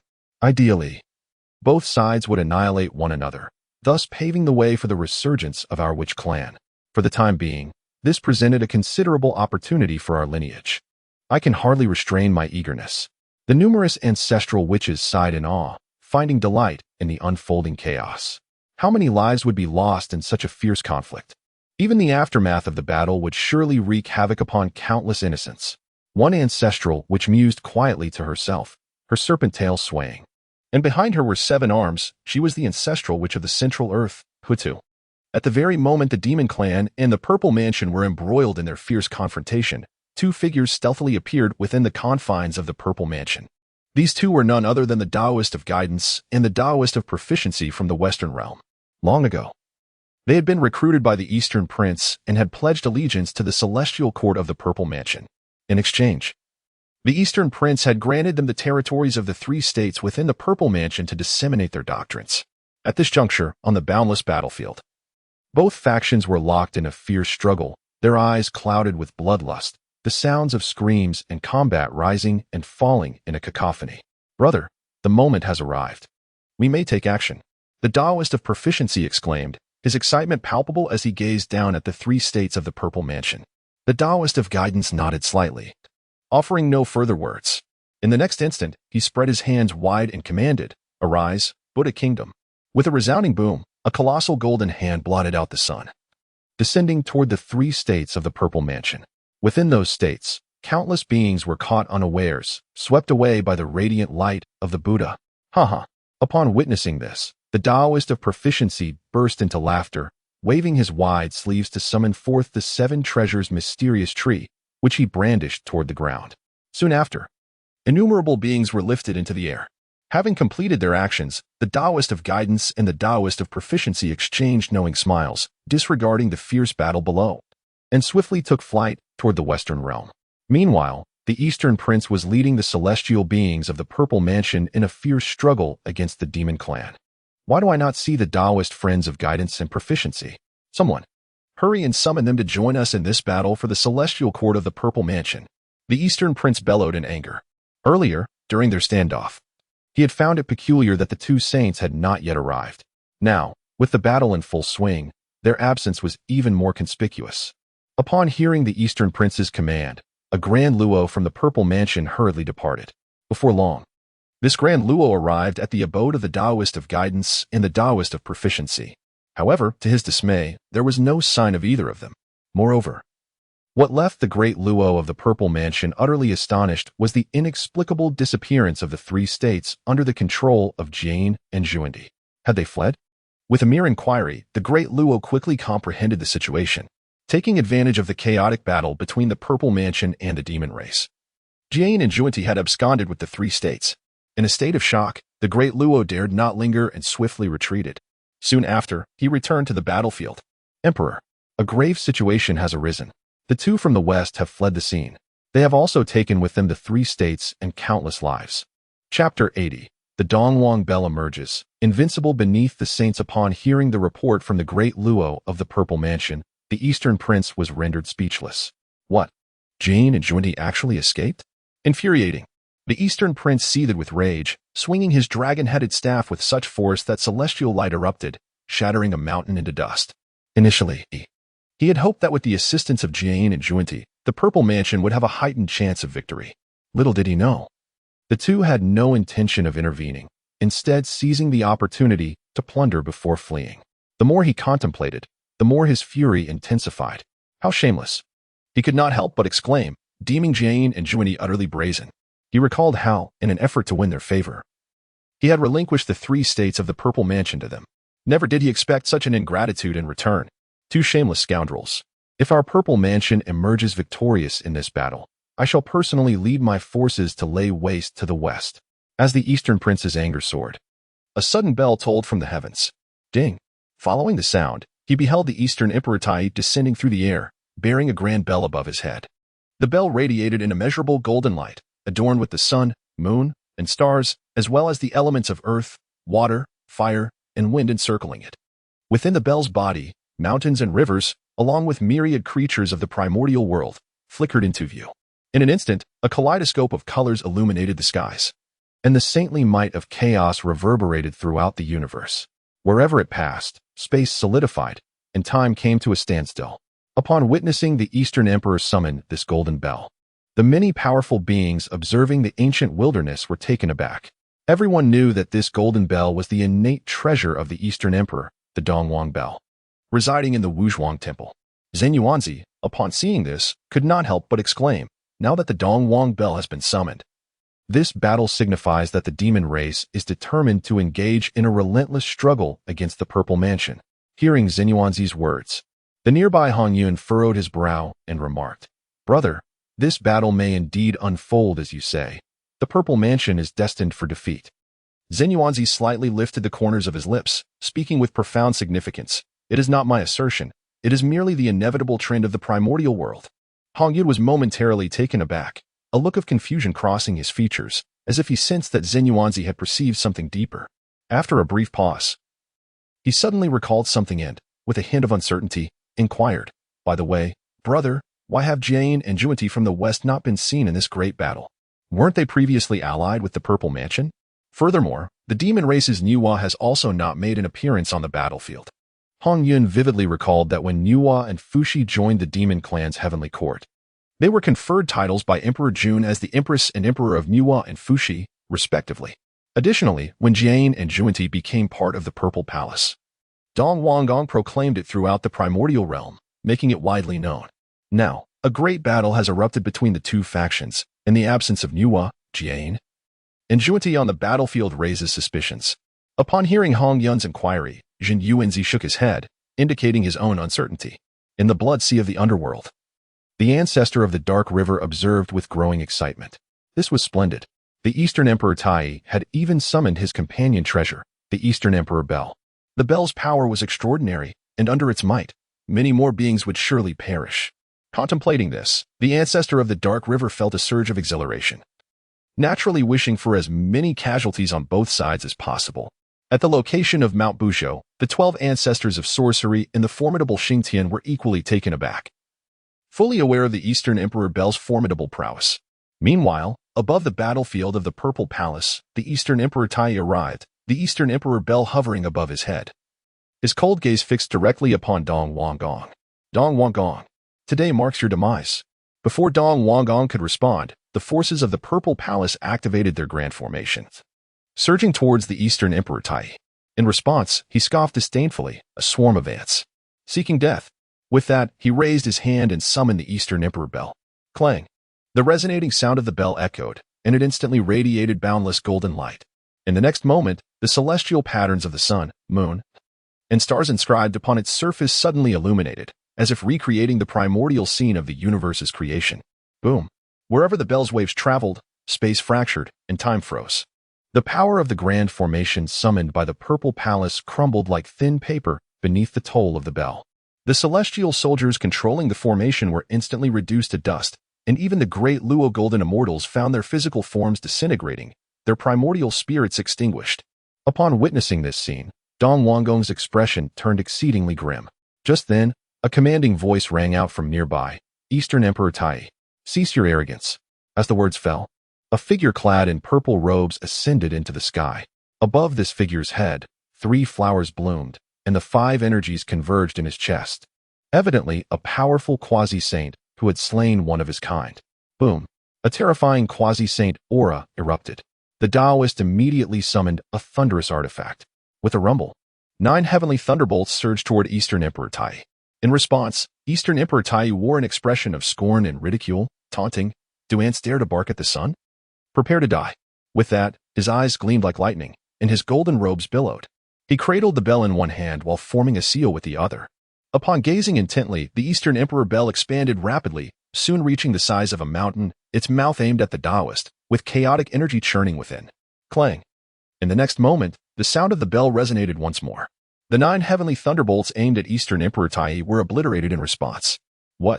Witnessing this, the quasi-saint Taoist from the Purple Palace trembled, his face a mask of disbelief. Before he could even react, the sound waves of the Eastern Emperor's bell had already surged forth, shattering the thunder seal he held in his grasp. His body began to disintegrate inch by inch beneath the toll of the bell. Subsequently, the innate imperishable spiritual light of the quasi-saint attempted to escape, only to be ensnared by the encroaching chaotic energy, leading to its complete annihilation. This sudden turn of events left everyone in shock. No one anticipated that with a single strike, Eastern Emperor Tai could slay a quasi-saint of the Purple Mansion. At that moment, Eastern Emperor Tai stood proudly at the center of the battlefield, the Eastern Emperor's bell hovering above his head, cascading a myriad of chaotic energies. His golden hair danced in the wind, his gaze like lightning, exuding an aura that made the heavens and earth tremble. "Who dares?" he thundered amidst the silence. Upon hearing his voice, the assembled celestial beings of the Purple Mansion were all taken aback, their expressions filled with dread. The fact that even a quasi-saint had been subdued by the toll of the Eastern Emperor's bell attested to its terrifying power. All the powerful spectators were astounded.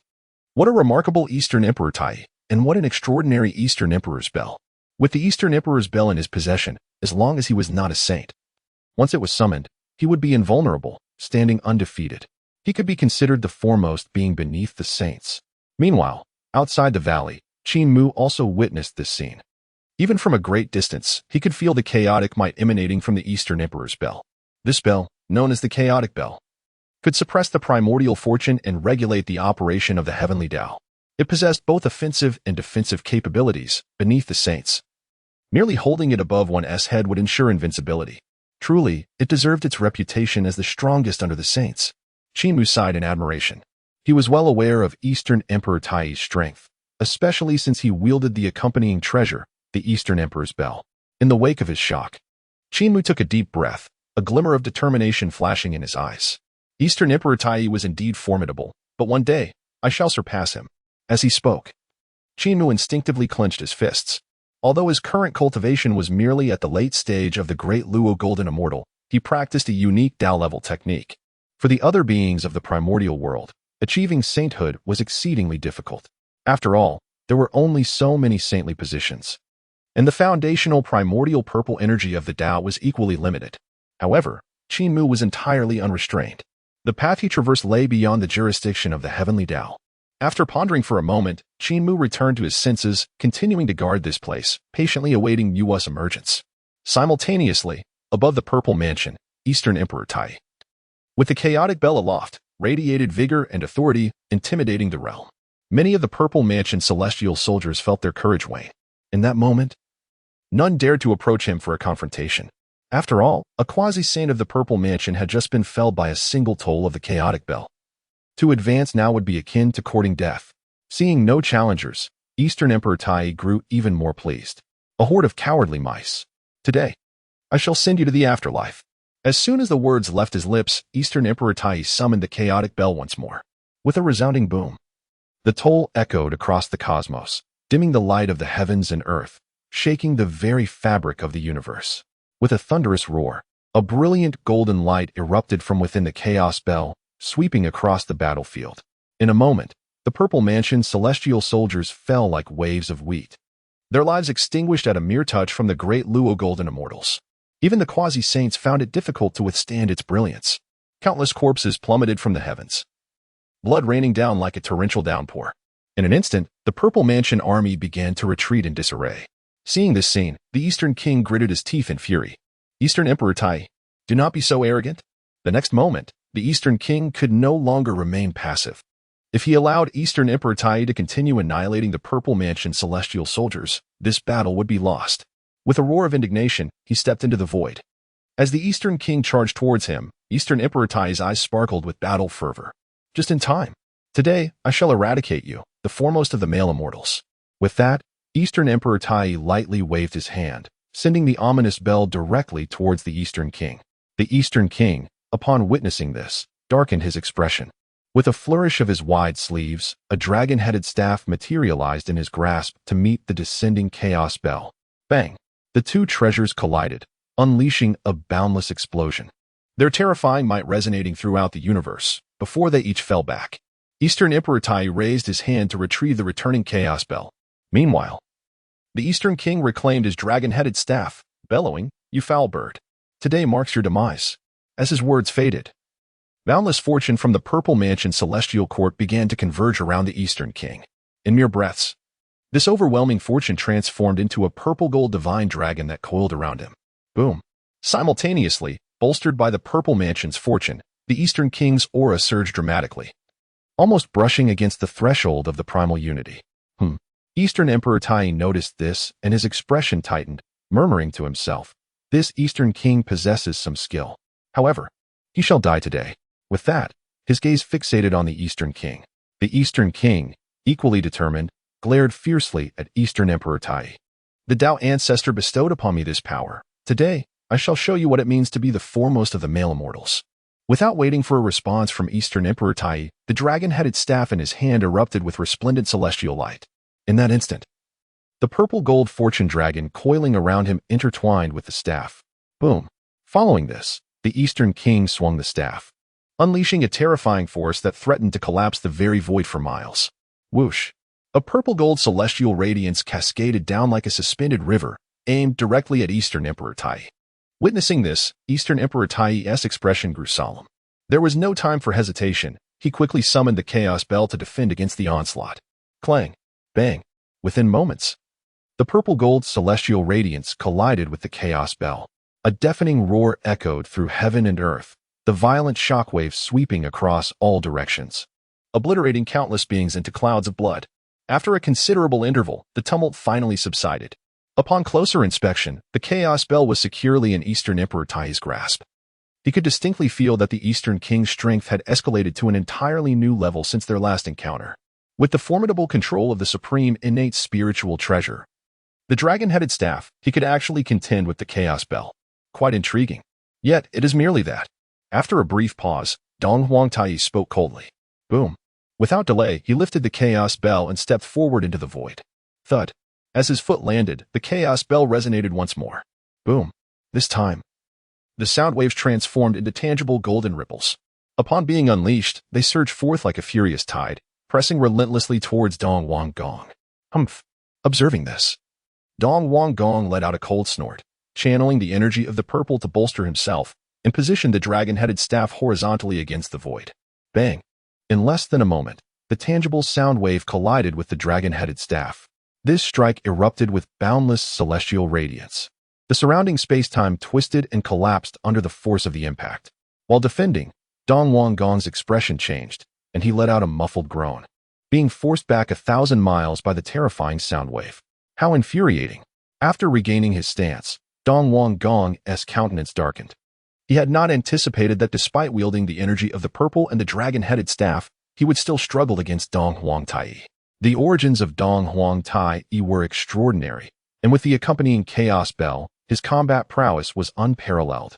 Just as Dong Wang Gong was lost in thought, a voice suddenly echoed through the nearby void. Second brother, I come to assist you.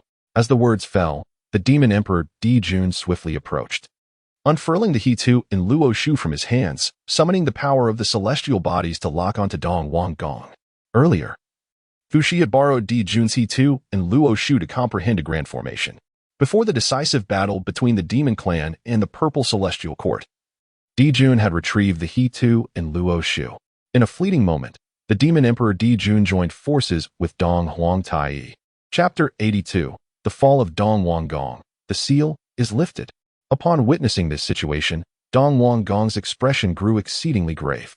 He was already struggling against Dong Huangtai, and now with the addition of the Demon Emperor Di Jun, resistance became exceedingly difficult.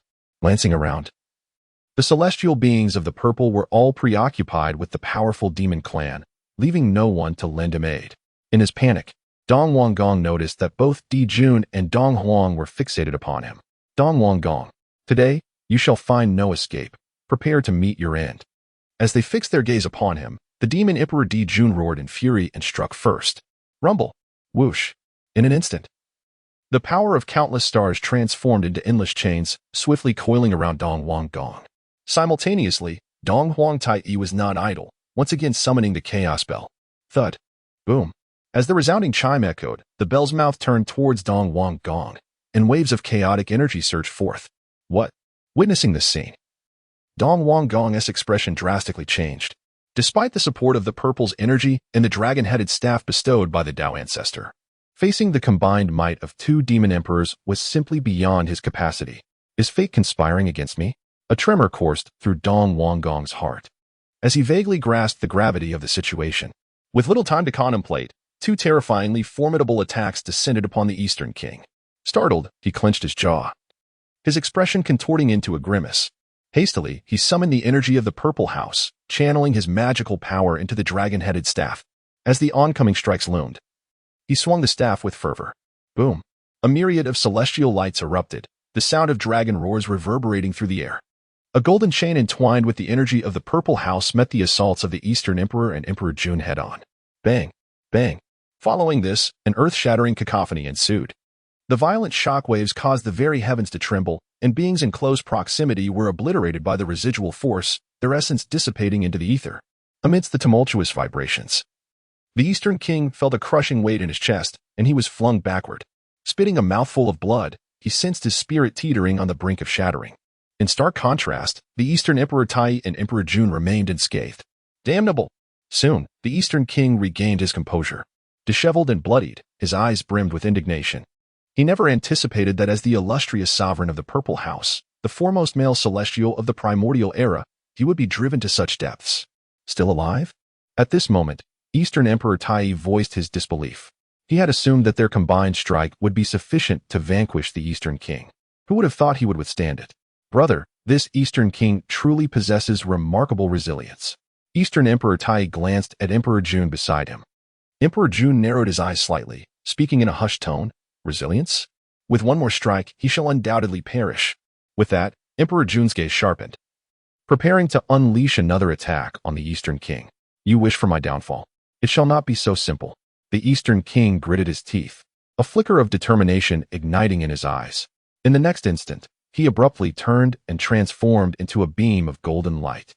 Fleeing into the depths of the Purple House, the Eastern Emperor Tai and Emperor Jun exchanged astonished glances, taken aback by the unexpected flight of the Eastern King. Simultaneously, many powerful beings across the primordial realm, who had been observing the battle, were caught off guard by this sudden turn of events. What is happening? The Eastern King is escaping? Why do I sense that things are not as straightforward as they seem? Where could he possibly flee? This battle seems to have sealed the fate of the Purple House. Just as the mighty beings of the primordial realm expressed their astonishment, Eastern Emperor Tai bellowed, "Want to escape? Have you sought my brother's consent?" With that, he exchanged a knowing glance with Emperor Jun. Without delay, the two brothers transformed into brilliant golden lights, pursuing the Eastern King. Not long after, deep within the Purple House, in a small realm shrouded in restrictions, the disheveled figure of the Eastern King materialized. Upon landing, he suppressed his injuries and staggered toward the center of this confined space. There, a figure, pierced by 9 chains of heavenly laws, slowly raised its head, a glimmer of mockery flashing in its crimson eyes. From its surroundings, an unbounded aura of malevolence swirled, instilling an instinctive dread merely through perception. It appeared you have encountered trouble. After a period of silence, the enigmatic being enveloped in this dark energy spoke. The Eastern King gasped for breath. Urgency etched upon his face as he inquired, "Is our deal still valid?" Of course, the mysterious entity replied with a raspy chuckle. Previously, the Eastern King had sought him out, offering the auspicious energy of the Purple Mansion to loosen certain chains of destiny. Upon hearing the response from the enigmatic being, the Eastern King steeled himself, swiftly forming hand seals, as the remnants of the Purple Mansion's fortune unleashed a roaring golden dragon. Boom! In the next moment, the golden dragon entwined itself around the chains of destiny. Crack! Immediately after, the chains began to loosen. Boom! At that moment, a thunderous sound echoed from a distance. Following the noise, the void shattered, and prohibitions crumbled. Soon after, Emperor Jun and Dong Huang Tai were seen in pursuit. As they appeared, they immediately noticed the mysterious being bound by the chains of destiny. Simultaneously, the being also sensed the approach of Emperor Jun and Tai, slowly rising from its shackles, surrounded by chaotic malevolence. Rumbling. Merely a hint of its overwhelming pressure distorted the very fabric of space. What is this? Emperor Jun exclaimed, his pupils contracting in disbelief. Dong Huang Tai, equally astonished by the scene before him, could not contain his exclamation. The aura of destiny? What manner of existence is this? Sealed by the chains of destiny? In their astonishment, Emperor Jun and Dong Huang Tai quickly comprehended the situation. They initially thought the Eastern King intended to flee, but it became clear that he had deliberately lured them to this place. Crack! As the two remained in shock, the chains binding the mysterious being increasingly loosened under the assault of the Purple Mansion's fortune. Seeing this, a triumphant grin spread across the Eastern King's face as he laughed maniacally. Ha ha! Emperor Jun, Dong Huang Tai, today marks your demise. Upon hearing the Eastern King's declaration, the expressions of Emperor Jun and Dong Huang Tai turned grim. It was evident that the being sealed by the chains of destiny was exceedingly fearsome. Even combined, they feared they would not stand a chance against it. Just as they hesitated, an unforeseen event transpired. Boom! From within the chaotic malevolence, a jet black claw suddenly shot forth, piercing directly towards the Eastern King. Ah? What are you doing? The Eastern King was struck with terror, his eyes wide with disbelief. At that moment, the mysterious being's chilling voice echoed. I forgot to mention. To break this seal of destiny, not only is the Purple Mansion's fortune required, but also the life of its master. Chapter 83. This demon lord has finally regained his freedom. As the words of the mysterious being fell, the jet-black claw had already pierced through the Eastern King's chest. Faced with the sudden onslaught from this enigmatic entity, he had no opportunity for resistance. I am unwilling. The Eastern King's anguished cries reverberated throughout this confined space. He meticulously calculated throughout his life, ruling over the Purple Palace and commanding countless immortals. Yet, in the end, he found himself in such a pitiful state. Initially, he believed that luring the Eastern Emperor Tai and the Demon Emperor Dijun to this place, aided by the power of a mysterious entity, would be sufficient to annihilate both. Little did he expect that he would be the first to fall victim to this enigmatic force. Boom. Immediately, the quasi-saint physical form of the Eastern King began to shatter inch by inch, swiftly enveloped by waves of ominous black energy, propelling him towards the mysterious being. The being, showing no courtesy, devoured the essence of the Eastern King's flesh and blood without hesitation. Subsequently, the Eastern King's primordial spirit surged forth, attempting to flee. However, before his spirit could escape, a terrifying surge of malevolence erupted, obliterating the Eastern King's primordial spirit entirely. In mere moments, the illustrious leader of the male immortals, the Eastern King, had met his demise, his soul dissipated. Not far away, Dijun and Tai, upon witnessing this scene, were rendered utterly speechless, their pupils dilated in shock. Faces stricken with terror. Having previously crossed swords with the Eastern King, they were acutely aware of his formidable strength. Yet, in the face of this mysterious entity, the Eastern King had exhibited no ability to resist, resulting in his untimely death. What? The Eastern King was subdued just like that? What manner of being is this? Tai gasped, feeling a wave of goosebumps wash over him. In response, Dijun's complexion darkened, and he spoke in a grave tone. This being is likely not of our era. The chaos-infused malevolence surrounding it, along with the chains of the heavenly Tao binding it, indicated its ancient origins. Upon hearing this, Tai's heart trembled, involuntarily exclaiming, "Brother, do you mean to say that it is a demon god from the primordial age?" Just as Dijun and Tai were in shock, a sound of cracking suddenly echoed. Crack. Following that, the chains of the heavenly Tao binding the mysterious entity began to shatter. Boom. When the 9 chains of the heavenly Tao completely broke apart, an unparalleled aura erupted from the figure enveloped in malevolence. The figure laughed heartily, exclaiming, "This demon lord is finally free." As the words fell, 2 arms emerged from the swirling malevolence, and behind the indistinct figure unfurled a pair of jet-black wings. The intensity of the malevolent energy surged even further. In the next moment, a pair of crimson eyes turned sharply, locking onto Dijun and Tai. The mere exchange of glances with this demon lord tightened their bodies, an unshakable chill enveloping them. "Brother, the situation seems dire." Tai's expression turned grave, his heart racing uncontrollably. Dijun's countenance had grown exceedingly grim, his senses fully alert. At that moment, the demon lord chuckled coldly, speaking to himself, "Eastern Kings, although you have become my sustenance, rest assured, this demon lord shall fulfill the promise I made to you." Without waiting for Dijun and Tai to react, the demon lord waved his hand, sending forth a torrent of chaotic malevolence directly at the two. "Be careful." Seeing this, Dijun hastily shouted, "Humph." Upon the sight of the looming threat, Dong Huang Tai let out a cold snort and swiftly summoned the Dong Huang bell. With a resounding clang, a brilliant golden light erupted, and the sound waves surged forth like a mighty river, leaving no opportunity for resistance against this enigmatic entity. A terrifying aura surged forth to meet the onslaught.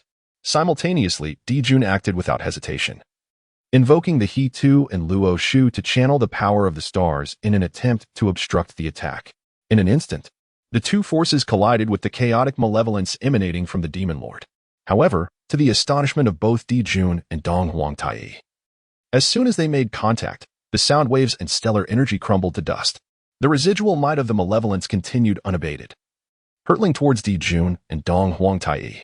Realizing the impending danger, the two swiftly evaded the oncoming assault. The terrifying resonance reverberated through the void. As the tumult settled, the demon lord's gaze fixated intently on the Dong Huang bell hovering above Dong Huang Tai's head. A primordial treasure? In a moment of astonishment, the demon lord erupted into laughter. "Ha ha! Who would have thought such a wondrous artifact would be possessed by a mere quasi-saint?" As he spoke, a glint of greed flickered in his crimson eyes. It was well known that in his era, only the supreme beings were deemed worthy to wield primordial treasures. Each of these supreme entities had cultivated a singular law to its utmost limit. comparable to today's Hong Yuan de Luo Jin Xian, perhaps even stronger. In his excitement, the demon lord's laughter subsided, and he coldly proclaimed, "This treasure shall belong to me." Without delay, he lunged forward, unleashing a claw at Dong Huang Tai. The impact was cataclysmic. Chaos roiled, and the void began to collapse. In less than a moment, the monstrous claw descended upon the Dong Huang bell. With a resounding clang, the bell trembled violently and was sent soaring away. What? Dong Huang Tai was utterly shocked, disbelief etched across his face. He had never anticipated that his companion artifact could be so easily dislodged by this demon lord's claw. Just as Tai stood in stunned silence, Di Jun bellowed in fury, summoning the He Tu and Luo Shu once more. Boom! Countless stars cascaded down like swords. Ant-like tactics, the demon lord sneered, unleashing a torrent of chaotic demonic flames that incinerated the starry power directly. With a splutter, Di Jun suffered backlash, blood spurting from his mouth as he was sent reeling. The He Tu and Luo Shu dimming in his grasp. "Brother!" Tai exclaimed, his eyes wide with fury. In that moment, he summoned the Dong Huang bell back to him. Yet, before he could mount a counterattack, the demon lord's claw came crashing down upon him once more. Witnessing this scene, Tai Yi's mind raced, and without a moment's hesitation, he wielded the Dong Huang bell to defend himself. Boom! An earth-shattering roar echoed through the air. When the dust settled, the Dong Huang bell was sent flying by the demon lord's claw, piercing through this small world and plunging into the ocean below. Rumbling followed as the very fabric of this realm could not withstand the terrifying shockwave, shattering into pieces. Dong Huang Tai and Di Jun exchanged glances, hastily retreating. Thinking of escaping? The demon lord scoffed, a sneer curling his lips as he pursued them. Moments later, three figures emerged into the outside world. As soon as he emerged, the consciousness of numerous powerful beings from the primordial realm converged upon him. Initially, many believed it was the Eastern King and the deities Emperor Jun and Tai. However, upon closer inspection, they soon realized that the aura of the being confronting Emperor Jun and Tai was not that of the Eastern King. Simultaneously, the ongoing battle between the Demon Clan and the celestial beings of the Purple Mansion was also drawn to this unexpected occurrence. Gazing into the shattered void, one could see the Eastern Emperor Tai Yi's golden robes stained with blood, while Emperor Jun appeared utterly depleted. Furthermore, the Eastern Emperor's accompanying treasure, the Eastern Emperor Bell, had plummeted into the sea of the Purple Mansion, stirring up towering waves. The Demon Lord stood tall amidst the chaos, radiating a primordial pressure that made all beings tremble. Chapter 84, Jidu, have you not been sealed enough? At this moment, within the five, both Jin Yuanzi and Hong Yan stood up in unison. Where is the Eastern King? A terrifying aura, a holy might? The elder Hong Yan exclaimed in disbelief, quickly turning to Jin Yuanzi. Brother, who is this person? Jin Yuanzi's expression grew solemn as he shook his head. I do not know. Yet, judging by the pressure, his strength is not beneath that of a saint. In the blood sea of the underworld, the ancestor of the Ming River was equally perplexed by this sudden scene. What is happening? Wasn't the demon Emperor Jun engaged in battle with the Eastern King? Why has such a formidable being suddenly appeared? His aura is astonishingly overwhelming. At Mount Buzhou, the 12 ancestors of the Witch clan also sensed this anomaly. Strange, where did this being come from? Such a terrifying aura. On Kunlun Mountain, within the Jade Void Palace, Yuan Shi abruptly opened his eyes. What is happening? Why has such a powerful being suddenly emerged? This level of momentum is not beneath that of a saint. Initially, Yuan Shi had shown little interest in the conflict between the Demon Clan and the Purple Mansion, but now, with the emergence of this formidable entity, his attention was undeniably captured. On Golden Ao Island, within the Bayou Palace, Tong Tian shared a similar sentiment. Curious, from whence comes such an existence? A saint? At Shiyang Mountain, within the 8 Scenery Palace, Tai Shang was also shaken. How can there be another saint? There had been no signs of such a revelation prior to this. No, this being does not seem to belong to our era. With this thought, Tai Shang's heart was profoundly stirred. Simultaneously, the Demon Clan and the celestial beings of the Purple Mansion were rendered speechless, filled with terror. The overwhelming pressure emanating from the Demon Lord was so potent that they felt an irresistible urge to prostrate themselves upon the ground. Is that a saint? Impossible. Did not the Tao ancestor declare that there were but a few saints in the primordial realm? How could such a terrifying existence exist within the Purple Mansion? Both demon emperors were severely wounded. Amidst the shock of the beings in the primordial realm, the entity claiming to be the Demon Lord sensed the scrutiny of the powerful beings. Begone! In the next instant, he emitted a chilling snort, unleashing a chaotic malevolence that distorted the void. Subsequently, it was witnessed that the consciousnesses of all the probing primordial powers were instantaneously crushed. Even the thoughts of powerful saints like Yuan Shi and Tong Tian were repelled. In the vast expanse of the primordial world, countless powerful beings were struck with awe. At this moment, atop Mount Kongtong, a fragment of Qin Mu's divine consciousness was shattered, rendering him unable to probe further into the essence of the demonic lord. Suddenly, he furrowed his brow, his expression one of disbelief. How peculiar! When did such a terrifying entity emerge from the primordial earth? Its might seemed to rival that of a saint. Qin Mu couldn't help but voice his astonishment. It is worth noting that after the 3 teachings at the Xiao Palace, Hongjun had already conferred the titles of saint. Previously, with Yuan Shi and Tong Tian establishing their teachings and becoming saints, there were merely 3 saints in total, including Hongjun. However, the sudden appearance of such a fearsome being caught Qin Mu off guard. After a moment of contemplation, he regained his composure and sighed. The depths of the primordial waters are indeed unfathomably profound. Meanwhile, in the Xiao Palace beyond the 33 heavens, Hongjun Daozu slowly opened his eyes while seated on a meditation cushion. His gaze pierced through the boundless void, landing upon the demonic lord. Alas! After a brief inquiry, Hongjun sighed helplessly and spoke in a deep voice. I had no intention of involving myself with your kind, but why does the teacher seem intent on courting disaster? While the other beings of the primordial world may not know who this entity is, Hongjun certainly did, although its power was formidable in the eyes of Hongjun, who was in harmony with the Tao of Heaven. It was merely a slightly larger ant. It appeared that he would have to take matters into his own hands. With that, Hongjun's figure vanished from sight. He understood well that if left unchecked, the demonic lord would inevitably lead Dong Huang Tai and Di Jun to their doom.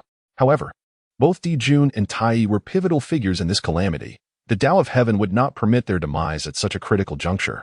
As the spokesperson of the Tao of Heaven, Hongjun had no choice but to intervene.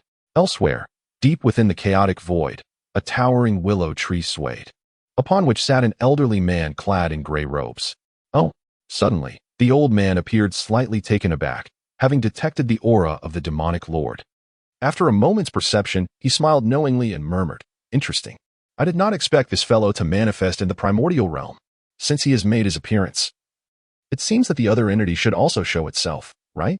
At this time, in the realm of Zifu, the demon clan and the celestial beings of Zifu momentarily ceased their hostilities due to the emergence of the demonic lord.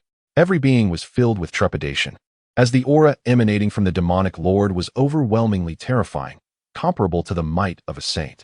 Naturally, the demon clan was even more on edge. After all, the demon emperor Di Jun and Dong Huang Tai were both gravely injured, evidently a result of the demonic lord's actions. This instinctively led the demon clan to perceive the demonic lord as an ally of the Zifu celestial court. Contemplating the prospect of the Zifu celestial court gaining a force equivalent to that of a saint, the demon clan felt certain defeat loomed ahead. As the crowd was engulfed in shock, the demonic lord let out a cold laugh, casting his gaze towards the Eastern Emperor Bell that had fallen into the Eastern Sea. "This treasure now belongs to me, the demonic lord." With a mere flick of his hand, he summoned an intangible force, imbuing it directly into the Eastern Emperor Bell.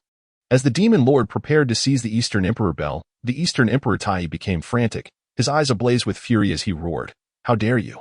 In an instant, an inexhaustible inferno erupted around him, manifesting his true form as the 3-legged golden crow.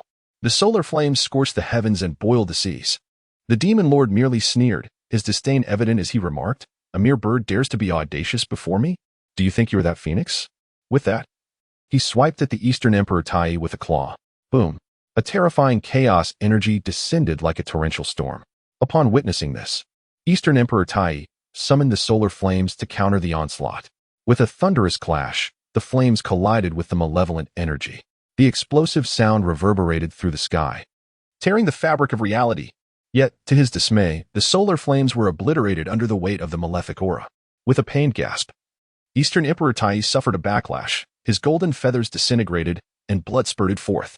The disparity in power between him and the demon lord was insurmountable. Following this, the demon lord paid no heed to the Eastern Emperor Tai and resumed his quest for the Eastern Emperor Bell.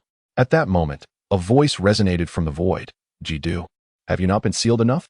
The voice echoed like thunder, reverberating throughout the vastness of the primordial world. Upon hearing it, the demon lord Jidu trembled violently. Chapter 85. The Arrival of the Tao Ancestor Hongjun in the Primordial Continent. This voice belonged to Hongjun. Jidu's heart quaked, a flicker of fear crossing his crimson eyes.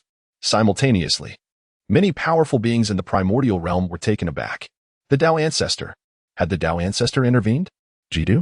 That name sounded vaguely familiar. To provoke the Tao Ancestor. This being must be of extraordinary origin. The two sovereigns of the demon race were no match for him. Could he truly be a demon god? Many powerful beings silently marveled. Earlier, they had attempted to probe Jidu with their divine consciousness, only to have their efforts shattered by a single roar from him. Now, the arrival of the Tao Ancestor was a clear indication of his formidable might. The powerful beings could surmise much from these events. At Mount Kongdong, Qin Mu, stationed outside the valley, was taken aback upon hearing Hongjuan's proclamation. Jidu? So it was him. Many beings in the primordial realm were unaware of Jidu's identity. But Qin Mu knew all too well. He was one of the 4 demon kings under the command of the demon ancestor Luahu. No wonder he could so effortlessly subdue the demon races Dijuan and Tai. It seemed the depths of this primordial realm were far greater than I had imagined. Qin Mu sighed in contemplation. Earlier, even a fragment of his divine consciousness had been shattered by Jidu. At that moment, Qin Mu pondered the true identity of this terrifying being, who was so formidable.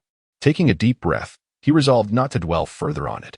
With the Tao Ancestor Hongjun personally descending, Jidu must surely be at his wit's end.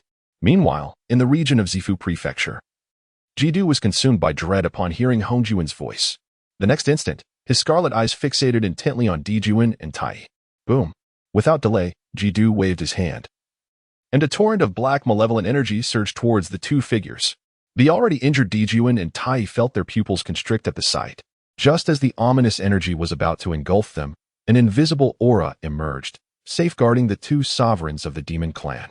The malevolent energy summoned by Jidu disintegrated into nothingness upon contact with this aura. With a resounding boom, purple energy descended, cascading like a celestial river from the boundless void. Wherever this purple energy flowed, chaotic currents recoiled, revealing a broad avenue adorned with blooming golden lotuses, resonating with the harmonies of the Tao. Each time a golden lotus blossomed, the sound of the great Tao reverberated. Then, a figure emerged from the ethereal path, clad in a dark Taoist robe. His eyes, when opened and closed, seemed to encompass the birth and death of countless worlds. Wherever his gaze fell, chaos dispersed and laws took form. It was none other than the Tao Ancestor Hongjun. Upon witnessing Hongjuan's manifestation in the primordial realm, Dijuan and Tai, despite their injuries, hastily bowed in reverence, proclaiming, "We pay our respects to the Tao Ancestor." Simultaneously, the demon clan and the celestial beings of the Purple Mansion all knelt in homage, echoing, "We pay our respects to the Tao Ancestor." Furthermore, formidable beings from all corners of the primordial realm also bowed respectfully, their eyes filled with sincerity and reverence. Hongjun maintained his usual demeanor, nodding lightly to indicate that Dijuan and the others need not be overly formal. Meanwhile, Jidu, upon seeing Hongjuan's true form descend, exhibited a complex expression, one of unwillingness, fear, and unease. Curse it! This old wretch has truly arrived. Recalling the ancient battle between the Tao and the demons, Jidu lamented that had it not been for Hongjuan's emergence, the demon race would have long ruled the primordial realm. He reminisced about the past when Rahu established the demonic teachings, aiming to validate the path of slaughter and become a saint of the heavenly Tao. Subsequently, Hongjun summoned numerous innate powers to jointly confront the demon race at the ancestral peak, Mount Sumeru, in the Western Realm. After a fierce battle, the sword array of the immortals was shattered. Hongjun protected the living beings, assumed command of the heavenly Tao, and ultimately became the first saint of the heavenly Tao in the primordial universe. Reflecting on the demon race's defeat filled Jidu with dissatisfaction. As Jidu was lost in thought, Hongjuan's gaze turned sharply upon him. Just a single glance sent chills down Jidu's spine, as if he had plunged into an endless ice cavern. Jidu, the ancients spared your life, yet you failed to cherish it. Do you now dare to act recklessly? Hongjuan's voice, calm yet resonant like the judgment of the heavenly Tao, caused the void to tremble with each word. Upon hearing Hongjuan's words, Jidu's heart trembled violently. He was acutely aware that with his cultivation level, he was no match for the Tao Ancestor Hongjun. After a moment's contemplation, a flicker of resolve flashed in Jidu's eyes. Since he could not win, he would have to flee. With this thought, Jidu abruptly turned, intending to tear through the void and escape. Thinking of fleeing? Hongjun observed this with narrowed eyes. With just a single gaze, a radius of billions of miles of time and space was instantly sealed. Perceiving this, both Dijun and Dong Wangtai felt their pupils quake, their bodies trembling uncontrollably. Is this the power of a saint? With merely a glance, the vast expanse of time and space was rendered motionless. The power of the sage is truly formidable. A mere gaze could suspend time itself. The two brothers were left in awe, utterly astonished by the extraordinary capabilities of Hongjun. Simultaneously, numerous mighty beings observing the situation in Zifu's state were equally astounded by Hongjun's ability to seal time and space. When a sage intervenes, the terror is palpable. According to the Tao ancestor, this scheme was a relic from ancient times. Had the Tao ancestor once spared his life? In the ancient conflict between Tao and demon, could this ploy be the remnants of the demon race? With a single gaze, time and space were frozen, leaving all things in stillness. Such methods of the sage are unfathomable. Amidst the astonishment of the many powerful beings, Hongjun lifted his hand lightly above Zifu's state. Boom. In the next moment, a chaotic aura coalesced from the void, revealing a spear of chaos. From this spear emanated the power of the heavenly Tao. Whoosh. Following that, a sound of something piercing through the air echoed. Upon closer inspection, the chaos spear was rapidly hurtling towards Jidu. Jidu was filled with terror as he beheld the incoming chaos spear, initially contemplating a retreat through the rift in space. He never anticipated that Hongjun's gaze would seal time, cutting off his escape route. As the chaos spear was about to descend upon him, Jidu could not help but scream in desperation, "Ancestral Master, save me." Boom. Just as his words fell, a tremendous rift suddenly tore open in the void. Then, from within the rift, an enormous black hand emerged. It was evident that the palm of this colossal hand shimmered with demonic runes, emanating a sinister aura. Bang! In a fleeting moment, the gigantic hand crushed the chaos spear and seized Jidu, swiftly retracting back into the rift. This sudden turn of events left the boundless beings of the primordial world in shock. What is happening? Jidu has been rescued? The spear forged by the Tao ancestor shattered in a single blow? While the crowd was still in disbelief, Hongjun's expression darkened slightly, revealing an uncommon seriousness. He did not expect this adversary to have grown so formidable. The giant claw that appeared was none other than Luohu. In the ancient battle, although he had triumphed over Luohu, the latter ultimately retreated into the chaos beyond the heavens, establishing a realm for the demon race known as the Outer Heaven Demon Realm. It seems I must hasten my alignment with the Tao. With this thought, Hongjun did not linger, his figure vanishing from the spot. With Hongjun's departure, the battle between the demon race and Zifu came to an end. Chapter 86. Molding clay to create humanity, harmonizing yin and yang. The human race emerges. As the gaze swept across, the scene in Zifu's state was one of devastation. With remnants of clouds drifting amidst the ruin, Dijun and Dong Huangtai exchanged glances, both reflecting the shock in each other's eyes. Elder brother, that colossal hand. In astonishment, Dong Huangtai began to speak, but before he could finish, Dijun interrupted him sternly. Do not say more. With that, the demon emperor Dijun cast his gaze over the celestial beings of Zifu and continued, the Eastern King has been vanquished. Why do you not surrender? Those who resist shall face no mercy. Those who pledge loyalty to my demon race's heavenly court shall be spared. As Dijun's words resonated, the celestial beings of Zifu were struck with disbelief, their expressions reflecting utter astonishment. What? The Emperor of the Demons is dead? In this battle, our Purple Mansion celestial court has suffered defeat. With the passing of the East King, we no longer need to continue the bloody conflict with the demon race. Amidst the shock, the remaining immortals of the Purple Mansion are faced with a choice, either to submit to the demon race or to sever ties with the Purple Mansion and return to their former status as solitary cultivators. At this moment, many powerful beings from the vast wilderness observe and express their sentiments. At Wuzhuang Temple, Ancestor Hongyun, astonished, turned to Xinyuan Zizi, saying, Brother, it is indeed as you foretold. This battle has resulted in the downfall of the Purple Mansion. Xinyuan Zizi's eyes narrowed slightly, his expression grave, still contemplating the enormous hand that had emerged from the rift in the void. Was it from beyond the realms? It could shatter even the methods of the Tao ancestor. It must belong to that ancient ancestor of the demon race. Xinyuan Zizi sighed in lamentation. In the Western realm, both the Taoist of guidance and the Taoist of proposal, witnessing the conclusion of the great battle and the fall of the Purple Mansion, were expressions of relief. Indeed, my elder brother is wise. Not aligning ourselves with the Purple Mansion celestial court was the right choice. Otherwise, we cannot fathom the tragic outcome that may have ensued, spoke the Taoist of proposal. Earlier, He had contemplated aiding the Purple Mansion celestial court against the demon race, especially since both brothers held positions within the court. And the East King had granted them the 3 states of the Purple Mansion. However, once the great battle commenced, the Taoist of Guidance changed his mind, swiftly seizing the 3 states of the Purple Mansion along with countless lives. Upon hearing the words of the Taoist of proposal, he narrowed his eyes slightly and responded, "The fortune of the Purple Mansion has run its course. Henceforth, the demon race shall rise. This vast wilderness will undoubtedly encounter changes. Yet, I wonder when our western realm will flourish once again." At Mount Buzhou, the 12 ancestral witches of the Witch clan appeared somewhat displeased. The demon race has triumphed. The Purple Mansion celestial court has been obliterated. Who could have anticipated that a variable such as Jidu would emerge amid the conflict? They pondered. Thus, the East King met his demise at the hands of Jidu? Now, with the Purple Mansion celestial court gone, the strength of the demon race is bound to surge. Indeed, this bodes ill for our witch clan. The ancestral witches murmured among themselves, initially hoping for a mutual annihilation between the demon race and the Purple Mansion celestial court. Yet, no one foresaw the emergence of such a variable during the battle. At Ling Mountain, Qin Mu maintained a calm demeanor. He had long foreseen the fate of the Purple Mansion celestial court.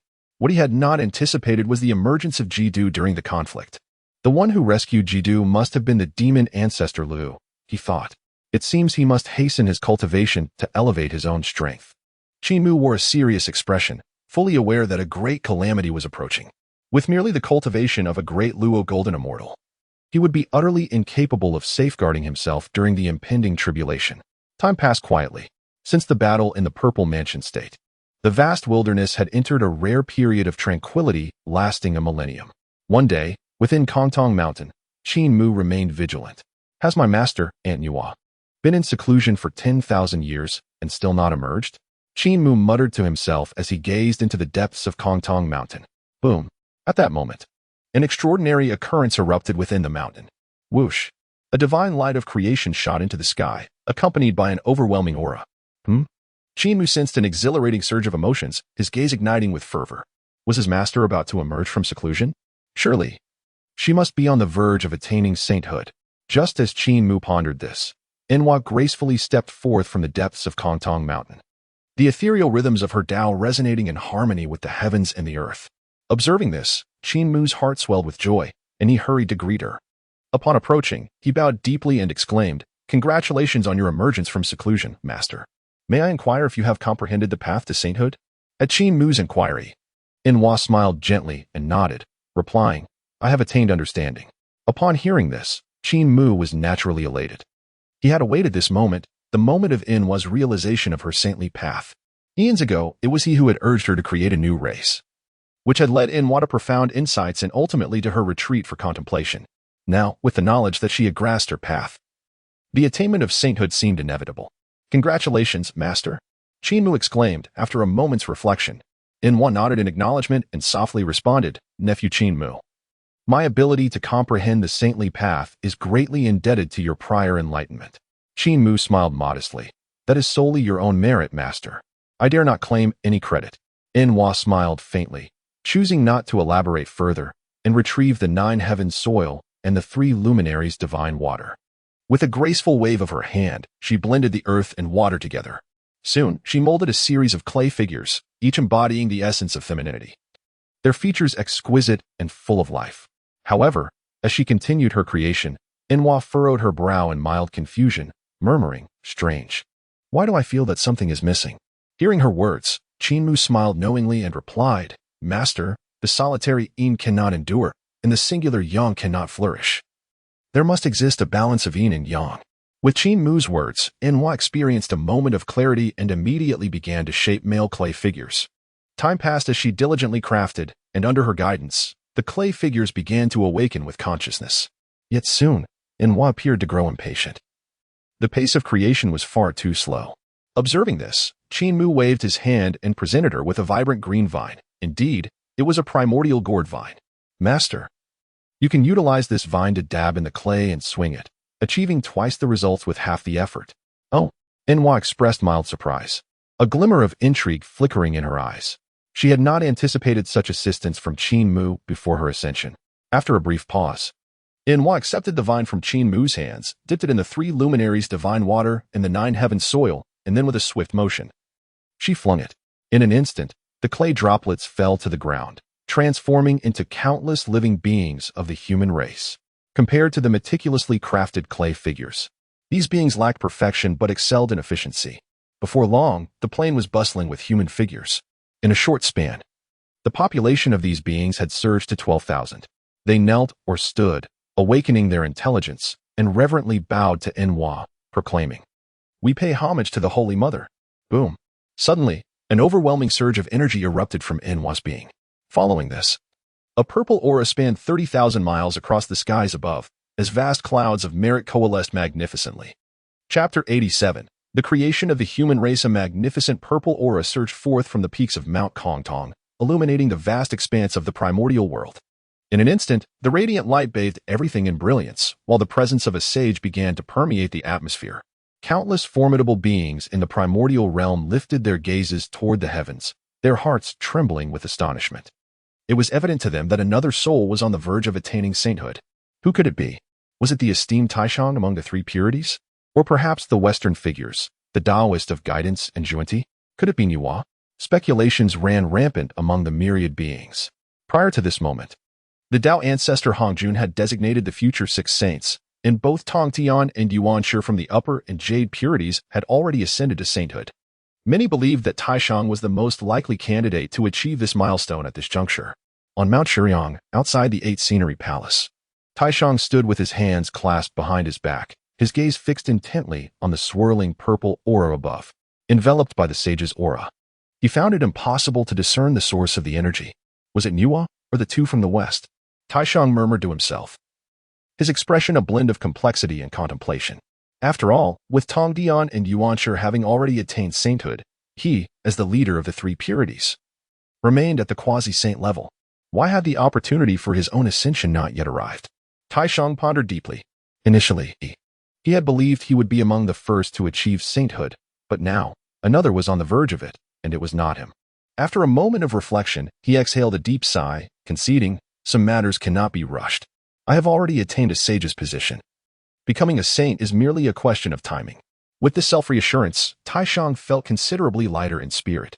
In Ling Mountain, within the Jade Void Palace, Yuanshi's heart jolted with realization. What? It is indeed Nuwa? I did not expect her to take the lead over my brother. He sighed, for as a sage himself, he was acutely aware that it was Nuwa who was on the precipice of becoming a saint. Meanwhile, on Golden Ao Island, in the Bo Palace, Tongtian also sensed Nuwa's impending ascension. So, it is Nuwa who moves ahead of us. Why has my brother not yet perceived this opportunity for sainthood? He furrowed his brow, perplexed. Logically, the leader of the 3 purities, Taishang, should have been the first to attain this status. Lost in thought, Tongtian eventually returned to the present, choosing not to dwell on it too deeply. After all, the 6 of them were all future saints as designated by the Tao ancestor, and attaining sainthood was merely a matter of time. Within Wuzhuang Temple, Xinyuanzi and Han Yun exchanged glances, both reflecting the shock in each other's eyes. "Brother, yet another saint is about to emerge," Han Yun exclaimed. Xinyuanzi nodded in agreement, saying, "Indeed, including the Tao ancestor, the primordial realm will soon boast 4 sages." Han Yun, with a glimmer of aspiration in his eyes, mused to himself. Although he had not been granted a sage's position by Hongjun, he possessed the foundational essence of the Tao, the primordial purple energy. This placed him in a better position than other quasi-saints in the primordial realm, igniting hopes of one day achieving enlightenment himself. In the heavenly court of the demon clan, within the Ling Xiao Palace, Emperor Jun and Tai rose abruptly upon sensing the disturbance. "Elder brother, another being is on the verge of attaining sainthood." Tai, overwhelmed with excitement, could hardly contain the blazing sunfire within him. Could it be our demon race's Nuwa? Dijun pondered, his heart racing. A millennium ago, the grand battle between the demon heavenly court and the purple mansion celestial court resulted in the demise of Dong Wang Gong and the annihilation of the latter. Since then, the demon race had surged in power across the vast wilderness, seemingly on the verge of becoming the sovereign of the primordial realm. If it truly is Nuwa, our demon kin shall dominate the entire primordial expanse, Tai exclaimed with fervor. The demon race was already formidable, with a sage at the helm. Would they not stand proudly amidst the primordial chaos? In the west, on Mount Shumi, the Taoists of Jian and Zhunti were equally shaken. Brother, it seems someone is on the verge of becoming a sage. Zhunti speculated, is it Nuwa or the Supreme One? Jie contemplated before replying, it should be the Supreme One. I believe. Zhunti had no doubts about this, and couldn't help but express his awe. The three pure ones truly embody the essence of Pangu. Should the Supreme One attain sagehood, all three pure ones would have achieved enlightenment. When shall we, too, break through to become sages? At this, Zhunti sighed deeply. In the blood sea of the underworld, Ancestor Mingi felt a tremor in his spirit. Another sage is about to emerge. Do I still have a chance? Previously. In the battle between the demons and the Purple Mansion, countless lives were lost, and the blood sea absorbed more malevolent energy. Ancestor Mingi's power had risen once more. Yet he understood that breaking through the shackles to ascend to the sage path was not as simple as it seemed. After all, he lacked a share in the sage position and possessed no primordial purple energy as a foundation. There must be a way, he vowed, in the future. I shall surely ascend to sagehood. On Buzhou Mountain, where the witch clan resided, the 12 ancestor witches were astonished. Who will break through to sagehood this time? Perhaps it is the Supreme One among the three pure ones? Let it not be Nuwa of the demon race, they exclaimed. Indeed, if Nuwa attains sagehood, the ambition of the demon race to dominate the primordial realm will only grow stronger. At that time, our witch clan may very well be forced into conflict with them. How wonderful it would be if our clan could produce a sage to stand guard. The ancestor witches debated fervently. For them, it was clear they did not wish for Nuwa to achieve sagehood, as she was the queen of the demons. Should she succeed, the demon race would possess a sage to guide them, further swelling their ambitions after the fall of the Purple Mansion Celestial Court. Within the vast wilderness, the only clan capable of contending with the demons was their own witch clan.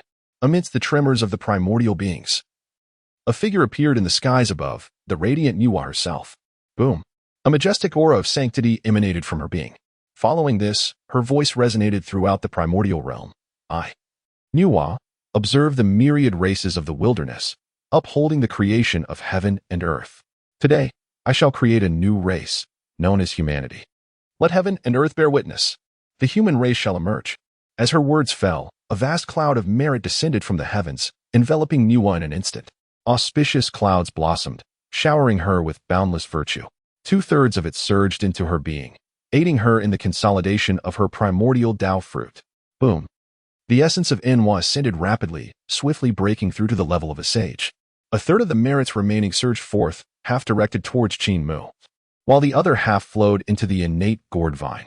Under the enhancement of these merits, a segment of the innate gourd vine transformed into a divine treasure, the whip of creation. Overwhelmed with joy upon sensing the immense power of merit, Qin Mu refrained from hastily utilizing it, instead collecting the merits with a casual wave of his hand. Then, Qin Mu turned his gaze and effortlessly gathered an unfinished clay figure. This figure, cast in a resplendent hue of purple gold, was originally molded by Nuwa herself. Chapter 88. From this day forth, the demon race shall have a sage to oversee them. Earlier, when he had cultivated his specialized path-level technique to the second tier, Qin Mu awakened his innate divine ability, enabling him to manifest 3 independent avatars that could simultaneously nourish his main self. Moreover, should his original body perish, he could resurrect through these 3 avatars. Qin Mu had long since devised a plan. Once the human race emerged into the world, he would create an avatar of the human race. Now that the humans had indeed appeared, he was determined not to miss this splendid opportunity. Meanwhile, the myriad beings of the primordial world were astonished. Nuwa had attained sagehood. The human race? Nuwa had achieved enlightenment through the merit of creating a new race. What kind of race is this? Merely establishing a lineage, and the heavenly Tao bestows such merits? It seems that the human race birthed by Nuwa is indeed extraordinary. In the blood sea of the underworld, Ancestor Mingi was shaken to his core. What? Is that Nuwa?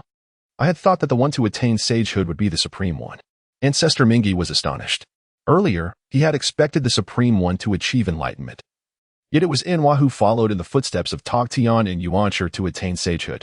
Furthermore, a vague realization dawned upon Ancestor Mingi. If Nuwa could attain sagehood through the merits of creating a race, why could I not? The more he contemplated, the more exhilarated he became. As if he had grasped an elusive truth.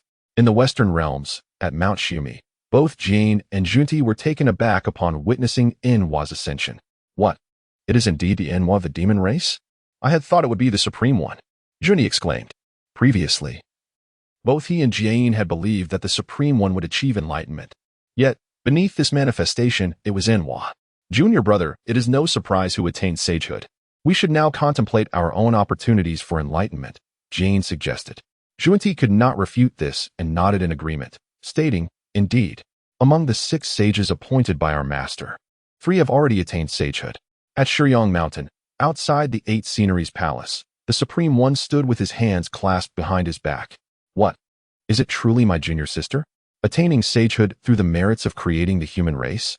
Amidst his musings, the Supreme One felt a flicker of insight, his eyes reflecting the flow of Tao principles. As he pondered, the clarity of the Supreme One's gaze deepened.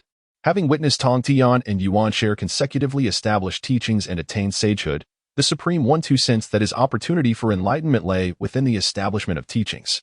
However, after a prolonged period of contemplation, he found himself utterly unable to discern the foundation upon which he intended to establish his teachings. Presently, upon witnessing Yua's creation of the human race, he unexpectedly discovered a profound connection between this race and his own opportunity for sanctification. Could it be that the very essence of the teachings I wish to establish lies within the human race that Yua has birthed? Suddenly, this possibility dawned upon him. Upon this realization, the primordial essence within him stirred, and he became increasingly convinced that his thoughts were indeed correct. No wonder I have felt that faint opportunity elude me. It was because the human race had yet to emerge. With newfound clarity, he remarked, a smile gracing his lips. It appears I must ascend the mountain and venture into the primordial wilderness. Soon, he resolved to embark on a journey to engage with humanity, sensing that his path to sanctification lay within them. Meanwhile, within the realm of the 9 heavens inhabited by the demon race, the news of Yua's ascension to sanctity incited unbridled joy. Haha, the one who has achieved sanctification is the Empress Yua. Heaven bless our demon race. With Yua's ascension, the demon race would now have a sage to guide them. The joyous cries of countless demon beings echoed throughout the lands. Previously, they had longed for the day when Yua would achieve sanctification, and now that day had indeed arrived. It is worth noting that prior to this, the demon race had already vanquished the Purple Mansion Celestial Court, and with Yua's new status, how could they not dominate the primordial world under the blessing of a sage? Simultaneously, within the Ling Xiao Palace, the high-ranking officials of the demon race, including Emperor Jun and Tai, were beside themselves with elation. Indeed, it is the Empress Yua. From this moment forth, our demon race is graced by a sage. How could the primordial world not return to us? Emperor Jun, overwhelmed with joy, felt his ambitions swell. Brother, it won't be long before our demon race unifies the primordial realm. With the Empress Yua as our sage, who would dare to resist our dominion? The words of Dong Wang Tai were met with unanimous agreement from Kuanpeng, Jim, and others, their faces alight with fervor. Everyone understood that with Yua's ascension, the momentum of the demon race surged anew, presenting a golden opportunity for unification. At the same time, within the Ling Mountain, the atmosphere in the Pangu Hall was heavy with tension among the 12 ancestor witches. Upon witnessing a being on the verge of sanctification, they had silently prayed for Yua not to achieve this state. After all, long ago, Emperor Jun had invited Yua and Fuxi to join the ranks of the demon celestial court and had conferred upon them the titles of Empress and Emperor. Who would have anticipated that their fears would come to fruition? The one to achieve sanctification was indeed the demon race's Yua. With a thunderous crash, Emperor Jiang struck a dark iron pillar in frustration. What will become of our witch clan now that the demon race has birthed a sage? He spoke solemnly. For the witch clan, Yua's attainment of sanctification undoubtedly intensified their plight. Humph, what of a sage? We can unleash the 12 capitals, heavenly gods, and formations to challenge them. Though they spoke bravely, the reality of facing a sage weighed heavily upon them. The previous battles between the demon race and the Purple Mansion Celestial Court, where the Tao ancestor intervened, had made them acutely aware of the terrifying might possessed by a sage. Henceforth, it would be wise to avoid unnecessary conflicts with the demon race. Fearful is the thought that the more we concede, the more the demon clan will take advantage. The 12 ancestors of Wu engaged in fervent discussion. The notion of the demon clan being overseen by a sage from this point forward was a source of great distress. At this juncture, atop Mount Kantong, the 12,000 human beings created by Yua beheld her descent, and all prostrated themselves, exclaiming, "We bow to the Holy Mother." Their voices resonated across the expanse. Yua cast her gaze over them, revealing a contented smile. Subsequently, her eyes fell upon Qin Mu, filled with gratitude. It was largely due to his support that she attained the status of a sage. Initially, it was Qin Mu's enlightenment that inspired her to establish a lineage, leading to her profound realization. Moreover, during the process of molding humanity from clay, Qin Mu suggested a harmonious balance of yin and yang and presented her with the innate gourd vine for her use. Observing the scene, Nuwa spoke, "Disciple, I must return to the Nuwa palace to solidify my sacred realm. I entrust the human race to you." With that, she gracefully raised her hand, and the gourd vine, now imbued with the merits of creation, transformed into a golden whip that fell into Qin Mu's grasp. "This is bestowed upon you." Qin Mu accepted it graciously. For this item was originally his offering to Nuwa, and now, having absorbed the merits, it had evolved into a treasure of creation. "Rest assured, Master Uncle, I shall care for the human race." After a brief pause, Qin Mu bowed deeply to Nuwa. She nodded, and with a sweep of her sleeve, sacred power enveloped the mountains and rivers in a golden halo. Within this barrier, they would be shielded from external intrusion for millennia. After uttering these words, Nuwa did not linger but vanished in an instant. Chapter 89. I shall not hoard this opportunity. Once Nuwa departed, Qin Mu waved his hand, conjuring a portal of space. He then formed several sealing gestures, sending forth a few transmission talismans into the portal. This spatial gateway was a miraculous technique that Qin Mu had comprehended during his journey back to Golden Ao Island, greatly reducing travel time. Soon, a portal appeared in the void above Golden Ao Island in the East Sea. Following this, several talismans emerged from it. Is my senior brother summoning me? What could it be? Is there a matter at hand? The three heavens, Zhao Gongming, and the Holy Mother of Golden Spirit all received Qin Mu's summons. Before long, the three heavens, having received Qin Mu's message, gathered before the portal. "Elder brother, what is the matter?" Yun Xiao glanced at Zhao Gongming, looking uncertain. Zhao Gongming shook his head, saying, "I know not. However, since it is our senior brother's summons, it must be of great importance." The others nodded in agreement with Zhao Gongming's sentiment.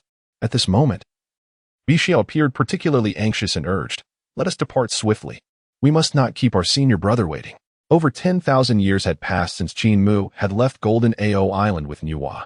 Throughout these years, Bixiao had missed him deeply and had contemplated several times venturing into the primordial wilderness to seek him out. Thus, everyone nodded in agreement and, without delay, stepped into the portal. Not long after, they arrived at Mount Kongtong. Amidst the heavens and the earth, auspicious clouds swirl, accompanied by celestial melodies. Upon closer inspection, radiant streams of light burst forth from a spatial gate. With Qin Mu's spatial door as a reference point, the arrival of the Sanshao and others was remarkably swift.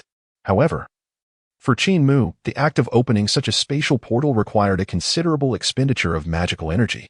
Once they appeared, the Sanshao and their companions swiftly spotted Qin Mu, who awaited them. "Greetings, Master Brother," they exclaimed. Led by Zhao Gongming, the Sanshao, the Holy Mother of Golden Spirit, the Holy Mother of Turtle Spirit, and the Holy Mother of Wudong, the disciples of the bowed deeply to Qin Mu. Behind them trailed dozens of disciples, each exuding a robust aura, with the weakest among them possessing the cultivation of a golden immortal. Daoist Duobao did not accompany them. With Tong Tian in seclusion, Qin Mu had journeyed through the wasteland with Nuwa, thereby placing the weighty responsibility of governing the upon Duobao's shoulders. "No need for such formalities," Qin Mu said, casting a mild glance over the gathering. "Master Brother, it has been quite some time," Bai Xiao exclaimed, rushing forward to intimately link her arm with Qin Mu's. Having spent over 10,000 years wandering the wasteland with Nuwa, she had missed him dearly. Qin Mu offered a gentle smile in return, choosing not to elaborate further. At that moment, Zhao Gongming and the Holy Mother of Golden Spirit approached. "Might I inquire why you have summoned us?" the Holy Mother of Golden Spirit asked. Qin Mu smiled faintly and lowered his gaze to the ground below. Observing this, everyone followed his line of sight. There, on the earth, masses of newly arisen human beings gathered, all gazing up with earnest devotion. When Nuwa departed earlier, she had entrusted the human race to Qin Mu, encircling them with her sacred power to ensure their protection from foreign invasions for 10,000 years. As they scrutinized the scene, the Sanshao and other disciples were increasingly intrigued. They could see that the human forms appeared frail, lacking scales for protection or sharp claws and fangs, yet their eyes sparkled with the light of keen intelligence. "Master Brother, are these the humans created by Saint Nuwa herself?" Bai Xiao asked, her cloud sleeves brushing against one another, her eyes alight with curiosity. Qin Mu nodded, affirming, "Indeed. They are the new race fashioned by Master Ant Nuwa." Yun Xiao murmured softly, "They seem rather weak, do they not?" At this moment, Zhao Gongming interjected. Since the human race was birthed through the path of creation by Saint Nuwa, they must possess extraordinary potential. Upon hearing Zhao Gongming's words, a fleeting glimmer of intrigue crossed Qin Mu's eyes. While others may not realize it, he was acutely aware that despite their fragile forms, these humans were all innate Dao bodies, brimming with infinite potential. As the discussion subsided, everyone returned their gaze to Qin Mu, eager to understand the purpose of his summons. Qin Mu surveyed the assembly and stated plainly, I have gathered you here to safeguard the human race for 10,000 years and to impart the ways of survival to them. At his declaration, the disciples were taken aback, yet none dared to question his intentions. In their eyes, their master brother always acted with profound foresight. As they once again attended to the newly emerged beings of the human race, this action undoubtedly held profound significance. Pausing for a moment, the three heavens bowed in unison, respectfully stating, We shall diligently adhere to the directives of our esteemed senior brother, just as the disciples of the had surmised. The reason Qin Mu summoned them to care for the human race was to intertwine their fates with that of humanity. Although the human race had just come into existence, the ongoing calamities would gradually bring balance and perfection to the primordial realms. The human race was destined to take the grand stage of the primordial world. Moreover, Qin Mu harbored other intentions. He had acquired a formless being crafted by Nuwa herself and planned to seize this opportunity to enter seclusion and refine his human avatar. He had previously pledged to Nuwa that he would safeguard humanity, but due to his impending seclusion, he had summoned the three heavens. In a moment of silence, the Golden Spirit Holy Mother turned her gaze directly towards Qin Mu and gently inquired, Senior brother, what teachings shall we impart to the human race? In response, Qin Mu smiled slightly and said, There is no need to bestow upon them profound doctrines. It suffices to teach them how to protect themselves, for their cultivation methods are inaccessible to humanity. The Golden Spirit Holy Mother nodded in agreement. At that moment, the curious Bi Xiao, who had linked her arm with Qin Mu's, gazed at him with sparkling eyes and asked, Senior brother, you do not mean to say that you intend to enter seclusion, do you? Qin Mu affirmed with a light hum and replied, Indeed, I shall enter seclusion for a period. With my realization following Yua's recent attainment of sainthood, it is an opportune moment for me to delve deeper into understanding. Hearing his answer, Bishu pouted slightly, wishing to spend more time with Qin Mu. However, it seemed that just as they had arrived, he was already preparing to retreat into seclusion. Very well, you may all depart. After a brief silence, Qin Mu spoke. Upon hearing this, Zhao Gongming and the others complied, swiftly descending towards the gathering place of the human race.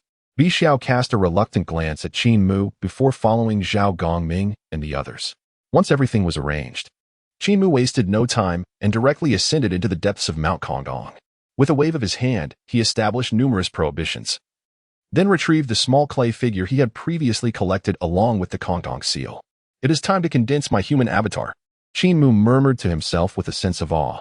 This small clay figure was crafted by Nuwa using the essence of the 9 heavens and the divine waters of the 3 lights.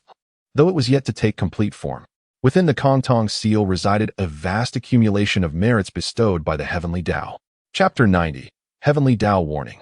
Saints must not intervene in the primordial realm just as Qin Mu was attending to matters concerning humanity.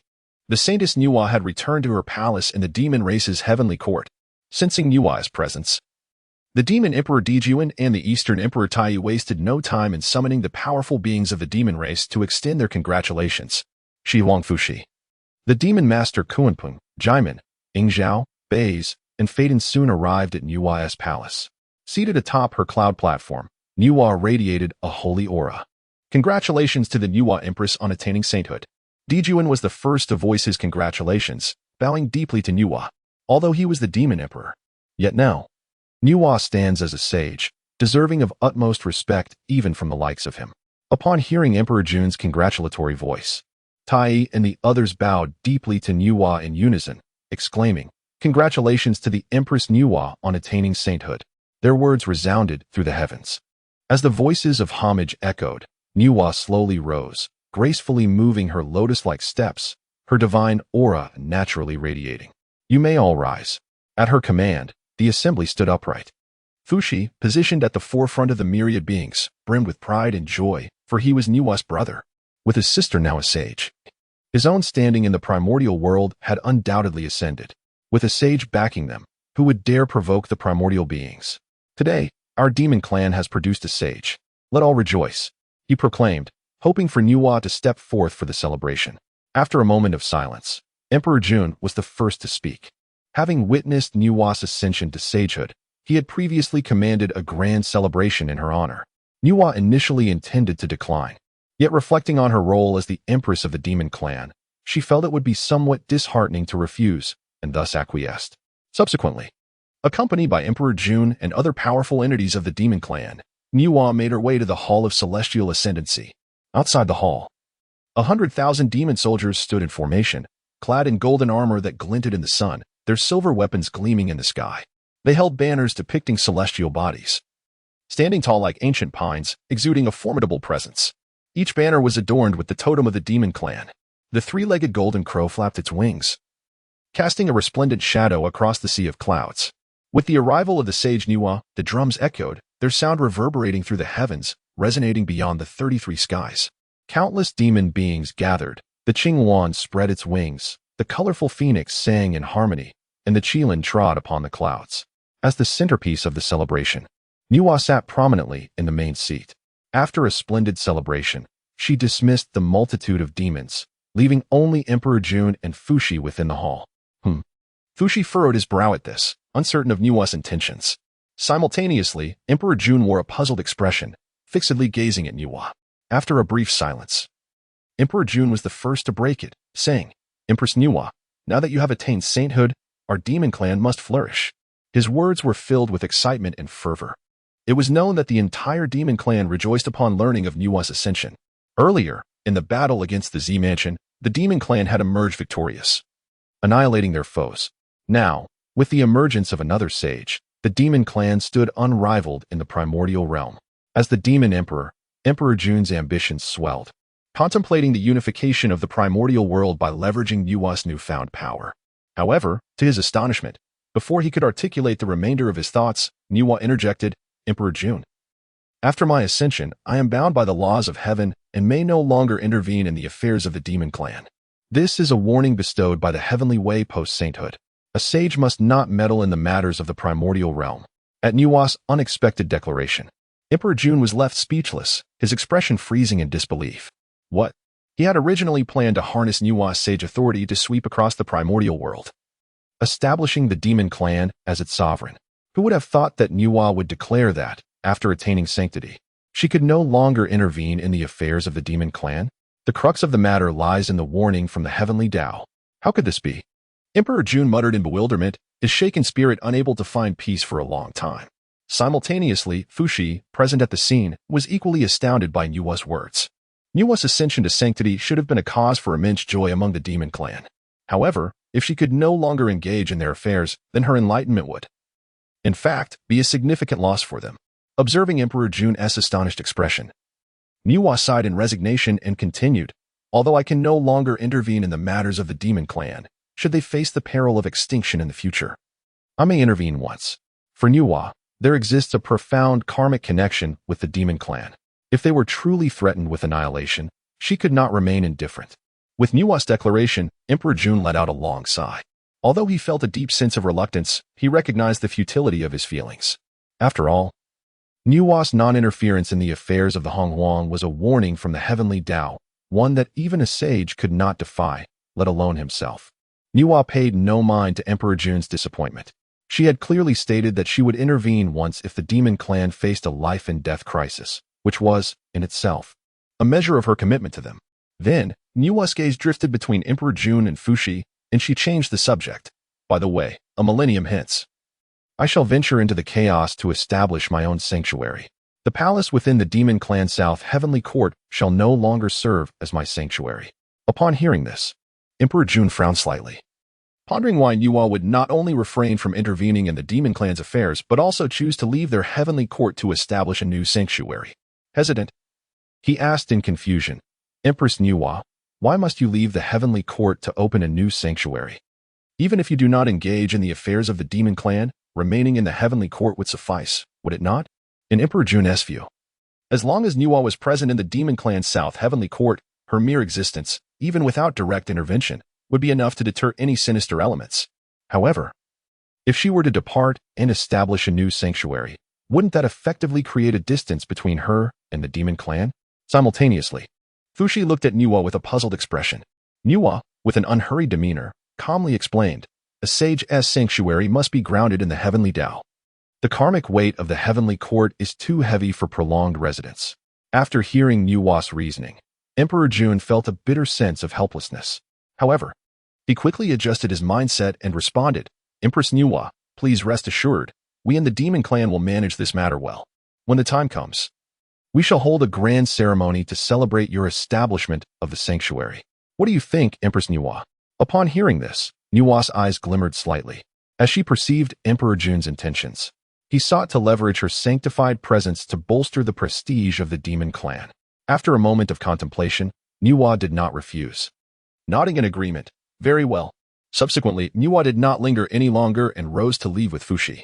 After Niwa's departure, a glimmer of determination flashed in Emperor Jun's eyes. Although she could not act directly, the title of sage was the greatest deterrent. Come forth. Subsequently, Emperor Jun summoned his demon generals and commanded, prepare the invitations at once. And extend an invitation to the great powers of the primordial chaos to witness the establishment of a new sanctuary by Empress Niwa a millennium hence. Chapter 91.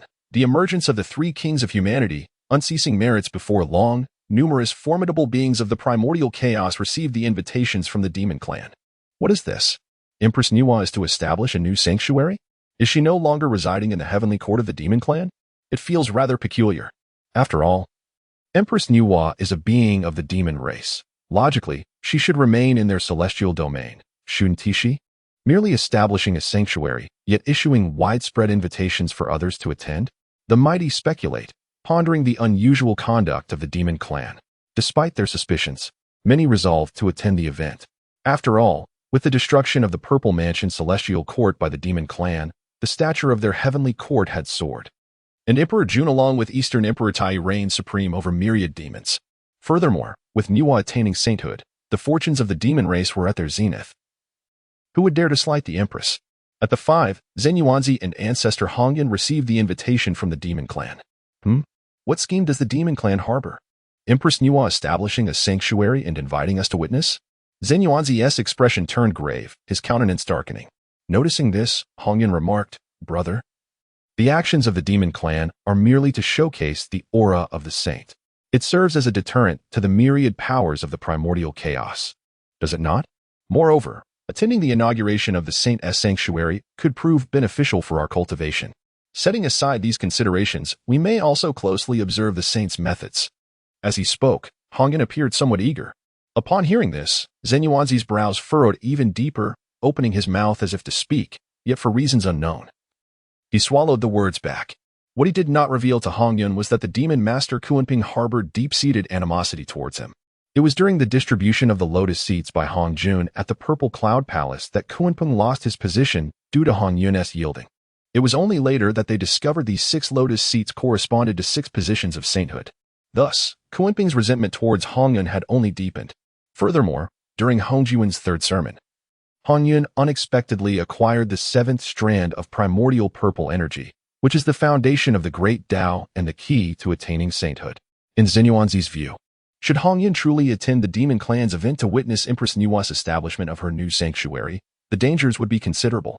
In the Western realm on Mount Shumi, both the Taoist of reception and the Taoist of propositions also received invitations from the demon clan. The demon clan truly revels in ostentation. When Empress Niwa and Fushi joined the demon clan, Emperor Jun and Tai made a proclamation throughout the primordial chaos. Now, with Empress Niwa attaining sainthood and establishing a sanctuary, she even broadly invites the great powers of the primordial chaos to witness. The Taoist of propositions remarked with irritation. Hearing this, the Taoist of reception smiled gently, saying, do not be vexed, junior brother. After all, it is a saint who is establishing her own sanctuary. For both you and me, witnessing this event in person will undoubtedly be beneficial. With such a perspective offered by the Taoist of reception, the Taoist of propositions found some solace, deeming the reasoning not without merit. In the depths of the Netherblood Sea, Ancestor Mingi also received the invitation from the demon clan. Oh, why did the ancestors invite us to attend the ceremony? What schemes are the demon clan plotting? Do they intend to use the authority of the saints to oppress us? The elder of the underworld contemplated in silence. After a moment's reflection, he dismissed the thought, for it was a matter pertaining to the saints, and he would naturally attend when the time came. Time passed quietly, and before one knew it, several hundred years had slipped by. To the beings of the primordial world, this span was but a fleeting moment. However, for the human race, these few centuries brought about earth-shattering changes. In the beginning, when Nuwa created humanity, their numbers barely reached 120,000, frail as ants. Yet, in the brief passage of mere hundreds of years, the human race burgeoned to millions. Even more astonishing was the continuous descent of merit upon humanity, drawing the attention of many powerful beings. It is known that such merit is bestowed by the heavenly Tao, and ordinary cultivators might toil for a lifetime without gaining even a fragment. Yet among the humans, there were continuous instances of individuals invoking the heavenly Tao's response, bringing down streams of golden merit. At this moment, in the ancestral land of humanity, the three heavens stood side by side. Before them stood a man of the human race, draped in animal skins, holding a spark of fire. After a brief silence, Yin Xiao spoke. Sui Ren, henceforth, this lineage of humanity shall be entrusted to your leadership. The man was none other than Sui Ren, the first among humans to master the art of fire by friction. With his wisdom, he ignited flames to dispel darkness and cold, liberating humanity from the fear of ferocious beasts and the need to consume raw flesh. Feeling the resonance, the heavenly Tao bestowed merit upon him, significantly enhancing his cultivation, and even the three heavens who guided him also benefited, each advancing to the stage of Tai Golden Immortal. Notably, Yin Xiao, seizing this opportunity, subtly touched upon the threshold of the great Luo Golden Immortal. Meanwhile, in another human tribe, a tall man stood before the Golden Spirit Holy Mother, known as Yu Chao. Observing birds building nests, he comprehended the art of constructing thatched dwellings, allowing humanity to escape the perils of sleeping in the wilderness and shield themselves from the elements. Consequently, the heavenly Tao granted him merit. Not only did Yu Chao's cultivation rise significantly, but the Golden Spirit Holy Mother also received divine gifts from the heavenly Tao, enhancing her own prowess. Yu Chao, from this day forth, you shall govern this tribe of humanity, the Golden Spirit Holy Mother declared with a smile. I obey. Yu Chao bowed deeply, his face alight with joy. At this juncture, from the tribe of the Turtle Spirit Holy Mother emerged a woman named Zi. She wove garments from animal hides, allowing humanity to shed their nakedness and shield themselves from the biting cold. The heavenly Tao responded once more, bestowing merit. Zi's strength surged, and the disciples of the Turtle Spirit Holy Mother also received bountiful rewards from the heavenly Tao. Thus, Zi too took command of a human tribe. In just a few hundred years, the three ancestors of humanity emerged: Sui Ren, Yu Chao, and Zi. Each carved a path for human survival, significantly enhancing the fortunes of the human race, which in turn benefited the disciples of the teaching of the interception. On this day, the three heavens, Zhao Gongming, Golden Spirit, Wudong, Turtle Spirit, and other disciples of the interception gathered together. Due to their care for humanity, they collectively received considerable divine merit, resulting in significant advancements in their cultivation. Especially in the realm of Yu Xiao, there are subtle hints of approaching the pinnacle of the great Luo Golden Immortal, which fills everyone with delight. They all harbor gratitude towards Qin Mu for arranging their care of the human race. When will the senior brother emerge from his seclusion? Bai Xiao voiced her suspicions, glancing towards the depths of Ling Mountain. Sister, it has only been a few hundred years, and you already miss senior brother? Qiang Xiao teased as she cast a playful look at Bai Xiao. Bai Xiao's pretty face flushed, and she turned her head away, assuming a bashful demeanor.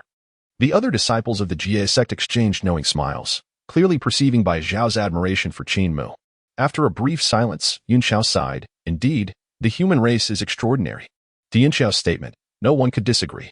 Zhao Gongming nodded and added, indeed, who would have thought that the once feeble human race, akin to ants, could now attract the favor of the heavenly Tao? Chapter 92, Ascension to the Mixed Yuan Golden Immortal, Manifestation of the Human Emperor's Incarnation. Meanwhile, deep within Ling Mountain, shrouded in mist and surrounded by spiritual energy like a tide, Qin Mu sat cross-legged in a cave.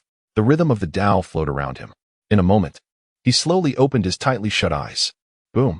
Instantly, an overwhelming aura surged forth from within Qin Mu, causing the entire Ling Mountain to tremble. Sensing the situation within the mountain, the disciples of the Jie Sect were taken aback. What a terrifying aura! It is senior brother. He is about to break through to the quasi-saint level, they exclaimed. Has a few hundred years of seclusion allowed him to break through? It seems that his experiences with the Saint Nuwa have yielded significant gains. The three sisters expressed their sentiments. Wonderful. It appears senior brother will soon emerge from his retreat. Bai Xiao said joyfully, her gaze fixed intently on the source of the emanating aura. Soon, Qin Mu's aura escalated to a terrifying degree, and his cultivation successfully broke through to the quasi-saint realm. Taking a deep breath, Qin Mu felt a surge of exhilaration.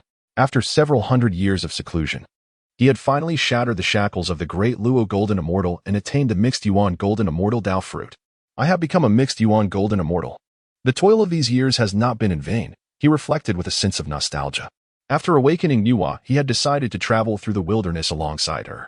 Subsequently, he guided her as she was on the verge of attaining sainthood.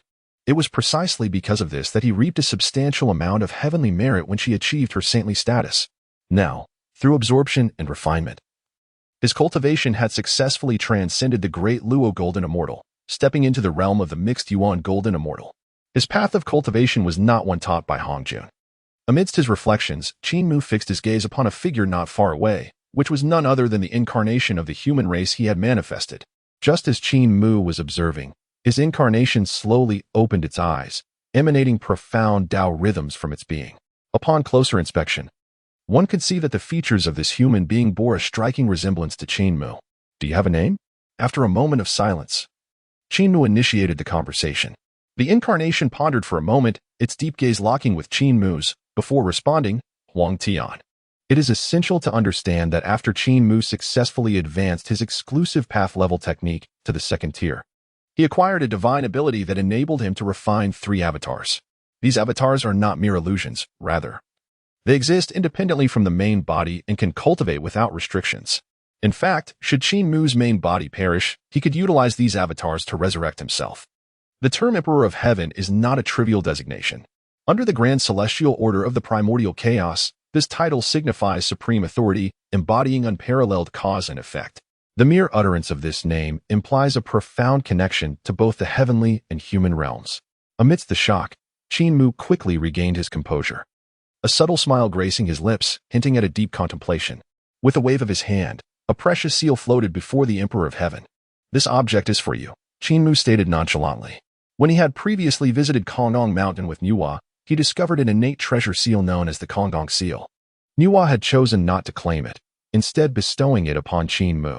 He was elated, fully aware that this Kongtong seal, also known as the Human Emperor seal, was intrinsically linked to the fortunes of the human race. Now that the Avatar Emperor of Heaven had been successfully refined, it was only fitting that the seal be entrusted to him. The Emperor of Heaven accepted the Kongong seal without hesitation, feeling the profound connection it held with his being. Observing the Emperor of Heaven secure the seal, Qin Mu smiled gently and lightly touched his fingertip, sending a stream of golden light directly into the center of the Emperor's brow.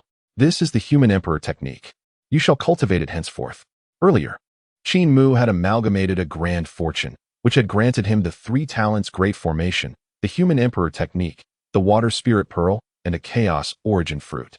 He had imparted the 3 talents Great Formation to the 3 heavens, retained the Water Spirit Pearl for future endeavors, and consumed the Chaos Origin fruit, elevating his cultivation to the late stage of the Great Luo Golden Immortal. The remaining Human Emperor technique was intended for his future human avatar. As the golden light permeated the Emperor's mind, the essentials of the Human Emperor technique were inscribed within his memory. With a mere sense, the Emperor of Heaven felt a tremor in his spirit, realizing that this technique was tailor-made for him. Have you been preparing for the refinement of my avatar all along? He inquired during the ensuing silence. Qin Mu nodded, affirming, indeed. All of this was meticulously prepared in advance. After a brief pause, he added, the path ahead is yours to navigate. The Emperor of Heaven took a deep breath, smiling calmly. Rest assured, I know what I must do. With that, the Emperor of Heaven did not await further words from Qin Mu. His form gradually became ethereal and ultimately transformed into a wisp of profound light. Vanishing before Qin Mu's eyes, Qin Mu, undisturbed, understood that the Emperor of Heaven was returning to the human realm. He couldn't help but wonder how the human race had fared over the past few centuries. Subsequently, Qin Mu's figure flickered, transforming into a streak of light as he soared away. Before long, he had appeared outside Ling Mountain. Upon seeing Qin Mu materialize, the 3 heavens and Zhao Gongming, among others from the, swiftly gathered around him. Master brother, congratulations on your ascension to the quasi-saint level. As they approached, their faces radiated joy, continuously offering their felicitations to Qin Mu. He nodded slightly, his gaze sweeping over the crowd. With his current quasi-saint cultivation, he could discern that the three heavens, Jin Ling, and the others had all made significant progress, especially Yun Xiao, who was but a step away from becoming a great Luo Golden Immortal. It seemed that over the years, their care for the human race had granted them considerable opportunities for growth. Qin Mu quietly marveled, pondering that the efforts he had invested in them had not been in vain. After a moment of reflection, he regained his composure and smiled at the group, saying, "All right, this matter is resolved. We should return to Golden Ao Island." At this sudden proclamation from Qin Mu, the crowd was taken aback. "Return? Master brother. What about the human race?" Yun Xiao inquired with a hint of doubt. The other disciples of the also displayed expressions of astonishment. Over the years, they had been nurturing the human race and had already forged deep karmic ties with them.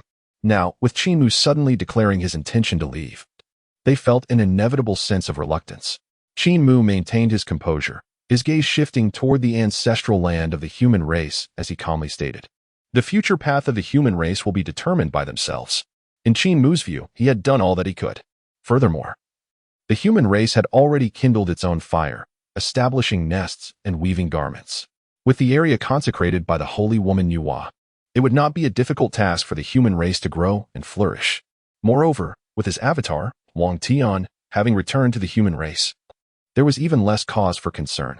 Chapter 93. In the land of the South Sea, Dragon King Ao run thereafter, Qin Mu, accompanied by the three heavens, Zhao Gongming, and other disciples of the Ascended on Clouds, retracing their path to Golden Ao Island. While traversing the South Sea, a sudden notification echoed in Qin Mu's mind. Ding. A red envelope has dropped in the South Sea. Would you like to proceed to collect it? Oh.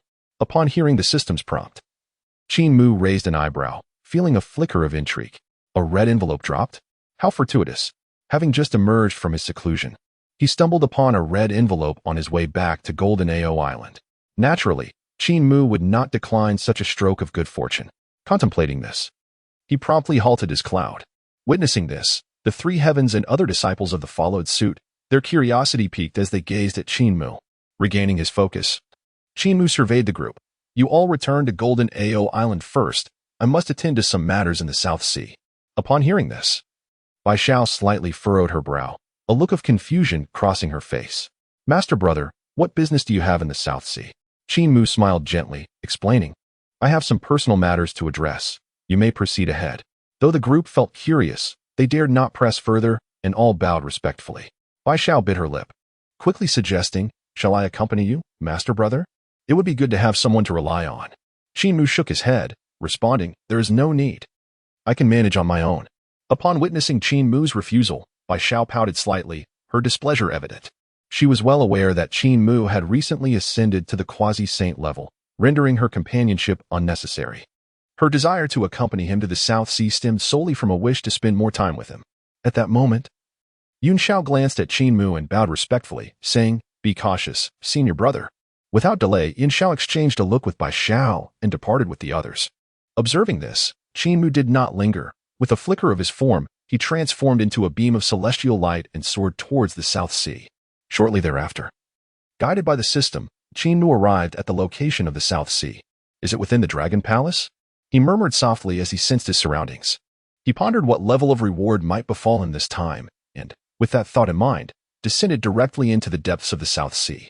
In the abyss, the Crystal Palace loomed majestically, radiant with hues of dawn, coral forest flourishing, and pearls adorning the scene, all epitomizing the opulence of the Dragon Clan. Soon, Qin Mu found himself at the ocean floor. However, upon his emergence, he was immediately obstructed by a battalion of shrimp soldiers and crab guards. The leader of the shrimp soldiers, sensing the remarkable aura surrounding Qin Mu, inquired, "Might I ask what brings you, esteemed immortal, to our South Sea?" With an air of calm, Qin Mu replied, "Quickly inform your Dragon King that the foremost disciple of the Jie, Qin Mu, has arrived for a visit." Foremost disciple of Jie? The shrimp soldier trembled at the revelation, nearly dropping his spear. It was one thing to encounter an ordinary disciple of Jie, but to stand before the most esteemed disciple of the Togtian Patriarch was an entirely different matter. Such a status was nearly tantamount to the presence of a saint. "Please wait, esteemed immortal. I shall report this immediately." The shrimp soldier, not daring to delay, bowed respectfully to Qin Mu and hurried away. Qin Mu remained unfazed, patiently awaiting his arrival. Before long, the shrimp soldier burst into the Dragon Palace's grand hall, exclaiming, Dragon King! Dragon King! A grave matter has arisen. Inside the hall, a stunning woman adorned in a resplendent dragon robe reclined upon her jade throne. Upon hearing the shrimp soldier's outcry, she quickly turned, her expression shifting to one of concern. This was Ao Run, the Dragon King of the South Sea, her beauty unparalleled, her features exquisitely crafted, with a pair of crystalline dragon horns adorning her forehead, adding an air of majesty. Observing the frantic shrimp soldier's entrance, Ao Run furrowed her brow in displeasure, demanding, what is causing such alarm? The shrimp soldier knelt on the ground, trembling as he divulged, Your Majesty, a visitor has arrived at the Dragon Palace, claiming to be the foremost disciple of Jie, Qin Mu, wishing to pay his respects to you. At this revelation, Ao Run's heart raced, and she stood abruptly, astonishment flickering in her eyes. Foremost disciple of Jie? Qin Mu? Had it been anyone else, Ao Run might not have given it much thought. However, the visitor was indeed the foremost disciple of Jie, a position of great reverence beneath the Tongtian saint. Within Jie, he stood second to none, his status exalted, capable of embodying the saint's will. Earlier, the Dragon Clan had allied with the demon race, jointly toppling the Purple Mansion celestial court. Yet, even so, in the face of a saintly lineage such as Jie, the demon race dared not act recklessly. After a moment's contemplation, Ao Run promptly commanded, quickly, let us hasten forth to welcome him. Subsequently, Ao Run, feeling a sense of urgency, promptly donned his attire and hurriedly led the numerous generals of the Dragon Palace outside. Beyond the palace, Qin Mu stood serenely, enveloped in a halo of celestial light. Before long, a commotion arose from within the Dragon Palace, and soon, Ao Run, accompanied by a throng of Dragon Palace denizens, approached. Upon reaching Qin Mu, Ao Run respectfully clasped his hands together in salute, stating, I am Ao Run, unaware of the esteemed immortal's arrival. I have failed to extend a proper welcome. I hope for your forgiveness. His demeanor exuded utmost reverence, as he could sense the immense power radiating from Qin Mu, surpassing even that of the great Luo Jingxian. Qin Mu mused, slightly taken aback as his gaze fell upon Ao Run, his mind registering surprise. The Dragon King of the South Sea is, in fact, a woman? Quickly regaining his composure, he acknowledged that in the primordial realm, power transcends gender, making such a revelation not entirely astonishing. He then nodded lightly, stating, There is no need for excessive formalities, Dragon King. I happened to be passing through the South Sea and thought to pay a visit. Upon hearing this, Ao Run smiled gently and replied, It is indeed our fortune in the South Sea for the esteemed immortal to grace us with your presence. Please, enter the palace for a discussion. However, internally, Ao Run felt a twinge of anxiety. What could the master of Jie be visiting the South Sea for? In her recollection, the Dragon Clan of the Four Seas and Jie had always maintained a respectful distance from each other. Thus, Qin Mu's unexpected visit left her somewhat flustered. After a brief moment of contemplation, Ao Run did not delay further and led Qin Mu into the Dragon Palace. Soon, they arrived in the main hall of the palace. Upon closer inspection, Qin Mu noticed a resplendent golden envelope floating atop a coral platform in the center of the grand hall. Upon sighting the envelope, Qin Mu felt a surge of joy within, though he maintained an impassive exterior. At that moment, Ao Run observed Qin Mu's gaze fixated on the coral platform and could not help but furrow her brow slightly. After a brief pause, she hastily remarked, Esteemed immortal, do you have an interest in the coral platform? I would be more than willing to present it to you. Upon hearing Ao Run's words, Qin Mu swiftly averted his gaze and smiled, saying, My dear friend, my visit is not motivated by the treasures of the Dragon Palace. Ao Run nodded in understanding and promptly invited Qin Mu to take a seat. Qin Mu, feeling no need for pretense, proceeded forward. As he passed the coral platform, he casually waved his hand, effortlessly collecting the floating envelope. At that moment, a notification resonated in his mind. Ding. Congratulations, host, you have received a large envelope. Would you like to open it? Chapter 94. From this day forth, I shall be the Emperor of Humanity. Qin Mu chose not to open the envelope immediately, as he was uncertain of the rewards it might contain. In past instances, he had always sought a secure location and set up protective formations before unveiling any envelopes. Meanwhile, Ao Run had summoned attendants to present the South Sea's unique spiritual fruit and celestial brew to entertain Qin Mu. The spiritual brew emanated a fragrant aura, rich with ethereal energy. Esteemed immortal, please indulge. Ao Run graciously offered. Thank you, Dragon King.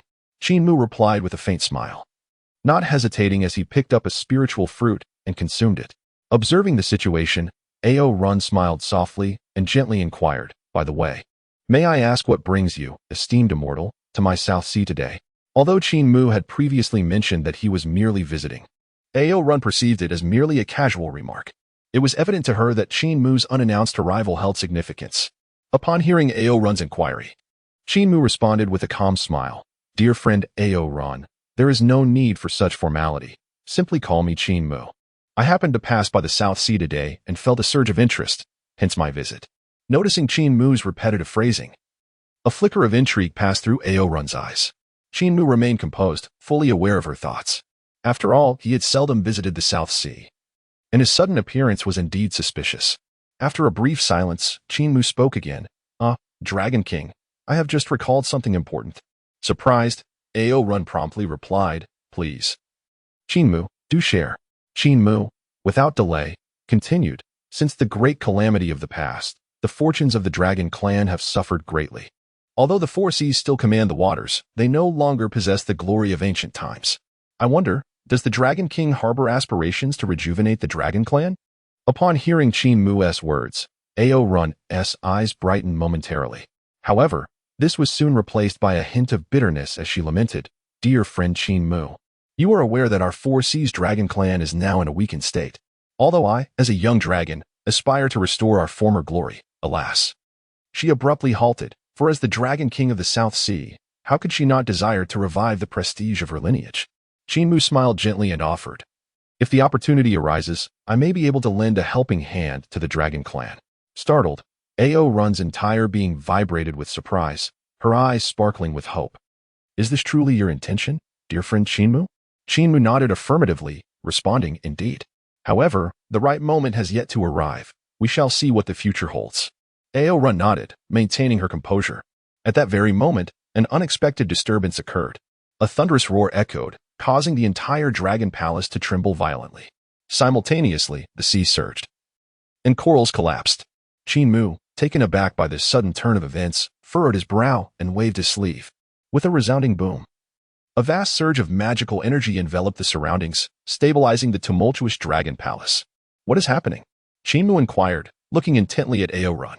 Seeing his questioning gaze, Ao Run's face reflected a mixture of bitterness and helplessness as she explained, "Dear friend Qin Mu, this matter is quite peculiar. I only know that every 10,000 years, a disturbance like this arises from the depths of the South Sea. I dispatched individuals to investigate and discovered its source. However," she paused, her expression turning somewhat embarrassed, before adding, "Unfortunately, that location is shrouded by a formation, and with my cultivation, I cannot enter." "Oh." Upon hearing Ao Run's account, Qin Mu's eyes flickered with surprise. Such a situation truly exists? While saying this, Qin Mu pondered internally, contemplating the source of the turbulence. Given that it was cloaked by a formation, it was possible that hidden opportunities lay within. After a moment of contemplation, Qin Mu regained his focus and turned to Ao Run, saying, "Friend Ao Run, might you guide me to witness this?" Ao Run pondered briefly before nodding in agreement. "Very well, esteemed friend Qin Mu, please follow me." Without any delay, Ao Run led Qin Mu out of the Dragon Palace. Soon, they arrived at the most obscure depths of the South Sea. "Esteemed friend Qin Mu," Ao Run gestured, "the source of the disturbance lies yonder." Qin Mu's gaze followed Ao Run's finger, revealing a colossal whirlpool barrier in the depths of the ocean, its currents swirling violently, rendering it nearly inaccessible. It felt as though an invisible force isolated that area. At the center of the whirlpool, an ancient stone door was faintly discernible, adorned with cryptic runes that emanated an aura of antiquity and desolation. As Qin Mu observed, Ao Run continued, "Previously, we have attempted numerous methods to breach this barrier and explore within, yet we have been unable to shatter it." Qin Mu nodded slightly, murmuring, "It is enveloped by an innate formation. Could it be that there lies some treasure or opportunity within?" With this thought in mind, Qin Mu looked at Ao Run and said, "Friend Ao Run, please step back and allow me to make an attempt." Ao Run nodded and quickly retreated. Once Ao Run had moved away, Qin Mu's eyes narrowed, the principles of the Tao swirling within them as he activated his Eye of Breaking Illusions. Just as he delved into the mysteries of the innate formation, far away at Ling Mountain, the ancestral land of humanity, a towering figure stood suspended in the air, surrounded by a vast imperial aura. This figure was none other than Huang Tian, the human avatar that Qin Mu had manifested. At that moment, Huang Tian's gaze, sharp as lightning, swept over the countless members of the human race below. Sui Ren, Yu Chao, Zi, you are the pioneers of our humanity, having made great contributions. Yet now, our race must unite to flourish. Huang Tian spoke calmly, his voice resonating like thunder across the heavens. Since his return to humanity, Huang Tian had emerged as a formidable force. Hearing his declaration, Sui Ren stepped forward and inquired gravely, Huang Tian, what do you propose? Huang Tian smiled lightly, cutting through the pretense, and stated directly, it is simple. The victor claims supremacy. If I can defeat the three of you, I shall become the sovereign of humanity.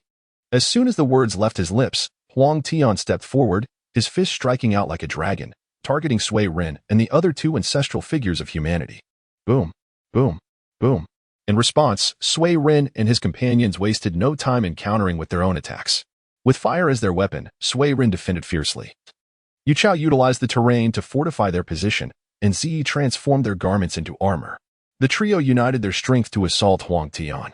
However, after an intense battle, they ultimately succumbed to Huang Tian's might. Standing atop the highest point of the ancestral land of humanity, Huang Tian raised his arm and proclaimed, from this day forth, I am the human emperor. With his declaration, boundless fortune enveloped him. His aura surged, and his cultivation ascended directly to the level of the great Luo Golden Immortal. As the human emperor, Huang Tian recognized that humanity, unlike the myriad spirits of the primordial chaos, was inherently weak and unable to directly cultivate the methods of the demon and shaman races. If humanity were to truly rise, it was imperative to create a unique system of cultivation exclusively for them. Fortunately, he possessed the art of the human sovereign, which contained methods suitable for the cultivation of humanity, yet it required him to organize and refine them. Chapter 95. Could this great tortoise be the celestial turtle? At this juncture, atop Ling Mountain, in the 8th Scenic Palace, a solitary figure sat quietly on a meditation mat, intently gazing at the realm of humanity. This individual was none other than the Supreme Elder, the foremost among the three purities. Long before Nuwa molded clay to create humanity and attained sanctity through her merits, the Supreme Elder had sensed a profound connection. His own opportunity for enlightenment was undeniably intertwined with the human race that Nuwa had birthed. Over the years, the Supreme Elder had been observing humanity from the shadows. It seemed imperative for him to venture into the realm of humans. As he contemplated, a flicker of insight sparked within him, and his eyes, when opened and closed, seemed to reflect the swirling galaxies. He could perceive that his path to sanctity was closely linked to this nascent race.